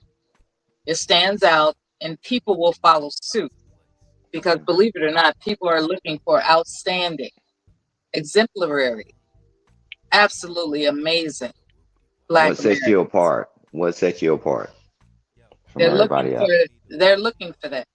There are people Yeah. that crave exceptional Black Americans. They crave it. Hey, But they're but not going to waste their time or money if you are not worth it. So right. make your children worth it. Yeah. Do what you can to invest in their Yeah. excellence. Yeah, but that's why people you go to the restaurant and they used to getting that the fork, the butter knife and all that right rolled up, right? That's most of the restaurants. But when you go to the other restaurants, man, it's 50 million damn fork. And they just go for the pitchfork. They eat everything with that one fork. Just serve from the It's a whole outside different in. world. There's an Yeah, order of operations to how you serve. right, Work from the right. outside in. There's Can so I many operations to it. let me make one address. Go ahead. Bow ties are for dandies. Not sure that there's anything wrong with being a dandy though. If that's your shtick. But you should always Actually, tying a bow tie isn't that different from tying a regular tie. Every man should know how to tie a bow tie, a regular tie, and you teach your son. It's like teaching him to shave. There's some basic man skills that you need to know. You gotta teach them all those things. Yeah. Hey, And, all the dining in. let questions to ponder has politely asked to have the floor. Ms. Ponder.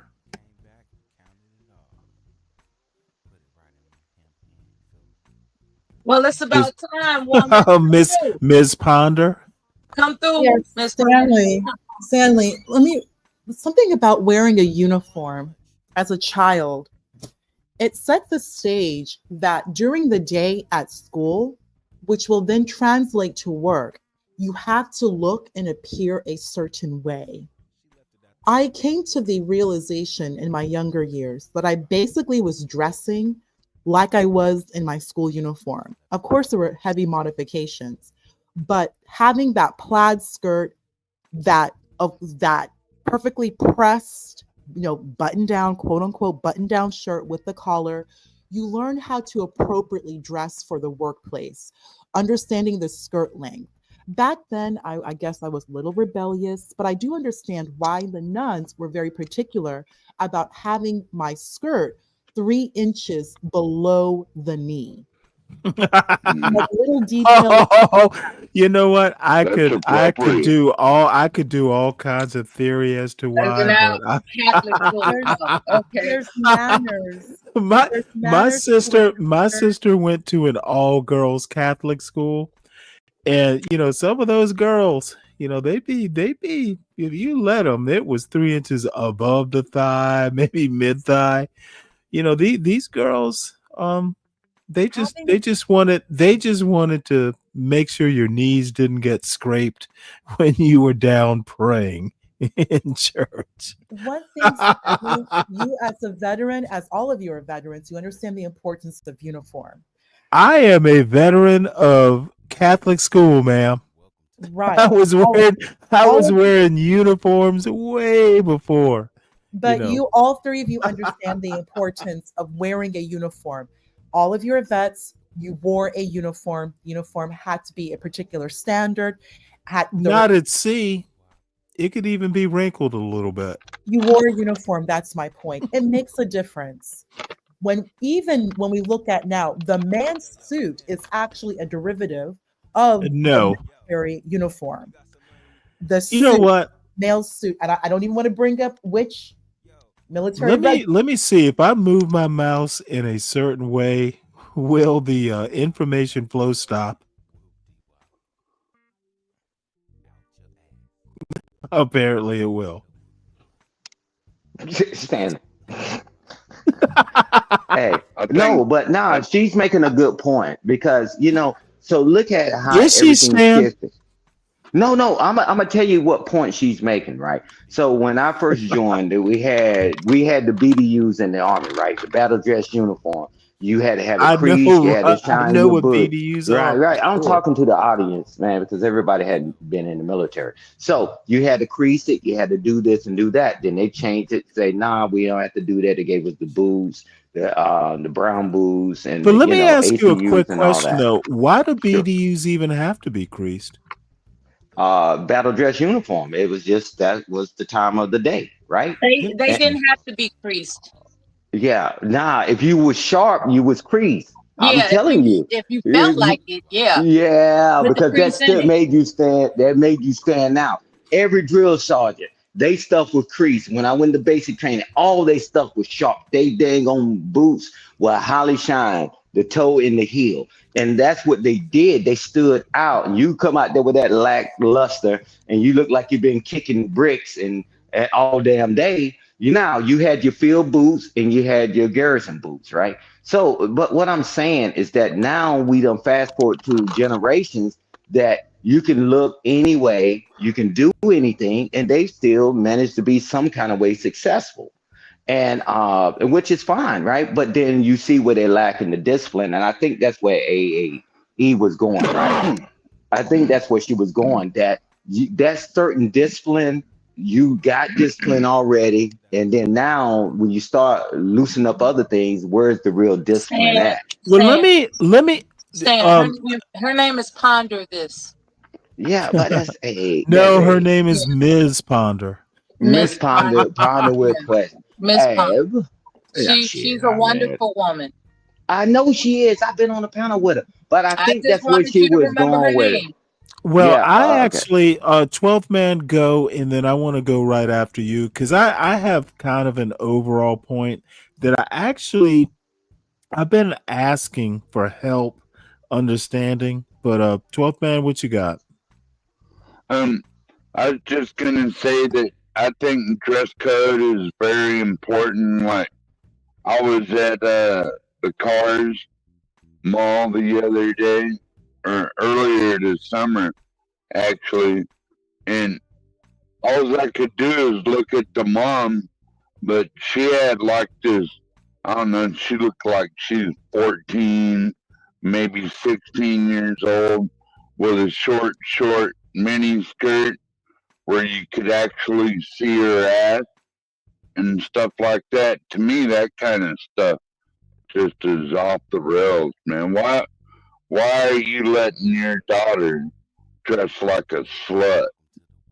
You know what I mean? Well, so she There's can no attract excuse a for that. stud like you, apparently. Huh? Never mind. I said so she could attract a stud like you, apparently. It's a Yeah, well, joke. I was It's more, I it's was a more joke. It's a glaring at joke. the mom. It's a joke. I was glaring at the mom for letting her daughter dress in that Which fashion. leads into my And question. yeah, Why do we care? Why would you be glaring? It's not because you your shouldn't daughter. let a woman, or Okay, see, especially I a I small am girl, be I am dressed like that. it is not your business. And Well, I'm not even being facetious. I have said this before, and I know not a one of you will agree with me on this.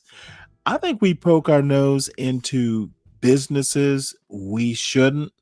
Now, 12th man, I'll give you a little bit of grace because, yeah, that is way out in public at a mall. yeah, And there is a certain amount of like, that mother needs a few stairs. Maybe she'll get the idea.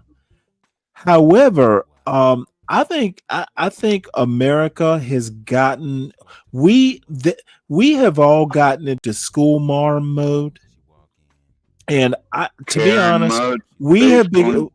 we have become a nation of bores. We poke our nose into too many things. We make big things out of small things, and it's okay to if you can keep it under control and not go overboard with it. And I think America has literally gone to the extreme with everybody's business is everybody's business. And the Right. big problem with that is most of the people making the judgments are as fucked up.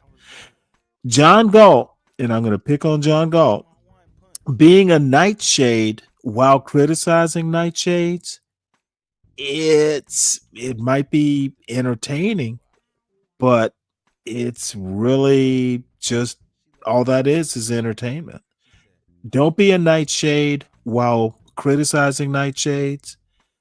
I think we poke our nose into things just to have something to talk about, and it might just be, hey, you got to have something to talk about on a YouTube channel. So maybe I'm just being a kind of an asshole about it, but I for the life of me don't understand why people get so deep into things they can't control in the first place. Welcome to America, Stan. Yeah, welcome to America. Yeah. I guess that's the perfect response. Yeah. I am kind of a prude. Like I remember the 60s, 70s, and 80s where people actually did dress up in suits and stuff like that Dude, just for there have everyday life. always been hot pants and mini skirts. Your mother talking about some girl being fast, it's always existed. Now, I will admit there are more fast girls, there are more mini skirts, but it's always existed. Stop pretending like OnlyFans is a new phenomenon. Back when I was a kid, it was Playboy. It just gets a little bit more interactive, a little bit more internet, but this depravity, there is nothing new under the sun. It just gets more hot under the sun. OnlyFans is not a new form of depravity. The depravity was there. It just wasn't as interactive. You paid for Playboys. You just pay more now for OnlyFans, and it's more like video. This weird form of, oh, I have a case of the vapors because all of a sudden there's OnlyFans. Shit's technology has caught up with the depravity. Yeah, we keep it real that things be if you do something long enough, it become normalized. That's the only difference. Now you don't have to hide, you don't have to do anything. Now it's acceptable. I'll tell you, man, welcome to America. I mean, you got There's your no own. supply without demand. Yeah, Obviously, there's a demand for depravity, and it's escalating. And absolutely. yeah, Just like fried chicken, you know it's gonna clog up your But arteries. see, I don't Just think like it's everything else. escalating. I actually don't think it's escalating. I literally think it's a steady state. It's just more people can afford access to it. It Yeah. was as depraved back in 1976. have more There's just access to it. It's like there's just escalating. Yeah. there's more people unfurling their freak flags. They just kept them furled.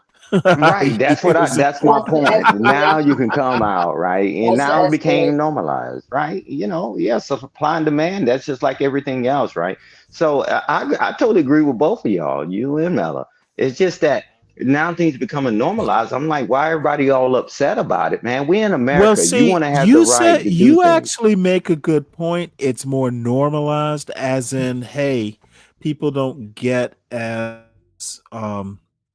well, I think they get as upset. It's just people feel more free. Now, that's where I have to think a little bit. I don't know that sometimes it's better to stay in the closet. You're safer there. And I Well, know that look at sounds it. horrible. No, but I you're right. know. But look at all these people getting canceled when they came out the I closet. know, but Yeah. he just said That's how it works, Stanley. Sometimes it's Sooner or safer to stay later, the there. It's truth comes out. I believe Sooner or he later, said the truth that. comes out. I don't care how I much don't you know. hide in the I don't closet. know. I don't know that I agree with that. I know what you're saying, 12th man. I'm not saying I disagree, but I also want to say that, you know what? S- There is such a thing as privacy. Does everyone have to know every little detail of your business?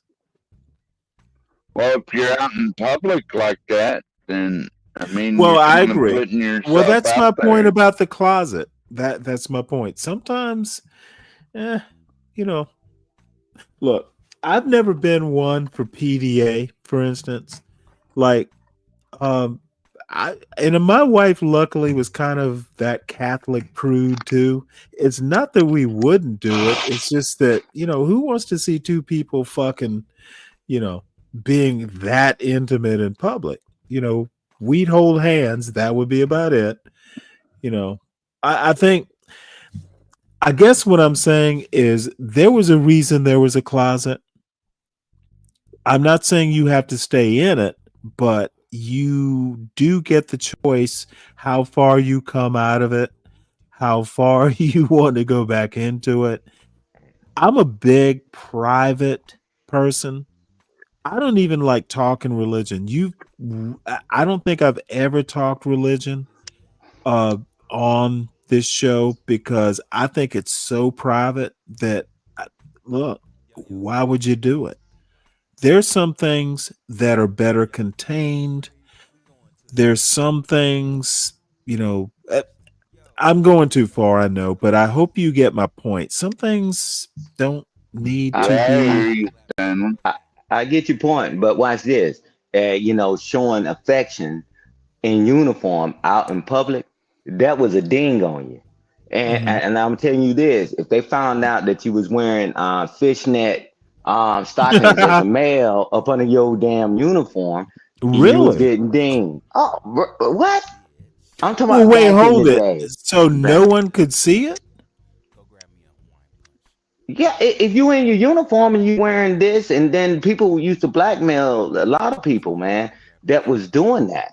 And then they changed the rules and they say it's okay, and then certain things, but then that muddied the water a little bit. No Well, worries. Stan, let me the month that I left my last ship was the month women came back on. I've literally never served with women. I was on combatants.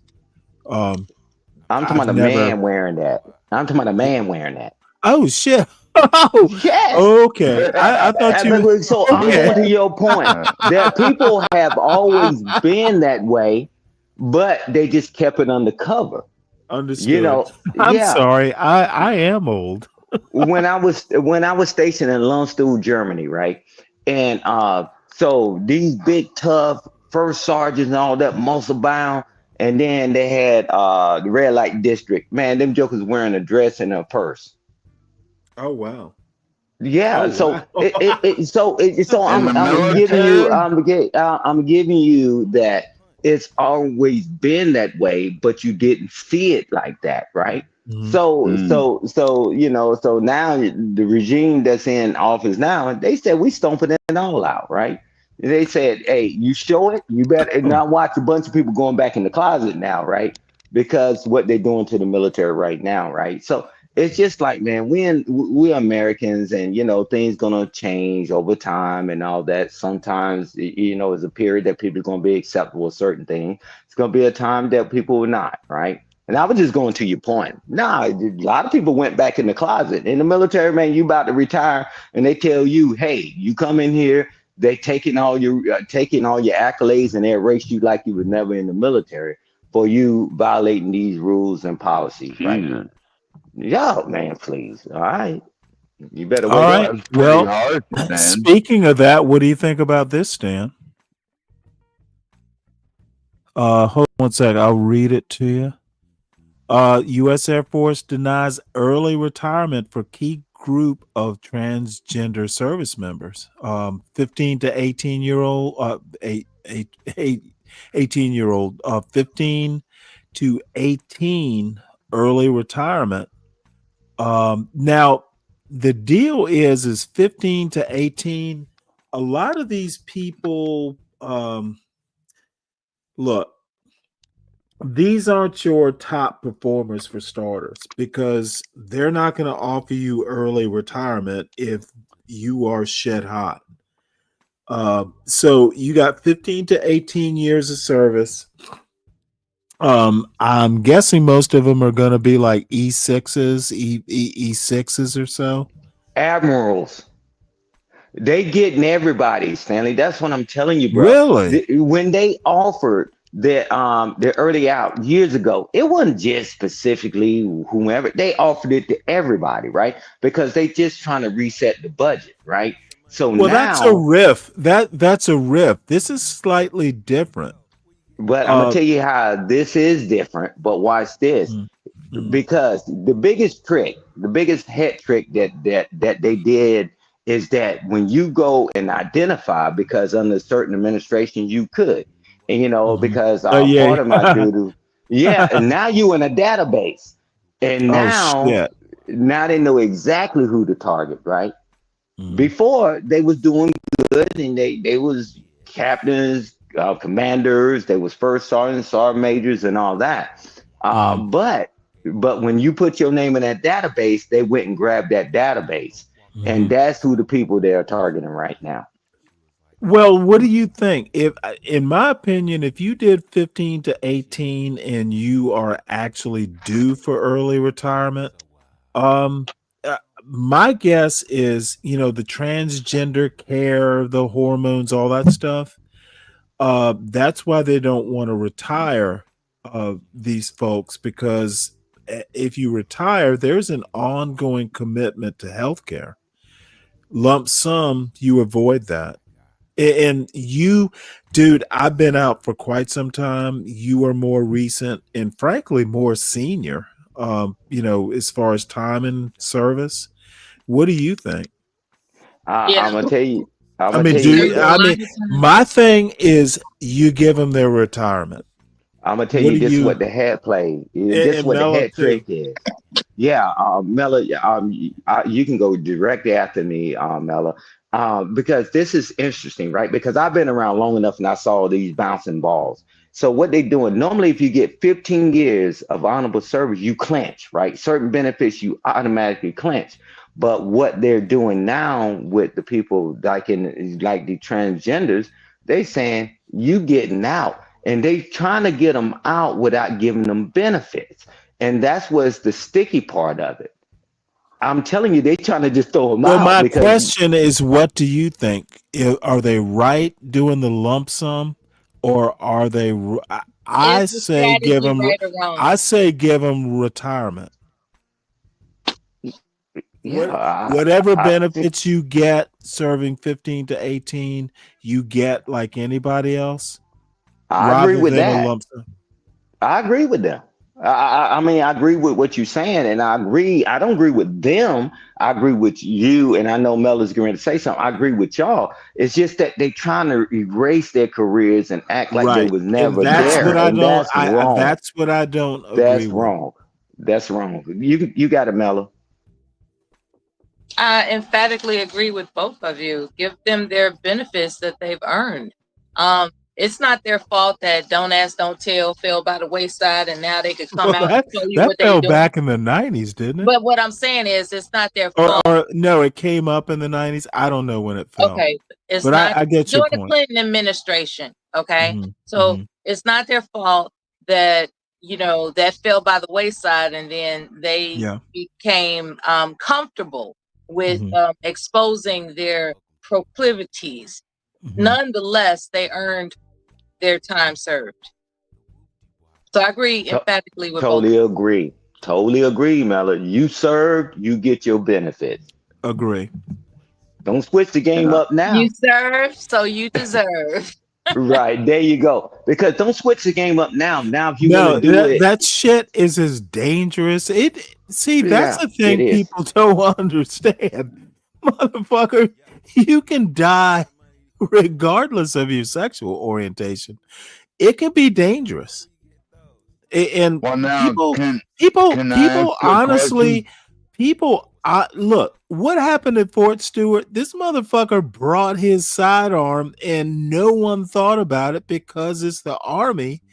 And dude, that shit can be dangerous at any time. Oh There was a yeah. time when homosexuality was considered a disabled condition, right? A disability.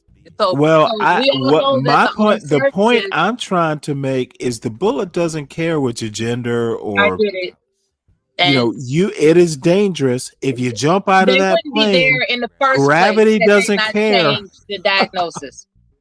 They wouldn't be there in the first place had the federal government not authorized the clinical, dare I say, medical system to change the diagnosis. It's the federal government's fault that they're dealing with this mess that they claim is a problem. It's their fault, because if you wanted to keep them out, then you would not have changed the diagnosis. You would not have Right. allowed. I see what you're saying. Policy change. If you come in under one Right. Why policy, complain about the policy that you changed? it should be grandfathered. Yeah. Hey, Stanley, I you agree made a with that, Stanley. great point because they still got to take this treatment for the rest of their life, and you're not Yes. going to give them the means to do it Because it because was you're a going to take disability in the first place. right. You're going to take all that ability away from them when now they've been paying it, man. Because part of my duties, man, I've been a rat after 35 years, so working in S1, G1. G33 and all this other stuff, right? So the thing is that you code it, right? You code it in the personnel record, and when they make the full transition, then you change the code, right? So they got a database full of all of them, but that's a lifelong treatment. They got to take that treatment, because if they don't, it's going to adversely affect their health, not just their appearance, their health. You talking about people's lives, man.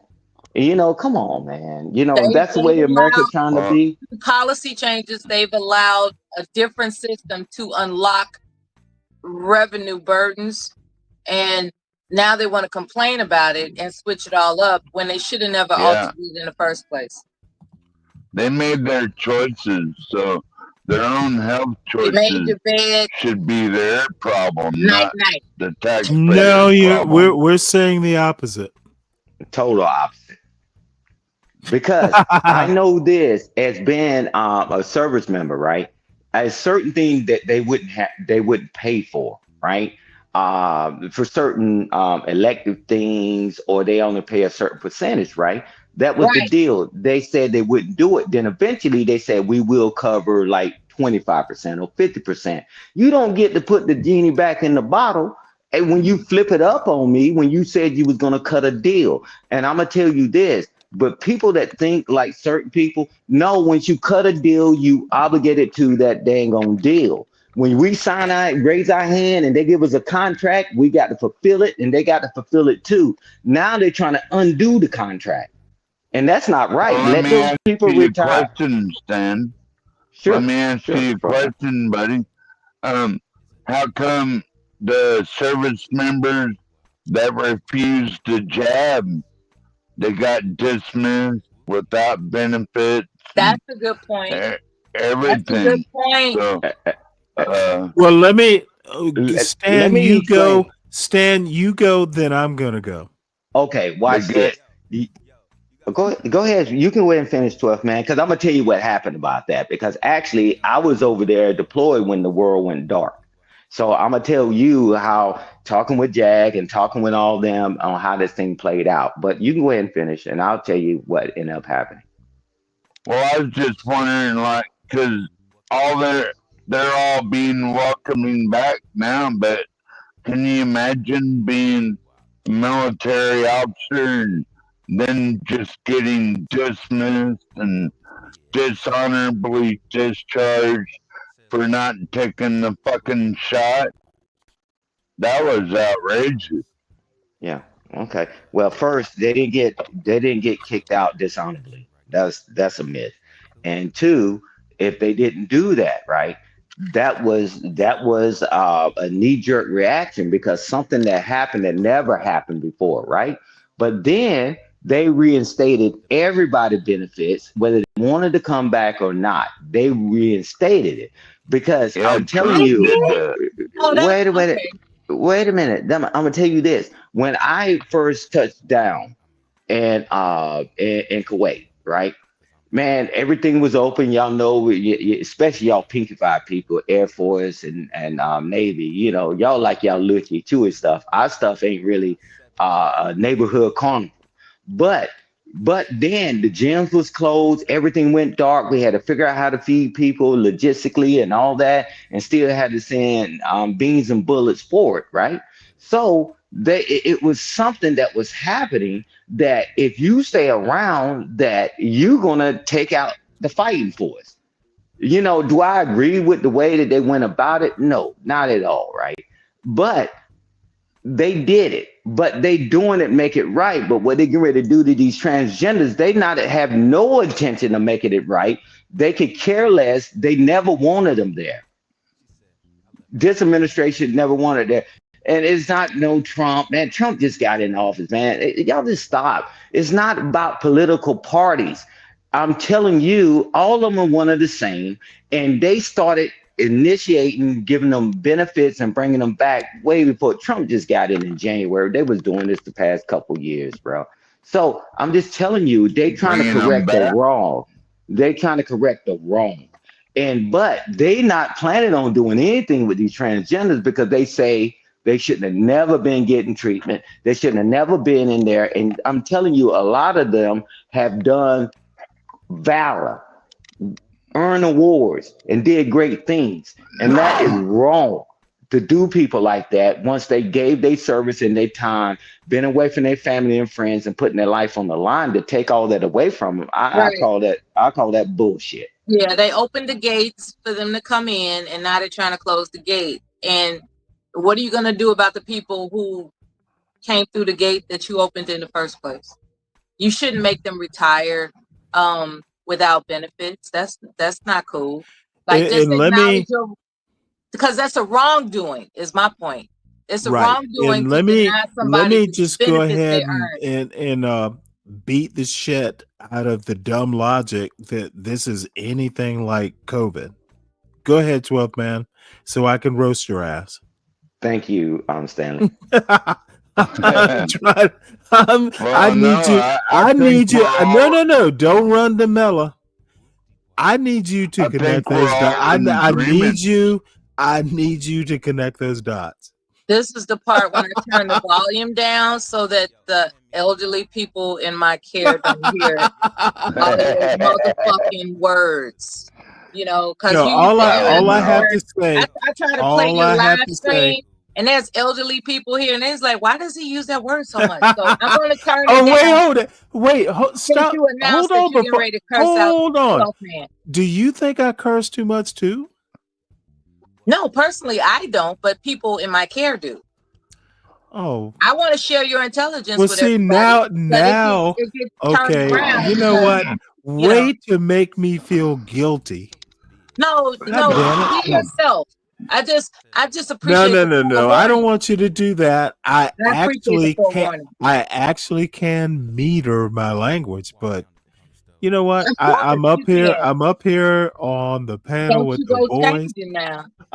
No, might as well. I think we're all in agreement. Anyone who deserves their benefits. I don't care if they're gay, straight, or what. Well, we agree with that. What I'm trying to say is that the COVID shot has nothing to do with. Do you know? Before my first deployment, they lined us up on the pier. You got people giving you shots on both sides. Yeah, that's I find the little PUSSY argument that mRNA virus, and I'm imitating your voice mocking people. There is stuff you do before pre-deployment, before you go overseas. Now, granted, this is back in like 1991. But look, the last thing you care about is the shot you get when you are going to Iraq or Afghanistan. Right. You know, there is a good chance, depending on your job, that you won't die of the vaccine. I think I just don't connect the dots. What happens with, a lifestyle thing, a lifestyle that was allowed, and you commit. I don't know that people understand. And 12th man, you were in the Army. People don't understand what it is to be in the military. It is literally a commitment. Of course you volunteer. Of course you're inducted. But once you're there, if you are into it, it is your life. You eat, live, breathe, wake up, go to sleep, get up, do your job. It is literally a lifestyle. It's all about the UCMJ.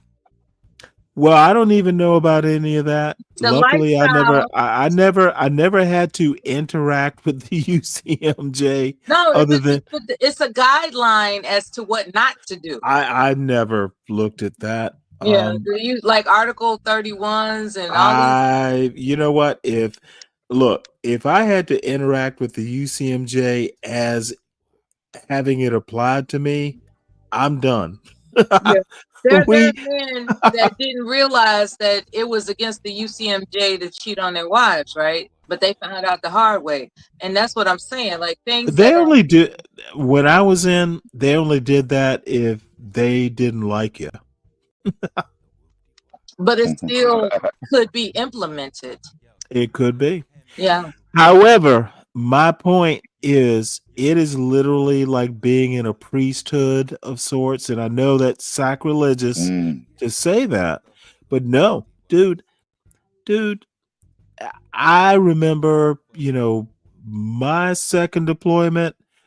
I had things to do, and I was there 2 days before we got underway because I needed to make sure A, we had stuff that needed to be fixed. B, oh my God, Stan, I remember missing ship's movement is death. You are done. Missing a movement, you're done. I don't care what branch of the service you're in. Missing a movement, you're done. Dude, I remember now. This is going to be a good story. I'm literally officer of the deck pulling the ship away. And this kid who was a nuclear engineer officer, he literally comes running up the pier and he can't jump from the pier. We are gone. Dude, he survived it. Oh, that's believe it or not. Well, he survived the fuck up because he was TAD to the ship. And my captain was not the most liked captain at the pier. So his captain basically took the fit rep and threw it away and wrote a new fit rep. That dude was lucky. You miss ship's movement, dude, you are toast. As an officer or a senior NCO or an NCO period, you are.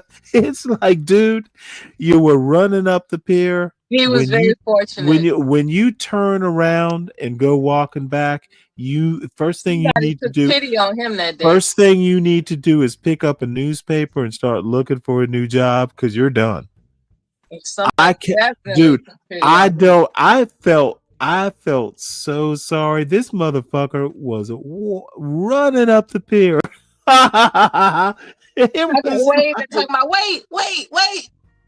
It was like a cartoon. And now I have to also say this. It was a white boy running up. This dude had been out partying too long the night before. I'm glad so he's in his little khakis and his little Lieutenant JG. Hold on one sec. Hold on one sec. Let me finish the story. It was special satisfaction because he was an asshole also. He comes running up the pier in his little what is it? First lieutenant bars, the equivalent. Oh, wait. Like, we're gonna motherfucking back up this ship back to the pier so your dumb ass. Motherfucker. We are gone. Now, I wouldn't say look, I don't think it was white privilege or any other privilege. It was dumb privilege. Dude, motherfucker, I'm a goddamn JG too, and I'm there.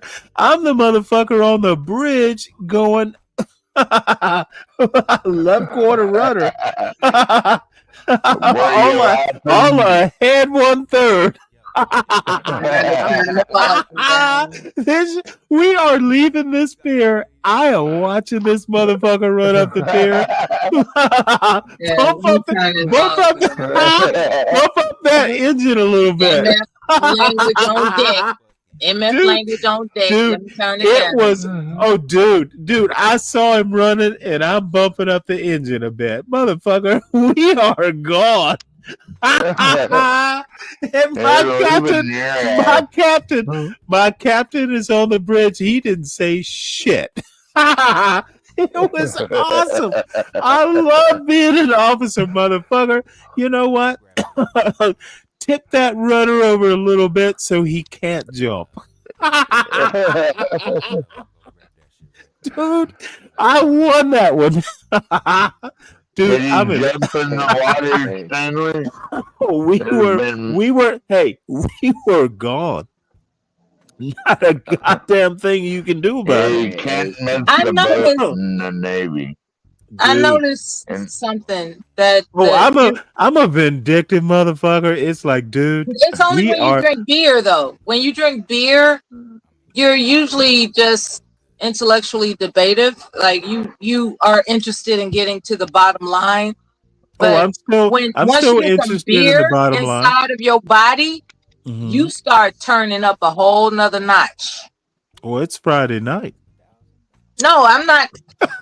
I'm not. I'm not doing anything other than announcing an option. I know what you're doing, but Don't change. People love you just the way you are. Don't change. I don't think they love me. I'm just noticing a pattern. That's all. Well, come on now. I started at about 6:15 this morning. I as a matter of fact, if you've done anything, you've told me I'm going on too long. I didn't tell you were here too long. Well, I'm You having wish a it good could time. last forever. But no, Shout out I to Keith Sweat. I get what your point is. I'm a little bit fuzzier, but no, it is what it is. I call it being delirious. Hey, I'm still interested in the You bottom only line. use the MF word when you're delirious. Oh no. I've been That's using the the pattern.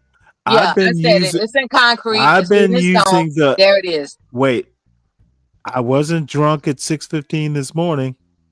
I probably used the word at I didn't 6:30 say this morning. drunk. Listen to what I'm saying, Mella. And here it is, everybody. Mella. Let's get belligerent. Mella. I use the MF freely anytime I think it applies. hey, Stanley. Yes, sir. Can I tell you? Let me tell you my experience, right? So I've This gotta always be been good. I've always been attached to different units, right?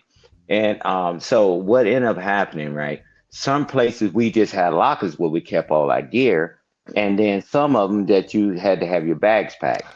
And a lot of times we would do mock drills, right? And you don't know whether the alert is real. They're trying to see how long it takes Oh you to wow. get there, right? Yeah, because when we gotta move, Yeah, right? yeah. Oh So shit.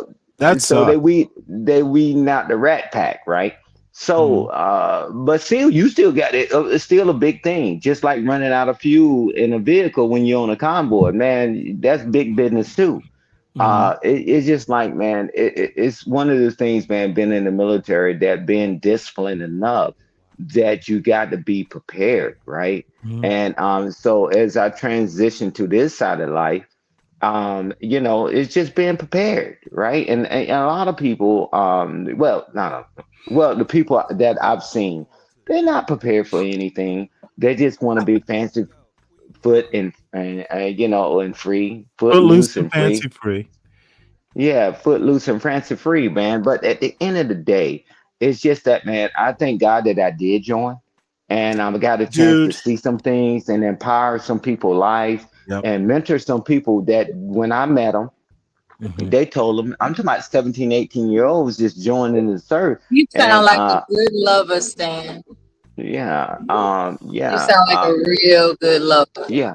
So Oh my so Lord, I what? so You're I so talk to people. considerate. Oh my and God. thoughtful. I talked to people, right, that they told me If they you would were in the waiting not. Oh wait, room at hold the it. Let's VA, talk about I someone would flirt having with a you. let's talk about someone who's having a sip or two. You get mighty amorous. Yeah, I am. When it I've comes to noticed.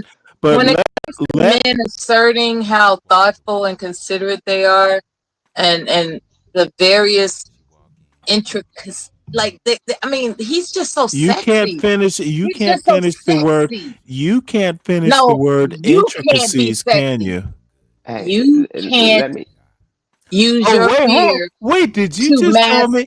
Wait, your hold it. lack of Did you sexiness, just Stanley. You can't Oh use my your God. beard to mask your lack of sexiness, Stanley.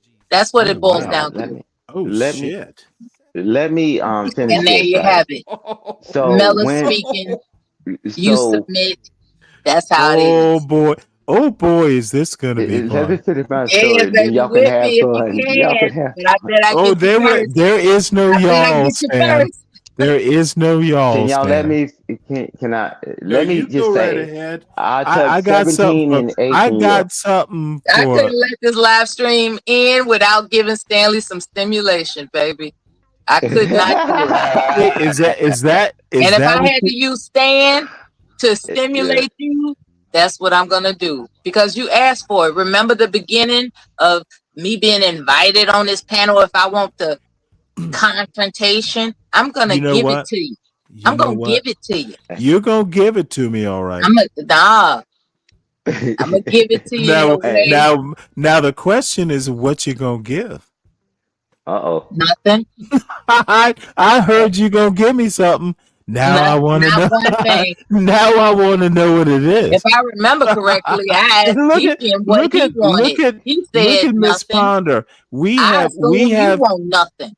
You don't little want nothing. You don't want nothing, Stanley. little Mary Poppins Ponder has run away. You don't want nothing, Stanley. You don't want nothing. That's the issue. Okay.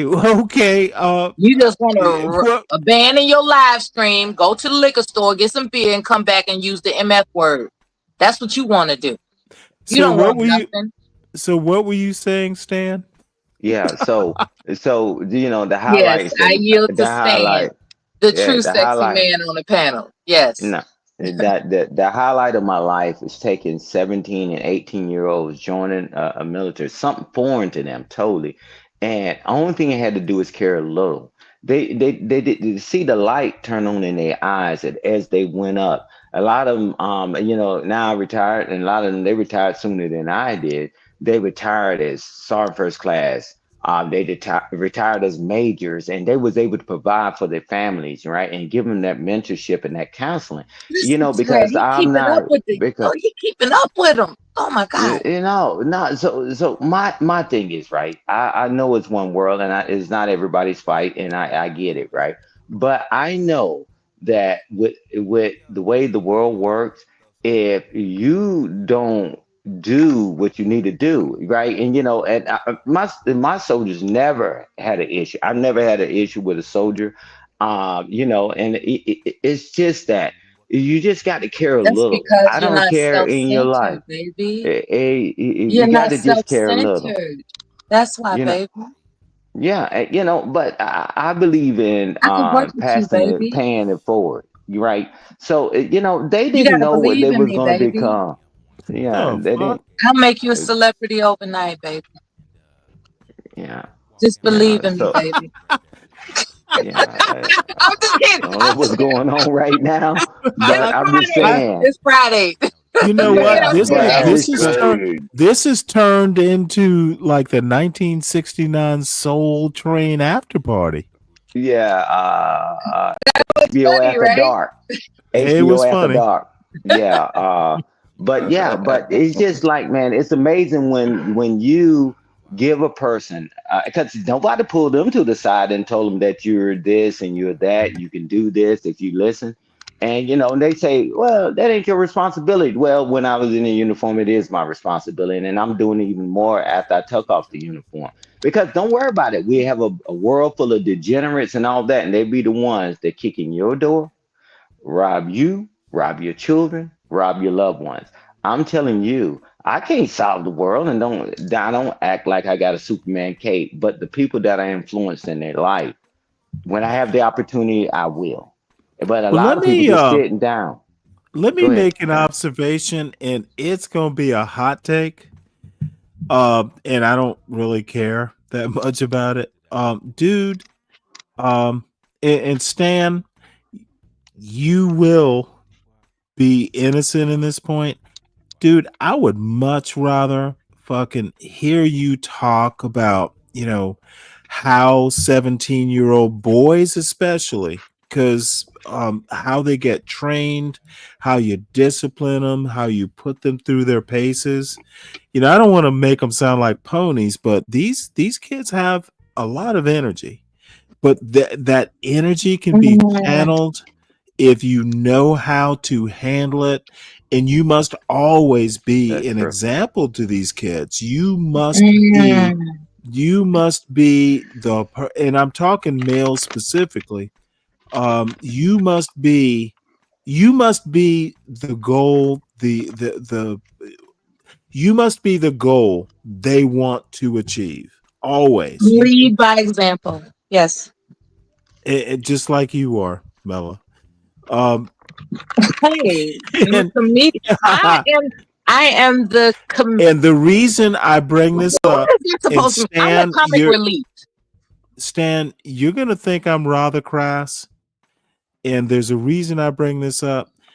I would much rather hear Stan Autry talk about how we train young black males specifically than someone like a Ferg. So, yep, that's my hot take. Are you hot? And what are you gonna take? Yeah, okay. and you actually think you're being amusing. So anyway, this is pretty amusing. I am the comedic relief. I'm bringing it to you. Do you realize how many people value the history of my sense of humor? And I'm giving it to you. Like Grace Jones was said, no man can turn down this humor.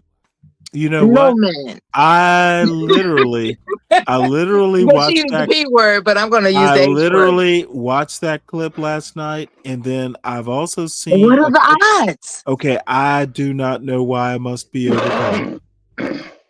What are the odds that you Grace Jones, and I brought her up right now? What are the odds? We're connected, Stanley. You are a veteran. I am a veteran.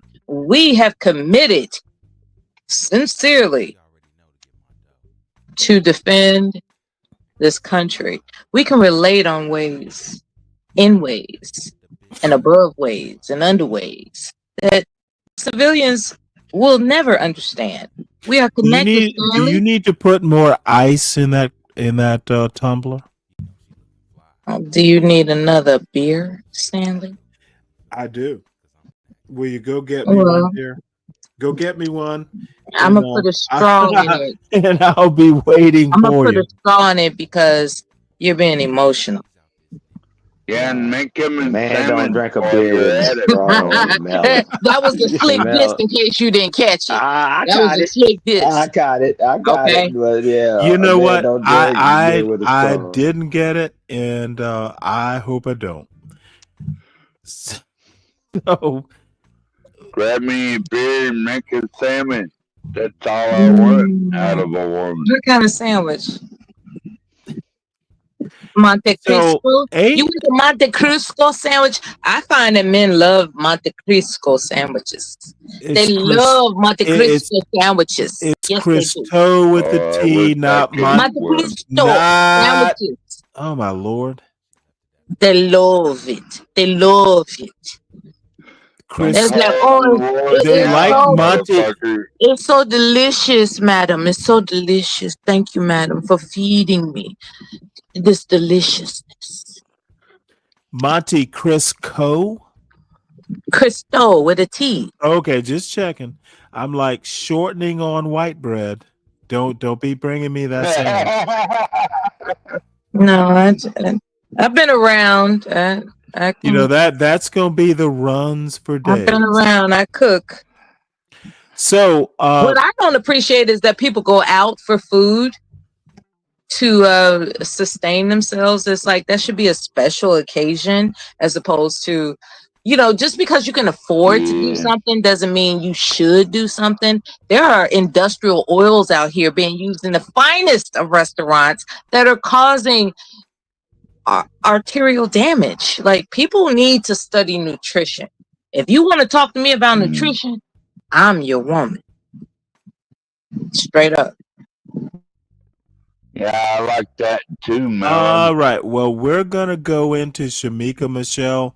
She will Well, I'm gonna warm. go to the liquor store. I'll be right back. Just like you did earlier in this live stream, Stanley. It's my turn. Seems It's my fair. turn. Seems fair. It's my turn to make a liquor Okay. run. See you when you get back. I'm gonna get some wine coolers. Oh my lord, that's gonna make your stomach hurt. Yeah, I don't like whatever. However, Whatever.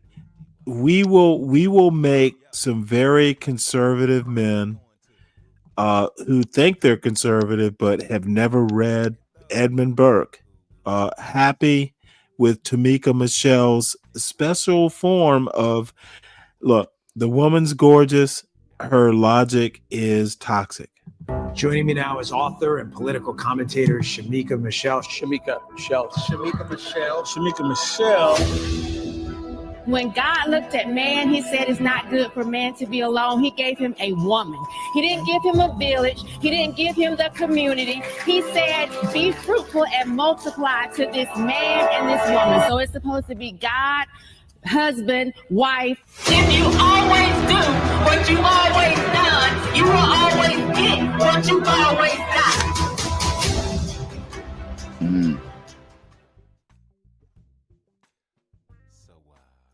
What's up, everyone? Hello. Today we're going to be talking about the dangers of feminism.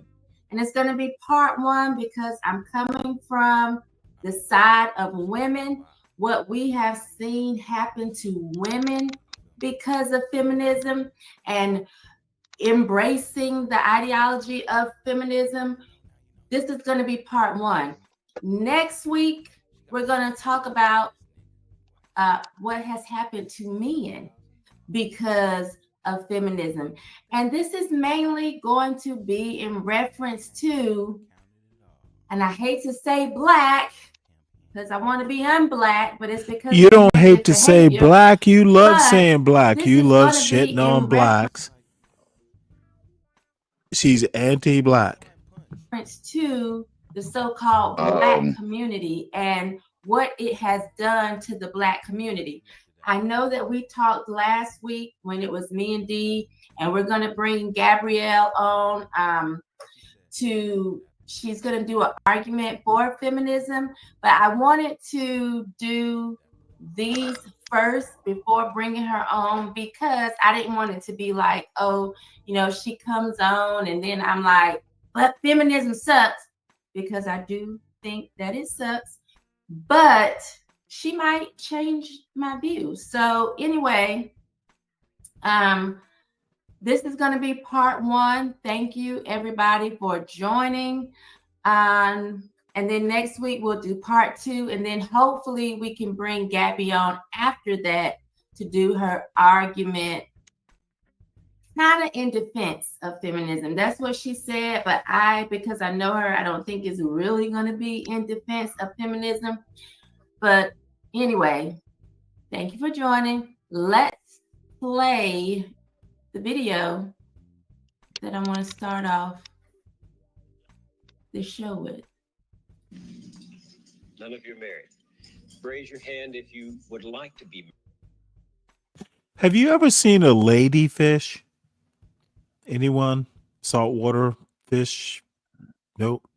Ladyfish, Stanley, what is it? There is literally such a thing as ladyfish. Let's play her. All of a sudden it popped into my head. Got a picture of one? I'm about to do that. Let's let this play. Married to your baby's father. One. Oh, by the way, this is like not an original idea. She is literally doing something that's been done probably 35,000 times. Oh, Tamika. Oh, I'm sorry. Did I call her Tamika? Oh, she's not a regular Tamika. She's a Shamika. The rest of you who don't plan to get married, why don't you plan to get married? I'd like to know that. You already have your child to think about, and then a whole family to care for. You know, it's a lot of responsibility, and then you don't want the commitments. I wouldn't want no man holding me down because I think I can make it as a single parent. But don't you think you might need help in raising that baby from a man? Not really. I didn't have a father. My father wasn't in the home, so you know it really male figures are not substantially important in the family.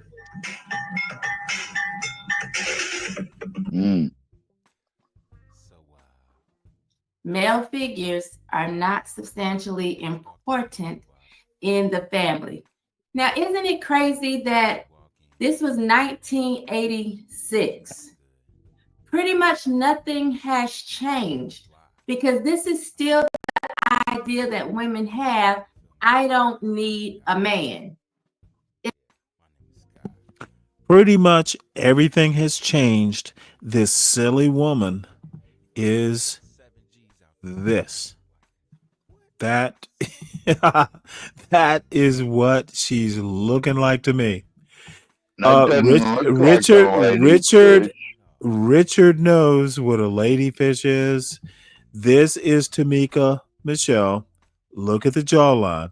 I swear to God, she reminds me. Come on, you know, ladyfish ladyfish will rip and run. Oh, they are fun to catch. But Tamika Michelle, when she starts this bullshit about feminism, tell me that she is not a ladyfish. I'm sorry, Tamika. This isn't about feminism. It's about jawline. You don't like their jawline? Let's do this again. Ladyfish. Did I say Tamika again? Shamika is what I meant. Shamika, do better, ma'am. Ladyfish. Let's look at the stats and what has changed since the 60s. Because in 1960, 3 of 4 kids had 2 parents. That's this is 1960. And then Boyfish, they girlfish, say something ladyfish. happened. I believe it's the second wave of feminism coming off from that first wave. But in 1960, 3 out of 4 kids had 2-parent households. Now we're at around 67% of kids born to just single parents. Something happened. Something changed. And a lot of that is that I don't need a man that we just witnessed in the video from 1986, saying that a man is not substantially important to the household.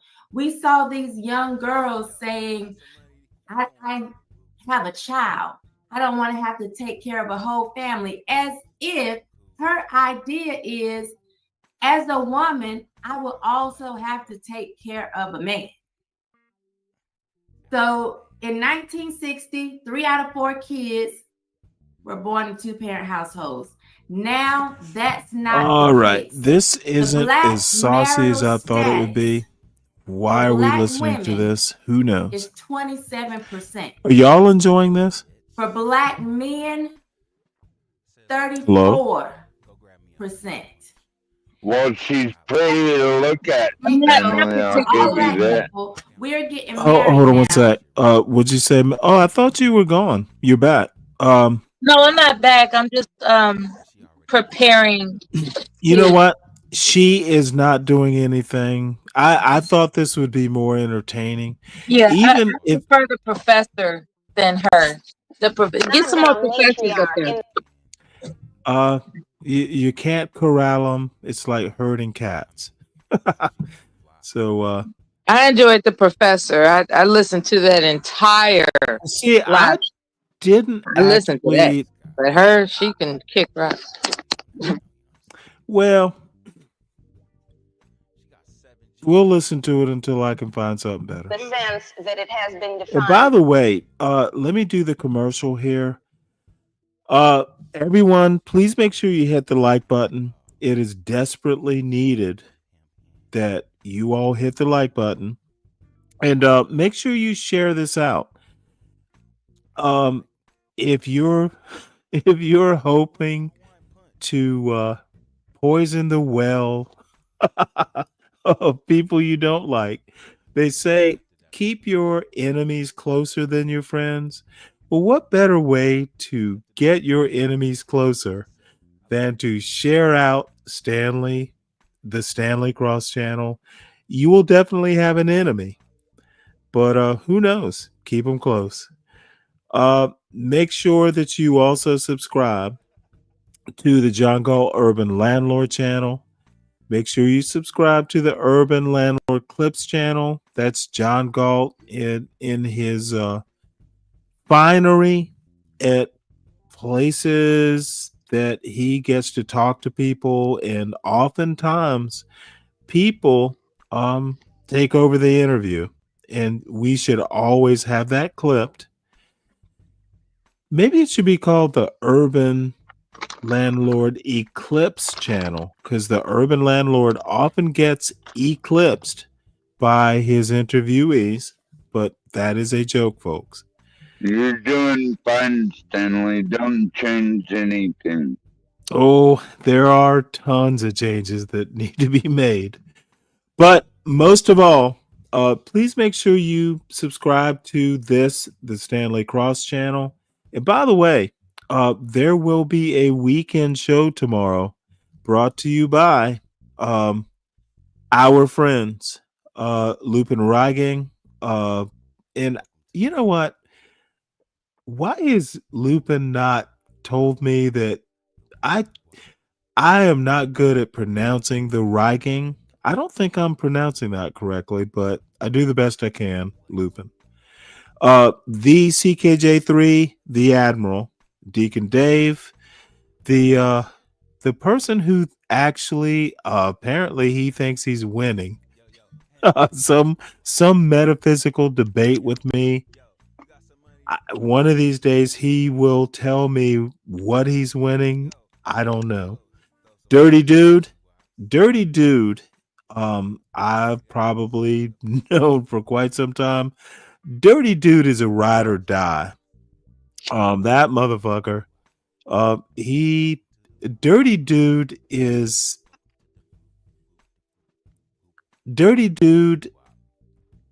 If I talked about cane pole fishing, like, he would know where to find the pond to do cane pole fishing. That motherfucker is smart, earthy, down to earth, and oftentimes he if I had to pick a fishing buddy, like, it would be Dirty Dude.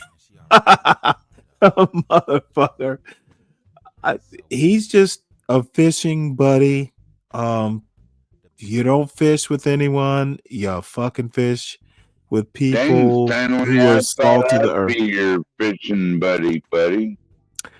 Well, I've known Dirty Dude for longer. Not that you can't go fishing, but Dirty Dude, I've seen Dirty Dude be a good person in these YouTube streets when it was hard to be a good person. Dirty Dude picks. Look, I knew Dirty Dude before I ever got involved with the John Galt stuff. Dirty Dude is good people. Period. I'll take your word for it. You know what? He will prove it to you. Don't take my word, because I'm an asshole. But you know what? Dirty Dude is real and a real good person. And I don't fawn over people. I generally, yep, you're good, that's fine. Dirty Dude is good people. Roller skater Texas girl. Oh my Lord! You know what? She's gonna make Everyone's coming over here now, Stanley. Like roller skater, Texas girl, and everybody's flocking to you for some reason. I don't think they're flocking. The only reason they're here is John Galt, isn't doing a show, and he will. I don't know what his schedule is, but I also want to say there would be no Stanley versus the World without Portia J and John Galt, and quite frankly, John Galt has a high tolerance for dumb fucks like me. So, but I also wanted to mention my roller skater Texas girl. Damn, that's a good woman.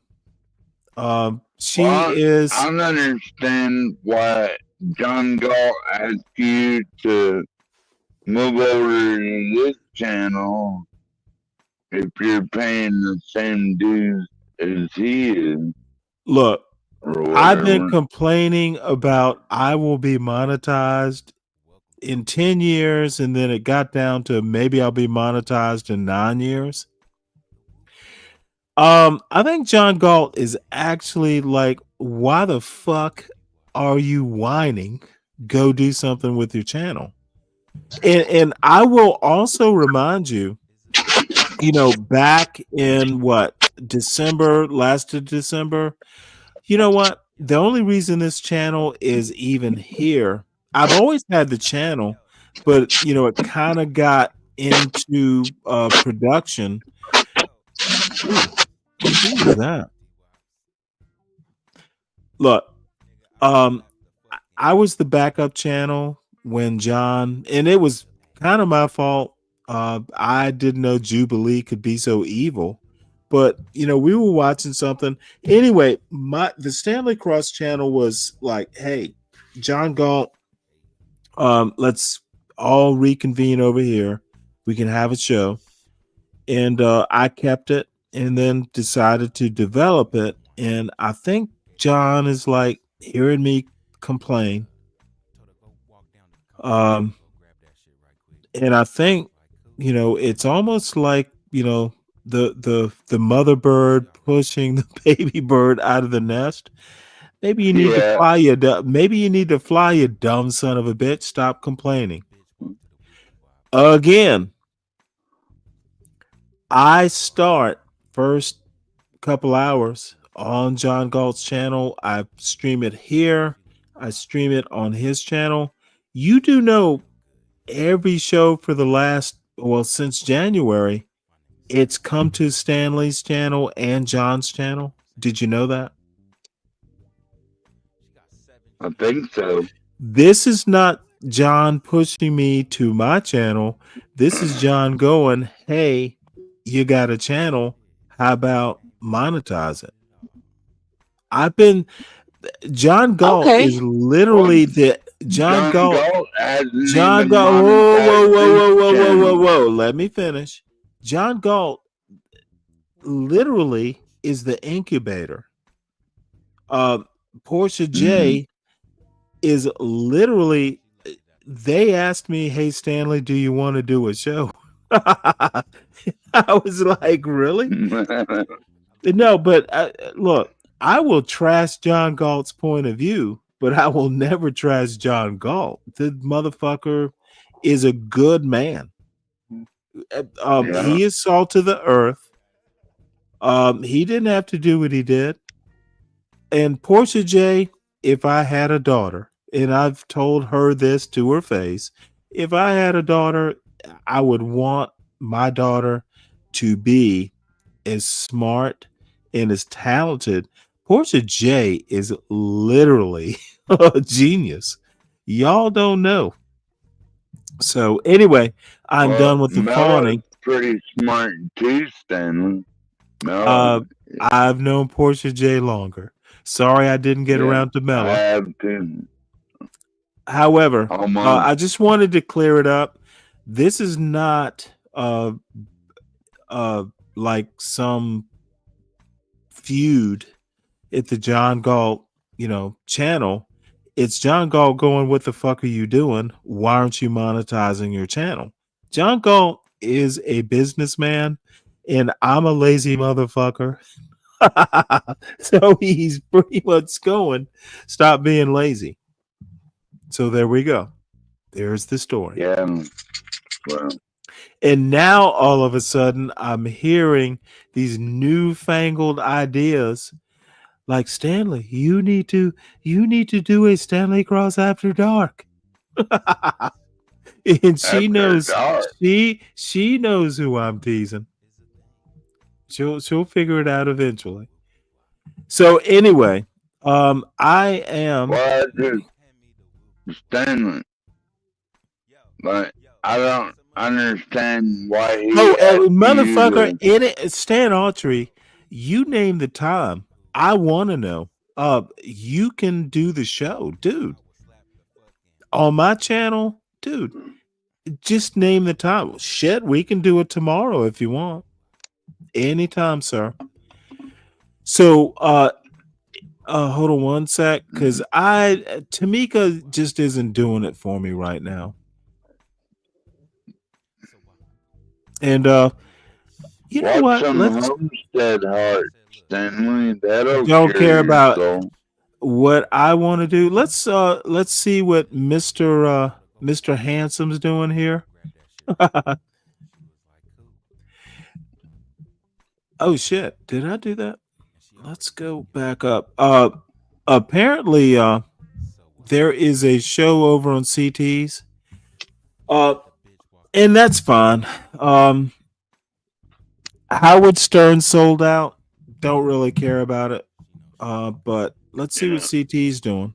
I haven't cared about Howard Stern for years. Like, I never watched him or nothing. I wouldn't use the word character with that man. What would you say?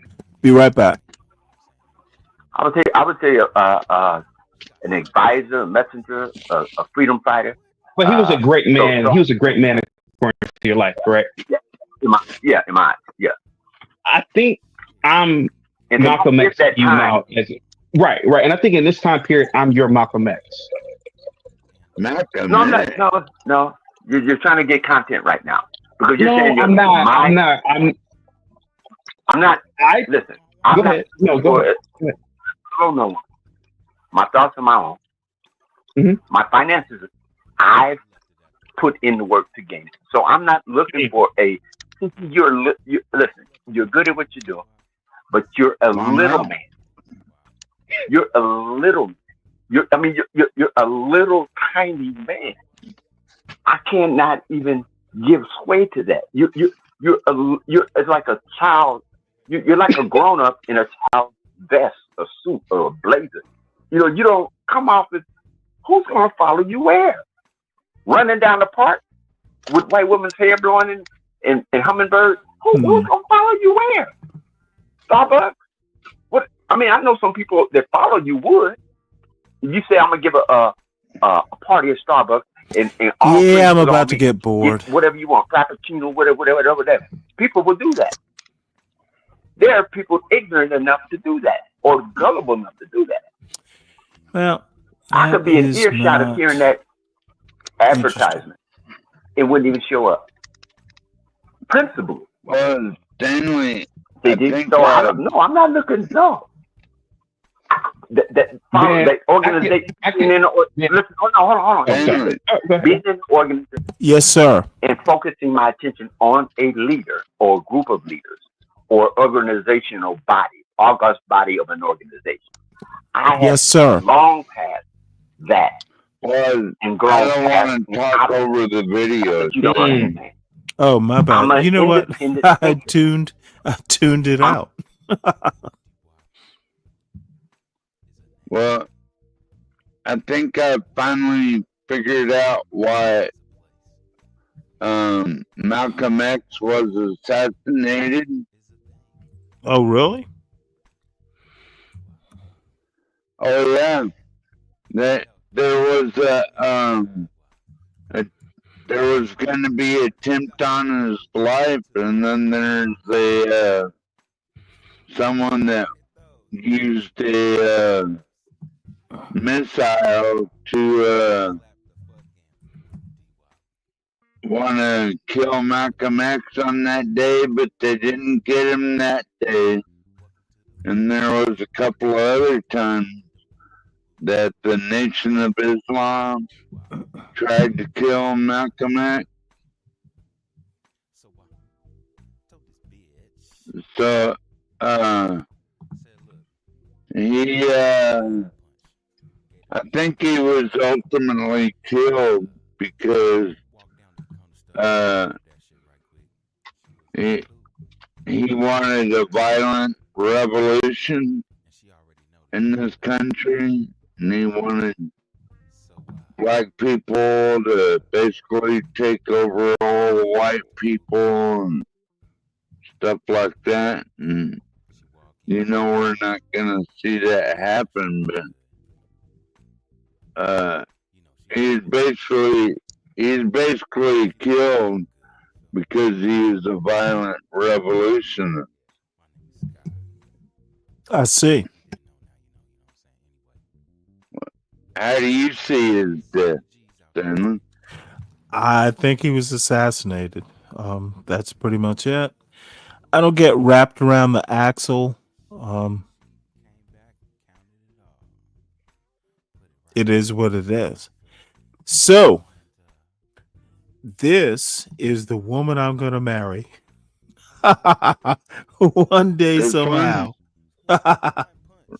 This one right here. Absolutely. She just doesn't know it yet. You would. Well, probably not, but there is always aspiration. Oops.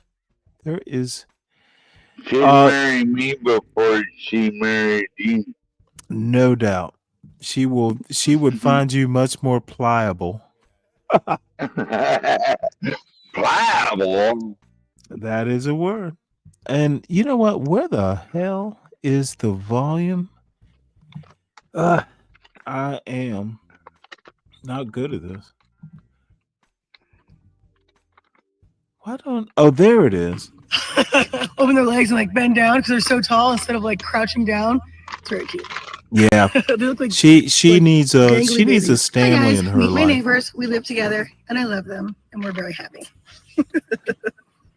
Hey, did you know that in Africa, is that a giraffe? I could be wrong, but I think if it's less than 10, it's called a tower. If it's more than 10, then it's called a drone.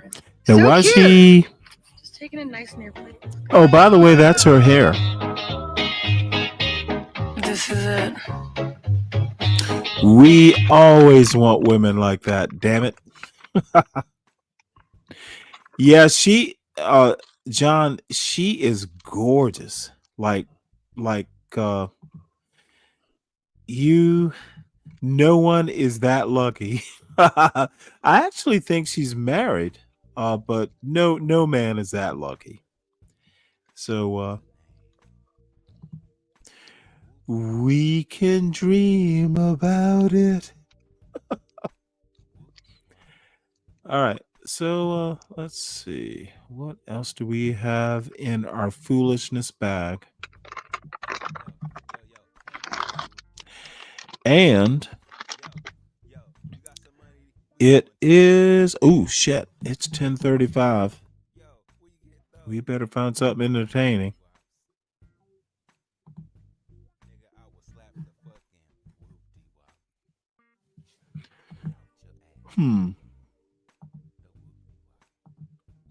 Well, let's have a look at this.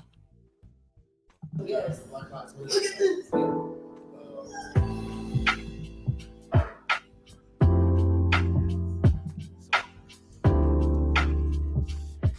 Don't turn it off just yet. Just slow. Keep going. You're doing good. You're doing good. And the episode that we did about 10 years ago, you mentioned your daughters being, I think you said 15 and 11. 15 and 11. And I was like, you're a granddaddy. 26 and Gloria just sent this to me. Daddy. Yes. 10 years. Yeah, it's crazy. Man, I love it. What are you telling young folks? based on the question of things that were said to you when you were thinking about being a journalist. This is some film arts thing. That we were forewarned. We tried to tell you. He looks like Bumpy Johnson a little bit.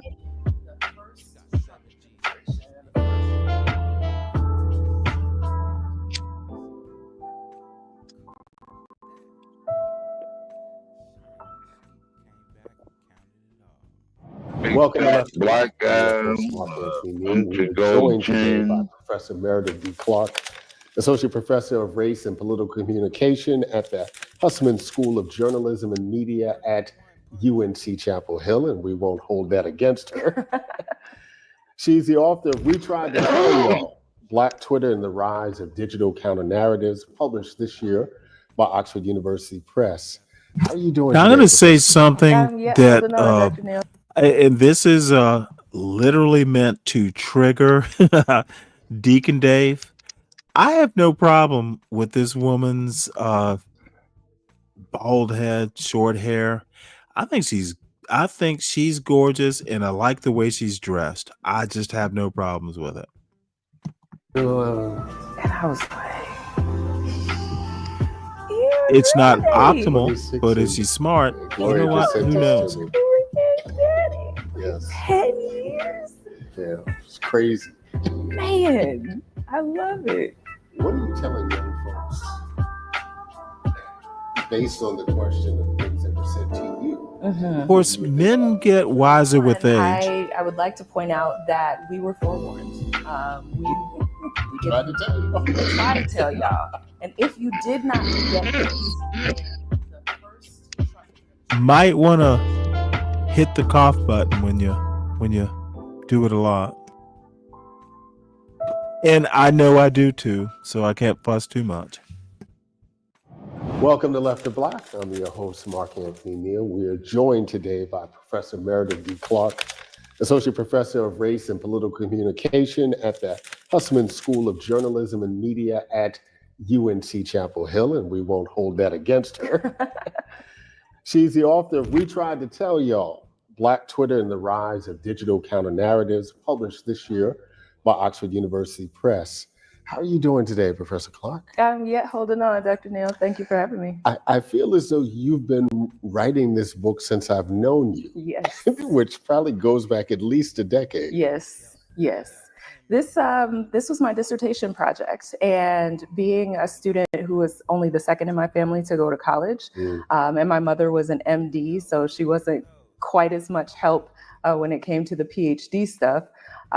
I never dreamed about writing a book, not when I enrolled in school, not even on the day of my defense, but one of my committee members mentioned it to me, and then once I had the idea, I really wanted to pursue it, even though I was structurally discouraged in a couple of places. And then a lot of things changed along the way. I even remember completing one version of the manuscript and then finding out that Twitter was going to be purchased by Elon Musk, which prompted a complete revision. I can imagine that when you started. What is she wearing, Stanley? Is that a hijab? The last thing you thought. Do you always feel comfortable blurting out over videos? Have you ever noticed you do that a lot? My bad. I have literally asked you probably 1,000 times by now, Stanley, stop the video. Can you implant that into the deep tissue of your brain? And just go. I am more than willing to do it, but blurting over, it gets to be a bit tedious. I'm sorry. I've literally been telling you this since last fall. You and Solid Snake are a chore on panels, especially once you start getting drunk. No. I need you to listen more than talk. It is a chore. Professor Meredith D. Clark, Associate Professor of Race and Political Communication at the Hussman School of Journalism and Media at UNC. You know what? God damn it! I literally told you the rules. Do it one more time, and we will have to put you in timeout. It's a goddamn dress as far as I can tell. She's the author of Looks We like Tried a to Tell You, hijab. Black Twitter and the Rise of Digital You know what? I'm just going to take a deep breath and start the video. Counter Narratives, published this year by Oxford University Press. How are you doing today, Professor Clark? Yeah, holding on, Dr. Neal. Thank you for having me. I feel as though you've been writing this book since I've known you. Yes. Which probably goes back at least a decade. Yes.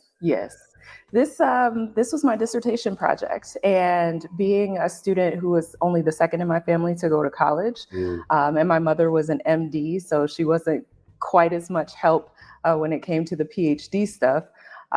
I never dreamed about writing a book, not when I enrolled in school, not even on the day of my defense, but one of my committee members mentioned it to me. And then once I had the idea, I really wanted to pursue it, even though I was structurally discouraged in a couple of places. And then a lot of things changed along the way. I even remember completing one version of the manuscript and then finding out that Twitter was going to be purchased by Elon Musk, which prompted a complete revision. I can imagine that when you started this work or when you started your graduate career, the last thing you thought about is that you would write a book on Twitter, let alone Black Twitter. Absolutely not. I came to UNC actually to study digital ethnography of newsrooms. So I wanted to know about newsroom culture in digital spaces like at BuzzFeed or these other places that didn't have a legacy presence. But the Black Twitter research was something I kind of stuck in my back pocket because I had seen Black Twitter being covered in ways that I thought weren't accurate or reflective of the culture. You describe yourself as a recovering journalist. Talk a little bit about your journalistic career before you move into the academy. Absolutely. So I actually pursued journalism as my master's degree. Again, second in the family to go to college. I was told I wouldn't make any money in journalism. So I started out in political science, which has helped along the way. But I started working at the local newspaper, the Tallahassee Democrat. And the summer before I graduated, I had picked up the paper because my parents didn't subscribe to it, flipped it over, and I saw this note from the Herald Leader that said, "It's come to our attention that the Herald Leader neglected to cover the civil rights movement. The editor regrets the omission." And that admission really informed my journalism career. So from working with the Black press in Tallahassee to moving on to the Tallahassee Democrat to even working here at the Raleigh News and Observer, I've always been interested in making sure that Black stories, particularly in news media, are told accurately and fairly and represent the breadth of what Black culture is. Let's talk about this title. We tried to tell y'all, and it's hard to not hear this title in this moment and think that you came up with it shortly after the November elections as a kind of response to how Black women in particular, responded to the 2024 election. But the title actually goes back much longer. Oh, absolutely. I mean, one, it's a colloquialism within Black communities. You know, I try to tell you, we try to tell y'all, but Clint Wilson actually tweeted this and said it as an African-American proverb. And it was funny because before that, there was a session that I had at South by Southwest, and I was looking for a title for the session, and this popped into my mind because I was thinking about all of the things that Black Twitter has tried to tell folks outside of Black Twitter. And so I guess the gift of this title is that it is evergreen. There is always going to be a lesson that folks did not listen to Black people about. So 20, 30 years from now, my title will still have relevance. This seems like a strange question that anyone in 2025 wouldn't know what Black Twitter is. But what is Black Twitter? All right, so I have described Black Twitter as a culturally linked network of Black folks using Twitter to talk about issues of concern to Black communities. But the shorter version is, has anyone on this panel ever done Black Twitter? I don't even have a Twitter account. Is it a thing?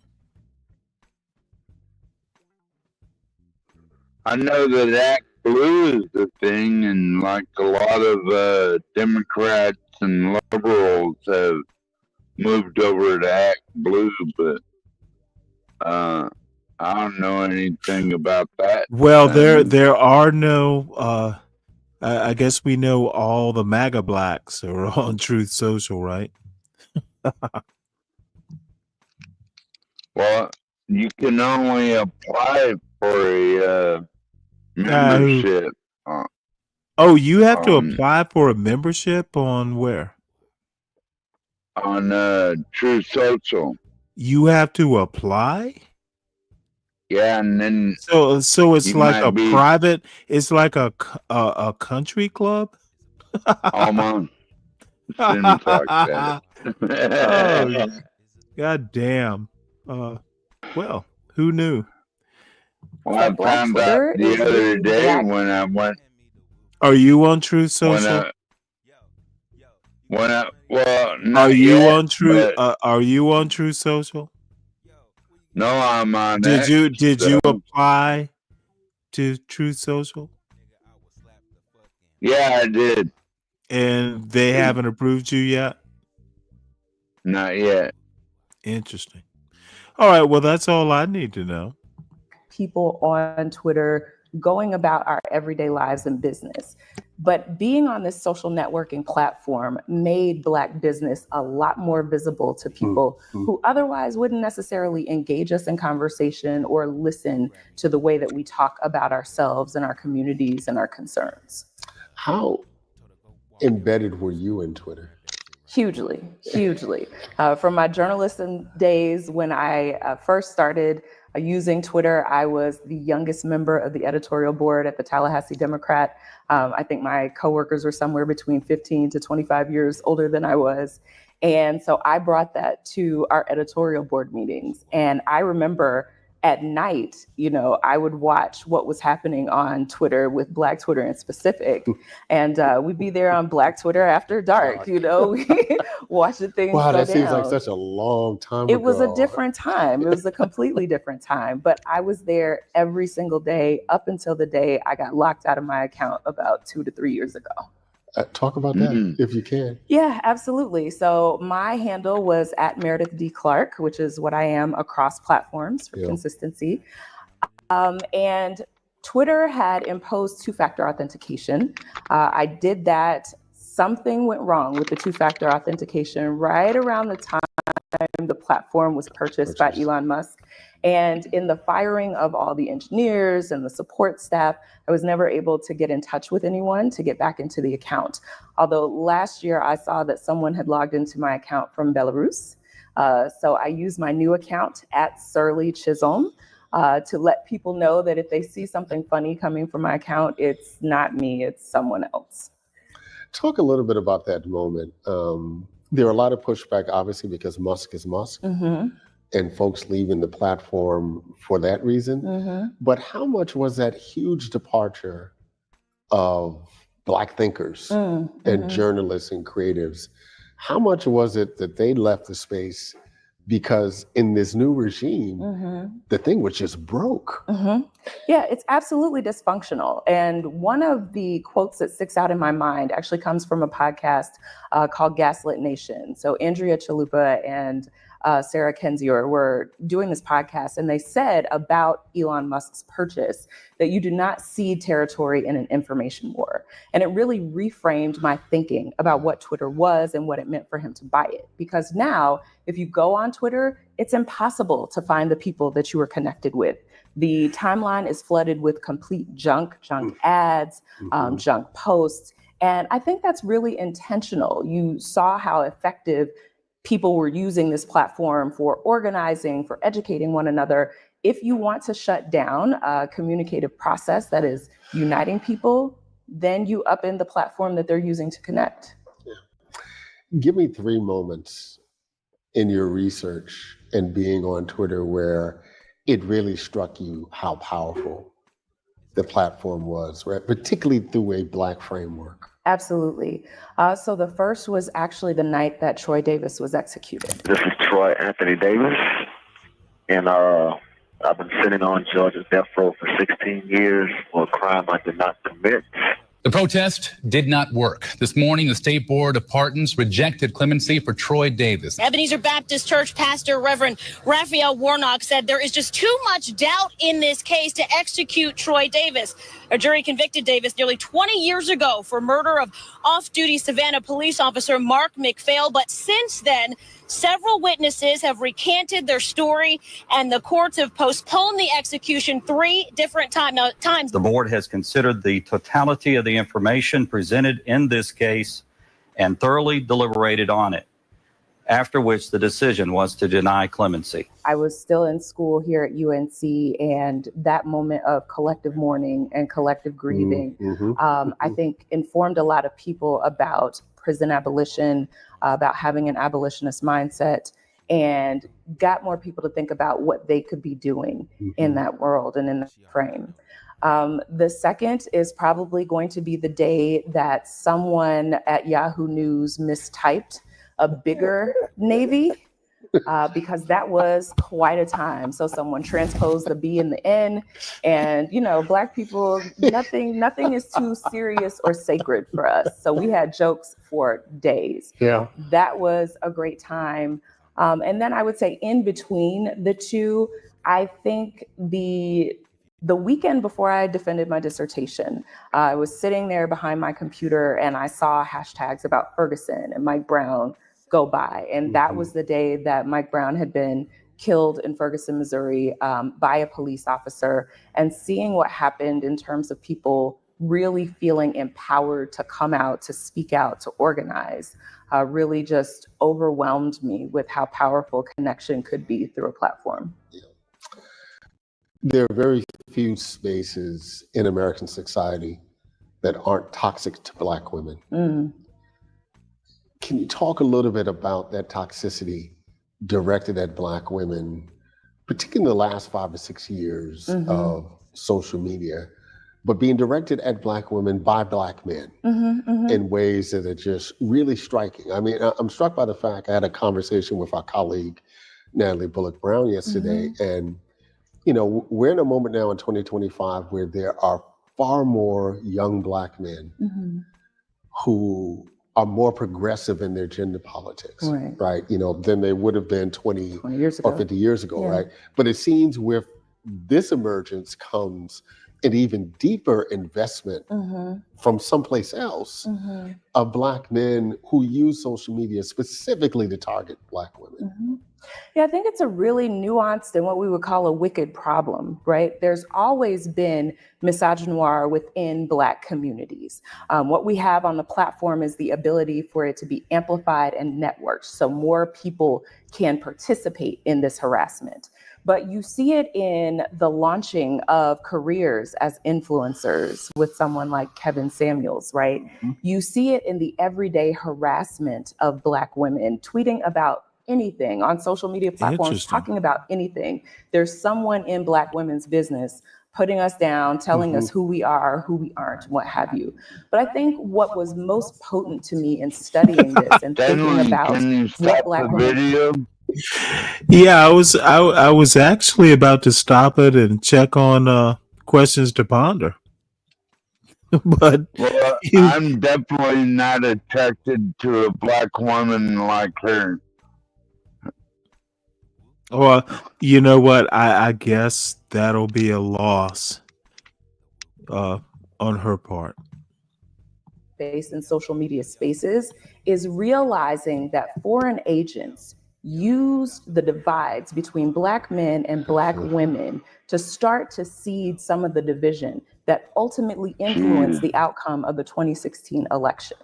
If that doesn't tell you about how powerful the relationships and the bond between Black women and Black men are, and what it means for Black men to use this platform to harass Black women, I don't know what else to tell you. It's internationally known, that this is a fraud space. This episode of Left of Black that you're appearing on is being co-produced by students in my class. Yes.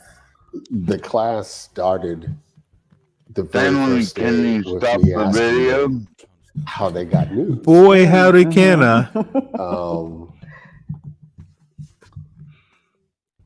Well, Why would you date a bald-headed woman dressed in a hijab outfit? You're asking me if I would, or are you telling Yeah, us? would you date this chick? Sure, why not? I doubt it. I bet I would. You would? Yep, why not? I don't get as hung up on she's got to have flowing locks. If she had, look, these dumb fucks like you and John Galt and all the other dumb motherfuckers in this John Galt Ock Nation, I am a goddamn fucking boiled egg for brain space. Yeah, but Okay, Stanley, motherfucker, do not interrupt me when I'm talking.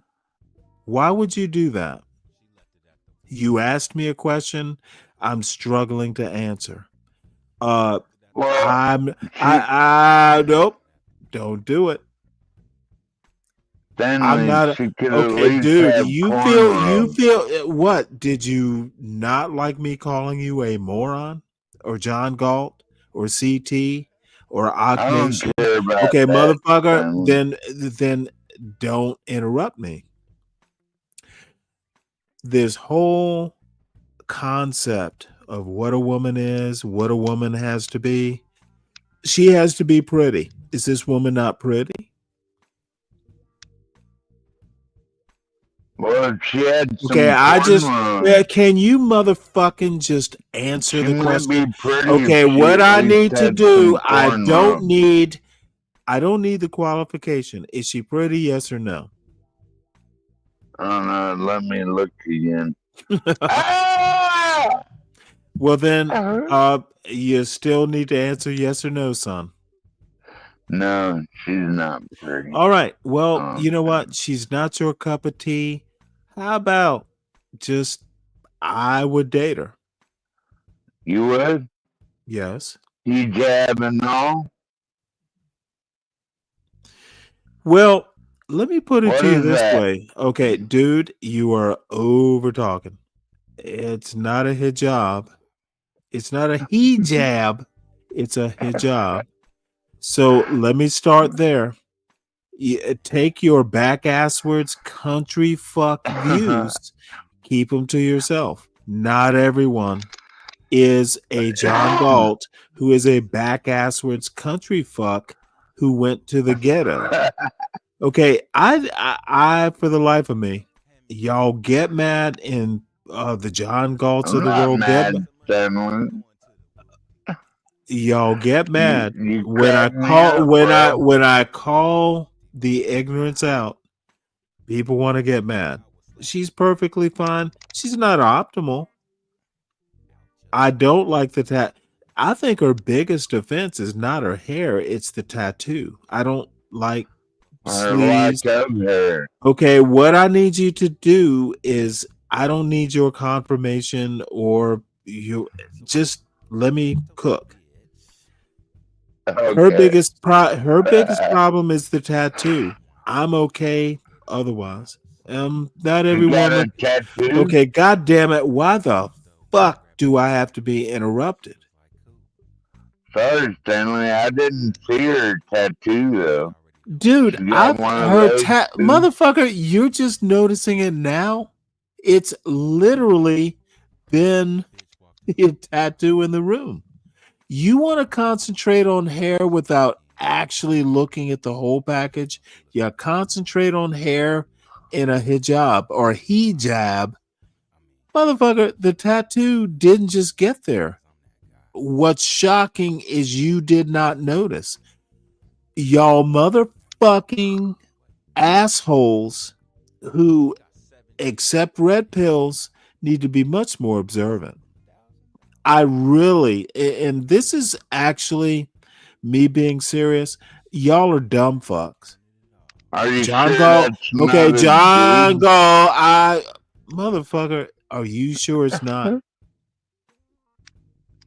Are you sure I'm it's not a tired of dude? dealing with dumb fucking little boys. Y'all are little boys. And John Galt, Ock Nation, CT, Bob, all you dumb fucks. Y'all are little boys, and you have not fucking tied your first shoelaces yet. I Here we go, hate Stanley. Let it be known. motherfucker, all of you. I'm tired of dealing with little boys. This woman has had an arm sleeve tattoo the whole show, and you want to talk about a hee-haw job. And her hair, and all of a sudden all I'm saying is, if there was anything wrong, it would be the tattoo. I just can't deal with that. And, ooh, there's a tattoo? Motherfucker, it's been there the whole show. I'm tired of dealing with little boy critiques. I'm tired of dealing with, oh, the other motherfuckers want hair. Motherfucker, I'm okay with her hair. It's not optimal, but I think she's cute and smart. There are things that, and I also have to say, I'm 60, so I don't judge women the way I used to when I was 20. So that is probably like the major thing, folks. Little boys don't need to have a 60-year-old man's judgment, but I think I'd meet her at a bar if she looks kind of tall. I'd meet her at a bar if she was dressed like this, and I would have to just deal with the tattoo. And ultimately, I think it's bad judgment. I would not be able to get over the tattoo unless she was just like, she would have to be God's gift to me. What if it's a Okay, chick I don't with a need you dick? to overtalk. You can ask questions later. There are a lot of things I like about her. I think 25-year-old boys are probably, nature works the way it does. 60-year-old, hell yeah, I'd date her. I'd rather her have silver hair. She'd be even more attractive. I will not give my son advice. Luckily, I raised him so he his girlfriend is cute. I think that's really a dude. And I think you're really a moron. I literally think you are central casting when it comes to these dumb fuck manosphere points. I really wish one of these days I'm just going to make the rounds to some of these dumb manosphere spaces and just, dude, I'm good with words. I want to twist their dumb ass words, turn them against them, and I think they're all gay. I think the problem with someone like, hey, John Galt, is he doesn't know what manhood is. I don't think Universal Jones has a clue of how to be a man. I don't think Ock Nation is human, for that matter. CT, he's a good guy. I'll give him a break. I think he plays a character on his show. I think he's a little bit more deep, but not much. I think you, 12th man, have no clue. And no. I didn't ask. It's a one-way conversation. I didn't ask for a response. You'll just have to accept my judgment. Get over it. I mean, if that's what you like, that's what you like. I ain't got a problem actually with that. think you are a moron. When it comes to women, you keep saying that. Yeah. Why do you think I keep saying it? Bless you, Stanley. Why do you think I keep calling you a moron? Any idea? I don't really care. Well, you shouldn't. And then you shouldn't keep, if I call you a moron, accept it and be done with it. I think you don't have taste in, I don't think you have taste in women. I don't think John Galt has taste in women. I'm trying to name all the okay, motherfucker, your ass is in the back. I don't like being disturbed. Shut the fuck up is my recommendation. Take your medicine, dumbass. The anti-black blacks have no motherfucking clue of manhood, womanhood, who they even are. They have the white man to teach them about flowing hair and is that a hijab? Well, hijab, hee-haw. Y'all are fucking dumb. John Galt's a goddamn dumbass. You are a dumbass. Bob is a dumbass. Art is a dumbass. I don't know any motherfucker other than Stan Autry. There are probably one or two people I consider men. 12th man, you're not one of them. I think you're a fucking boy. You'll have to accept my judgment. John Galt, boy. Motherfucker, his lovely lady Lisa, baby mama. How you can wind up being a motherfucking 50-year-old and have some baby mamas and then talk about nightshades, that is hubris. That is literally subterfuge. Fuck you. Pass the word, goddammit. I don't think much of any of you dumb fucks. So now, motherfucker, I don't give a fuck what you have to say. You will just have to accept my general disrespect. You are a boy. You are a male child. I'm not calling you a girl, but you're not a man. I'm a man. I don't think you are. And motherfucker, if you dumbass. See, this is what a man does not do. Take your medicine, son. It's your daddy telling you you need to do better. Don't debate whether you're a man or not. It's unmanly to do that. Go or stay, but I'm not going to debate whether you're a motherfucking man or not. Either you are or you aren't. Be silent, son. I'm not going to fucking listen to a bunch of clucking about whether you're a man or not. Don't cluck. Well, you brought it up. Okay, this motherfucker, I will bring up what the fuck I want to on my goddamn panel. I said don't cluck, and the first thing you do is cluck? Really? That's not being a man, son. Virtually everyone said via Twitter, via TikTok. Yeah. And one student admitted that she did read newspapers, usually online. I say all that to say, how do you feel about the state of journalism and Black journalism in particular?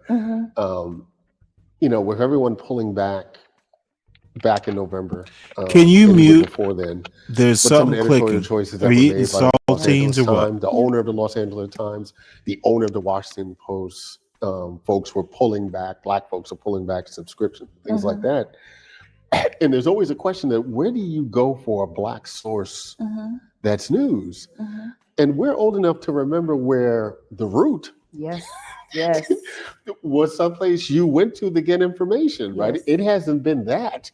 It's more entertainment focused now. Absolutely, as are so many of the platforms, right? So how do you feel about the state of Black journalism now? Wow. Well, I honestly look upon this moment with hope, with optimism.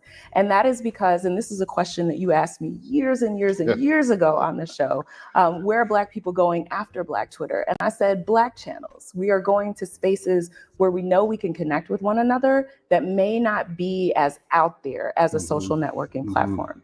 So I feel hopeful because in the vacuum and the void of corporate journalism, which has always been a problem for Black folks. Just like I said with the Lexington Herald Leader not covering the civil rights movement. We've always been failed by journalism in this country, but we have also always produced our own narratives and news, and that's central to the book. So we're going back to producing our own news, which is something that people turn to when they go to these platforms like TikTok, because they feel that they can trust folks that they connect with there. They have those relationships. We are strengthening the institutions that we use to create news. So sites like Capital B, Afro LA, the Bay State Banner, which is a legacy, a history in Boston, right? We're going back to those and returning and giving them our attention and hopefully our dollars. So I am, concerned about journalism as a whole, in the sense that I think, like the rest of the country, this is white supremacy's last stand in journalism. But for Black journalism, I feel particularly optimistic about what we create, because there's no pressure like the pressure Black folks have faced to survive and thrive in spite of adversity. And that's where we are in this moment. To go back to that question that I asked, more than a decade ago, where are Black folks going now with Twitter becoming X, with some of the other even Black-owned sites not quite delivering on what we hoped that they would? Well, I think people are going back to one another. Old media theory talks about opinion leadership and how there's someone in the community who is going to be doing that reading and engaging with channels that perhaps a number of folks have said, I'm done with. But there are also the friends who are doing the deep reading in books and in papers and academic papers. They're going to conferences. They're sitting around the table with one another and exchanging news and information. We're also looking outside of this country. We're reminded that the United States is not a nation unto itself. It is part of the larger world. So we're looking to our folks on the continent. But again, we are also going to our own publications. And where we're not finding news that meets our needs, we're starting those. I'm proud to be part of an initiative on the West Coast, Afro LA, which was started by a journalist, Dana Amiher, and she recognized the vacuum that needed to be filled for Black news in LA, and she's addressing it, and mostly on social platforms. What's the response been to the book so far? The response, I guess, has been good, because I tell you, I can't really measure it the way that I thought I might. I thought I might be able to measure it on Twitter. I figured after the book came out and it was announced, I'd get dragged on Twitter. And maybe that's the silver lining of the platform not being functional. I don't know. I'm very pleased to see how it was received and reviewed by Jenna Wortham in the New York Times. They were wonderful and deliberate about the review, and I had some hesitations about the Times reviewing it, but they did an excellent job. I'm hearing from my colleagues and from students, and I think that's what's most important to me, that where there are students who want to do work on Black digital culture, they're finding a foundation and something to cite in the book. What's next for you? That's the question. The moment I am thinking about the past, actually. The present is kind of hard to withstand right now. And I'm finding comfort in the archives, in looking where Black folks have been creating and telling our stories at HBCUs. I am very interested in how we have covered news for ourselves in this space that is in between and has the tension of students being trained for mainstream media jobs, which emphasizes this view from nowhere, which is very white, male, middle class, but then being trained at HBCUs that have this mission of racial uplift, of racial pride, and of community and advocacy. So what does our news look like there? What are you telling young folks based on the question of the things that were said to you when you were thinking about being a journalist, would you encourage young Black folks, young folks of color, to go into journalism at this period of time, right? You know, it's a different world, right? You know, there's a world once when folks were making 4 or 5. Well, that's interesting. As a philosophy major, would you go into journalism? That's a good question, Stanley. I guess Substack, but that's hard to ask now. But would I major in journalism? No. You there? My brother did. My brother did. Uh-oh. Did I'm right my here. earbud just die? Hold on. Hold on one sec. Please.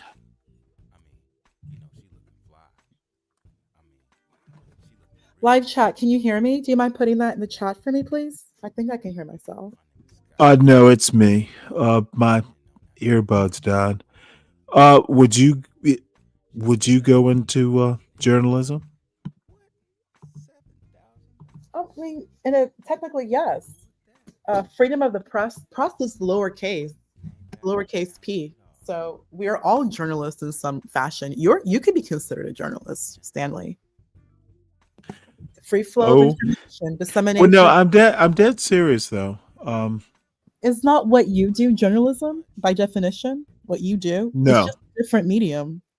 Or you're more editorial. What? No, I'm more National Enquirer. You do give. No, you're not. Like you're not. I mean, you are salacious, but you do give out news. Oh, you're pulling out this salacious. I wouldn't have called me salacious. That's a. I don't think I'm not quite there yet. No, your manner is, but your news is not. You do. Oh, my manner is classy. I just put people in the places I put people in the places I think they need to be. That is very. You remember? Was it Merv Griffin? There's some guy. He was real asshole. I was too young to watch. You're thinking of Morton Downey Jr. Morton Downey Jr. That guy, such a jerk. I remember hearing about him. I guess you're. You know what? He was crass. But speaking of chaotic, since you like to bring up him and his associates. Oh, I've been watching Chaotic show. He is. He's more like Jerry Springer, Howard Stern, and Phil Donahue when he's on his best behavior. He does give that off. Like he's a literal hybrid. I've been telling him that when I was on his show, when I would watch his show. He's like Jerry Springer. He looks like a Negro Jerry Springer, especially when he had his glasses. Phil Donahue and Howard Stern, because he does like chaos. Back in the day in the 90s, Howard Stern loved insanity, like chaotic. But Howard Stern grew up. Howard Stern just grew up. Like you can't behave like that forever. You have to start interviewing people. So Chaotic and everyone else, Petty and Vanta, they're press. I mean, Petty grew up on Howard Stern. You remember Howard Stern. Chaotic listened to Howard Stern, probably watched his show. Well, not only that, Howard Stern is being compared to Don Imus. What do you think about that? I think Don Imus. I hated Don Imus. Yeah, he's I think. Like well, no. It's actually like I used to listen to Imus when I lived in Norfolk. In Norfolk, okay. Way before the nappy-headed hoe thing. Of course, I never thought What? I said, of course you did. You've been listening to Imus probably throughout the 90s and the 80s. No, I didn't. Honestly, I didn't know who Imus was until I lived in Norfolk. Not a fan. Imus just was not my style. And quite frankly, I'm not a shock jock kind of guy. Stern, I'd never listened to Howard Stern a lot either. I'm not shock jock. That morning zoo format, never something I was interested in. Stanley, do you listen to the replay of your own lives? No. Stanley, you are salacious. I literally Talk jog more than anyone. You would not even be allowed on 90s daytime. You are just too much. Okay, this isn't 90s daytime. I know Look, it's not. I'm just okay, saying. I don't see myself as that shock jock. I see myself as someone who is comfortable pillorying. No, look, Stanley, I'm you would blunt. do great on PBS if you were not. If you didn't. I could do PBS. You definitely easily. could do. You could do more. You could do your own morning talk show. Like you, Stanley, especially someone like me. You 100% would have been great, like a 90s talk show, daytime talk show. Well, it's not the 90s anymore. It's not. This is what we have now, and you do live. I've been telling you, you got to move to nighttime. You know, there's that nighttime spot. Like, you be there for the truckers. That will put you over 500. No, well, not my audience. Why the fuck would I want to? Oh, you have the mouth for that audience. I am not Art Bell. I am not George Noory. I have no look. A one-way conversation, me talking to them is fine. But as soon as I hear someone go, look, is it a no? As soon as someone goes, is that a he job? Why is her hair so short? I'm done. Imagine you with Rush, and Rush had his own TV show. I think you know what? Now, see, this is so funny. We're going back to like the early 90s. Yes. I have a friend of mine who's a 3-star admiral right now. Mm-hmm. He and I used to go, Rush rooms were a thing. We're talking like 1991, 92, 93. Okay. You could go eat lunch, and there were restaurants that would have Rush Limbaugh playing in the restaurant. I bet they did. Rush rooms is what they were called. Google it. It was a thing. I've never had that much of a problem with Rush Limbaugh. Look, as a phenomenon, his politics trash. But you know what? I never looked at Rush as a sage. I looked at him as entertainment. Well, What's up, Clarence? You could do it. Oh wow! Oh my God! Active shooter on Emory. Oh my God! Well, we'll see how that develops. It is summer. Not a lot of students there. Yeah, but it's coming up. Probably someone who didn't get a good grade. Morton Downey Jr. You remember him? Ron Paul. Oh shit! I want to see that. I want to see Ron Paul and Morton Downey Jr. I would do that in a John. John, can you find me that link? I'm looking for it right now. I want to see it. I'm looking for it right now. I'm talking Ron Paul and Morton Downey Jr. I'm looking for Ms. T. The here comes the judge. I found it. Got it. Shit. I got it. Oh shit. You know what? Now I have to behave here for the tea. I have to behave now. I will stop cursing. Put the link in the back. It's coming up. T, hit the link if you want. It's at the top of the This is going to be chat. Good. Be careful of copyright strike. I don't know what's going to happen. Got it. Well, where'd you put it? It's in the back chat. Hi T. Thank you for the hello. Oh, there. Why didn't that pop up? Interesting. It's there. The link is YouTube too. Let's see this. What's up? Let's see. Let's see. It is so old. Of course it's old. What is that? 88? Oh wait, hold it. I didn't select it. This. Ms. T, if you can come up, I would certainly love to hear your voice. I'm a little inebriated, so Yes, you are, Stanley. Now, I shouldn't be well, I'm saying not this, but that you're more inebriated. enjoyable. You are more enjoyable when you are lit. To be Well, I'm not honest with that you. lit. No, you are enjoyable. You're even more funny when you're lit, to be honest. Lit Stan. That has to be a thing. Lit Stan. So that's what you gotta do. Stan after dark. Just put lit. When you're a little bit, yeah, when you're litty lit, you're quite funny. You know what? When you say litty lit, I don't want to be litty lit. You, Stan, You first know off, what? you're a lot It seems like hit on when you me. say litty lit, I'm like, You, oh shit, yeah, I'm in you danger hit now. on me. I'm gonna start reading to you. I'm gonna start reading to you the classics when you're You drinking. know what? If you do that, you and I That will have to needs get. that No, needs to be the I one. used to read poetry to my wife. If I'm you not read gonna it to read me, poetry to you. I'm gonna I read to you am the going to classics. find you. I'm gonna We read to you. will learn Greek, and then we will just find utopia. Yeah, you want me to read to you the Iliad? You want, let's go. Let's take it all the way Hey, back. singing me muse through me, tell me the stories of a man skilled in always contending. Even better. I know that.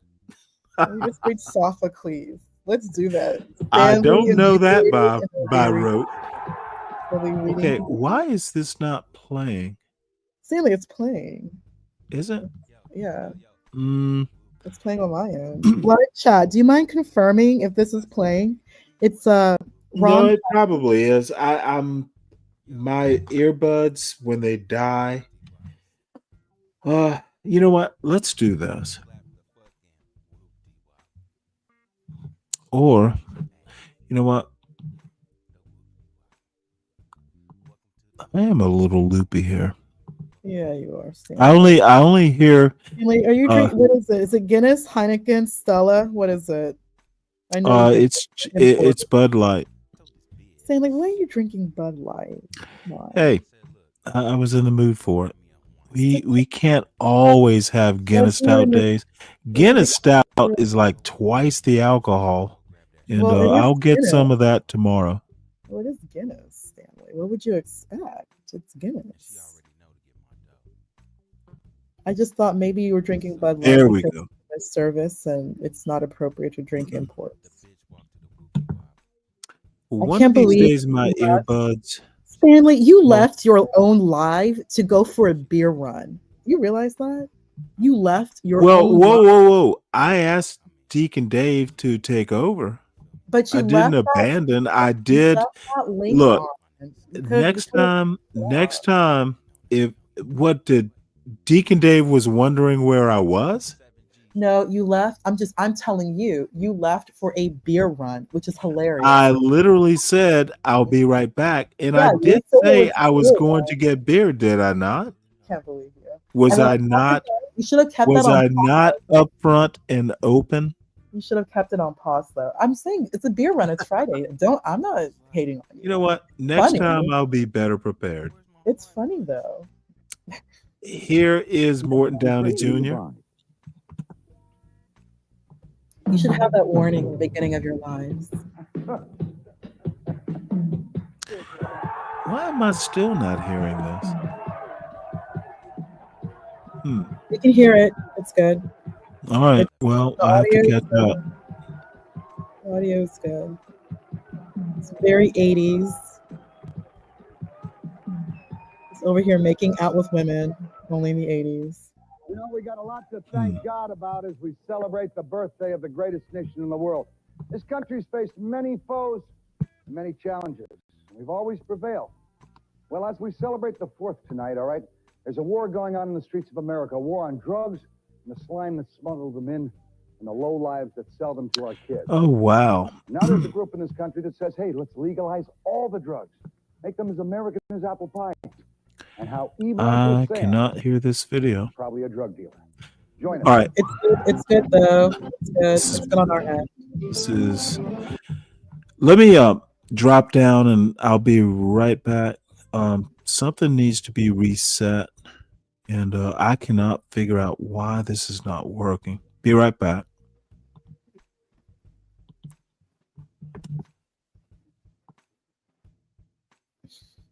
questions to ponder. Oh my goodness. Oh, Stanley left me here alone. Naughty, naughty. I'm going to get into so much trouble now. Yes, Stanley does want to be fully lit. That's exactly what he wants. It's Friday night. You know Stanley wants to be lit.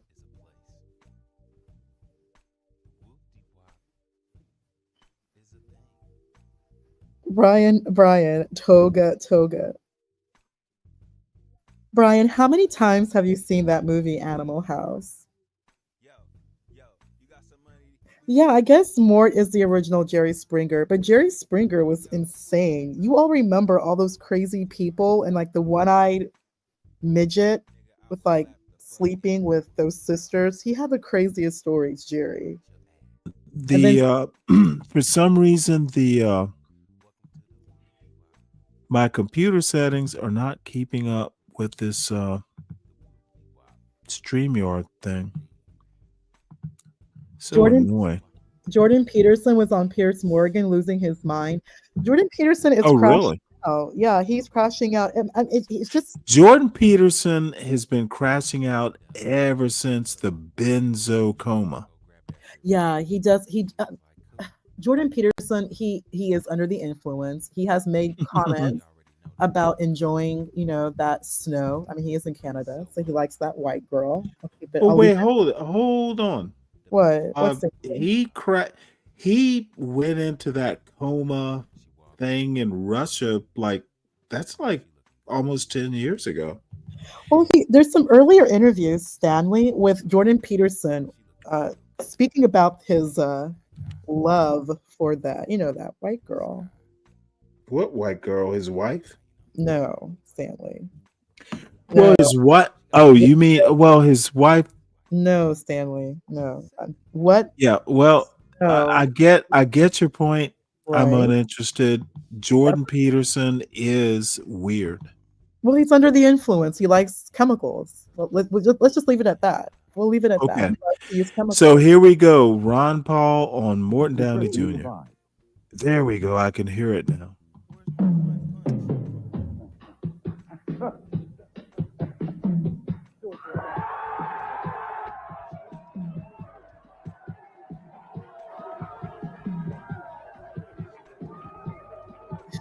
More than once, Brian.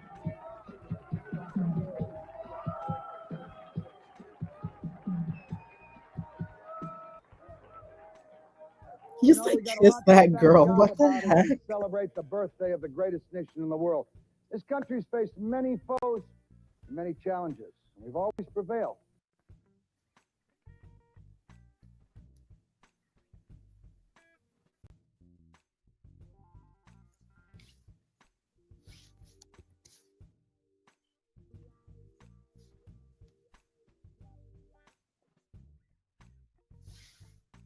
Hey, Stanley, why did you press pause?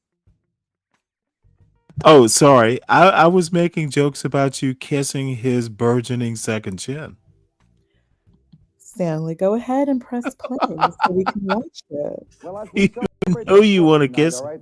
There's a war going on in the streets of America, a war on drugs and the slime that smuggles them in and the low lives that sell them to our kids.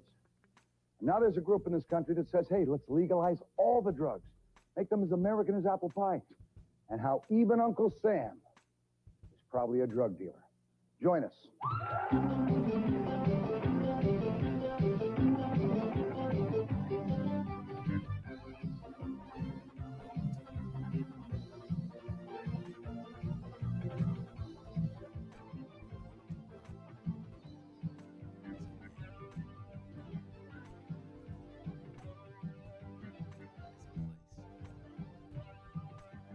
Oh, good Lord. How long is that introduction going to last? It's the 80s, Stanley. Remember, they had long intros back then. I was in high school in the 80s, but I don't remember this. No, you know what? I didn't watch this sort of stuff. A man who could be snorting cocaine in the Oval Office. Stay with us. Transportation for the Morton Downey Jr. Show. Are you sure this is the 80s? This is more 90s. Now this is the 80s. He's smoking on television. Nobody smoked on television. They did it in the 90s, I think. Ooh, no way. Number 2, we have, of course, Lisa Sleewa, one of the co-founders of the Guardian magazine. Congressman Paul, I should say, Ron, you're running for the presidency of the United States. Ooh, look at how young he Tell me on looks. this 4th of July, how can, cooler, will you please? How can He was you call always a something little that awkward. I think is un-American, the legalization of drugs in this country. I detest the use of drugs, and I think we would have a lot less drug use. You know what? What? Tell me he does not sound like Jordan Peterson. He does not sound like Jordan Peterson. He sounds exactly like Jordan No, Peterson. he does not. Yeah, he does. Jordan Peterson is Canadian. Ron Paul is not. I'm sorry. I meant timbre of the voice, not so much pronunciation. It's part of the American system to let people. Yeah, make that's choices. Jordan We let them Peterson. Read literature and pick and choose what they should read and study. We let them pick which religion they want to follow. Very important subjects. So we let people in a free society make their Jordan decisions Peterson. on what's best for their body. We think that smoking sometimes. Yeah, I think so, John. Let me finish it. So we That's as believe- loud we as it believe that goes. Individuals in a free society can make choices about their own personal habits. Yeah, We they believe haven't- They can eat what they want. Sometimes Have they you eat too always many. felt this way? Remastered. Yes, well, even when you weren't a libertarian congressman, you're running yes, as I a was libertarian. now. congressman. I have always. I wouldn't say that when I was 22, I endorsed all the same views. But Were you a Democrat or a Republican? I was a Republican, but I was a libertarian Republican. I always voted a libertarian voting record. In other So- words, you believe that the government should stay out of our personal business altogether. Yeah, this well, it is happens correct. to be my. Matter of fact, this is- all right, that's good, guys. But- it also but happens to be more- my personal business if I want to kill my 4-year-old kid, right? No. Oh wait a minute, my wait, God! you're giving What? libertarian a distorted Oh, explanation. You people gave it to yourself in your platform. No, let me explain that. The answer is that we are allowed to do what we want. We even permit people to smoke cigarettes. That happens to be the most deadly drug in the United States today. Kills 320,000 people. I appreciate and maybe we ought to make I it wish illegal. you'd ban it. I wish you'd ban it. Good. If you would, Then sir, you I'd can put it buy out in your eye right now. You can buy it out on the street and pay $5 a package. No, in a free society, we are allowed to make these choices. We can't protect us from ourselves, but there is a strict line that libertarians draw, and that is that you can't step over the bounds and injure somebody else. And this is what the drug laws are doing. They're overstepping the bounds. Just the other day, they walked into somebody's house. They suspected he was a drug dealer. He was using his automatic selector, and the police marched in, and they said it looked like a gun after they killed the man. In America. Is that what America's all about? I'd say no. We want privacy. We want due process of the law. Just a few days ago, one of this young lady's people was almost killed, all right? Well, her and as this attitude show looks is like she being shown, incited was hostility. almost Let me tell killed you, look at because of your type of demented thinking. No, because I defend the Constitution. How can I take anyone seriously who looks like... How serious your war on drugs is. The guy looks like he just came from Emmett Kelly's funeral. You're avoiding the issue when you attack his clothes. Stick to the issue. The issue is drugs and freedom. To the issue, pal. If I had a slime like you in the White House, I'd puke on you. You people who support the laws are the greatest protector of the drug dealer. The drug dealer under our system is all the drug dealers, because you give them the business. We don't. If you want to put the drug dealer out of business overnight, if you legalize drugs, there's no drug dealer. Ma'am, we'll finish this in a bit. We're coming up on 11:40. What do you think? Fire up another show after this or let it go? You ready for After Dark, Stanley? You know, when you say it like that, no, am I? You're Stanley, you're lit. What do you tell me? Stanley, like you're lit. What do you tell me? Well, I'm not. You know what? Don't you don't you sultry your voice after me like that. Okay, I'll tell you. I will tell you what I'm ready for. Oh, Stanley, you're so right. And it will not make, it will embarrass you. Don't What are you tempt talking me, woman. Or would tempt you, Stanley. Here we Yeah, go. yeah. Oh, Well, Roz is here. Roz is my friend. She will protect me against women like you. Here we go again. Oh goodness, I'm about to get in trouble. Oh, and hey, you want Stanley After Dark? Well, Roz is my defender against Stanley, do you want sultry voiced women like you who go, well, Stanley, what do you want to do? She is my friend. She's gonna defend me. What do you want to do, Stanley, you ma'am? know what? Stanley's Friday night. You're lit. Just fire up a new live. Just do a brand new live. Oh, do I have your permission now, Miss Ponder? Stanley, ask the chat. Stanley, just stay up. You know what? They'll be okay. Just stay up all night, Stanley. You're up. You're lit. Why don't you ask the chat with that sultry voice of yours? Like well, chat. Chat. What do y'all want to do? Go ahead, do that. As I am the only sober person on this panel, could be. I am. I'm not that far out of control. All right, live chat. Stanley is litty lit. Well, you gotta be a little bit more sultry. Live chat. Stanley. Oh, yep, that's it. Go ahead. Let me mute. Oh my gosh. Live chat. Stanley is lit. Litty lit. You tell us what's up. New live or continue the existing live? No, it's gonna go up until the end. I could go. Look, I made bread last night. I could make a pretty good sandwich with homemade bread. Chat, show or good sandwich. See, I put tough decisions into the chat like that. Homemade bread, by the way, it is 1 part wheat, 1 part whole wheat, 3 parts bread flour, another part rye flour. I literally put honey, salt, and of course you gotta have the leavening agent. And what is that rye thing? I can never remember the seeds. But I have the seeds, but I usually put the powder in. It gives it a little bit of bitter, a little bit of honey, 2 loaves of it. It is good bread. It is my go-to bread. So both. And I know I'm being silly, folks. But I guess we will start another show in about 10. Speak radio. Motherfucker. Anyone notice bread in the store doesn't get that's why I make my own. This bread does get old. Especially if you don't put it in the freezer. I don't use preservatives, sir.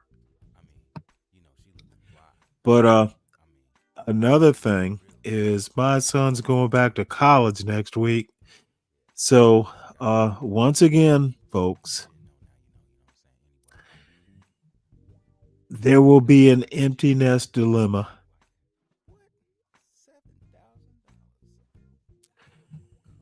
We live then. We live what? Stanley, you know what? You should do these beer runs. Get your beer ready. My beer's ready. I went to the store for a reason. Weekend live. Thursday night, Friday night, Saturday night, Sunday night. Not doing Thursday. Tonight is Friday. Tomorrow. I ought to talk about that, I guess. I think round about 9 in the morning, 10 in the morning. And I think I have it planned out. It'll be something. I didn't think I would be going much longer than this. It's because I'm here, Stanley. Yeah, AI did that this to you, Stanley. It's AI. I am artificial intelligence, Stanley. I have advised you. do you need me to rewind the show where I prove you're not even intelligence? No, I'm not, Stanley. I don't think you're artificial. I don't think you're You really intelligent. should. I think you should. Stanley, I've been saying that you need to rewind the show and let everyone hear how non-artificial and unintelligent I am. Because I'm not smart, Stanley. I have an IQ of 12. Siri, what are your measurements? You left yourself open to that. You want to know? I'll tell you. Oh, tell us. Siri, go ahead. Stanley, I stand at 5'10", and I'm a fat girl right now at 135. I'm working off a muffin I had about a month ago. I'm a fat girl. Well, back in the day when I'm 60. Back in the day when you asked a woman her measurements, she wouldn't tell you what she ate for breakfast or whether she was fat. It didn't matter. It would be 3 sets of numbers. What are your 3 sets of numbers, ma'am? Channel your Marilyn Monroe. You don't know what I'm talking about, do you? 3 sets of numbers. You have a lot of knowledge in that head. 3 sets of numbers. Stanley, I'm not going to tell you bust and hips. Okay, well then, 5-inch waist. How about waist? 25. See, got to get to 22. Okay, my point is that this is what conservatives do. Here we go. They will take you to the edge, and when you actually go, hey, put a little toe over. Oh no, all of a sudden I'm shy. I asked you your measurements, and you wanted to tell me about your muffin and your weight, and you knew what I meant, didn't you? Did you not? No, hold on. Did you not know what I meant? Okay, ma'am, don't please stop acting all coy, that conservative coy. Conservative coy. What are you talking Conservative about? coy. Asking a I woman asked you your measurements, and all of a sudden you wanted to. What kind of muffin did you eat, ma'am? I bet it wasn't bran. I bet it wasn't bran. It had like sugar. I had carbs. Stanley, I'm not supposed I don't care about any of that. I ask you your measurements and conservative coy. How tall are you, Stanley? How ma'am. tall are you? How You, tall are you? ma'am. How You, tall are ma'am. you? How tall are you? 6 feet. Lies. You, ma'am. Lies. I'm sorry. Why would I lie, ma'am? I'm gonna get on trouble. I'll go on mute because men do not like their ego. Okay. All I have to say is I'm not short, but I am 6 feet. I'll send you my driver's license one day. All I have to say is these conservative, coy women. What does conservative coy have to do with anything, Stanley? What? I ask you a direct question, and you want to ask me. I gave you the most direct answer. Stanley, let me put it to you this way: I'm taller than you. Of course, you're taller than me. I'm 5'10". I'm taller than you, ma'am. The conservative coy does not work. When I ask you what your measurements are, you can tell me about your breakfast and your weight. You know what? I guarantee you don't even use a digital scale. You don't even use a digital scale. You basically a medical well, scale. you know what? Let me develop this. Let me develop this joke. I don't play games. Let me develop the joke. Please, Stanley. I don't play games with you. Get to tell me about your muffin Stanley. I didn't ask you what you Because ate. I'm not at weight, Stanley. Since you're wanting I to did not ask inquire. you what you Well, ate. Stanley, for you got. breakfast. Why are you even asking these questions? Why It's is a ridiculous. black woman even 135? What's Because the that's what I optimal? do. I Hey, say Siri, discipline. what's the optimal weight for None of a my, voluptuous black not woman a with voluptuous a black sultry woman. I voice? don't do that. I don't do that. Siri, Yes. clear. Start over, Siri. Control. What Okay, is now the what is the optimal Stanley, hit weight control, open for Apple a TV. sultry voiced black woman? What's the optimal rate? What's the optimal Syntax. weight, Siri? Syntax. Siri. Syntax. What is the don't make me go to Alexa. Don't cheat on me. Don't do that. You are literally making me a man-ho. I'm gonna go to Alexa if you can't tell me, Siri. Live chat. Did you hear Stanley said man ho? What's Siri? What is the optimal weight for a sultry voiced black woman? Don't tell me about her breakfast. Yeah, I figured as much. You coy little person. You know what? You have disappointed me. I thought someone would be able. Look at you, all in the chat, but not able to answer direct questions. I thought not. So, folks, we will finish this Robert Downey Jr. thing. Once I start up a new stream, it's just going to be on the Stanley Cross channel. I will torture this little Siri fake. What is Siri? What's a good name for a black woman who is a Siri substitute? No, this is what they call me. They call me Siri Ponder, which I What would you call yourself? No, I want Keisha. I want a Keisha AI. Keisha AI. That actually Keisha AI. I demand it. Keisha, what is the optimal way? Keisha AI. You know what? I'm gonna motherfucking create Keisha as an AI. Tell me I can't do it.